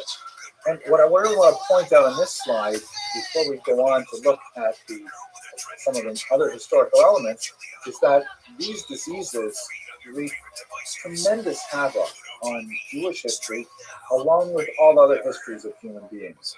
But when you look at any individual epidemic, you see so many great people who are lost. Many lost to history as well. They left no record of themselves or their activity, but sometimes phenomenal geniuses. I'm thinking of two in particular. Rabbi Moshe Cordovero, who wrote the incredible Homer Devora, who was one of the early systematizers of Kabbalah, wrote Pardes Rimonim. Phenomenal scholar. This particular work, Homer Devora, describes 13 different strategies of forgiveness. 13 different ways that you can develop a quality of forgiveness. Beautiful, glorious spiritual heroism in this work. And he was brought low by cholera in the city of Sfat in the 16th century. An unexpected cholera killed him and his, actually just killed him and left his wife and his 8-year-old son as his literary executor. But he was an incredibly prolific scholar, and we lost him when he was in his early 50s. Another tragic death, also in Israel, this time in Akko, was the incredible Ramchal, the Mesilat Yesharim. And in fact, one of the reasons I'm giving this class today is because the anniversary of his death is on Wednesday. The anniversary of his death, the 26th of Iyar. He was a brilliant scholar who wrote so many phenomenal works in many different areas, not only in areas like in Musar, where he's very famous, the ethical works, but also in Kabbalah, also in logic, and even in public speaking, and even in drama. He was considered by many to be the first modern Hebrew novelist because he wrote fiction in Hebrew. Brilliant. And he died in the 18th century after a short life of intense persecution, where he was hounded by his enemies, all internal Jewish enemies who disagreed with his early study of Kabbalah, among other things. He was hounded across Europe, and finally, in his late 30s, he emigrated to Israel, hoping to have some freedom and to be able to teach Kabbalah properly, and he died at the age of 39, tragically, in a plague in Akko, which also took his wife and child. So we have, punctuated moments of great tragedy associated with all of these plagues throughout Jewish and human history. How did Jews react? Check out this beautiful title by my friend Ellie Fisher, Love in a Time of Cholera. Some of you might get the pun there. It's very beautiful. But perhaps the most, besides the kind of rudimentary social distancing strategies that were evident even from the Bible and the Talmud and so on, one of the other elements also expressed in the Talmud is the production of amulets, which got a lot of rabbis at this time into significant trouble, such as, for example, Rabbi Yonasan Eibeshut, shown here, who produced many of these kinds of documents that were intended to ward off all kinds of evil eventualities, including disease. The reason why Rabbi Eibeshut got into so much difficulty over this, a huge amount of controversy, is because this is shortly after the debacle of Shabbatai Tzvi, a false messiah of the 17th century who succeeded in drawing a very, very large movement of Jews from all across Europe to his cause, which ended in disaster when he ended up converting to Islam rather than initiating the Messianic period. So producing amulets after this time was a very dangerous affair because people accused the producers as being followers of the disgraced Shabbatite Tzvi. This trend also affected the early proto-Hasidic movement. People who produced these documents were called Balei Shem, meaning the masters of the name, because the name of God or the name of angels was invoked in these amulets against disease. So many of these early kind of folk spiritualists were called Balei Shem. One of the reasons why the founder of Hasidism as we know it today is so distinguished, he's called the Baal Shem Tov, the good Baal Shem, as opposed to some of those other ones who are so like, not so much. Let us move on here. This is also the era, when we get into the 18th century, the 19th century in particular, when vaccination really becomes a cause and a thing. There were experiments with vaccination much earlier in human history. The Chinese had experimented with it, and throughout the 18th century in particular, a lot of experiments with, like grinding up the dried pustules of smallpox victims' skin, and then rubbing it into the skin or into the pores of other people to kind of give you some kind of resistance to the disease. This starts developing, and you know what? They start getting some results. And ultimately, this becomes vaccination, which proves to be extremely successful.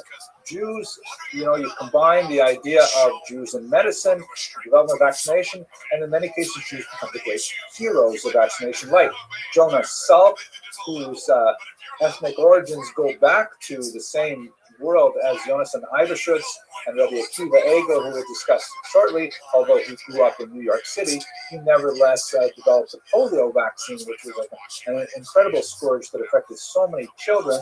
And when he was able to lift off the threat of polio from children in a vaccine that is readily available today, he changed the world forever. Smallpox vaccination, huge changes as well. How it changed specifically in the Jewish world, the popular Jewish world, a well-known rabbi, Abraham ben Shlomo Nansich, published a book called Ale Trufa. I think you would translate this as the leaves of healing, which might be a pun on the leaves of paper in his book, meaning they talk about healing. He sadly lost two of his own children to smallpox, and in Ale Trufa, he wrote very movingly of the need for vaccination, that this new science was essential to developing modern health, and that had a huge impact on the Jewish mindset. We should also bear in mind that long before Rabbi Nansich wrote Ale Trufa, the long-standing sort of rationalist approach to medicine that appears in the Jewish tradition. Not to say that amulets were not invoked in this huge discussion of amulets, other things like whispering spells, things like that, but there's a general consensus that runs a very straight line throughout biblical and Talmudic sources and halakhic sources, Jewish law, that if the doctors recommend a course of action, then people should follow that course of action. Very, very rare exceptions, but if a legitimate doctor with credentials and credibility advocates a course of action, even if it contravenes, otherwise accepted Jewish practices, such as fasting on a fast day, the law is you should follow the medical opinion, kind of like a seichel or basic common knowledge kind of opinion. So Rabbi Nansich did not start a revolution. He merely underlined something which was very significant already in the Jewish tradition. You have many, many other rabbinic figures piling on afterwards, including Rabbi Yisrael Lifshitz, an extremely important 19th century rabbinic figure who had a lot of engagement with science. He wrote, for example, on the newly developing Darwinian theory and things like that.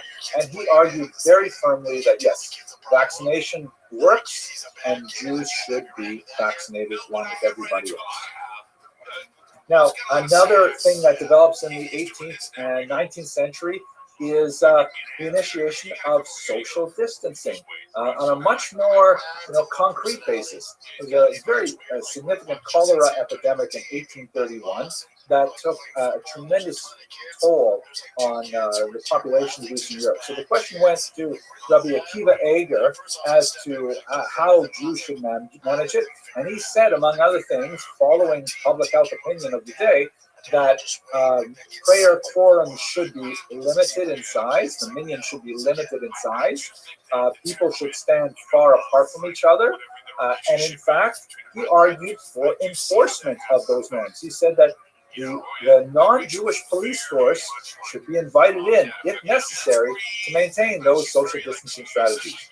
And one of his suggestions at the time was that, there was a huge outcry and social displeasure with this because, of course, one of the most emotionally significant prayers in the entire liturgy is the Kaddish.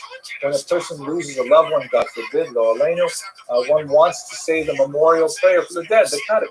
And the custom was, before the 18th century, not as we practice today, but the custom was that only one person in every given prayer quorum would recite a Kaddish. And so there's a lot of jockeying and dispute and lobbying over who has the right to say it for the congregation. But what happened tragically in the cholera epidemic of 1831, so many people lost loved ones that the hue and cry for a response to allow more people to say Kaddish moved Rabbi Akiva Eger to say, well, you know what? Given the current circumstances, I think people should be allowed to say Kaddish in unison. Meaning, synagogues should adopt the practice that many people who are eligible to say Kaddish should say Kaddish together, which rapidly became the dominant custom, even now, nearly 200 years after that ruling was made.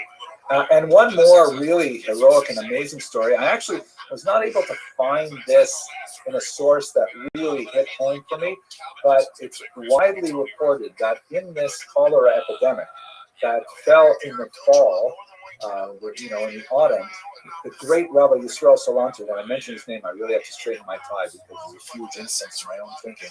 He apparently, after Kol Nidre, after the prayers on Friday, on the night of Yom Kippur, the holiest day of the year, the fast day, he got up and he pronounced the Kiddush prayer, which allows people to eat on Yom Kippur. Because the medical advice was nobody should fast on Yom Kippur this year because of the health implications. And Rabbi Yisrael Salanter wanted to make sure that nobody felt that if you were really religious, you would fast nevertheless. He says, no, if the medical rule is you should not fast, but I want to let you know that even I, the acclaimed Rabbi Yisrael Salanter, will not fast on this day. Amazing leadership. Okay, let's go on to our own day. So here we are in the COVID-19 situation. And we're still very much actually in medias res. We're still dealing with this. We don't know when this is going to end. We don't know how we're going to get back to our jobs normally. Hopefully we should all be healthy and well, and people should be employed in a reasonable manner to be able to meet all of their obligations. So one of the things that's unusual, and again, it's because of the internet speeding things up so rapidly, Halacha tends to be reactive, meaning some things happen, the rabbis talk about it, they go back, they look at the sources, things like that, and then they make a ruling on that event, often after the fact. And then that can be used later to decide for specific individual cases.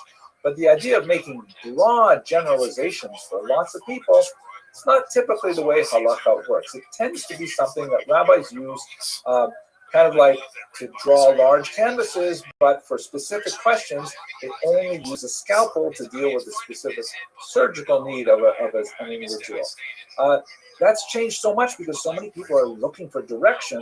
How do we deal with this COVID-19? And one of the voices that has become very prominent is that of Rabbi Herschel Schachter, shown here, who has published a virtual library of guidance on how to behave, particularly because much of the crisis happened here in the New York City area with high concentration of Jews, high concentration of observant Jews, and the upcoming Passover holiday in the middle of April.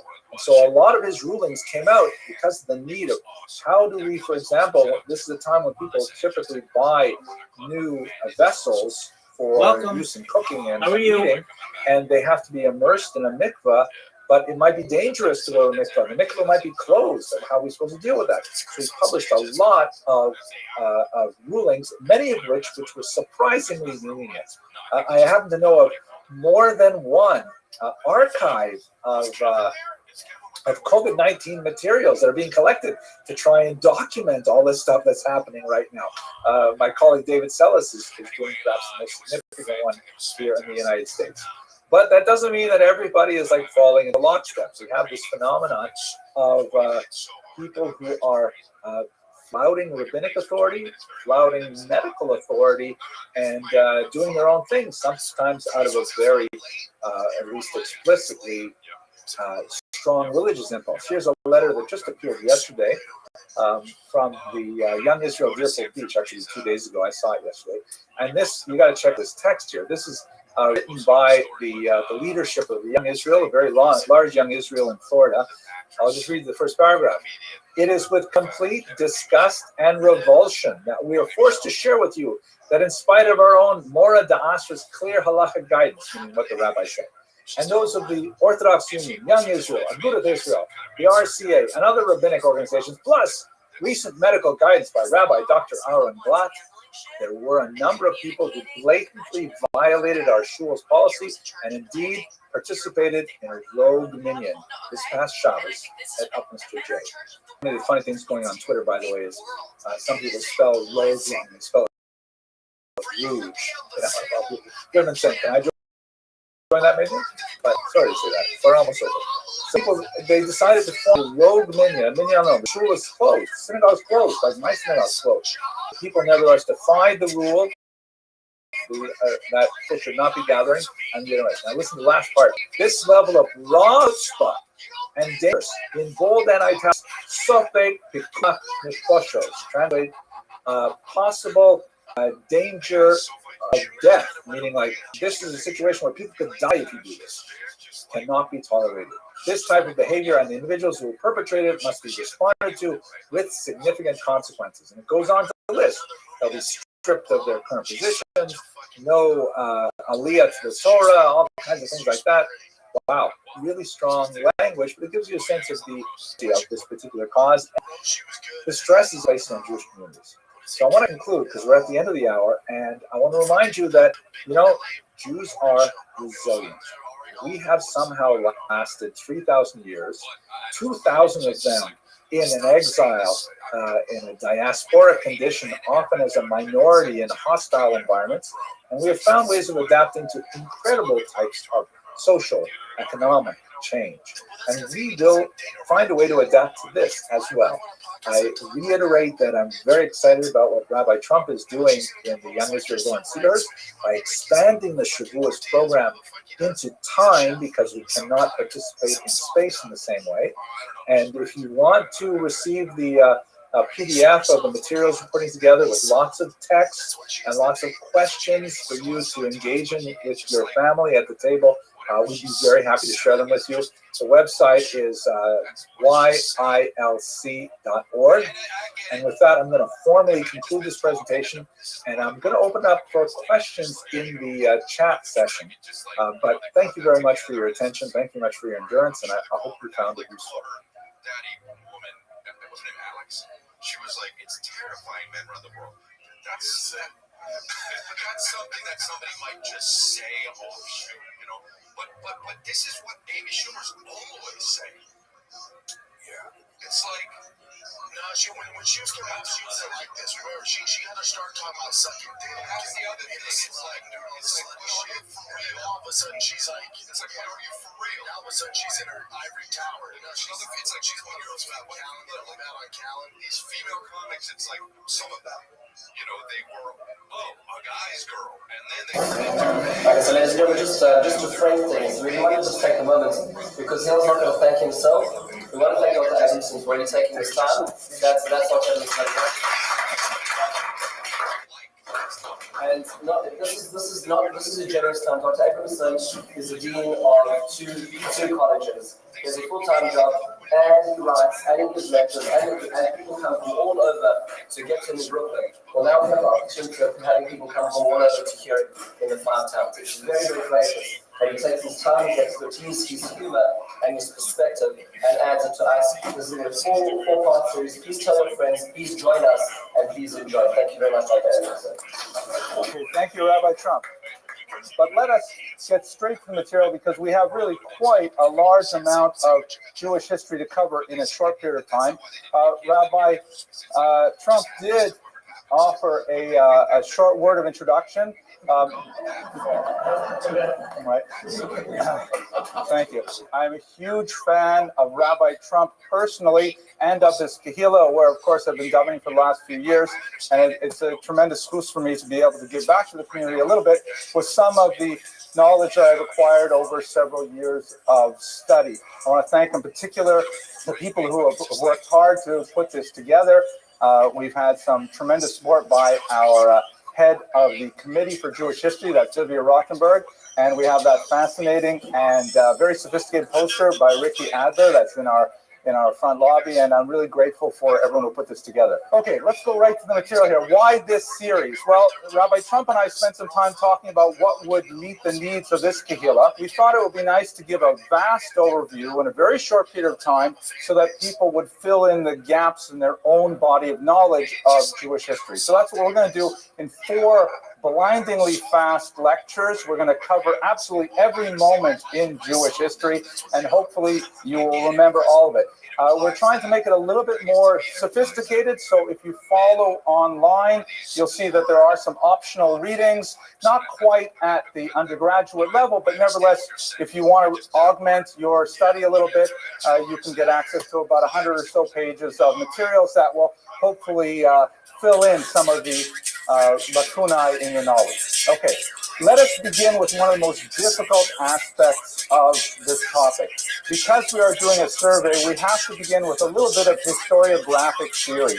And this is an area that most historians prefer to avoid because it asks some really basic questions which on the surface seem to be patently obvious, but when you actually dig down into them, they become incredibly difficult. So let's start with, what is Jewish history? Now, if this was an undergraduate seminar, I would probably invite comments from the audience and we do a whiteboard exercise and think about, like, well, what is it? But because everyone seems to know what it is. But in reality, Jewish history is something that does exist. What do I mean by that? It already happened. The past, by definition, does not exist. I like studying something which does not exist, and can you believe it? They actually pay me to do it. So, but nevertheless, we all have a working knowledge of this non-existent thing, this thing which stopped a second ago, and then a second to go after that, and a second to go after that. What exactly are we talking about? So, one of the ways I like to think of Jewish history, and I think will be a guiding light for us, is to think about the poetry of Hannah Shenesh. Many of you are familiar with her. She's a very courageous Hungarian Jewish who managed to leave native Hungary and make it to Israel in the interwar period. And then, at a very young age, in her 20s, she parachuted back into Nazi Germany to try and rescue some of her doomed co-religionists in Hungary. She was unfortunately captured by the Nazis. She was tortured, but she refused to divulge any of her secrets and what she knew about the other people on this mission, and she was ultimately executed. One of her Hebrew poems is an incredibly haunting testament to her life and her vision, and also gives us a lot of impetus for our own study of Jewish history, mine in particular. I'll read in Hebrew and we'll translate as well. Yesh kochavim, I'm sure many of you are familiar with this poem. There are stars. She'oram magia arsa rak ba'asher hem atzmam avdu ve'enam. Let me put the English translation up here. There are stars whose light reaches the earth when they themselves are gone and no more. Yesh anashim, there are people שזיו זכרם מאיר כאשר הם עצמם אינם יותר בתוכנו, whose radiance illuminates when they themselves are gone and no longer among us. Meaning, just like we can in the night sky observe stars that have died eons ago, and yet their light is only now reaching us, and we can study their lives long after their lives have passed, so too there are people who infuse our own lives with meaning and significance, even though they are no longer among us. Orot Ela, these lights, and it's just referring to both the stars and to people. Amavhikim b'chashechat halayla hem shemarim ha'adam et orot haderech. Brilliant in the dark of night, they kindle for humanity the lights along the path. And so therefore, I'd like to suggest a very utilitarian approach to Jewish history in that it's difficult to say that we have to study, like George Santayana said, the lessons of history, or else we are doomed to repeat them. That is very true, as I like to tell my undergraduates. If you do not study for history 220, you will be doomed to repeat it next semester. But for our purposes, we definitely can gather meaning and insight and purpose by studying Jewish history. That's where I'd like to take us over the course of the next 4 lectures.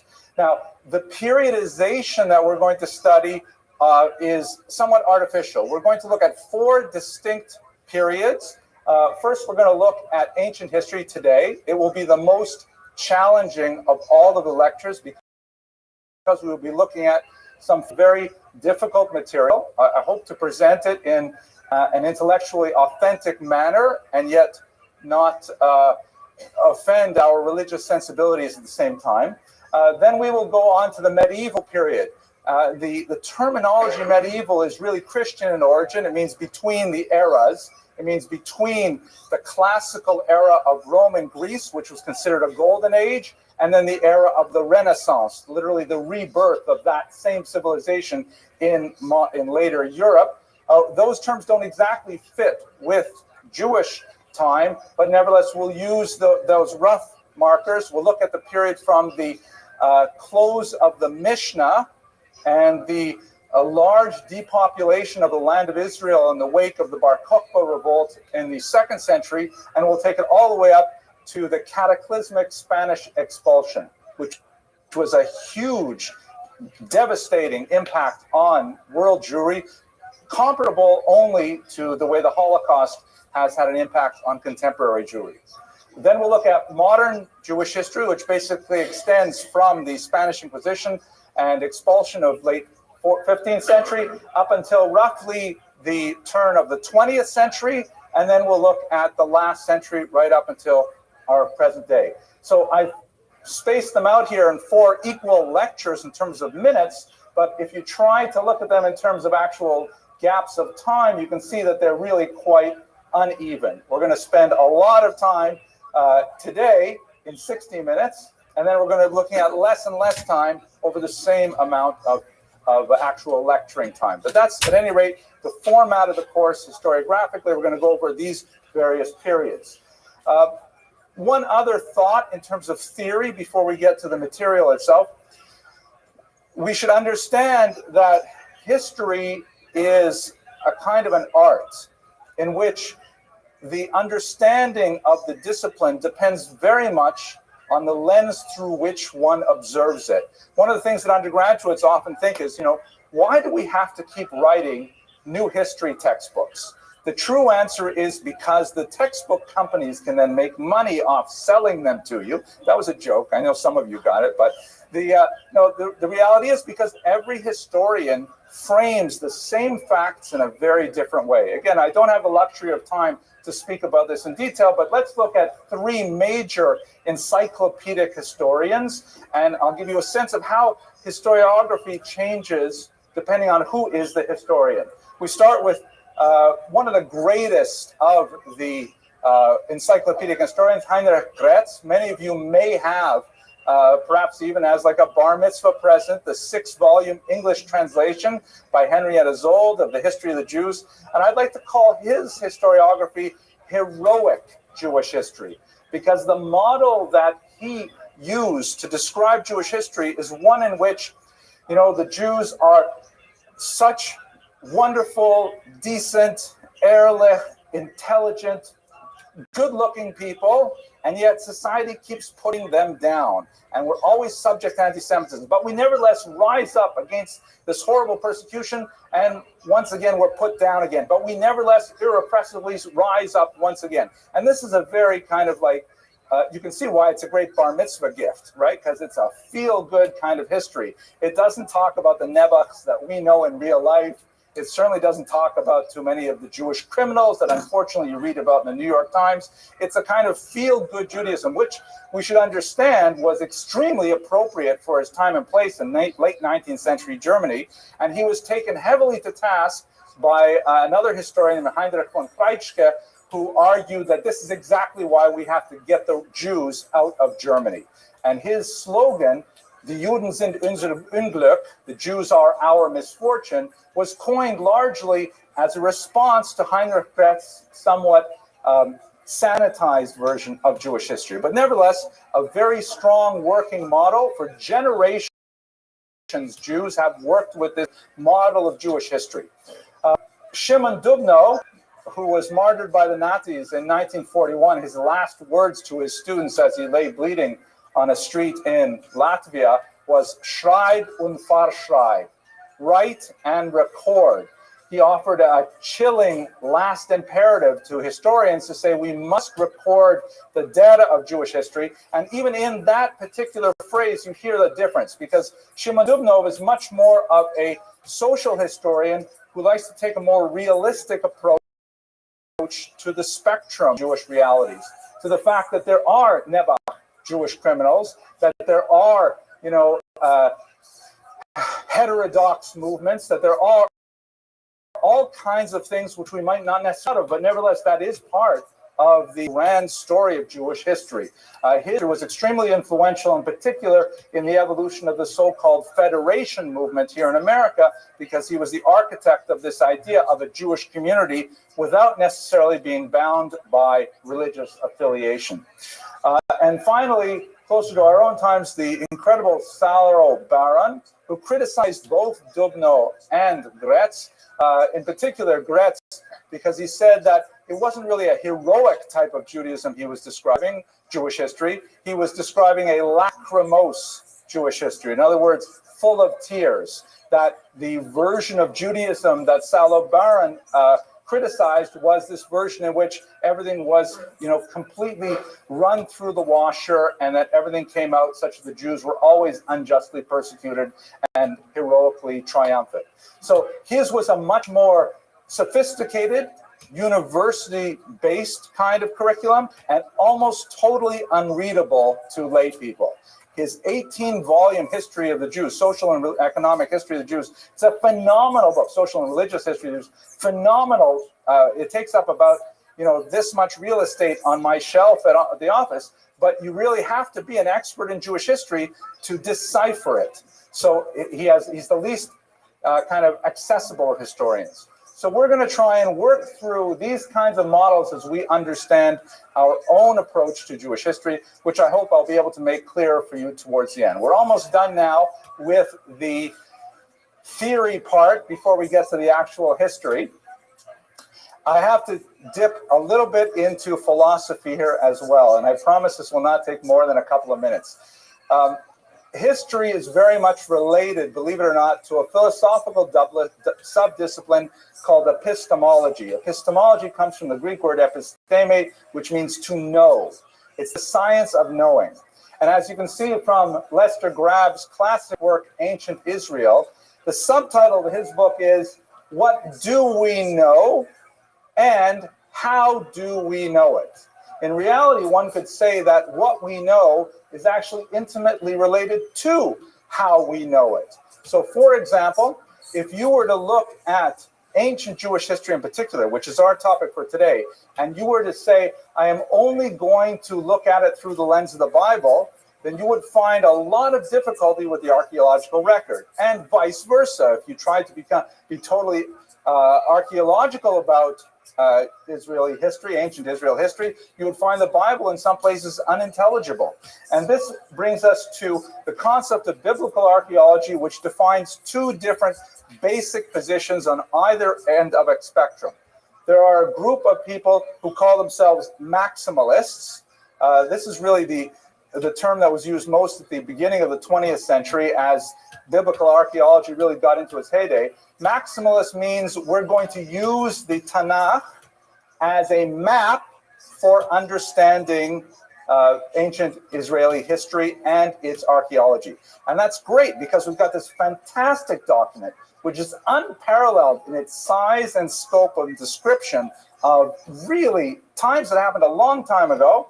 And all we have to do is kind of like go through the land of Israel, identify places, dig up the soil there, and we'll find evidence of what happened. Unfortunately, when archaeologists really started digging, they found all kinds of inconsistencies, which I'm going to explore in a couple of seconds. The other later school of archaeologists says, wait a second, we're going at this all wrong. We have to just put aside the Bible and pretend it doesn't exist. We're going to ignore all of the historical data in the Bible and just work with what's in the ground. And with what's in the ground, we will reconstruct an ancient Israeli history, which may, and it turns out, is rather distinct and different from the biblical account.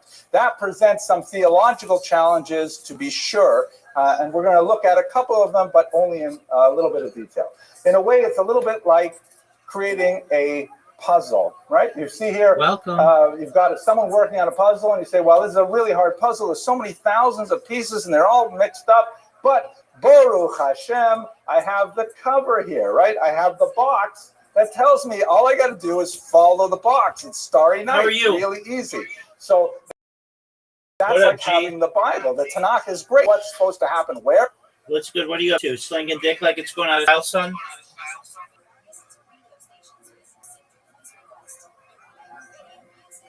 Yo, dog, what's new?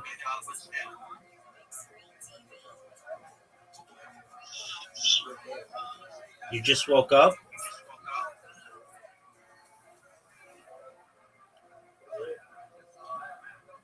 Been up all night, just working on a server, working on robots, slanging dick like it's going out of style.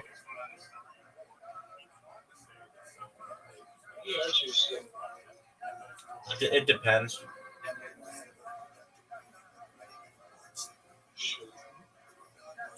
Probably like 8.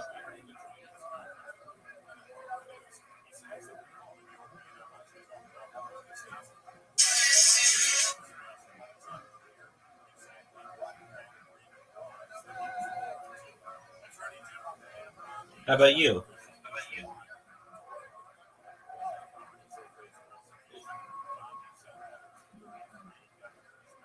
What's on your agenda for today?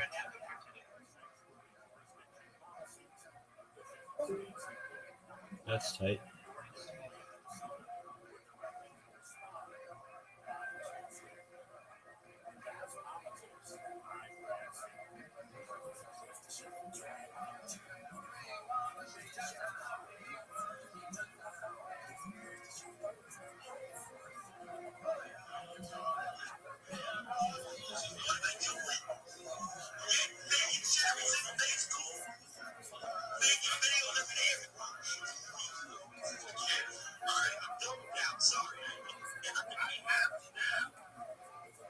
Wait, what's the effect of a predicate?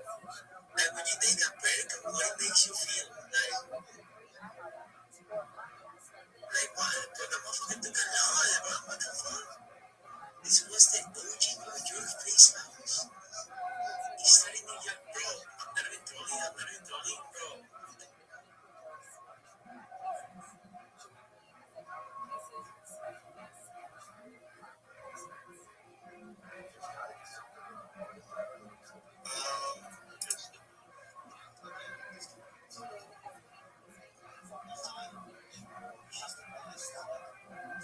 Stream.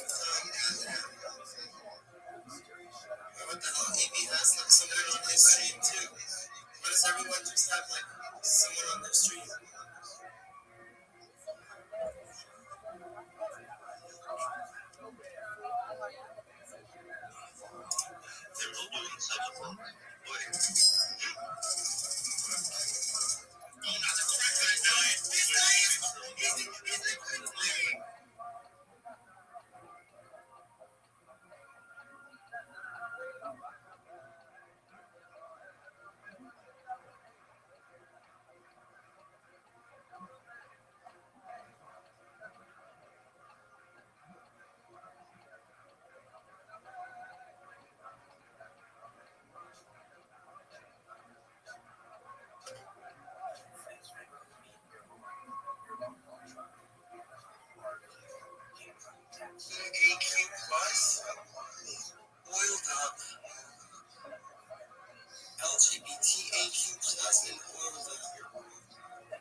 to say fuck it and just hit DVR?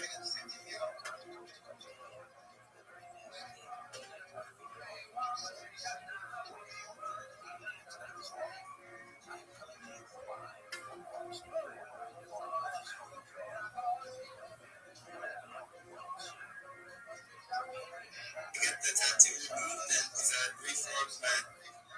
He's a reformed man. So, you know what? I like him. And I think I have VIP handles. Do I still?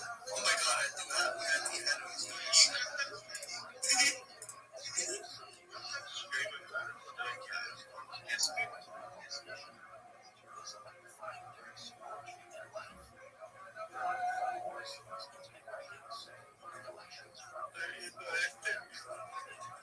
I'm saying? I just fucking banned him. Wait, what? No way! Rabbi Rothschild joined my Discord and he was videoing something? Why didn't you tell me? I wanted to fucking see that. I wanted to see what was he videoing? What the fuck, man? He doesn't himself much. Yo, we're doing that. And now Michael Jackson's here. I took a photo from Michael Jackson. How'd you get the name Michael Jackson? Is that... What the fuck's going on, dude? It's not the end, man. You know what it was? I don't like it. Michael Jackson's crazy. Michael Jackson's crazy. How'd you get it? Like, that's fucking nuts, dude. Yo, have you seen what I know? It's from Avril Lavigne. And she's got a sexy picture.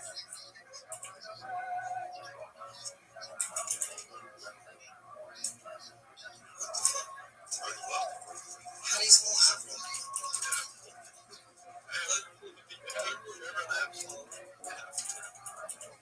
Like the OG, like it's got the actual like name. No, did they get that? I think there isn't.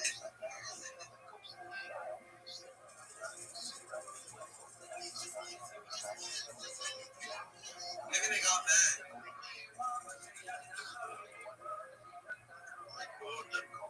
Michael Jackson, what if that's your ally? Okay, so you're gonna do the.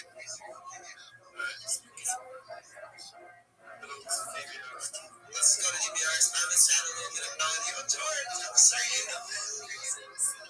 Make me look a little good. Love you guys, stay safe. Join the Discord. I'm chilling in the Discord for a little bit. I'm trying to stay out for boxes. I'm so used to writing close Canadian, I'm just screwing up on that. Love you guys, stay safe. Say hi to DBR. I'm hitting it. You don't want to say nigga? Oh, he's a nigga. Bro, this guy's hacking. He's hacking. Yo! We got 2 raids at the same time?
Jackson, what a name. How the hell did you get that name, dude? No one took that name. Were you the first person on kick? What the fuck?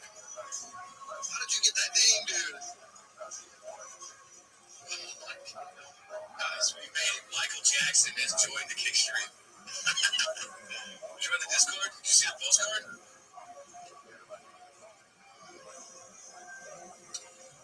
Is Mark driving in the middle of the road to avoid like livestock and roads? Yeah. Yeah.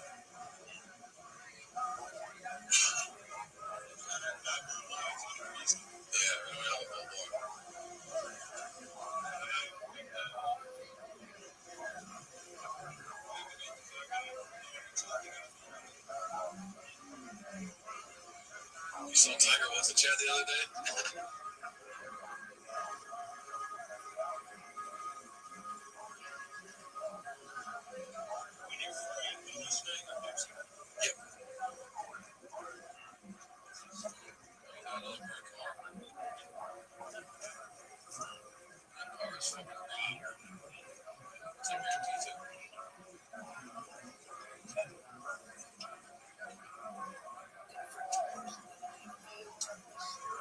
I was able to have when I type on it's like here's I'll post this in here. This is you guys are just joining in. You want to see what the rig looks like? Now it's starting set up.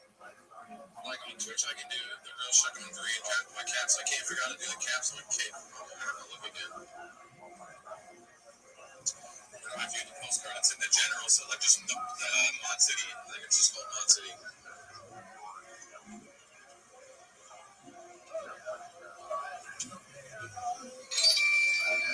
Senior Google, thanks for joining the green room.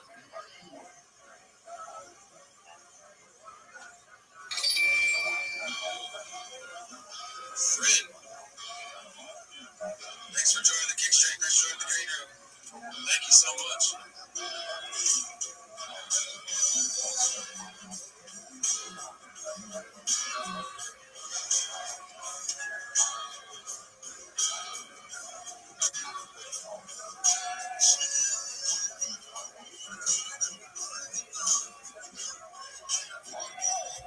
There, now we just go look for it.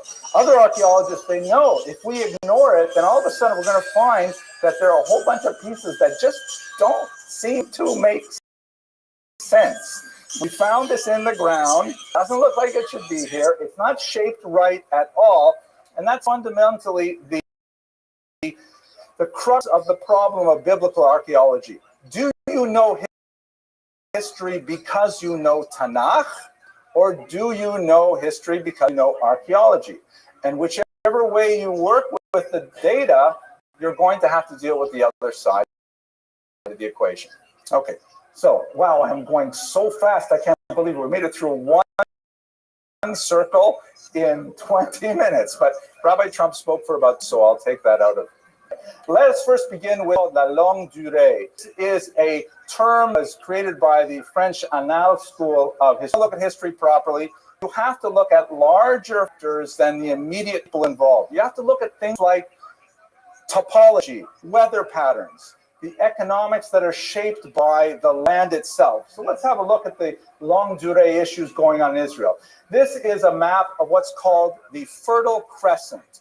And as you can see, it's shaped, of course, kind of like an upside or sideways C. That, of course, is the Fertile Crescent.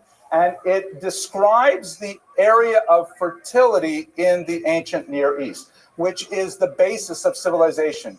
Using basic Marxist theory, you have to have, concentration of capital in order to create culture. And so culture tended to develop along the river Nile over here, close to the Mediterranean coast, and then down the two rivers, Euphrates and Tigris, which together descend into the Persian Gulf. With the controlling of these rivers and the fertility in the neighboring region, you could actually develop a culture. Everywhere else, you've got desert. So this is really where ancient civilization develops as a result of this fertility. Looking at the economic roots are directly related to that fertility. There are two roads that we're especially concerned with. This is Israel, of course, over here. The Via Maris, or the Derech Hayam, which is a trade route that goes along the coast that essentially connects the Nile to the Euphrates and Tigris, and also the King's Highway, also known as Derech HaMelech, which skirts the outside of the mountain range in the Judean desert. These two roads make Judea and Israel incredibly important because you've got to go through there to get to anything meaningful. It's a lot like the Rockaway Turnpike. If you could see these roads on Friday afternoon coming down from Damascus, it's crazy. You have to leave like so far in advance. Okay, here's a map looking at the topology and looking at the various heights. And you can see the green here is lowland, and it's green, of course. It gives us the sense of fecundity, which is, of course, what happens there. And the red cars are the mountain ranges, which means that the land of Israel, that's going to focus our attention for this lecture, is really a very small area of productivity here, with a desert that's quite a vertical desert right in the middle. It is not like Kansas. It's not Chernozem, the black earth of Ukraine, and like that. It's a very tiny little spot. The only major advantage it has economically is that it's on these two trade routes, the Derech Hayam and the Derech HaMelech. Here, looking at it sideways, you can see I've translated this. This is the Dead Sea over here, the Mediterranean. It's a tiny little barrier here, and because of the prevailing winds, the moisture that blows in with the winds from the Mediterranean gets trapped by the mountains and remains here in the coastal plain. The mountains are comparatively dry, and of course, once you go past the Jordan or the Dead Sea, it's very dry in the country of Jordan. This map also shows in Hebrew, but you can see the security risks of Israel are phenomenal. It's only 15 kilometers from the edge of what is called the Green Line, what would be today called Shomron, or the upper part of the West Bank, to the sea. And even from the Jordan River in the country of Jordan, it's 55 kilometers. It's basically a good walk from one end of the waist of the country to the other. But we will get to that when we get to modern times. Now, one of the slogans that was used in the Zionist period of the 1880s was this idea that Israel was a people without a land for a land without a people. It's not entirely true. Israel was, of course, settled before the first Jews lived there. It's described that way in the Bible. There's no contradiction there. And there's some amazing archaeological finds of pre-Israelite civilizations. These Canaanites, for example, this is in the region of Jericho, seem to have quite a sophisticated culture that apparently involved a very deep ritual life. It's not certain whether these are intended as decorative masks, or perhaps the holes that are drilled in the sides are indicating that they should have been worn as masks, perhaps in theatrical productions of one type or another. The figure on the right is evocative of a skull that apparently would have played some role in their ritual functions. But as you can see, they had quite a bit of activity, and there's a lot we know about the Canaanite peoples as a result of these archaeological digs. We also know, for example, that amazingly, they practice trephination, which is a bizarre medical technique that we find in several ancient civilizations, including the Incas, for example, to deal with mental illness and various other illnesses, particularly of the skull, by drilling a hole in the skull to allow the evil spirits to escape and things like that. Some theorists believe that they may have dealt with schizophrenia and other types of illnesses by drilling holes in the skull. I believe this is where my grandmother, Alea Shalom, used to get the expression, you need it like you need a hole in the head. But it's amazing people actually survive trephination. You can tell by the way that the wounds heal that apparently people did live through this experience. So basically, according to the biblical account that we have, the origins of the Jewish people are in the Mesopotamian region. That's the southern part of where the Tigris and the Euphrates flow into the Persian Gulf. Abraham is commanded to leave the land of Ur.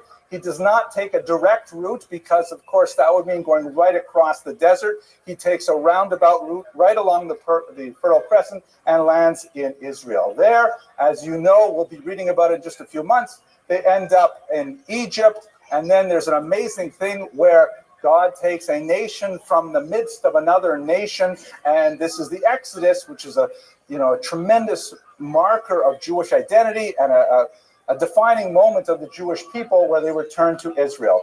And it is at that point that they settle in the land of Israel. All three of these points are not well confirmed by the archaeological record. And in fact, some historians would say they're predicted by the archaeological record because, for example, if there is no evidence found of the Exodus, which is a rather large, amazing event, some historians would say, well, that means it didn't happen. Other historians would say you have to just keep looking. Maybe you'll find something if you keep looking. And it's like, how do you prove a negative? But this is the kind of area where it's so central to our identity. I know it on a very profound personal level. My ancestors left Egypt. I know it every Pesach in particular. I remember, and it is something that is of my bones, part of my personal DNA. The fact that we can't find archaeological data to support it yet, it's kind of like if I went to the doctor and I asked him, I my wife so much. Could you please have my love for my wife? Tell me what to do about a doctor. What's he going to do? Put it in a CAT scan? He's not going to find that kind of data. So this will take us further into hashkafic territory. I will leave that to the hashkafic experts like Rabbi Trump. But for the time being, it gets a little bit easier now. Wow, I'm going so fast. This is some fascinating new information, however. One of the associations with the Jewish settlement of Israel is the so-called four-roomed house, which has been found all over Israel, and particularly because in many of the settlements of these four-roomed houses, there are an absence of pig bones. And so there's a lot of historians who would point to this fact and say you can see that the Jews are obviously living in these four-roomed houses because their dietary refuse shows it. This is not convincing to all historians, but recently, and this is breaking news, ladies and gentlemen, I just heard this from some colleagues at Hebrew University, new archaeological findings have suggested that perhaps there are in fact some signs of, there are in fact some signs of Jewish settlement here because they've been discovering a lot of these containers. And although it's inconclusive, it's not impossible that, right. Okay, so that takes us through kind of like the really hazy, dark part of Jewish history that we don't have a lot of data outside of Tanakh. That's where Emunah is a very important element in our knowledge of the light that shines from far as described by Hannah Shenesh. Now, the archaeological record does say some amazing things, though. For example, this is the Merneptah stele, which is a find that dates back to the 13th century before the Common Era. It is a kind of a boast obelisk, very common in the period in which various rulers, in this case it was the pharaoh Merneptah, boasts about his many, many military achievements. And the whole thing is a long list of the various peoples that he has conquered and laid waste to and so on.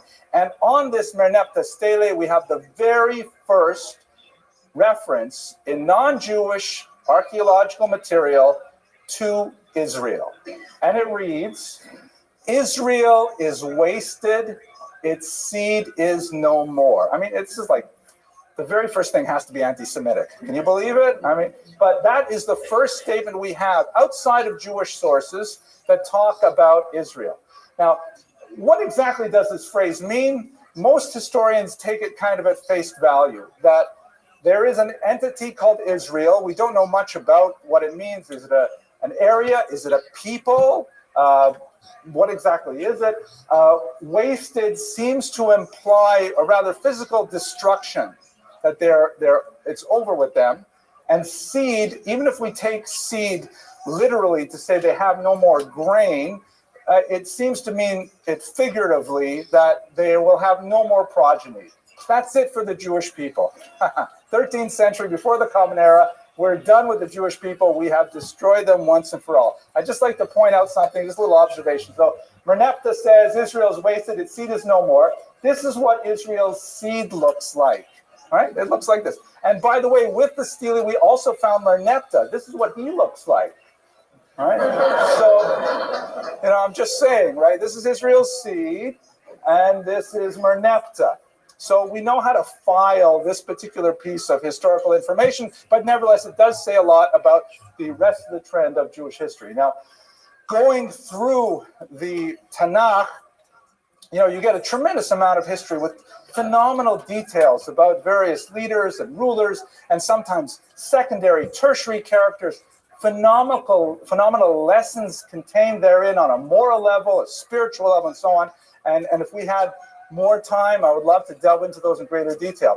But some of our goal today is to try and focus on the history. So one of the trends of Tanakh in the first three books after the Chumash, it describes the eventual formation of a united monarchy that is one kingdom under Saul, and then under David, under Solomon. We do not have much archaeological evidence of specific things happening in there, but there are a few fascinating tidbits. So, for example, this is the Tel Dan stele, which was discovered in the north of Israel. It is about 100 years after the death of King David. So it isn't actually contemporaneous with his life. But in the stele itself, you find this phrase, which is written in the Paleo-Hebrew, the original, or a different version, a different script of Hebrew that was used at the time. And, of course, Hebrew is written from right to left. So it says in these letters here, B-Y-T, B-W-D, which is understood by most scholars to mean Beit David, the house of David. Some archaeological evidence that specifically speaks about a house of David, which will be reinforced by other pieces in a moment. But there are still questions. Like, for example, in this stele, they use a little period like this to separate words. And there is no separation between Beit David, even though grammatically that is required. That's not necessarily a disqualification. Latin, for example, is written without such word separations. Polish is written almost entirely without vowels, for example. That was a joke. I thought you would like that, but this is the kind of evidence that we have outside of the record of literature of Tanakh. And this other document here, this other stele, the Mesha stele, from about the same period of time, 850 before the Common Era. The reason why it looks so strange is because there's a whole fascinating story behind it. It was found in Jordan, and in the 19th century, some German explorers found it and made efforts to secure it. But the local villagers felt that there was something wrong with these German explorers taking away their archaeological finds. For centuries, it had lain exposed in the desert, and everyone was paying it no mind. But once the Germans wanted it, people started getting a lot of interest in it. What they did was they prepared to make a squeeze, which is a paper mache application to the stone, which is then later peeled off so you can get a reverse image of it, kind of like a wax model of it. However, the assistant who was making the squeeze was attacked by the local villagers who were upset that the stele was being taken away. He managed to rip it off, but it was partially damaged. And then the villagers, either because, according to one version of the story, they felt that the reason the Germans wanted it was because there was gold inside it, or according to another version, they felt that there were like spirits inside it, like a genie kind of thing. They smashed the stele to bits, and most of it was lost. The squeeze that the assistant was making and just barely managed to take away with his life was also damaged, but between the two pieces, they were able to reconstruct quite a bit of it. And you can see there are two references here to the same phrase, House of David, Beit, and then there's something illegible, WD, and there's something else that looks like David, and then a hey at the end. Scholars believe these are other references to Beit David. There's another school of thought that says that this BT star WD is actually the origins of a popular lubricant, WD-40. That is something I'm trying to publish in the literature. It's just not working yet. Okay. But anyways, you can see that there are little tiny bits and pieces. Like trying to put together the puzzle, you can get very little from the archaeological record, but it is fascinating. And perhaps if we have more leisure in another series, we'll have time to go over these in greater detail they deserve. The dual monarchy, of course, if you're familiar with Tanakh, it eventually falls apart. Israel and Judah are split.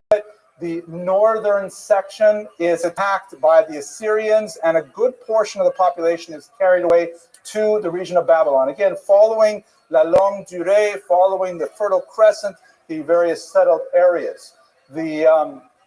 These things are described primarily in Kings and Chronicles, and we have much more detail in the archaeological record to support this, primarily because the various peoples who are conquering Israel also leave Merneptah-like documents that attest to their achievements, like this one here, which describes the obeisance of Jehu, one of the Jewish kings. Here's a whole bunch of Assyrians up here, Shalmaneser, of course, and here is Jehu here, clearly in an act of obeisance that we can understand perfectly well, even in the 21st century. So there's no question that a lot of the elements of Tanakh, especially as we get into the dual kingdom, are well established by the archaeological record, and fascinating and definitely worth studying in greater detail.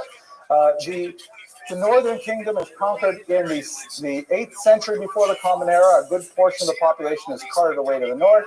And then in the 6th century, a much more devastating attack on the southern kingdom, and they are taken away to Babylonia as well. Contrary to popular belief, the land of Israel was not denuded of its Jewish population. Significant amounts of Jews remained behind, although the ruling classes tended to be deported first, and the leadership had gone largely to these regions. So this is basically the story of the 6th century. Later, as described in the book of Chronicles, the end of the book of Chronicles, and the books of Ezra and Nehemiah, there's a new regime in Babylonia, and under the great King Cyrus, the Jews are allowed to return to Israel and to rebuild the temple that was destroyed with the first invasion of the Babylonians. This Cyrus cylinder does not specifically mention Jews, but it does have a fairly explicit description of allowing a kind of religious freedom for people to return to their temples, rebuild them, and so on, that many feel is actually a reference to this actual return to Israel in the later 6th century. Surprising, only a minority of Babylonian Jews, even though they've only been there for less than a century, only 20% of them, by biblical estimates, leave Babylonia. The other 8% like it in Iran and Iraq, and they choose to remain there. Okay, so the next thing that's really important in understanding Jewish history is the encounter with Hellenism, which you find some allusions to in Tanakh, but it primarily is post-Tanakh material. And this is a result of Alexander the Great, Alexander of Macedon, who launches this amazing military crusade that conquers the entire known world. He starts out here in northern Greece, and he makes his way throughout the entire eastern Mediterranean and pushes all the way through the Fertile Crescent to Central Asia, all the way to what would be today Afghanistan and northern India. And what's really special about Alexander's conquest is that he brings Greek culture with him across these many, many different territories with different languages, different legal systems, different currencies, and so on. And he unifies under a Greek sensibility all of these laws. Now, he dies a very young death, possibly of alcohol poisoning when he was in his 30s, but his legacy was incredibly important for leaving behind a structure of communication and commerce that included all of these people throughout the eastern region. And in particular, the Jews were taken with it.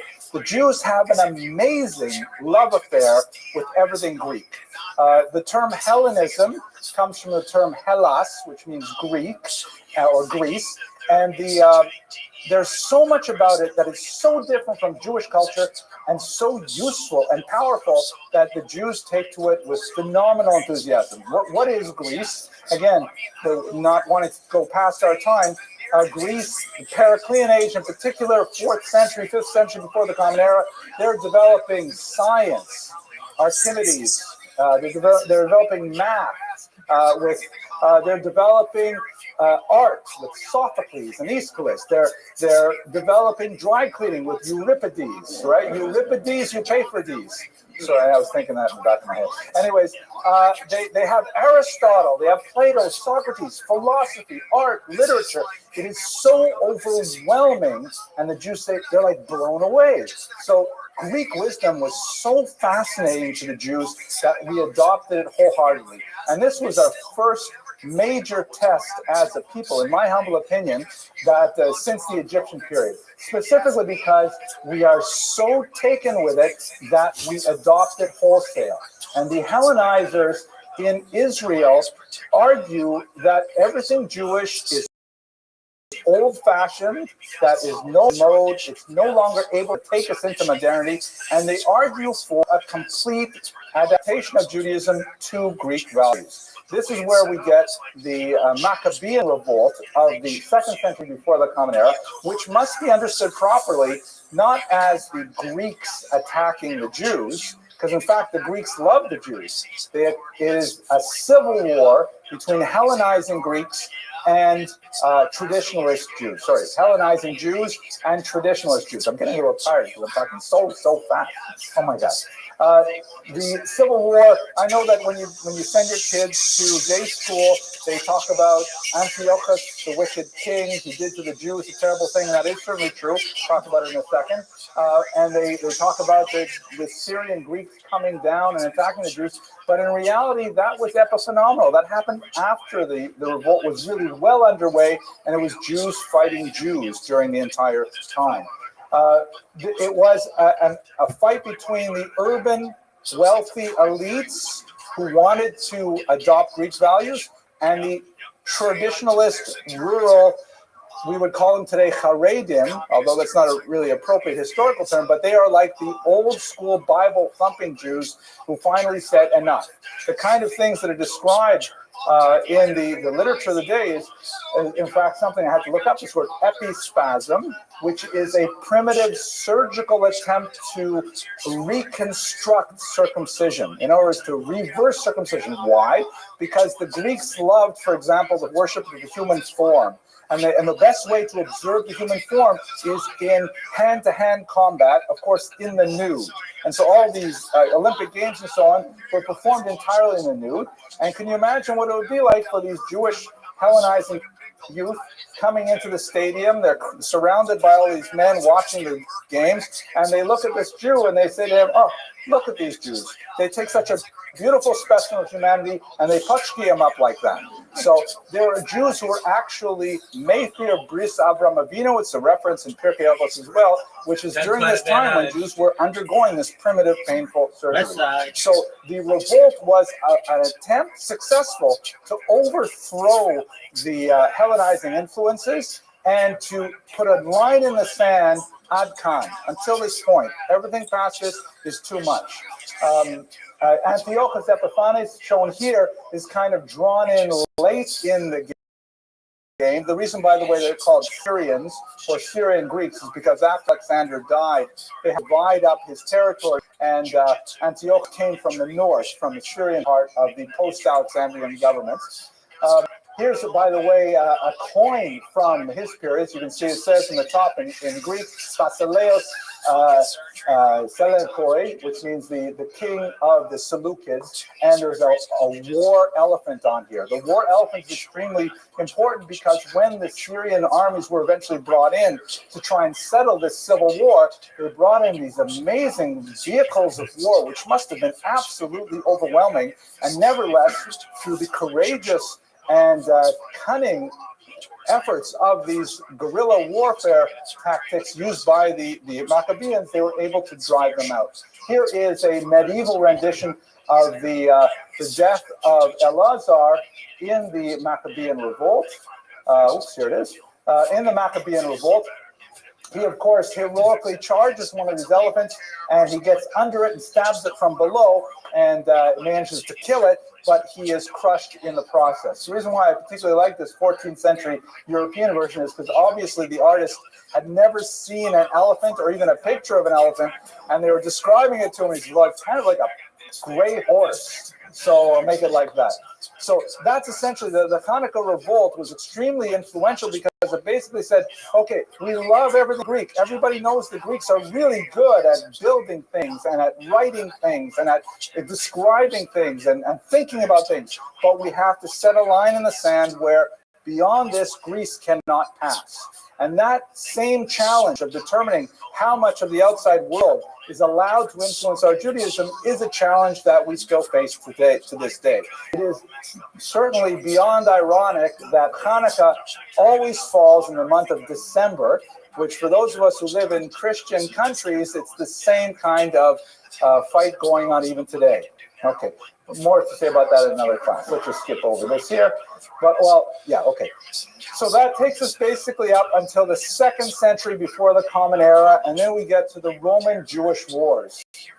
So the Hashmonaim, the Greek kings, the Maccabean kings are able to reestablish a Jewish dynasty that lasts for a couple hundred years, but pretty soon after the death of the original Maccabees, it begins to a period of decline, and they cannot hold back the onrushing tides of Greek and later Roman influence over the next days.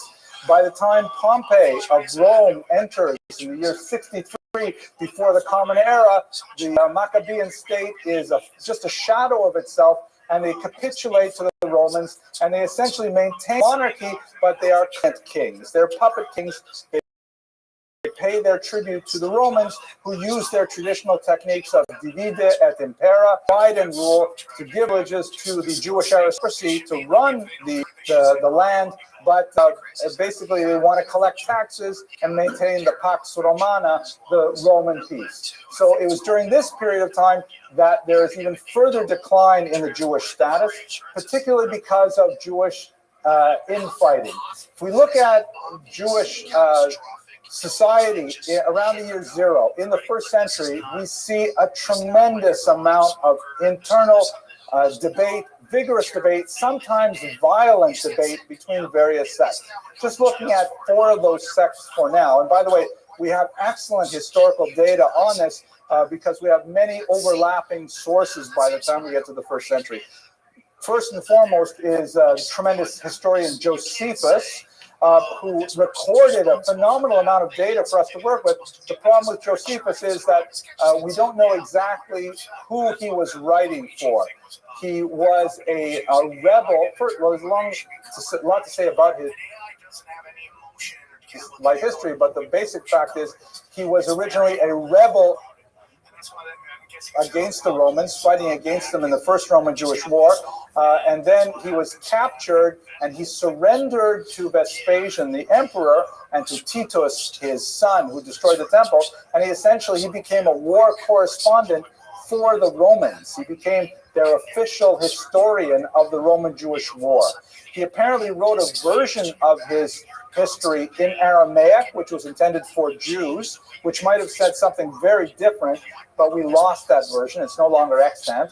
The Greek version that he wrote for Roman audiences tends to be very fawning and tends to be very approving of the Roman overlords. So, for example, he describes how Titus himself expressed regret that the temple was destroyed, and it was really the Jews themselves in there fighting with one another who actually set the first fires in the temple itself. So Josephus is sometimes a problematic historian. We don't know really where he's coming from when he says what he says. But he describes for us things that are known from multiple sources. There are basically Jews called the Sadducees, in Hebrew the Tzedukim, who on a theological level have rejected what would later become the oral Torah, known as the oral Torah. I'll speak more about that, God willing, next week.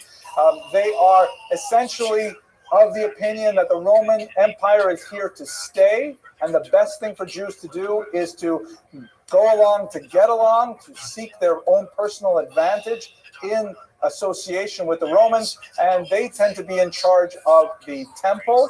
They are in charge of the urban elite groups in large part, and they're hated by the other groups. The second group, the Pharisees, that's a Christian term. We would call them in Hebrew the Perushim. These are essentially what we would call the good guys. These are the rabbis. These are the people of whom the later Jewish movements all stem. Hillel, Shammai, Yossi ben Yoezer, Rabbi Yehuda, Rabbi Meir, all of the greats of this time are Pharisees. And their political point of view is they highly regret that the temple is controlled by the Tzedukim. The Tzedukim are highly corrupt and essentially toadies to the Romans, but they do not feel that they have the wherewithal to beat the Roman Empire. It's not really within their purview. And so therefore, as their name implies, Perusha means to separate. They step back from politics and they focus on developing charismatic disciple circles of followers, kind of like, if you will, going to the 18th, 19th century, kind of like Hasidic rabbis who form their own courts of people who are devotees. And this is essentially the Pharisees that the rest of the rabbinic world derives from. Then there are the Zealots, the Kanoim, of whom the most notorious were the so-called Sicarii, named for their curved daggers. And they practiced, they believed that they should in fact fight against the Romans. The Romans had to be getting rid of. We have to, take this monkey off our back, get rid of the entire Roman Empire. And it was a quixotic attempt, but in their efforts, they even assassinated fellow Jews who were political opponents. And finally, the Essenes, these are people who practice radical exclusion from society. They said, none of this is working. It must be the Mashiach, Messiah, around the corner. So they went and they lived in places like the Qumran caves outside the Dead Sea, practicing very, ascetic kind of religious activities, waiting for any moment that the Messiah would be there. And in this context, we should also mention Jewish Christianity, which is basically a blip on the historical record, certainly from Jewish sources. It only begins to really, people start taking notice of it towards the end of the first century, into the second and especially the third century. But the original Christians were all Jewish, were all followers of a Jewish leader, and a great large number of them felt that in fact Christianity was really Judaism plus, that versteht sich. Everyone would keep kosher. Everyone would keep Shabbos. What are you talking about? It's the 613 mitzvos plus, that it's an added bonus.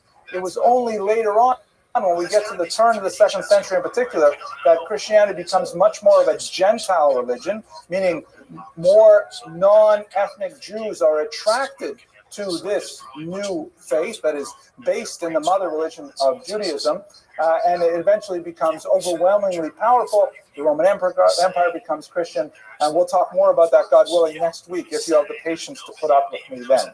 But in the first century, it's not a very significant movement at all. Ultimately, of course, Judea is captured, as you can see in one of the many coins that the Romans minted to commemorate their victory.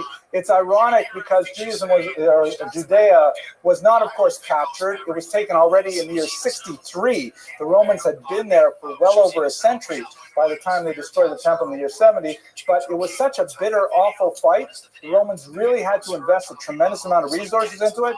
And there were internal Roman political reasons to celebrate a victory in order to firm up the authority of Vespasian as a new emperor that they actually minted many of these. This is Vespasian here on the left. He's the emperor. His son destroys the temple.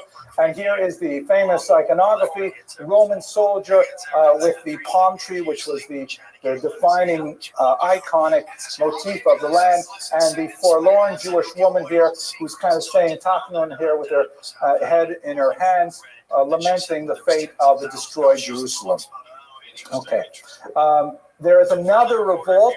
Again, the Jews fight, actually, they have 3 successive revolts, depending on whether you want to count the middle one as a war.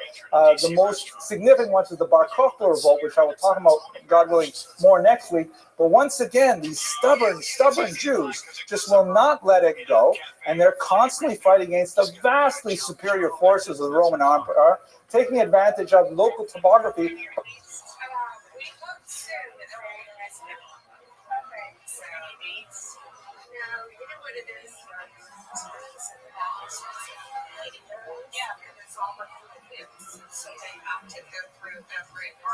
In the past, officials have spoken. Okay.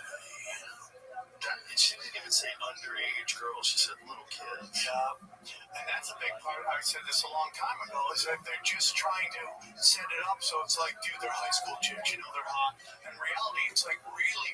And there were statements, I believe, that you can't find it on the internet anymore because they clean everything up. Like people talking about like what Bill Clinton was fooling around By with. digging lots of caves and tunnels. This is actually my son Boaz, who last summer was in the southern part of Judea, and they actually, were exploring the same cave routes that the Bar Kokhba fighters used at the time. An amazing thing.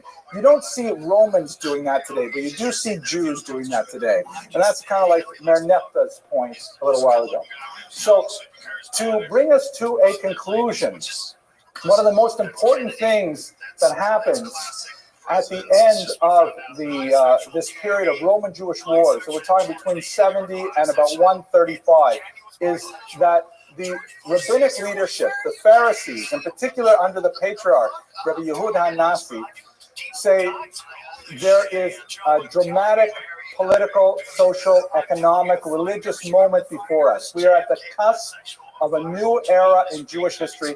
We must take action. And so, against tremendous opposition by his peers, he says, we are going to take this massive body of oral teachings, which we have not mentioned today, but God willing next week, and we are going to codify them in writing. And we're going to transform the way Judaism is communicated from a teacher-disciple relationship to one in which a text is involved. And how do you preserve the special intimacy of a teacher and a student if you're looking at a dry, two-dimensional text? A phenomenal challenge, an intellectual and artistic challenge that was placed before Rabbi Yehuda Nasi, but ultimately he did it. And the Mishnah and its massive commentary known as the Talmud is really the foundation of Jewish study today. And it is what made Judaism ultimately portable and allowed Jews to get through the tremendous difficult challenges they're going to face in the diaspora of the 2nd century onward. I'm going to skip over what's in it for now in the sense of time, but we'll get back to it next week. Closing off, if we look at where the Jews are by about the year 200, you see that there are large Jewish communities here in Israel and also in Babylonia, where the Jews had been exiled already from the 6th century before the Common Era. It is here where the great Babylonian Talmudic academies would rise up. So these are the two main centers of Jewish civilization. You also have smaller centers in Egypt and in Italy.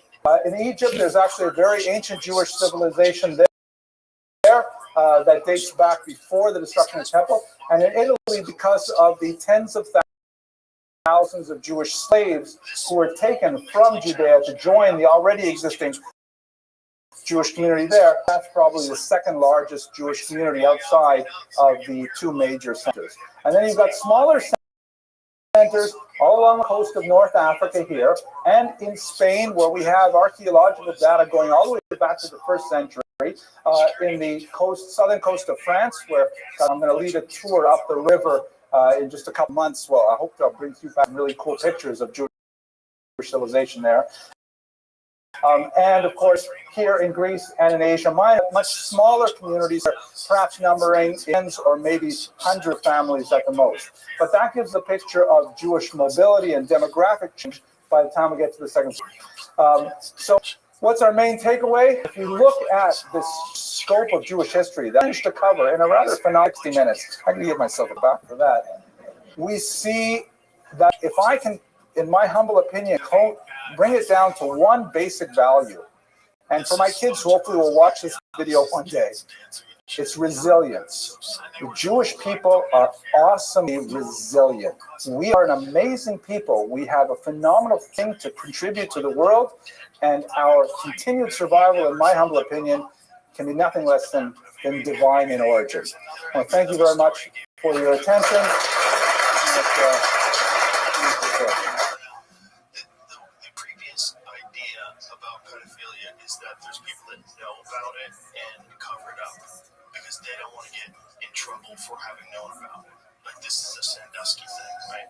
Yeah. You know, I mean, that's... First of all, thank you all for coming. I never know what's going to happen. The first one could have been a fluke, but it looks like a lot of people found this relatively interesting, so I'm very grateful that you decided to come back and hear a little more. We will be speaking about a little less history chronologically in the same amount of time, so hopefully I'll be able to pace myself a little easier. I should thank, first of all, our sponsors, Dr. and Mrs. Ruben and Mandy Brecker, big supporters of scholarship in general.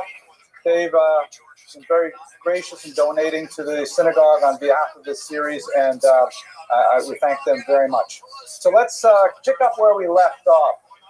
Last week, we ended our discussion of the Jews in the ancient period. And these terms that I'm using, ancient, medieval, modern, and contemporary, they are really terms used in Western historiography. That is primarily 18th and 19th century Christian European historiography. That's the way that time is divided up. I mentioned last week how there's like an ancient period, which is this classical Greek and Roman civilization. Then the Vandals come in the 5th century and they sack it, the Visigoths, and it's all gone. And then it's the Dark Ages, as we kind of like lull a valley in civilization as a whole. And then it rises again in the Renaissance, the High Middle Ages, and so on. This is not necessarily the type of periodization we would use for Jewish history because, when the rest of the world was having the Dark Ages, we had Saadia Gaon. We had, tremendous intellect. We had phenomenal achievements. So it doesn't necessarily correspond to Jewish historiography, but we're working with these terms anyways. If we are to use those terms in our purposes, we should probably draw a seam, not with the destruction of the temple, although that was an incredibly traumatic experience. It's remarkable that the Jewish people survived it, but rather with the developments of the following century. Contrary to popular misconception, the Jews were not simply emptied out of Israel with the destruction of the temple. There were definitely tens of thousands of exiles who made their way, who were taken as enslaved ships to Rome. In the following century, there was another 2 revolts against the Romans. One in particular, the Bar Kokhba revolt, ended in disaster for the Jews, particularly in the environs of Jerusalem and points south. And so, as we shall see, Jewish population movement towards the north was extremely important for this period of time. And that's when you begin to see major movement of Jews outside of Israel, the fracturing of the community on demographic basis. The economy is ruined. Will the Jews be able to stay together as a people? And what we'll discuss today are 2 primary innovations, 2 extreme examples of Jewish resourcefulness that really made it possible for Jewish survival to extend through the Middle Ages. The challenges of the Middle Ages will be rather different when we get to the modern period, but we're going to basically follow the story of those 2 innovations. This map shows you roughly where the major centers of Jewish population were at the time. Major centers still in Israel, particularly in the northern part of Galilee, and also in Babylon. Then significant centers in Egypt and in Rome, and then smaller centers all around the Mediterranean basin, and even in the Black Sea littoral over here, there are significant populations of Jews. With the end of the Bar Kokhba revolt, Hadrian, an emperor who may have been initially more positively inclined towards the Jews, decides to crack down with tremendous brutality. And it is in the Hadrianic period, most likely after the Bar Kokhba revolt, that we have this period of martyrdom in Jewish history that remains in our liturgy to this day. The Eila Ezkra that we read on the high holidays, the Asara Ruge Malchus, the 10 martyrs of the state are described during this period more or less under Hadrian, and it looks like the Jewish people are really going to fall apart under the pressure and weight of the entire Roman Empire. And that's a time when a great leader of the Jewish people, Rabbi Yehuda HaNasi, comes up with this document called the Mishnah. I wish we had time to speak over and over again about the Mishnah. I will tell you, though, for those of you who are maybe not members of the shul, for the past 2 years, under leadership of Rabbi Teitelbaum and Rabbi Trump, and at the initiative of Rabbi Rothman, they've been learning Mishnah every single day after davening. The Yil Kiyomi program has just started again, a new cycle. And over the course of about 5 years, they will finish the entire Mishnah. It is a huge document. And basically, on a surface level, I'm going to take this statement back, but for now, let's just say it's a law document. It's a document that deals primarily with law, and it's divided into 6 sections, which are listed here. Seeds, which deal primarily with agricultural law, and all the laws that are in the Bible, describing the severe mixed fruits, the elite corner for the poor, and that. Then there's a section on holidays, the Sabbath, Rosh Hashanah, Yom Kippur, and so on. Then there's the largest section, which is on women. This is a very androcentric document. It's primarily written down by men, for men, and that's why the section explaining women requires the most amount of ink. Then right after women, it's the yeshiva joke. After you finish studying women, then you've got lots of damages to deal with. I'm sorry about that. Then number 5 and number 6 are dealing primarily with laws of the temple, and then pure things, which are primarily things dealing with personal purity.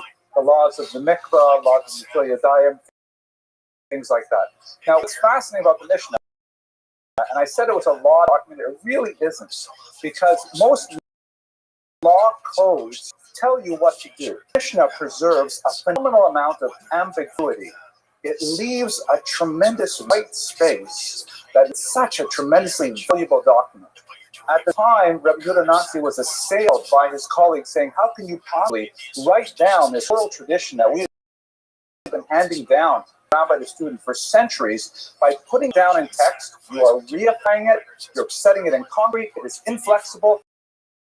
It will not be able to be challenged at the times. It will be a document that people set aside like all the other documents of antiquity. I mean, how many people really read Virgil today? Maybe in college, yes, thank you. But you haven't read that in a while, I bet. But, you know, it's that, they argue that that's what happened. But Rabbi Yehuda HaNasi was a phenomenal document of tremendous ambiguity. And it became the core of what we call today the Talmud. Now, again, I wish I had so much more time to speak. We were talking about what exactly the Talmud is. In a sentence, it is a multi-century commentary on the Mishnah, trying to explore what the Mishnah is trying to talk about. And it has this beautiful space in the middle of it where the only way you can actually read it, it's not like reading any other kind of text, like a Greek text that has a beginning, a middle, and then chapter headings and things like that. It's a wide open conversation with literally 2,000 individuals speaking in it, mainly rabbis, which is why it is so long, but also lots of other regular people, non-Jews, and all kinds of things. So the studying the Talmud has really become the core of the Jewish identity, especially Jewish intellectual activity, because it allows for the debate and the back and forth that has become synonymous really with Jewish character. The iconic image of yeshiva bochum sitting in yeshiva and arguing about the meaning of the text goes to the very center of the Jewish spirit. Here's an example of a photograph of a base medrash, where it's always studied, of course, at least in pairs with a chavrusa. The Gemara, the Talmud itself says, give me a study partner or give me death. It's so important. You cannot study the Talmud on your own. In fact, it's amazing. The Talmud says, if you study the Talmud alone, not only will you not learn anything, you will become stupider than you were before. That's actually what it says. I'm not making that up. And just to give you one little example, so this little story, when I went to yeshiva in Jerusalem, Yeshiva Sor Sameach, this was right after the Soviet Union fell apart, and they had a lot of Russian boys there. And there was a problem because the boys were it was free food. You remember the yeshiva, you had food served in the cafeteria, and a lot of the Russian boys, they lived through so much stress and so much change, and the whole country fell apart. So they tended to go back for second helpings, which they would then take up to their room, just in case the yeshiva closed down between lunch and dinner. They wanted to make sure they had food. It's very expensive. It caused bugs. It was hard on the cleaning staff and so on. So the yeshiva put up a sign right outside the front door of the dining hall that said, "The yeshiva provides food for one portion only. No student is permitted to stand in line for second portion." Cool but fair. By the time I finished lunch and came out, some yeshiva boy had subtly altered the sign to read, "The yeshiva provides food for one portion only. No, student is permitted to stand in line for second portion." Right? This is what it means to study the Talmud. Every single word, every single detail has so many possible meanings, as the Talmud says. Just like when you strike a rock and 70 sparks fly out, 70 is a number meaning all the numbers, so too in every text there is a tremendous number of meanings. I have a friend who went to DePaul University, and he says that there used to be a lot of the seminary yeshiva boys who would come to the Law 101 class, and it was a big, banked auditorium, 250 students, and at the end of the lecture, the professor or the class would say, "Okay, if there are any boys from the local rabbinical seminary, please come downstairs. I'd like to speak with you after class." And then 6 or 7 of them come down, and he would say to them, "Listen, you leave me alone, and I'll leave you alone." Okay. Now, there were actually 2 Talmuds written at this time. Talmud, again, is basically a commentary on the Mishnah, a long, extended discussion of the Mishnah, very personality-oriented. The one that is lesser studied is so-called Jerusalem, although that's a bit of a misnomer because it was not written in Jerusalem. It was most likely written in Caesarea and in the Galilee region. This is an aerial view of Caesarea, a town that was essentially built by Herod for the Romans.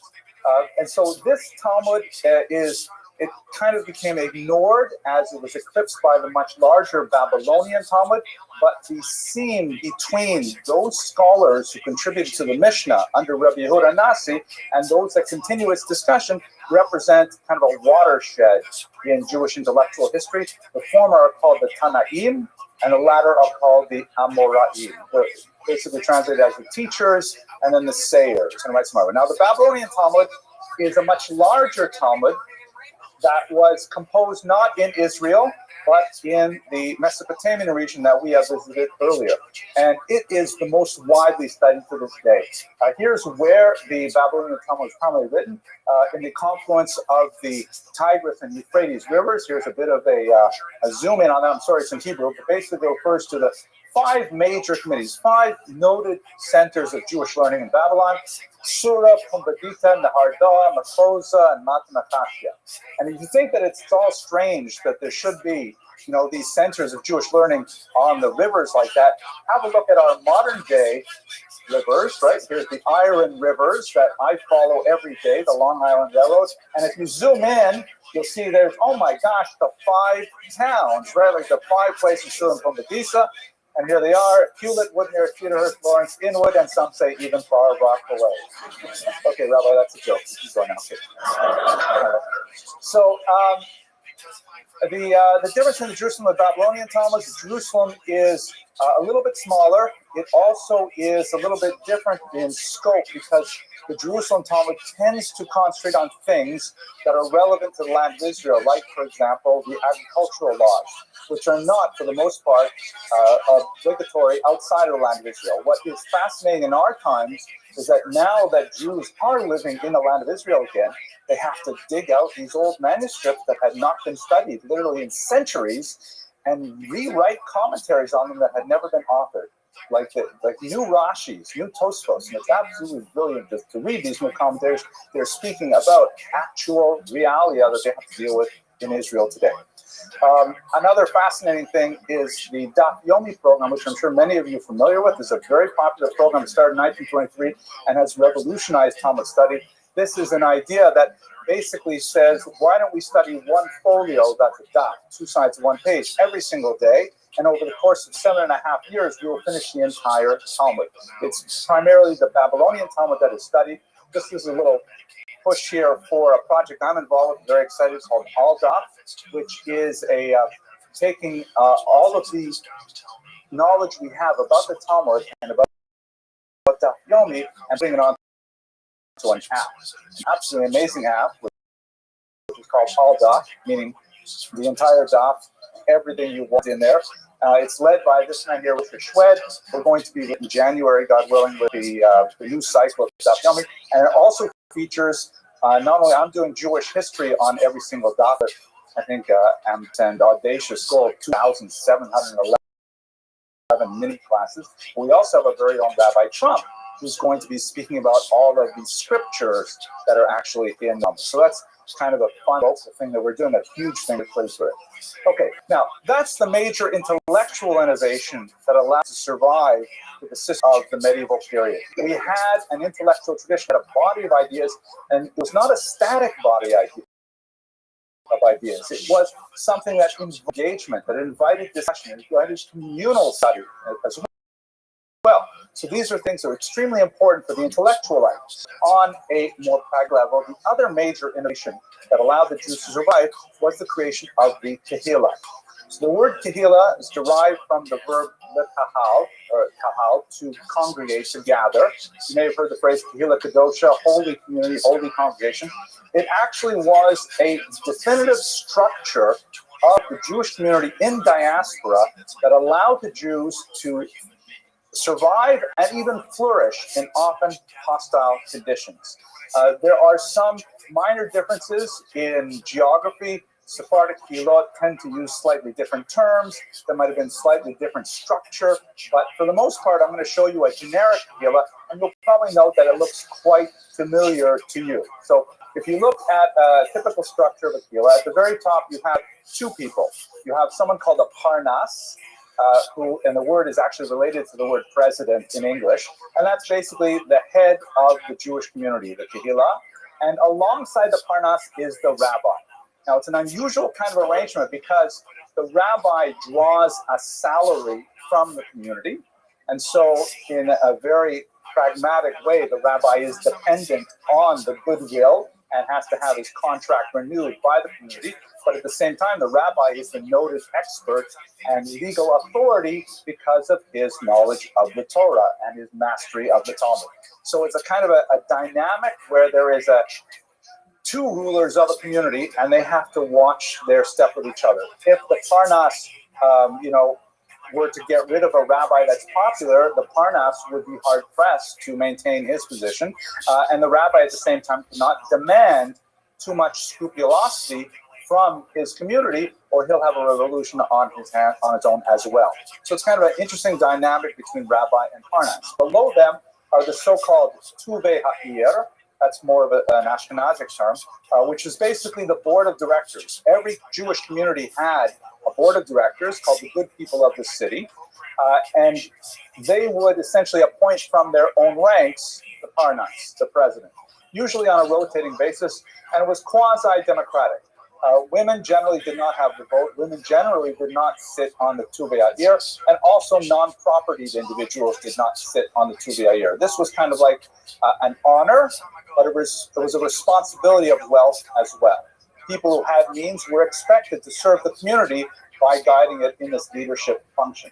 Alongside them, just like the Parnas had the rabbi beside him, the Beit Din was beside the Tuvei Ha'ir. The Beit Din is, of course, the court, the Jewish court of law, because the rabbi cannot rule on his own, particularly when you get to certain matters involving financial considerations. They would have a court that would be assembled of 3, sometimes 5 rabbis that would make decisions. And once again, the Tuvei Ha'ir, they may have wanted, let's say, like one thing that you see over and over again in the regulations of Jewish communities is a pushback on sumptuary legislation. Sumptuary legislation refers to literally how big a party you can throw. And over again, right up until, by the way, our own days, with no signs of stopping, the rabbis are constantly trying to put limits on parties, and they will literally say, only 2 kinds of gefilte fish, and you can't have more than 100 people at this kind of event. and they actually try to put limits. But on the other hand, especially in times of prosperity, Jews will want to throw bigger and bigger parties. We are a gregarious people. We love parties. And so the herring just keeps flowing in, and the rabbis keep trying to hold it back. But that's a dynamism between the rabbis in the example of sumptuary laws, obviously in much other more serious examples as well, and the head of the community. Below them are the so-called gabayim. The word gabai, today we have a gabai, we have that term used in the synagogue. That's the person who basically chooses who runs what parts of the service, who calls up him to read from the Torah, who leads the services, all kinds of things like that. And it's, it doesn't seem to be an extremely high status position in a lot of ways. We certainly get not too much credit and a lot of tsuris, which is a lot of aggravation for doing it. But in the times of the Tehillah, the Gabayim were literally the enforcers, the muscle behind the decisions of the Beit Din and the Tuvei Ayir. As we shall see, for example, the Tuvei Ayir would assess your taxes to the community. And if you didn't pay, then you would have these Jewish muscular men come to your home and take it from you.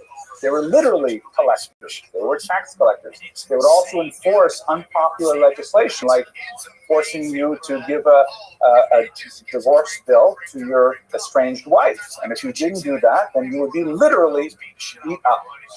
Corporal punishment was one of the tools that they could use. So the Gabayim were quite feared by the community that they lived in. We'll get back to that in a second.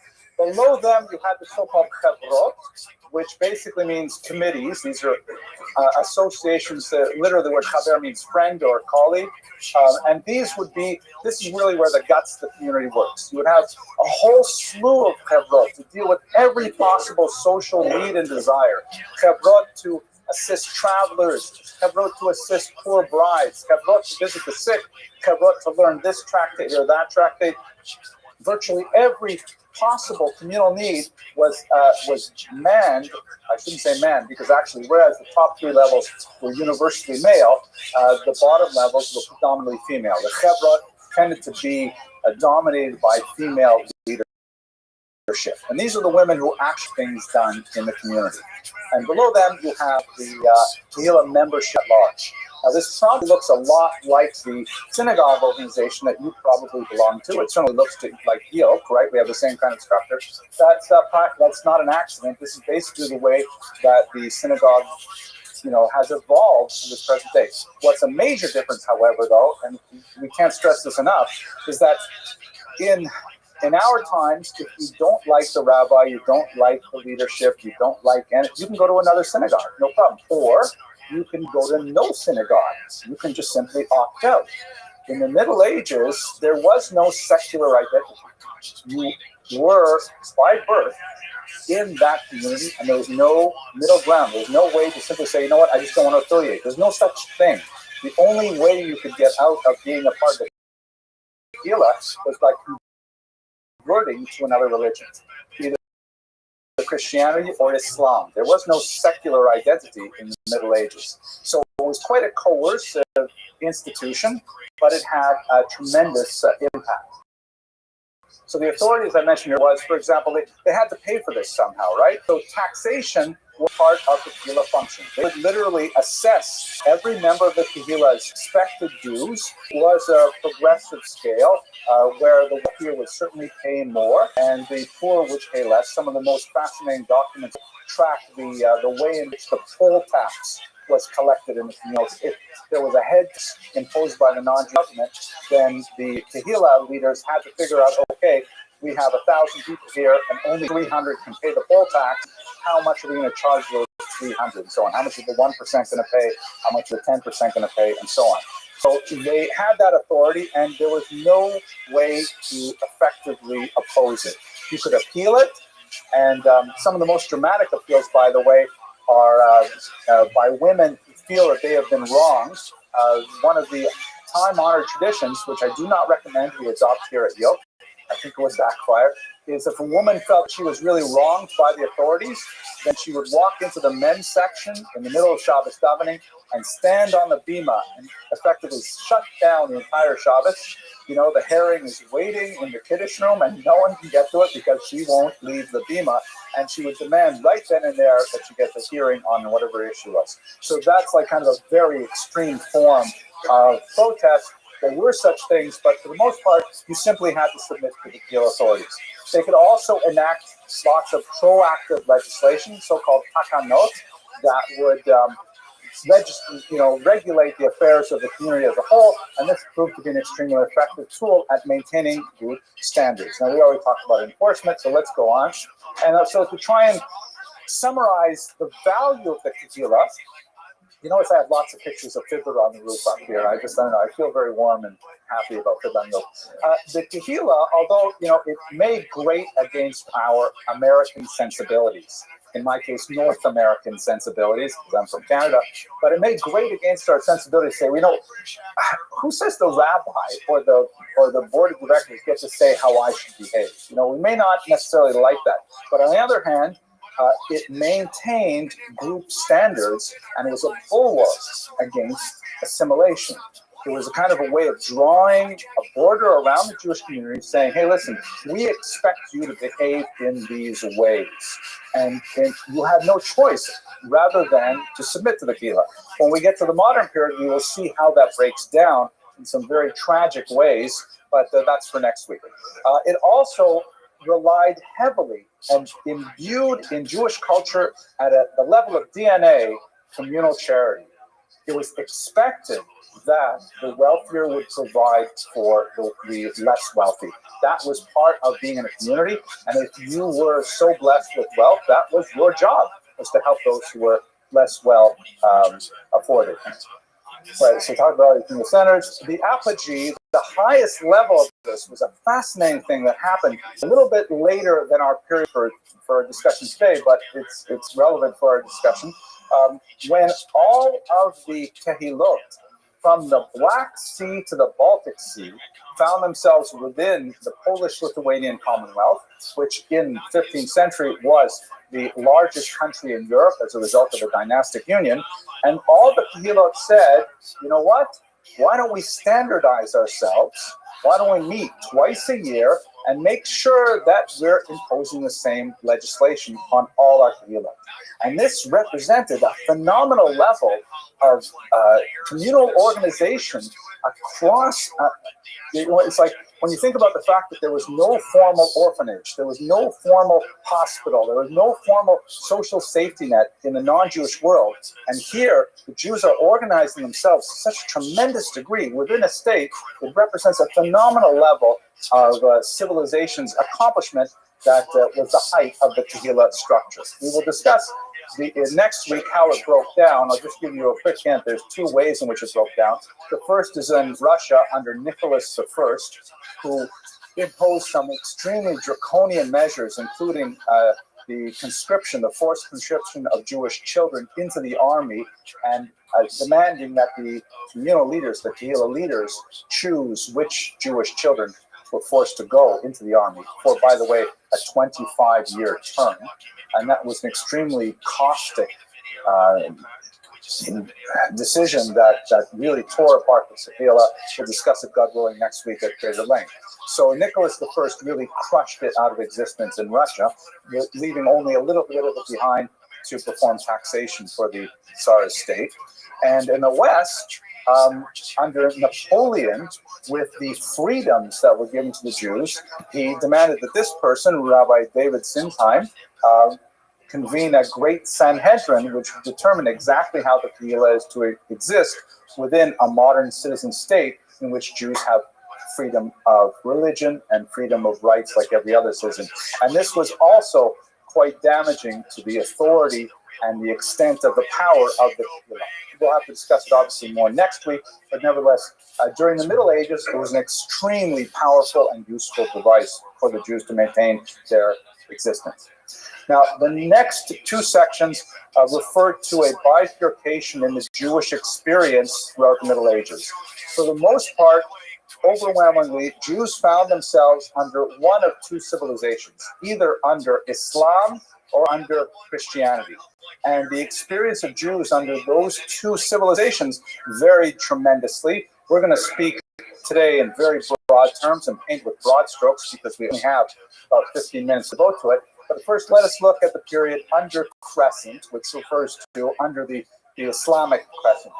Islam is born in the 7th century. It starts out in the darker brown area over here in Mecca and Medina, and it spreads with amazing rapidity throughout the entire Mediterranean basin. Also eastward through Persia into Afghanistan, where we would have today Pakistan, and out to the west, and in the year 711, for which we have named the chain of fast food places, that was a joke, I know, can't help it.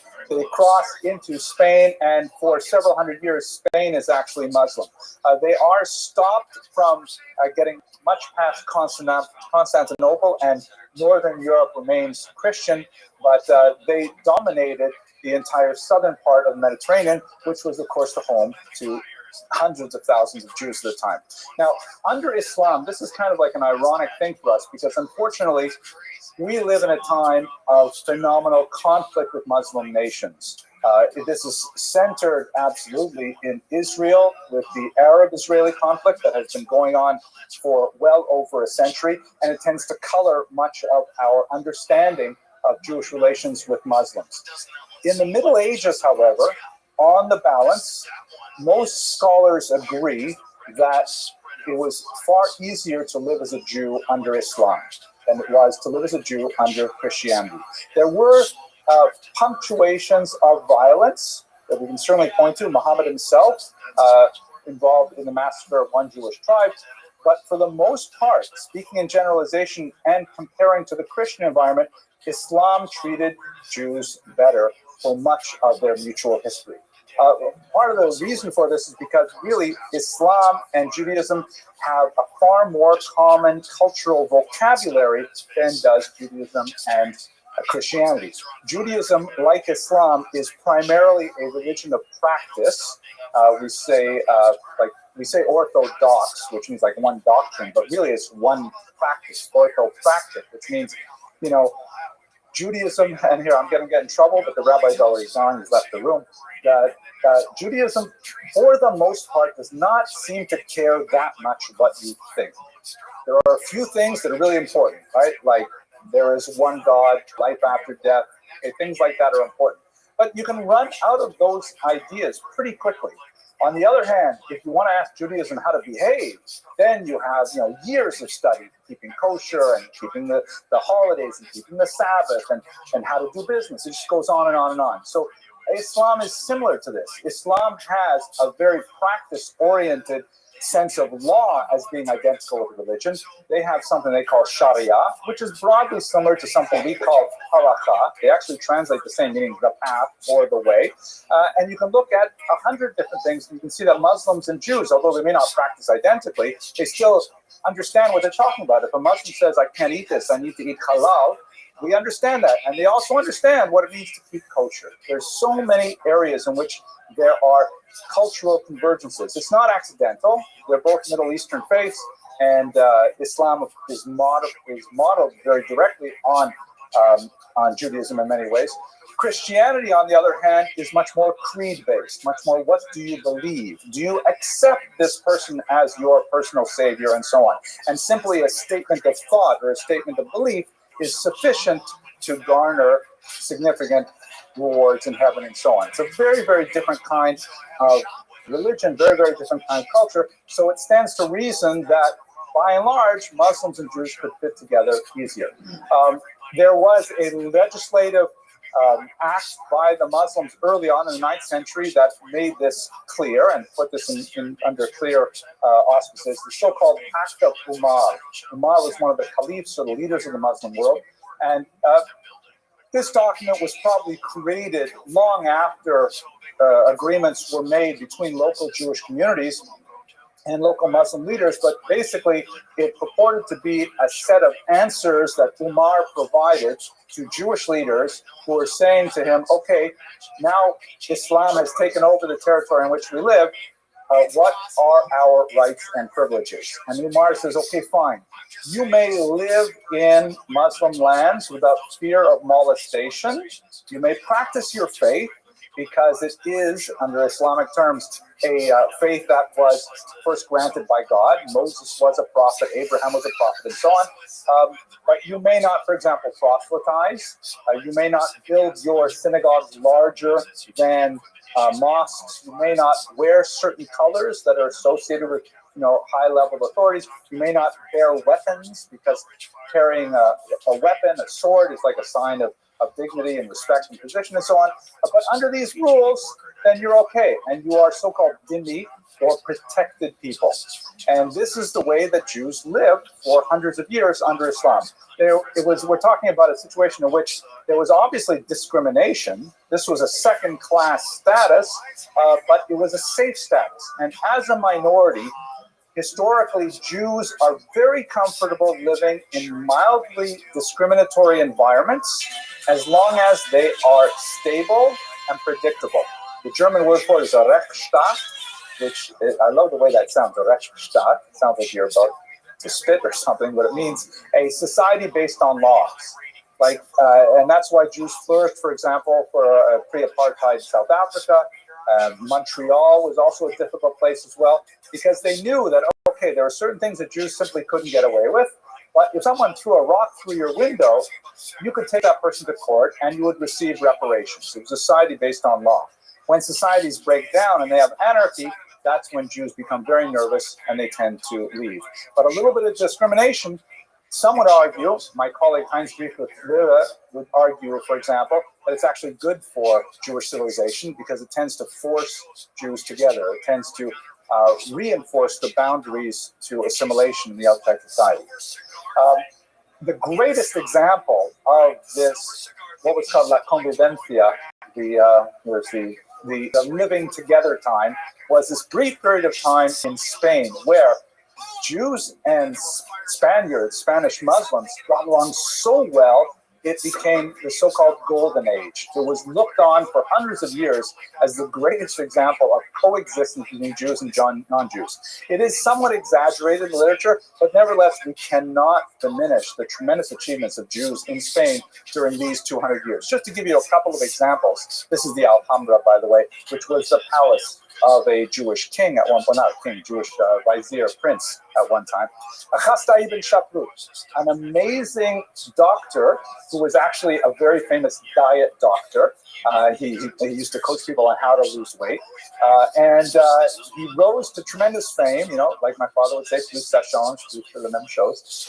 He rose to become a phenomenal diplomat in a Muslim court in Spain. Let's also not forget, by the way, that Spain is far away. It's a peripheral culture compared to the centers, which are happening primarily in Baghdad. Both for Muslims and for Jews, they were far away from the center, so they get away with a lot of things they wouldn't necessarily do where the major population centers were.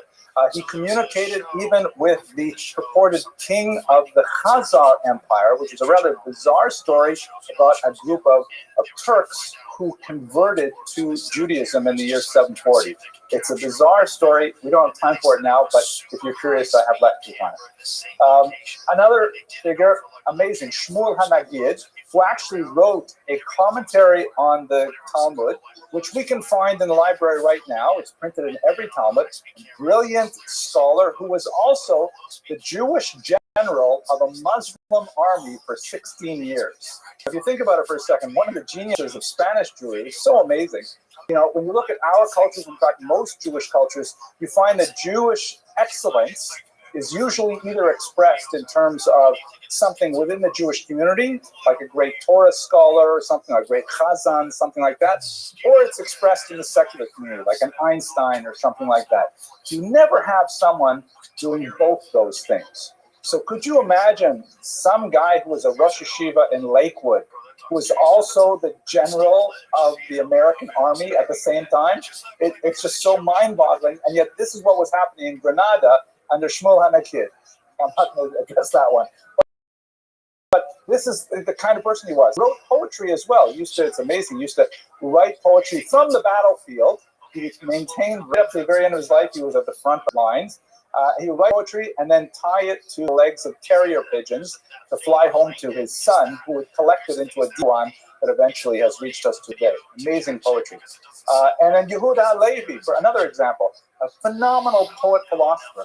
We should understand that Spanish Jewish society was so amazing at the time.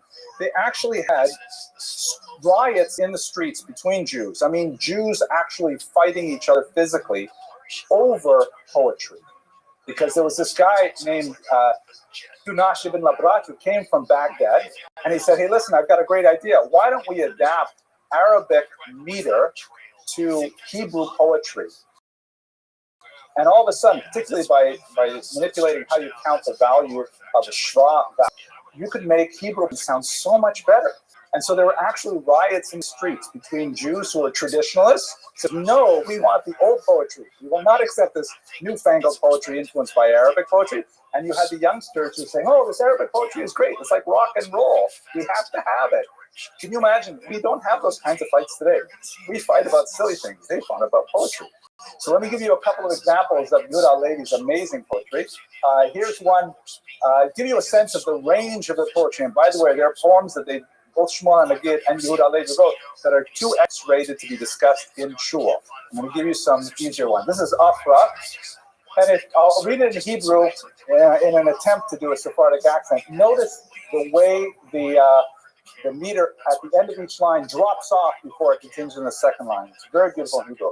Afra techabeth et begadeha b'nei binti, v'tishchatet l'shem zahara. Lo sha'ala mei haya'anot b'shtei einai, v'lo shemesh l'loti ta'ara. Remember that song that came out a little while ago? Not your song. I would take a grenade for ya. I would jump in front of a train for ya. Right? No? It's the same, actually, meter of Yehuda Halevi. But what's the English here? Ofra, which is a woman's name, does her laundry in my tears, right? Because she has rejected me as a lover. She does not have anything to do with me. So I'm crying so much that she says, oh, look at all this. I've got this great water. I can use this to wash her laundry. And then because she is so radiant, she dries it in the sunshine she gives on. She doesn't have to take it to the trough. She doesn't have to, her laundry can get washed right because I'm crying so much in front of her. Or wait to hang it till the weather clears. And the range of poetry is incredible. Here's another one that Yehuda Halevi initially was a poet for hire. Again, totally foreign society to us. People would pay poets to come to their weddings, to come to their funerals, and make up poetry on the spot. That was what they did. We don't do that. We pay people to bring herring. I think I need to have some herring. But this is something incredible. So this one here, it's actually just the first stanza of a multiple stanza poem that deals with, it's spoken from different voices on the death of a daughter. And it begins. This is the father speaking. Later the mother will speak, and then ultimately the dead daughter herself will speak of her experience. Biti hashafach mishkanech, לשאול נשוא נושא ארונך, ואין חלק ממך רק זיכרונך, ואכונן את עפרות ציונך. עת אסור לשאול לשלומך בעינך, כי המוות יפריד ביני ובינך. I'm emotional just thinking about it. Each one of those stanzas ends in that second person mech sound. And it flows off the tongue and expresses a sadness that cannot be uttered in regular prose. Just gives you a sense of the height of civilization in the Spanish Golden Age. But the greatest of them all, of course, is the so-called great eagle, Maimonides himself. And we cannot justify a discussion of Maimonides with anything less than the hours. But he made two signal contributions, which are overwhelming in their import and reached well beyond the parameters of Jewish society. He revolutionized the study of Torah by saying, you know what, it's so complicated, the Talmud, the Mishnah, the Torah, I can't even keep them all straight. He didn't say that, I said that. But he said, I'm just going to restate the whole thing in a common language, in simple Hebrew, that basically seventh graders can read. The entire Torah, start to finish. All the laws organized, you can look it up for yourself. You don't need to run to the rabbi every minute for every question. This is part of the reason he got in trouble, because the rabbi said, hey, you're putting us out of work here. But he essentially revolutionized the whole thing by saying, I'm just going to make it easy for you. And at the same time, although he was a populist and he wrote this for the masses, he also wrote a soaring philosophical classic called the Mabul Nebuchim, the Guide for the Perplexed, which led the confused reader who was doubting Judaism because of the impact of Islamic philosophy through a sophisticated, philosophically astute understanding of what it is all about. So with those two directions, he revolutionized Judaism really for millennia. Of course, he was hated for it in many circles, and his own books were burned at Jewish insistence in the year 1232, which set off a whole cycle of negativity for European Jews afterwards. But we'll have to discuss that next week. So that's basically the experience under Islam. I painted a bit of a rosy picture because we only have a little bit of time.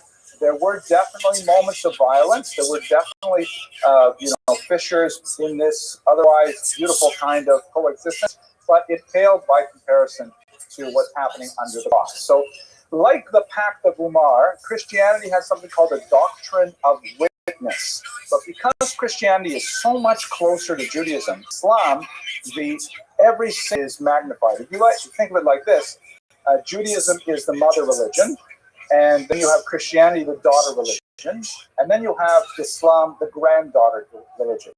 So fights between mother and daughter are very common, and they sometimes can be very bitter and nasty and lasting. Fights between grandmother and granddaughter, not much, right? Because you're a grandmother, and they're so cute and little, and you have perspective on life, you can tolerate a lot more. So that's kind of like Judaism, Christianity, and Islam. The fight in Judaism and Christianity tends to be quite nasty. But in the century, St. Augustine came up with something called the doctrine of witness. It said, just like Umar was asked, what are we supposed to do? What are the rights and privileges of Jews? Augustine said, you know what, we have to figure out what's our relationship to the Jewish people now. Christianity is now the state religion, the Roman Empire. Jews are now the minority. We have the power. What should we do with them? He said, first of all, slay them not. We should not kill them all. Which, Baruch Hashem, we have to thank St. Augustine for that. He said there is a place in Christian society for Jews. What is that place? We have to serve as witnesses when the second coming occurs. Meaning that we Jews have to be alive such that when the Messiah comes the second time, we'll be able to sort of slap our heads and say, man, we should have gone with the V8. I mean, we should have gone with the first one. Now we can really confirm that, yes, this is in fact the Messiah. That's the witnessing, the testifying that Jews are. So what that meant was Jews should be allowed to practice their faith quietly, like under Islam with the Pact of Umar, but they should not be destroyed. Forced baptism was technically illegal, but nevertheless widely ignored. Certainly murdering them was contrary to church practice. Now, that meant there were some ambiguities in that, though, because what happens if there's another aspect of witness I should mention, that even before the second coming, Jews are supposed to witness in their abject and depressed state that this is what happens to people who reject the Messiah. Right? As long as we are walking around moping and sad and degraded, then you can point to Jews and say, look, see, that's what happened to those people because of what they did back in the first century. But what happens if the Jews are driving around in Mercedes-Benz and they're wearing fine clothes and they're wealthy and having plenty of time off and things like that, vacations, then it's not working. And so therefore, one of the ambiguities that was present in the Doctrine of Witnesses, there was a forced humiliation of Jews in all kinds of different contexts. Sometimes it was a literal thing like the head of the Jewish community would have to present himself on Easter to the mayor of the town for a ritual slap in the face. Sometimes it was forced sermons. But perhaps the most common element was in the Fourth Lateran Council of 1215, Jews were required to wear a humiliating distinguishing badge. Sometimes it was shown, as you see here, as the two tablets of the law. Sometimes it was a ruel, which represented the coins that Judas received from betraying his master. And sometimes it was this kind of coned hat called the Judenhut, which later evolved into the witch's cap and to the dunce cap, which some of you may remember what it was like. My father used to tell me about how he would be forced to wear the dunce cap and sit in the corner. It goes back to this Jewish hat that Jews were forced to wear in some European communities as a humiliation. It was usually yellow, sometimes red, and there are variations, and there are ways that Jews could buy their way out of it as well. Some communities are more lenient, you could bribe your way out, but just an example of the humiliation. A lot of it had to do with economics, because there's a strange loophole in Christian law, it's called the law of Gratian, which says that Christians may not lend money to other Christians and charge interest. So this basically stops all economic activity past barter, because who wants to, give away their capital on a risky venture if you're not going to get any kind of return? However, Jews, because they are not Christians, are allowed to lend money to Christians, and so the Jews, ironically, for a couple hundred years, had the monopoly on providing credit. Credit was, as you see in this picture here, very popular. This is a Jew seated with the Judenhut. He's got a whole bunch of coins here. This is an abacus, which is a primitive calculator. And here's a non-Jew coming with his hands out asking for money. You can see his pockets were empty. He doesn't even have clothes. Shoot, I try that joke every time. Nobody ever gets it, right? He's wearing hose. I will cut it out of the internet. That's it. Okay. And so there was there's this widespread thing that came out in the 19th century where people felt that, Jews were forced into money lending because they couldn't own land. In reality, in most parts of Europe, for most of our history, we could own land, but we didn't want to own land. Owning land meant you were trapped where you were living, and if you got evicted from the country, you would have no recourse. That was it for your land. On the other hand, we were urban, we were literate and numerate. We had the skills. You could convert your knowledge into cash and currency, which could be carried, which could be transported. And so it was actually a very appealing option for Jews as well. Lots of pragmatic applications. But on a related occupation, which we'll have to talk about more next time because I'm running out of time, would be tax farming. We'll just put a place mark on it. The risks, however, are significant. If, as Jews often loaned money to the nobility, and then that debt burden got too large, then the nobility could simply say, you know what, it's not worth it for us to keep the Jews in place and keep maintaining this debt. It's easier simply to expel them, as they did, for example, in England in 1290. They simply said the debt is too large, let's get rid of the creditors. And that was the end of it. So it has those risks. And also significant risks, if Jews are small-time money lenders, like they were, for example, in Ukraine, you could have a massive peasant uprising in which the local population is just so sick of the debt burden that they say it's easier for us to massacre the Jews. Even though credit is something that everybody wants when they need it, when they have to pay for it, it's a different story. We shall return to this as well. I would like to spend a couple of minutes talking about anti-Semitism, which develops very significantly in Christian Europe. This is not something we see anything like this in the Muslim world. When I was studying in Oxford at one point, I was working with a scholar there, and we actually tried to count the number of anti-Semitic publications authored in Muslim lands during the Middle Ages, and it was hard for us to get past 20. But Christian works, oh my gosh, hundreds, is a tremendously different environment. This is a classic image that was used to illustrate the difference between Judaism and Christianity. The so-called ecclesia at St. And this was especially useful if you were speaking to illiterate audiences. So this was a figure, female attending the church. You can see that she's got a crown on. She's standing upright. She has this staff, which represents her power and authority. She's holding the chalice, that is the Holy Grail, and she's generally a respectable figure. Her sister, so to speak, this is, by the way, outside a cathedral in Strasbourg, she represents synagoga. Her crown is removed from her head. She's blindfolded to the truth. The staff in arms is broken, indicating that her power is gone. She's holding the two tablets so that loosely, like they're falling out. She's not even holding out the Judaism properly, and her whole posture is one of decline. And the message, if you're a peasant coming into Strasbourg and you want to learn something about your religion, then the priest or the deacon can point up to it and they can point all of these things out, and you can get a pretty sophisticated, although negative view of Judaism. This image of the church and synagogue, there are thousands of examples in medieval Christian Europe. I'll just show you two more. Here's another one that shows that it can actually get quite violent. Here is the church who is actually launching a lance into the synagogue. She's wearing the Judenhut here, and that's a rather.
Yo, what's going on? 2MFT and Bova, how you living?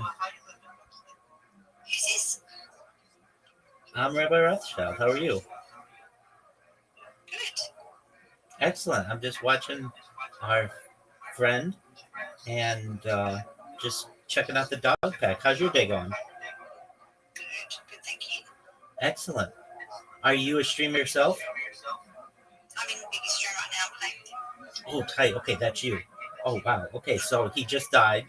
And are you on his team? We've been dead for a while. Oh, okay. You must be really far behind. You might want to maybe refresh it. I may need to. I'm doing multiple things on my phone. Apologies. And then we have Bova. Bova, how are you? How's your day going? I'm good, bro. Have you been drinking? I feel like No, impaired slightly. no, Impaired. no. I haven't had a drink in years. I'm also impaired. Oh, okay. What are you drinking? I'm drinking rum and coke. Oh, that's. Oh, wow. Phenomenal. Are you? So, are you guys kick streamers yourself? No. Oh no. Okay. So, Bubba, do you stream? do I stream? Oh, Bubba. No, Bubba. Do you stream, Bubba? No, we should.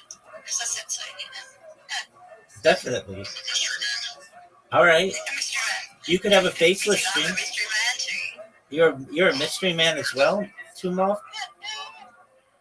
Okay. Very well. So how long have you guys been in the dog pound? 75 years. Wow, that's quite some time. Okay, so I gotta go back. okay, very well. Hey, tell Big Dogs I said hello, and it was a pleasure to meet you. Okay, no problem. See you too. Take Bye-bye. care. Bye. Bubba, what kind of rum do you have? Woodlands. Oh, very nice. Excellent. So, you are generally just a lurker on Kick, is that correct? I don't use kick, bro. I'm on Twitch.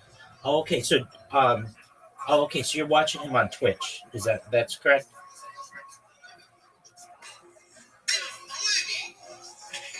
He's a fraud. He's a fraud. I love that guy.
Shout out to Big Dogs. He's nice. Shout out to the lady and the dude. They were tight as fuck. Dog.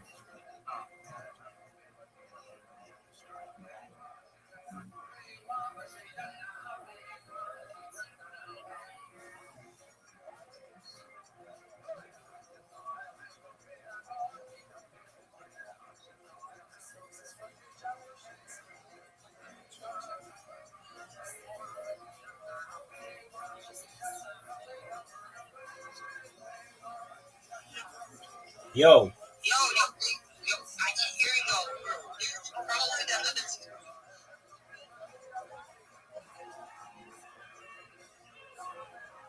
Oh, do you have God? Please, very God.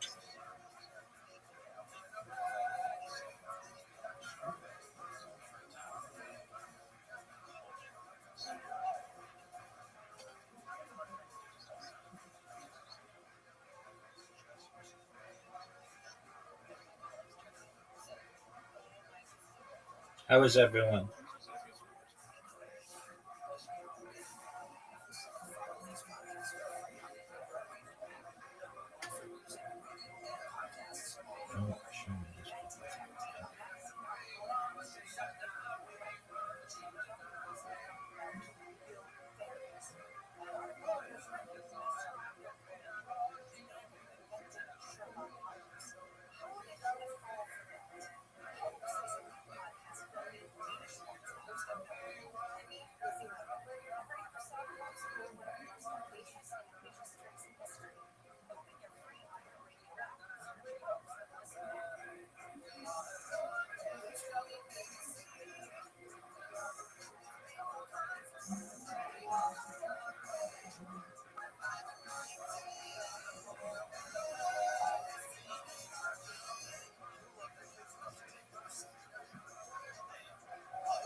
Transmission that alone would stop almost everybody.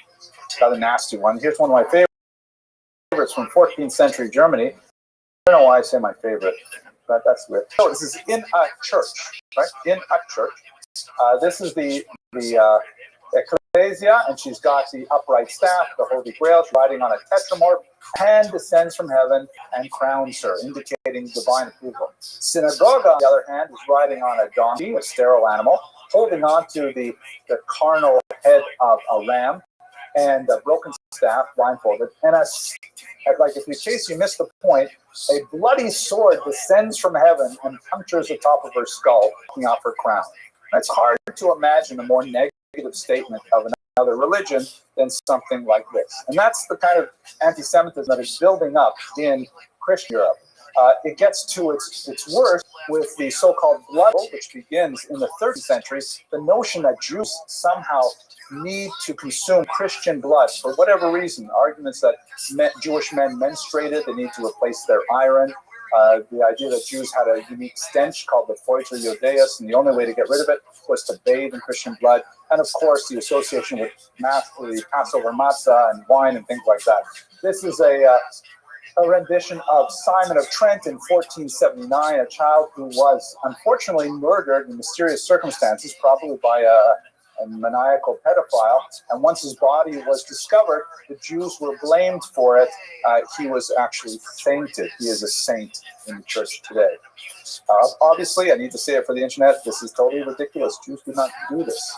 We don't even put sugar in our matzah. Forget about blood. I would like to spend more time talking about this, but I know I am rushing out of time, and we have to get to the Spanish Inquisition. But a similar thing was the desecration of the host which is a charge that Jews would take.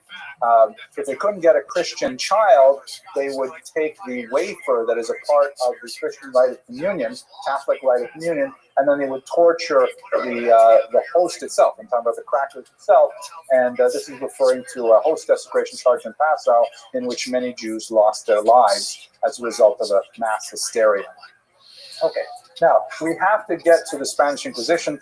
I hope you will forgive me if I go maybe 4 minutes over time. I spent too much time talking about Rabbi Trump. So you have in the Middle Ages a tremendous number of expulsions. We're going to look at the greatest of them, the Spanish expulsion of 1492, but really there are tens, maybe hundreds of smaller expulsions from local cities, municipalities, dukedoms, fiefdoms, and kingdoms. There's a joke, it's no longer true, but they used to say, why is it that there are no good Jewish piano players? And the answer was, because it's hard to run when you're carrying a piano. Clarinet is much easier, but that's no longer true. But you can see that there's a general push from Western Europe towards Eastern Europe. And especially in the 16th century, you've got lots of Jews beginning to populate the Polish-Lithuanian Commonwealth. About 75% of Ashkenazic Jews in America descend from those Jews who made their way from Ashkenazic lands. Ashkenaz is, by the way, Germany, most likely the Rhineland, into Eastern Europe. The Spanish Inquisition was one of these bizarre, purge-like, terrifying nightmares of society that took over a century to resolve itself in the Iberian Peninsula and had ramifications for the next century as well.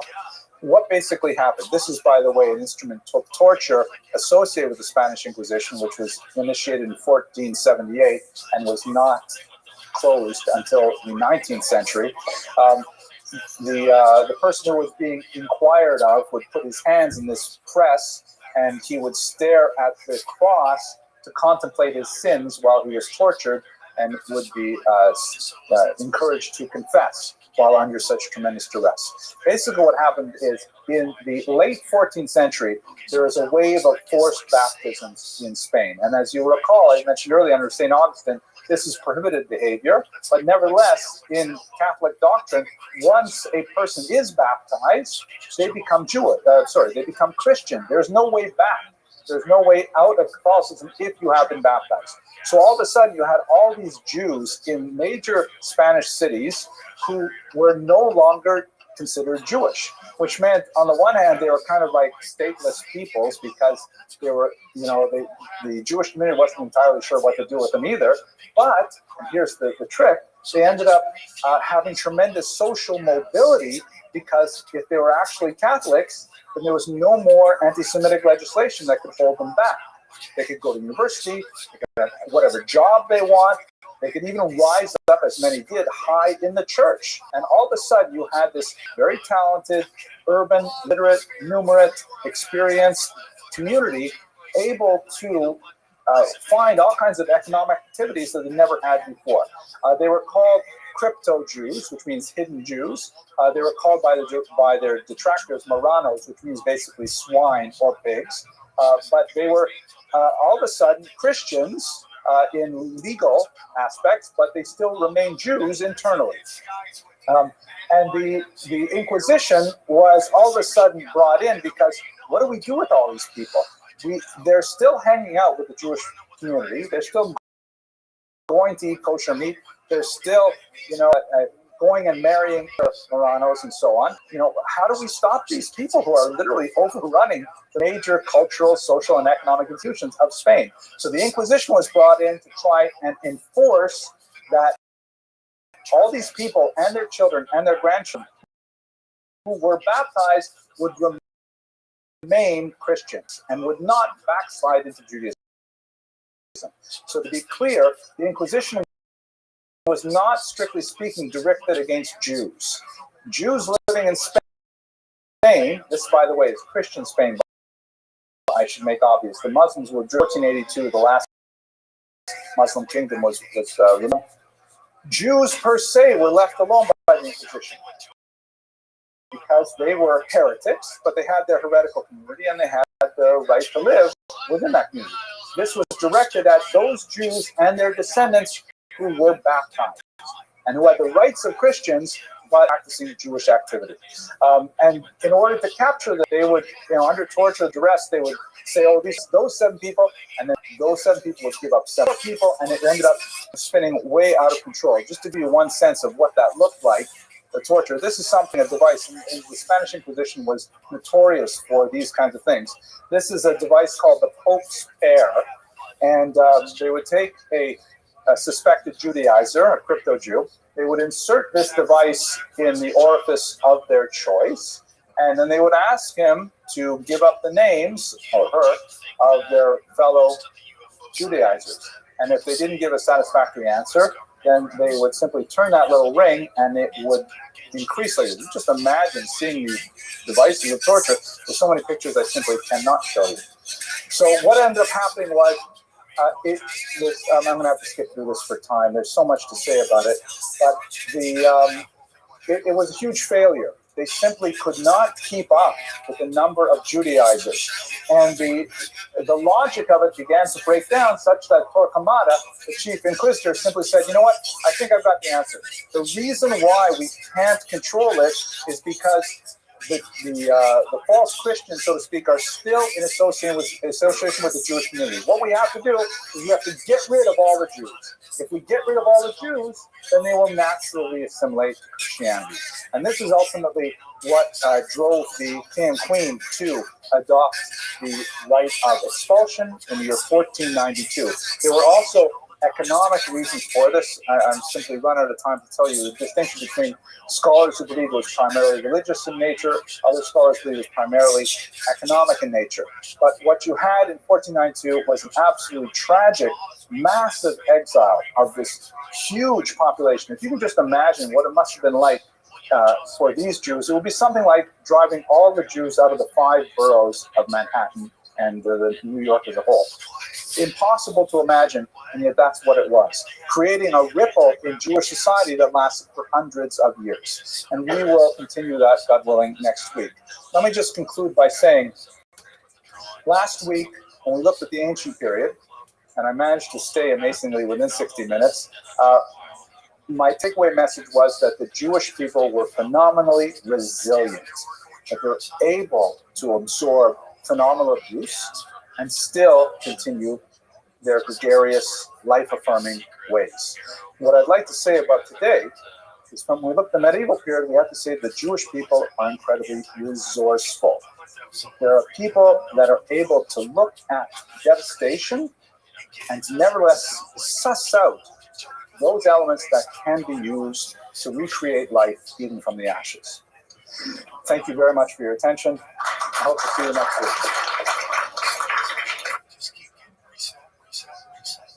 I think that's true. Yeah, I agree with that. I think there's a lot of really compelling evidence that shows that. Have you seen Jesse Michael's new video? No. He's got a video on those tridactyl mummies in Peru, where he went down there and had them CAT scanned and had them. I'd like to take this opportunity to welcome everybody. Remind everybody as well that we still have 1 week open for sponsorship next week for those that are special occasions like to become part of this. Obviously, the history is not free, but those who contribute will make it more possible for Dr. Anderson and the shul. And also a special invitation to those who are around this Sunday. We will be to City Field for many adventures. This Sunday will be an opportunity to join us for another adventure with Torah NY. We're going to be joining with the OU program.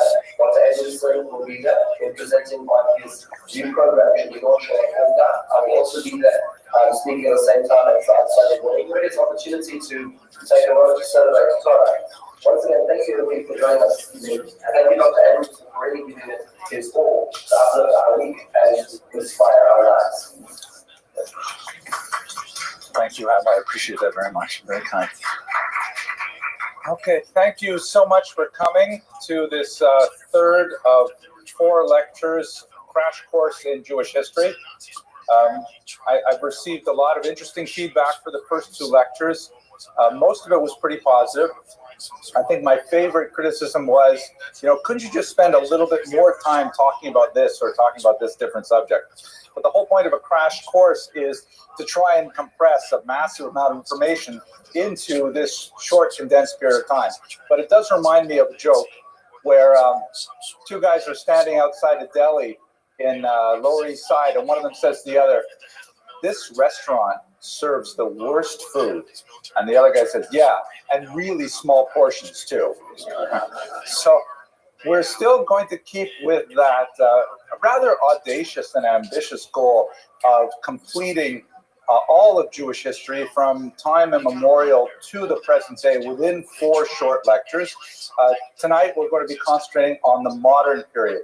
And you'll recall some of these periodizations, these seams that we're going to draw in history are somewhat arbitrary, but I'd like to specifically call the modern period the era from the Spanish expulsion. As we shall see, that huge demographic upheaval had a phenomenal impact on the entire Jewish population of the world at the time, and we'll take it up to the end of the 19th century with the pogroms of 1881, which also sparked a massive Great Migration and also had phenomenal impact on the contemporary period, which will be the last lecture, God willing, next week, when we'll look essentially at the 20th century and the very complex and difficult processes that happened at that time. So let us not take too much time. Let's go straight to the material.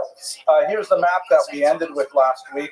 It shows you the tremendous dispersal from the Iberian Peninsula at the end of the 15th century. Tremendous upheaval. We're talking about the largest, most settled, most concentrated, most prestigious Jewish community in the world suddenly being uprooted and spread throughout the entire Mediterranean basin and also to points north in Europe and even to the New World. This was an upheaval that is very difficult for us to imagine.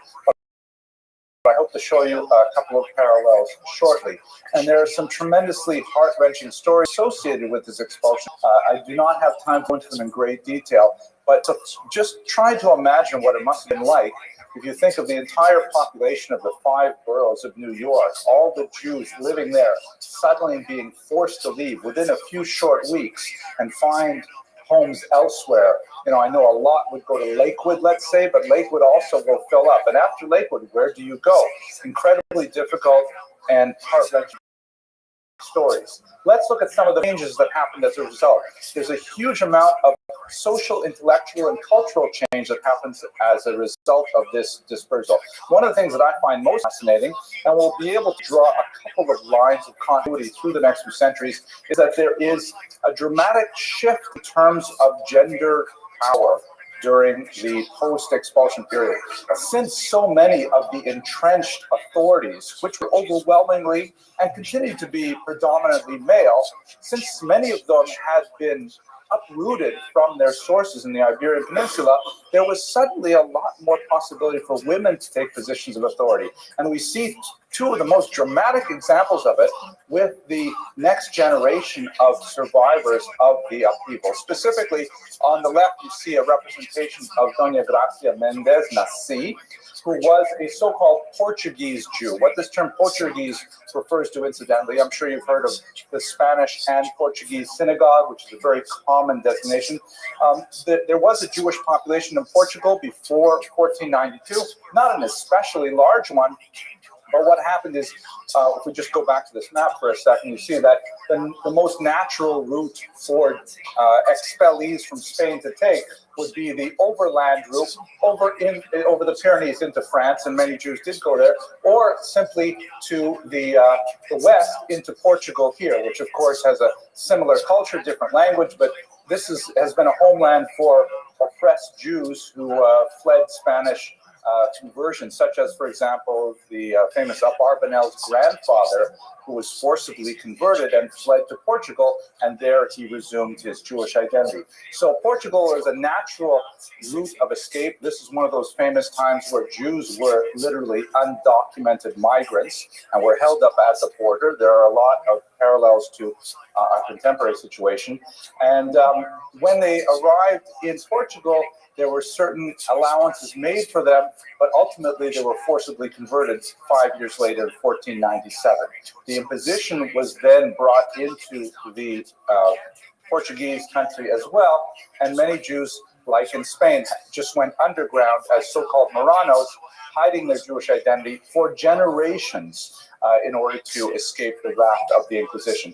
And only later, as in the case of Dona Gracia, they finally were able to leave Portugal, and the oppression is hard even to imagine. I mean, the Inquisition actually kept tabs on people. When you went, for example, to England, we have trials from Inquisition transcripts of the Inquisition's trials of people, Jews who went to England and there experimented with Judaism, and when they returned to Portugal, they were arrested and they were asked as to what exactly you did in England. So they were really quite paranoid about hunting them down. But Dona Gracia was one of these women who, when she got out of the clutches of the Inquisition, she said, "I'm actually Jewish, not Christian at all." And these Jews who were forcibly converted, or their grandchildren or great-grandchildren, were called Portuguese Jews.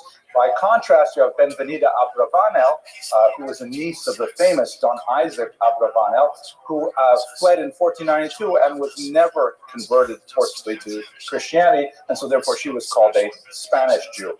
Now, the two of them were actually two of the most powerful women in the world, and at one point they came to clash over an international boycott placed against the church because of their treatment of Jews. It's an incredible story that we don't have time to talk about in great detail, but what is one small detail we'll point out: neither of these pictures are accurate. The one on the left is actually Dona Gracia Mendez's niece. Medallion was struck for her. And on the right is a non-Jewish woman, Leonora of Toledo, I believe, who was actually Benvenida Abravanel's student. And we don't have pictures of the two of them in reality, but it's not that unusual for devoted students to choose to portray themselves as their teacher. Like, for example, many of my students like to use this picture to represent me, but they often use. It reminds them of my dad. Okay.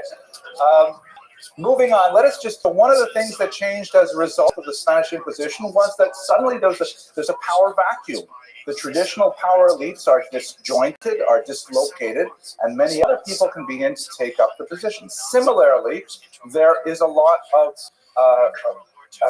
erosion to traditional religious authority, because after all, although there were many heroic figures like Abravanel, who I mentioned more than once now, there were many religious leaders who simply capitulated.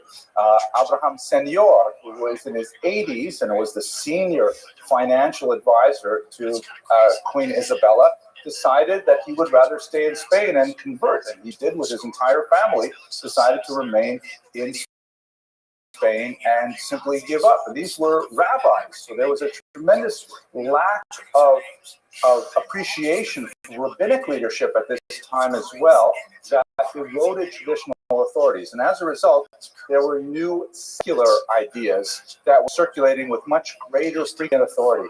Perhaps the most tragic of the figures associated with this is Gabriel Acosta, who is pictured here in this fanciful image with he's the dark, the skull-capped man with kind of a serious gaze, and on his knee is Baruch Spinoza, also a product of the Inquisition, but quite a bit later. They never actually met, but this is kind of like a metaphorical. Spinoza is on the knee of Acosta. Acosta's story is very tragic. I'll just tell it to you very, very quickly as an example of the secularism of the time. He was raised as a Christian by his mother, who hid their Jewish identity. By the way, women also had a phenomenal role in perpetuating Judaism under these incredibly difficult circumstances. We have a lot of documentation of women describe the many vehicles by which they maintained identity and their memory of Judaism, including, for example, self-scarification, where if they had a male child and they were unable, obviously, to circumcise that child, they would cut a small amount of flesh out of their upper arm to remind them that if they were ever able to, they should one day circumcise their son. Phenomenal types of self-sacrifice.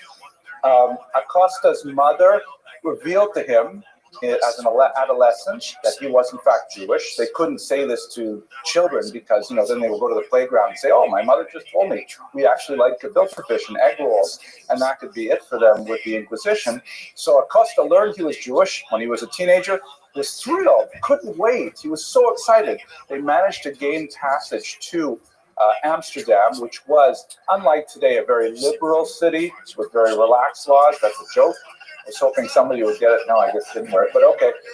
And there, when he got to Amsterdam, he said, okay, I'm Jewish. I'm totally out of the religious closet, so to speak.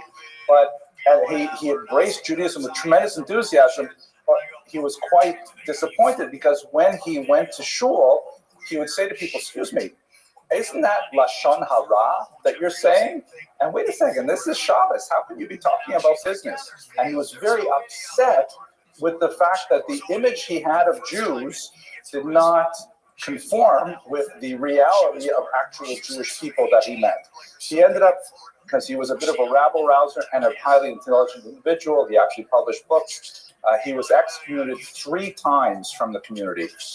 And he came back every time begging for forgiveness. He could not live on his own until finally, in the 3rd excommunication, that the Jewish synagogue, again, fearing the possible repercussions of having these kinds of atheistic or challenging elements in the community, they said, listen, we've done this before, so before you can be readmitted into the community, we're going to go through a symbolic humiliation, where, among other things, you will be symbolically whipped in the synagogue, actually lashed.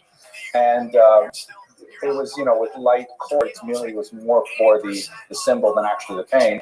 And then he would have to lie down in front of the synagogue steps, and every member of the community would walk over his own body into the synagogue. Deeply humiliated, he went through the process, he went home, he wrote an 11-page suicide note and shot himself. And we have that suicide note called Exempla Humanae Vitae. It's a chilling, terrifying document that is a testament as well to the upheaval of the Inquisition and what it means for trying to re-enter the Jewish community after being so far away from it. But this kind of secular thinking that Acosta brought to the table definitely influenced thinkers like Spinoza later and had centuries of impact. This is, we shall recall, about 75 years after the expulsion, and we are, if you want to just put it in your minds a little bit, we're about 75 years after the Holocaust. So the kind of feelings that we have about recovering after such a devastating demographic assault on the community, they would be things that Portuguese Jews would have felt as well at that time. But let us move forward. One more detail that's kind of interesting for us here that relates to the expulsion is that there was a small group of Portuguese Jews who fled to the New World, and they settled in a little island called Recife in the Brazilian holdings that were under Portugal. And then at one point, briefly, in the 1650s, the island Recife was handed over to the Dutch, who were much more liberal. And so all of these nominally Christian Portuguese came out of the closet and said, hooray, now finally we can celebrate our Jewish identity. And then the Portuguese got the island back again. And all of a sudden, they had revealed their true Jewish identities, and they were no longer welcome in Recife. So they got into a boat and made their way to another Dutch territory, to New Amsterdam, and they landed in Manhattan Island, and that's how we have the first Jews here in New York. And you can see there's a straight line drawn straight to us, and in fact, we go right in. There's us right now. Isn't that amazing? Okay, so the Spanish Inquisition has tremendous impact on the role of genders in Judaism. It has a tremendous impact on the intellectual and secularization of Judaism, and it has great impact, of course, on the demographic movement of Jews. Now, I would like to point out one fascinating population movement to a small city called Sfat, or Safed in English, which of course I'm sure many of you visited. It's in northern Israel. It's a beautiful, beautiful place, which was part of the Ottoman Empire at the time. This is one of those ironies we mentioned last week, that for most of Jewish history since the 7th century, by and large, Jews tended to be received with greater hospitality in Islamic countries than in Christian countries. There are obviously exceptions to that rule. There are moments of violence and forced conversions in the Muslim world as well. But on the whole, it's very clear that the Muslim experience was generally better for Jews. One of those examples is the Ottoman Empire, where the Sultan, when he heard about Spain evicting all its Jews, he literally laughed. And he published proclamations saying, I want all those Jews, please come to Constantinople. He knew that Jews were literate, numerate, that they, as a minority, tend to be very law-abiding, that they contributed to societies, and he welcomed Jews whenever possible. One of those places where he welcomed Jews was in the northern Israel territory, where Tzfat was being settled at the time, and he gave them tax advantages, particularly in the textile trade, so there was a new population of Jews, primarily Spanish and Portuguese citizens moving in. Here's a map that shows you where Tzfat is, and there was like a moment, a phenomenal spiritual explosion occurred in Tzfat at this time, where you had this incredible, gathering of minds, most of whom were first and second generation refugees from Spain, but they included people like the author of the Code of Jewish Law, Shulchan Aruch, the great commentator, the Alshich, the Alkabetz, who composed Lecha Dodi. It was, if you can imagine, it's like living in the 5 towns and having a Nobel Prize winner on every other block. It was a phenomenal, brief concentration for about 60 years of incredible minds. Perhaps the most famous of them was the Arizal, who was actually not one of the expellees from the Iberian Peninsula. He was from Egypt, but he was attracted there because of the presence of Rabbi Moshe Cordovero, who I'll talk about in a second. The Arizal, Rabbi Isaac Luria, created a new mystical vision of Judaism that capitalized on the experience of Spanish Jews by injecting into traditional Kabbalah a note of drama that was unparalleled. The Arizal taught essentially that the world has been broken, that the world is in desperate need of tikkun, right? You've heard the phrase tikkun olam. The world needs human intervention, and that God has placed within the very fabric of creation a requirement for human action. This lent to the Kabbalah of the Arizal a tremendous impetus that anyone who came in contact with felt empowered, energized, and even the tiniest little action because of the cosmic significance that it carried. And the jolt of energy that the Arizal gave to Judaism in the post-expulsion period was incomparable. It was one of the most salient elements in the growth of Hasidism some 200 years later, very, very heavily reliant on the Arizal. Let me also note his teacher. He came because of the presence of Rabbi Moshe Cordovero. Here's a plug for one of my books, Forgiveness. I wish I could talk about this because it occupied so much of my mind for maybe a decade. The Rabbi Moshe Cordovero, known by the acronym Ramak, was a teacher. He was Portuguese. His name is actually Cordovero, but people pronounce it Cordovero by mistake. And he wrote, among other things, this glorious book. The first chapter is, in my humble opinion, one of the greatest works of spirituality ever written in any religious tradition. He basically talks about the Yud Gimel Midos of Rachamim, the 13 varieties of fullness that God extends to the world, which is a long, well-known theological concept. And he says that if God has created the world in such a manner in which the first element of these 13 varieties of forgiveness, then with the Arizal, his student, emulate that and describes 13 different ways to bring forgiveness into your life.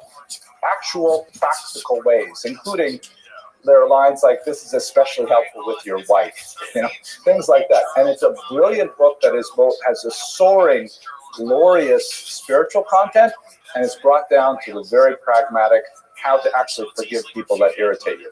It is one of the rare works of Kabbalah that has been long considered a book that is accessible to anyone, as people who are not learned in Kabbalah, people under the age of 40, women, and is traditionally studied right now at this month of Elul as we prepare to go into the holidays of Rosh Hashanah Yom Kippur. Okay, there's a plug for the book, but it gives you a sense of Tzfat.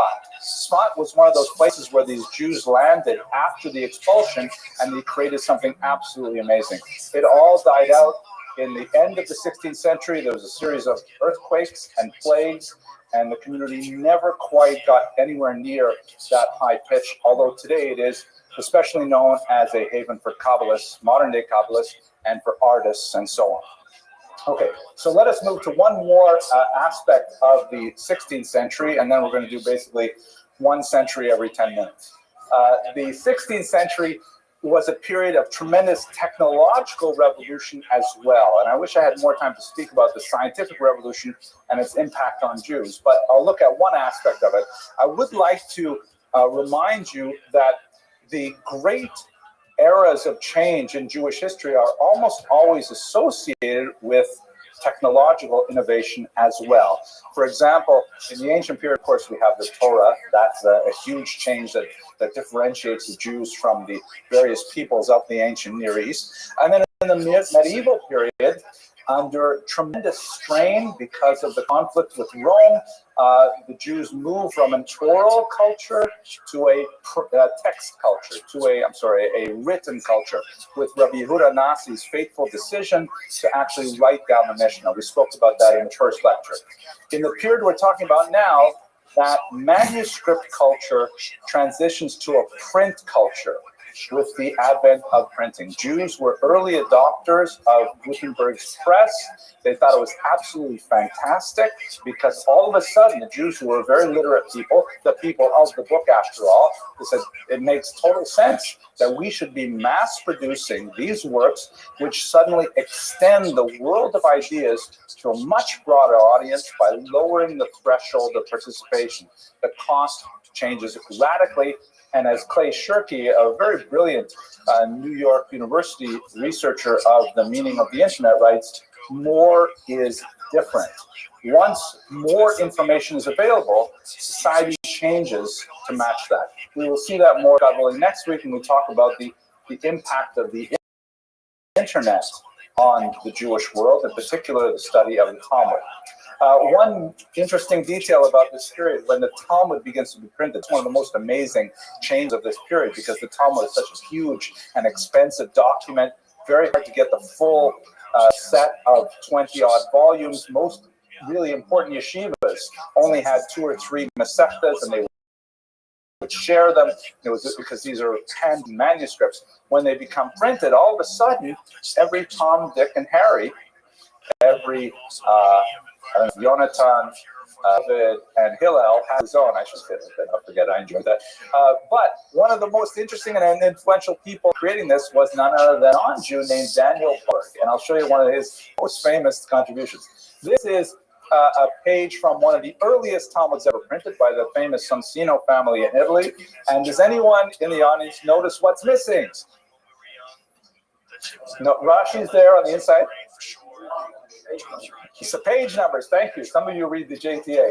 They didn't think of putting page numbers because you don't need page numbers on codices. And they said, oh my gosh, what do we do with this? So Daniel Bomberg, who was, again, a Christian printer who just saw, hey, Jews love books. This is new printing. I can get these books printed and I'll make a lot of money.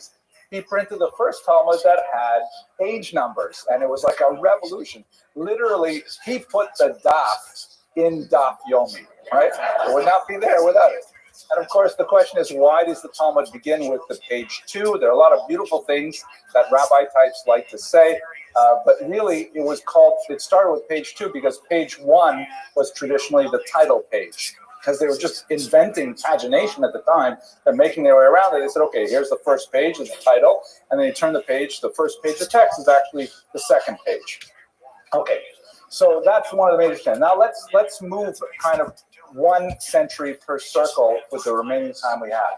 When we get into the 17th century, it's a period of tremendous upheaval. If we move towards the east, you'll recall last week we discussed there were 2 phenomena that began to push Jews towards what was then Poland and Lithuania, the largest country, the largest, state unit in Europe at the time.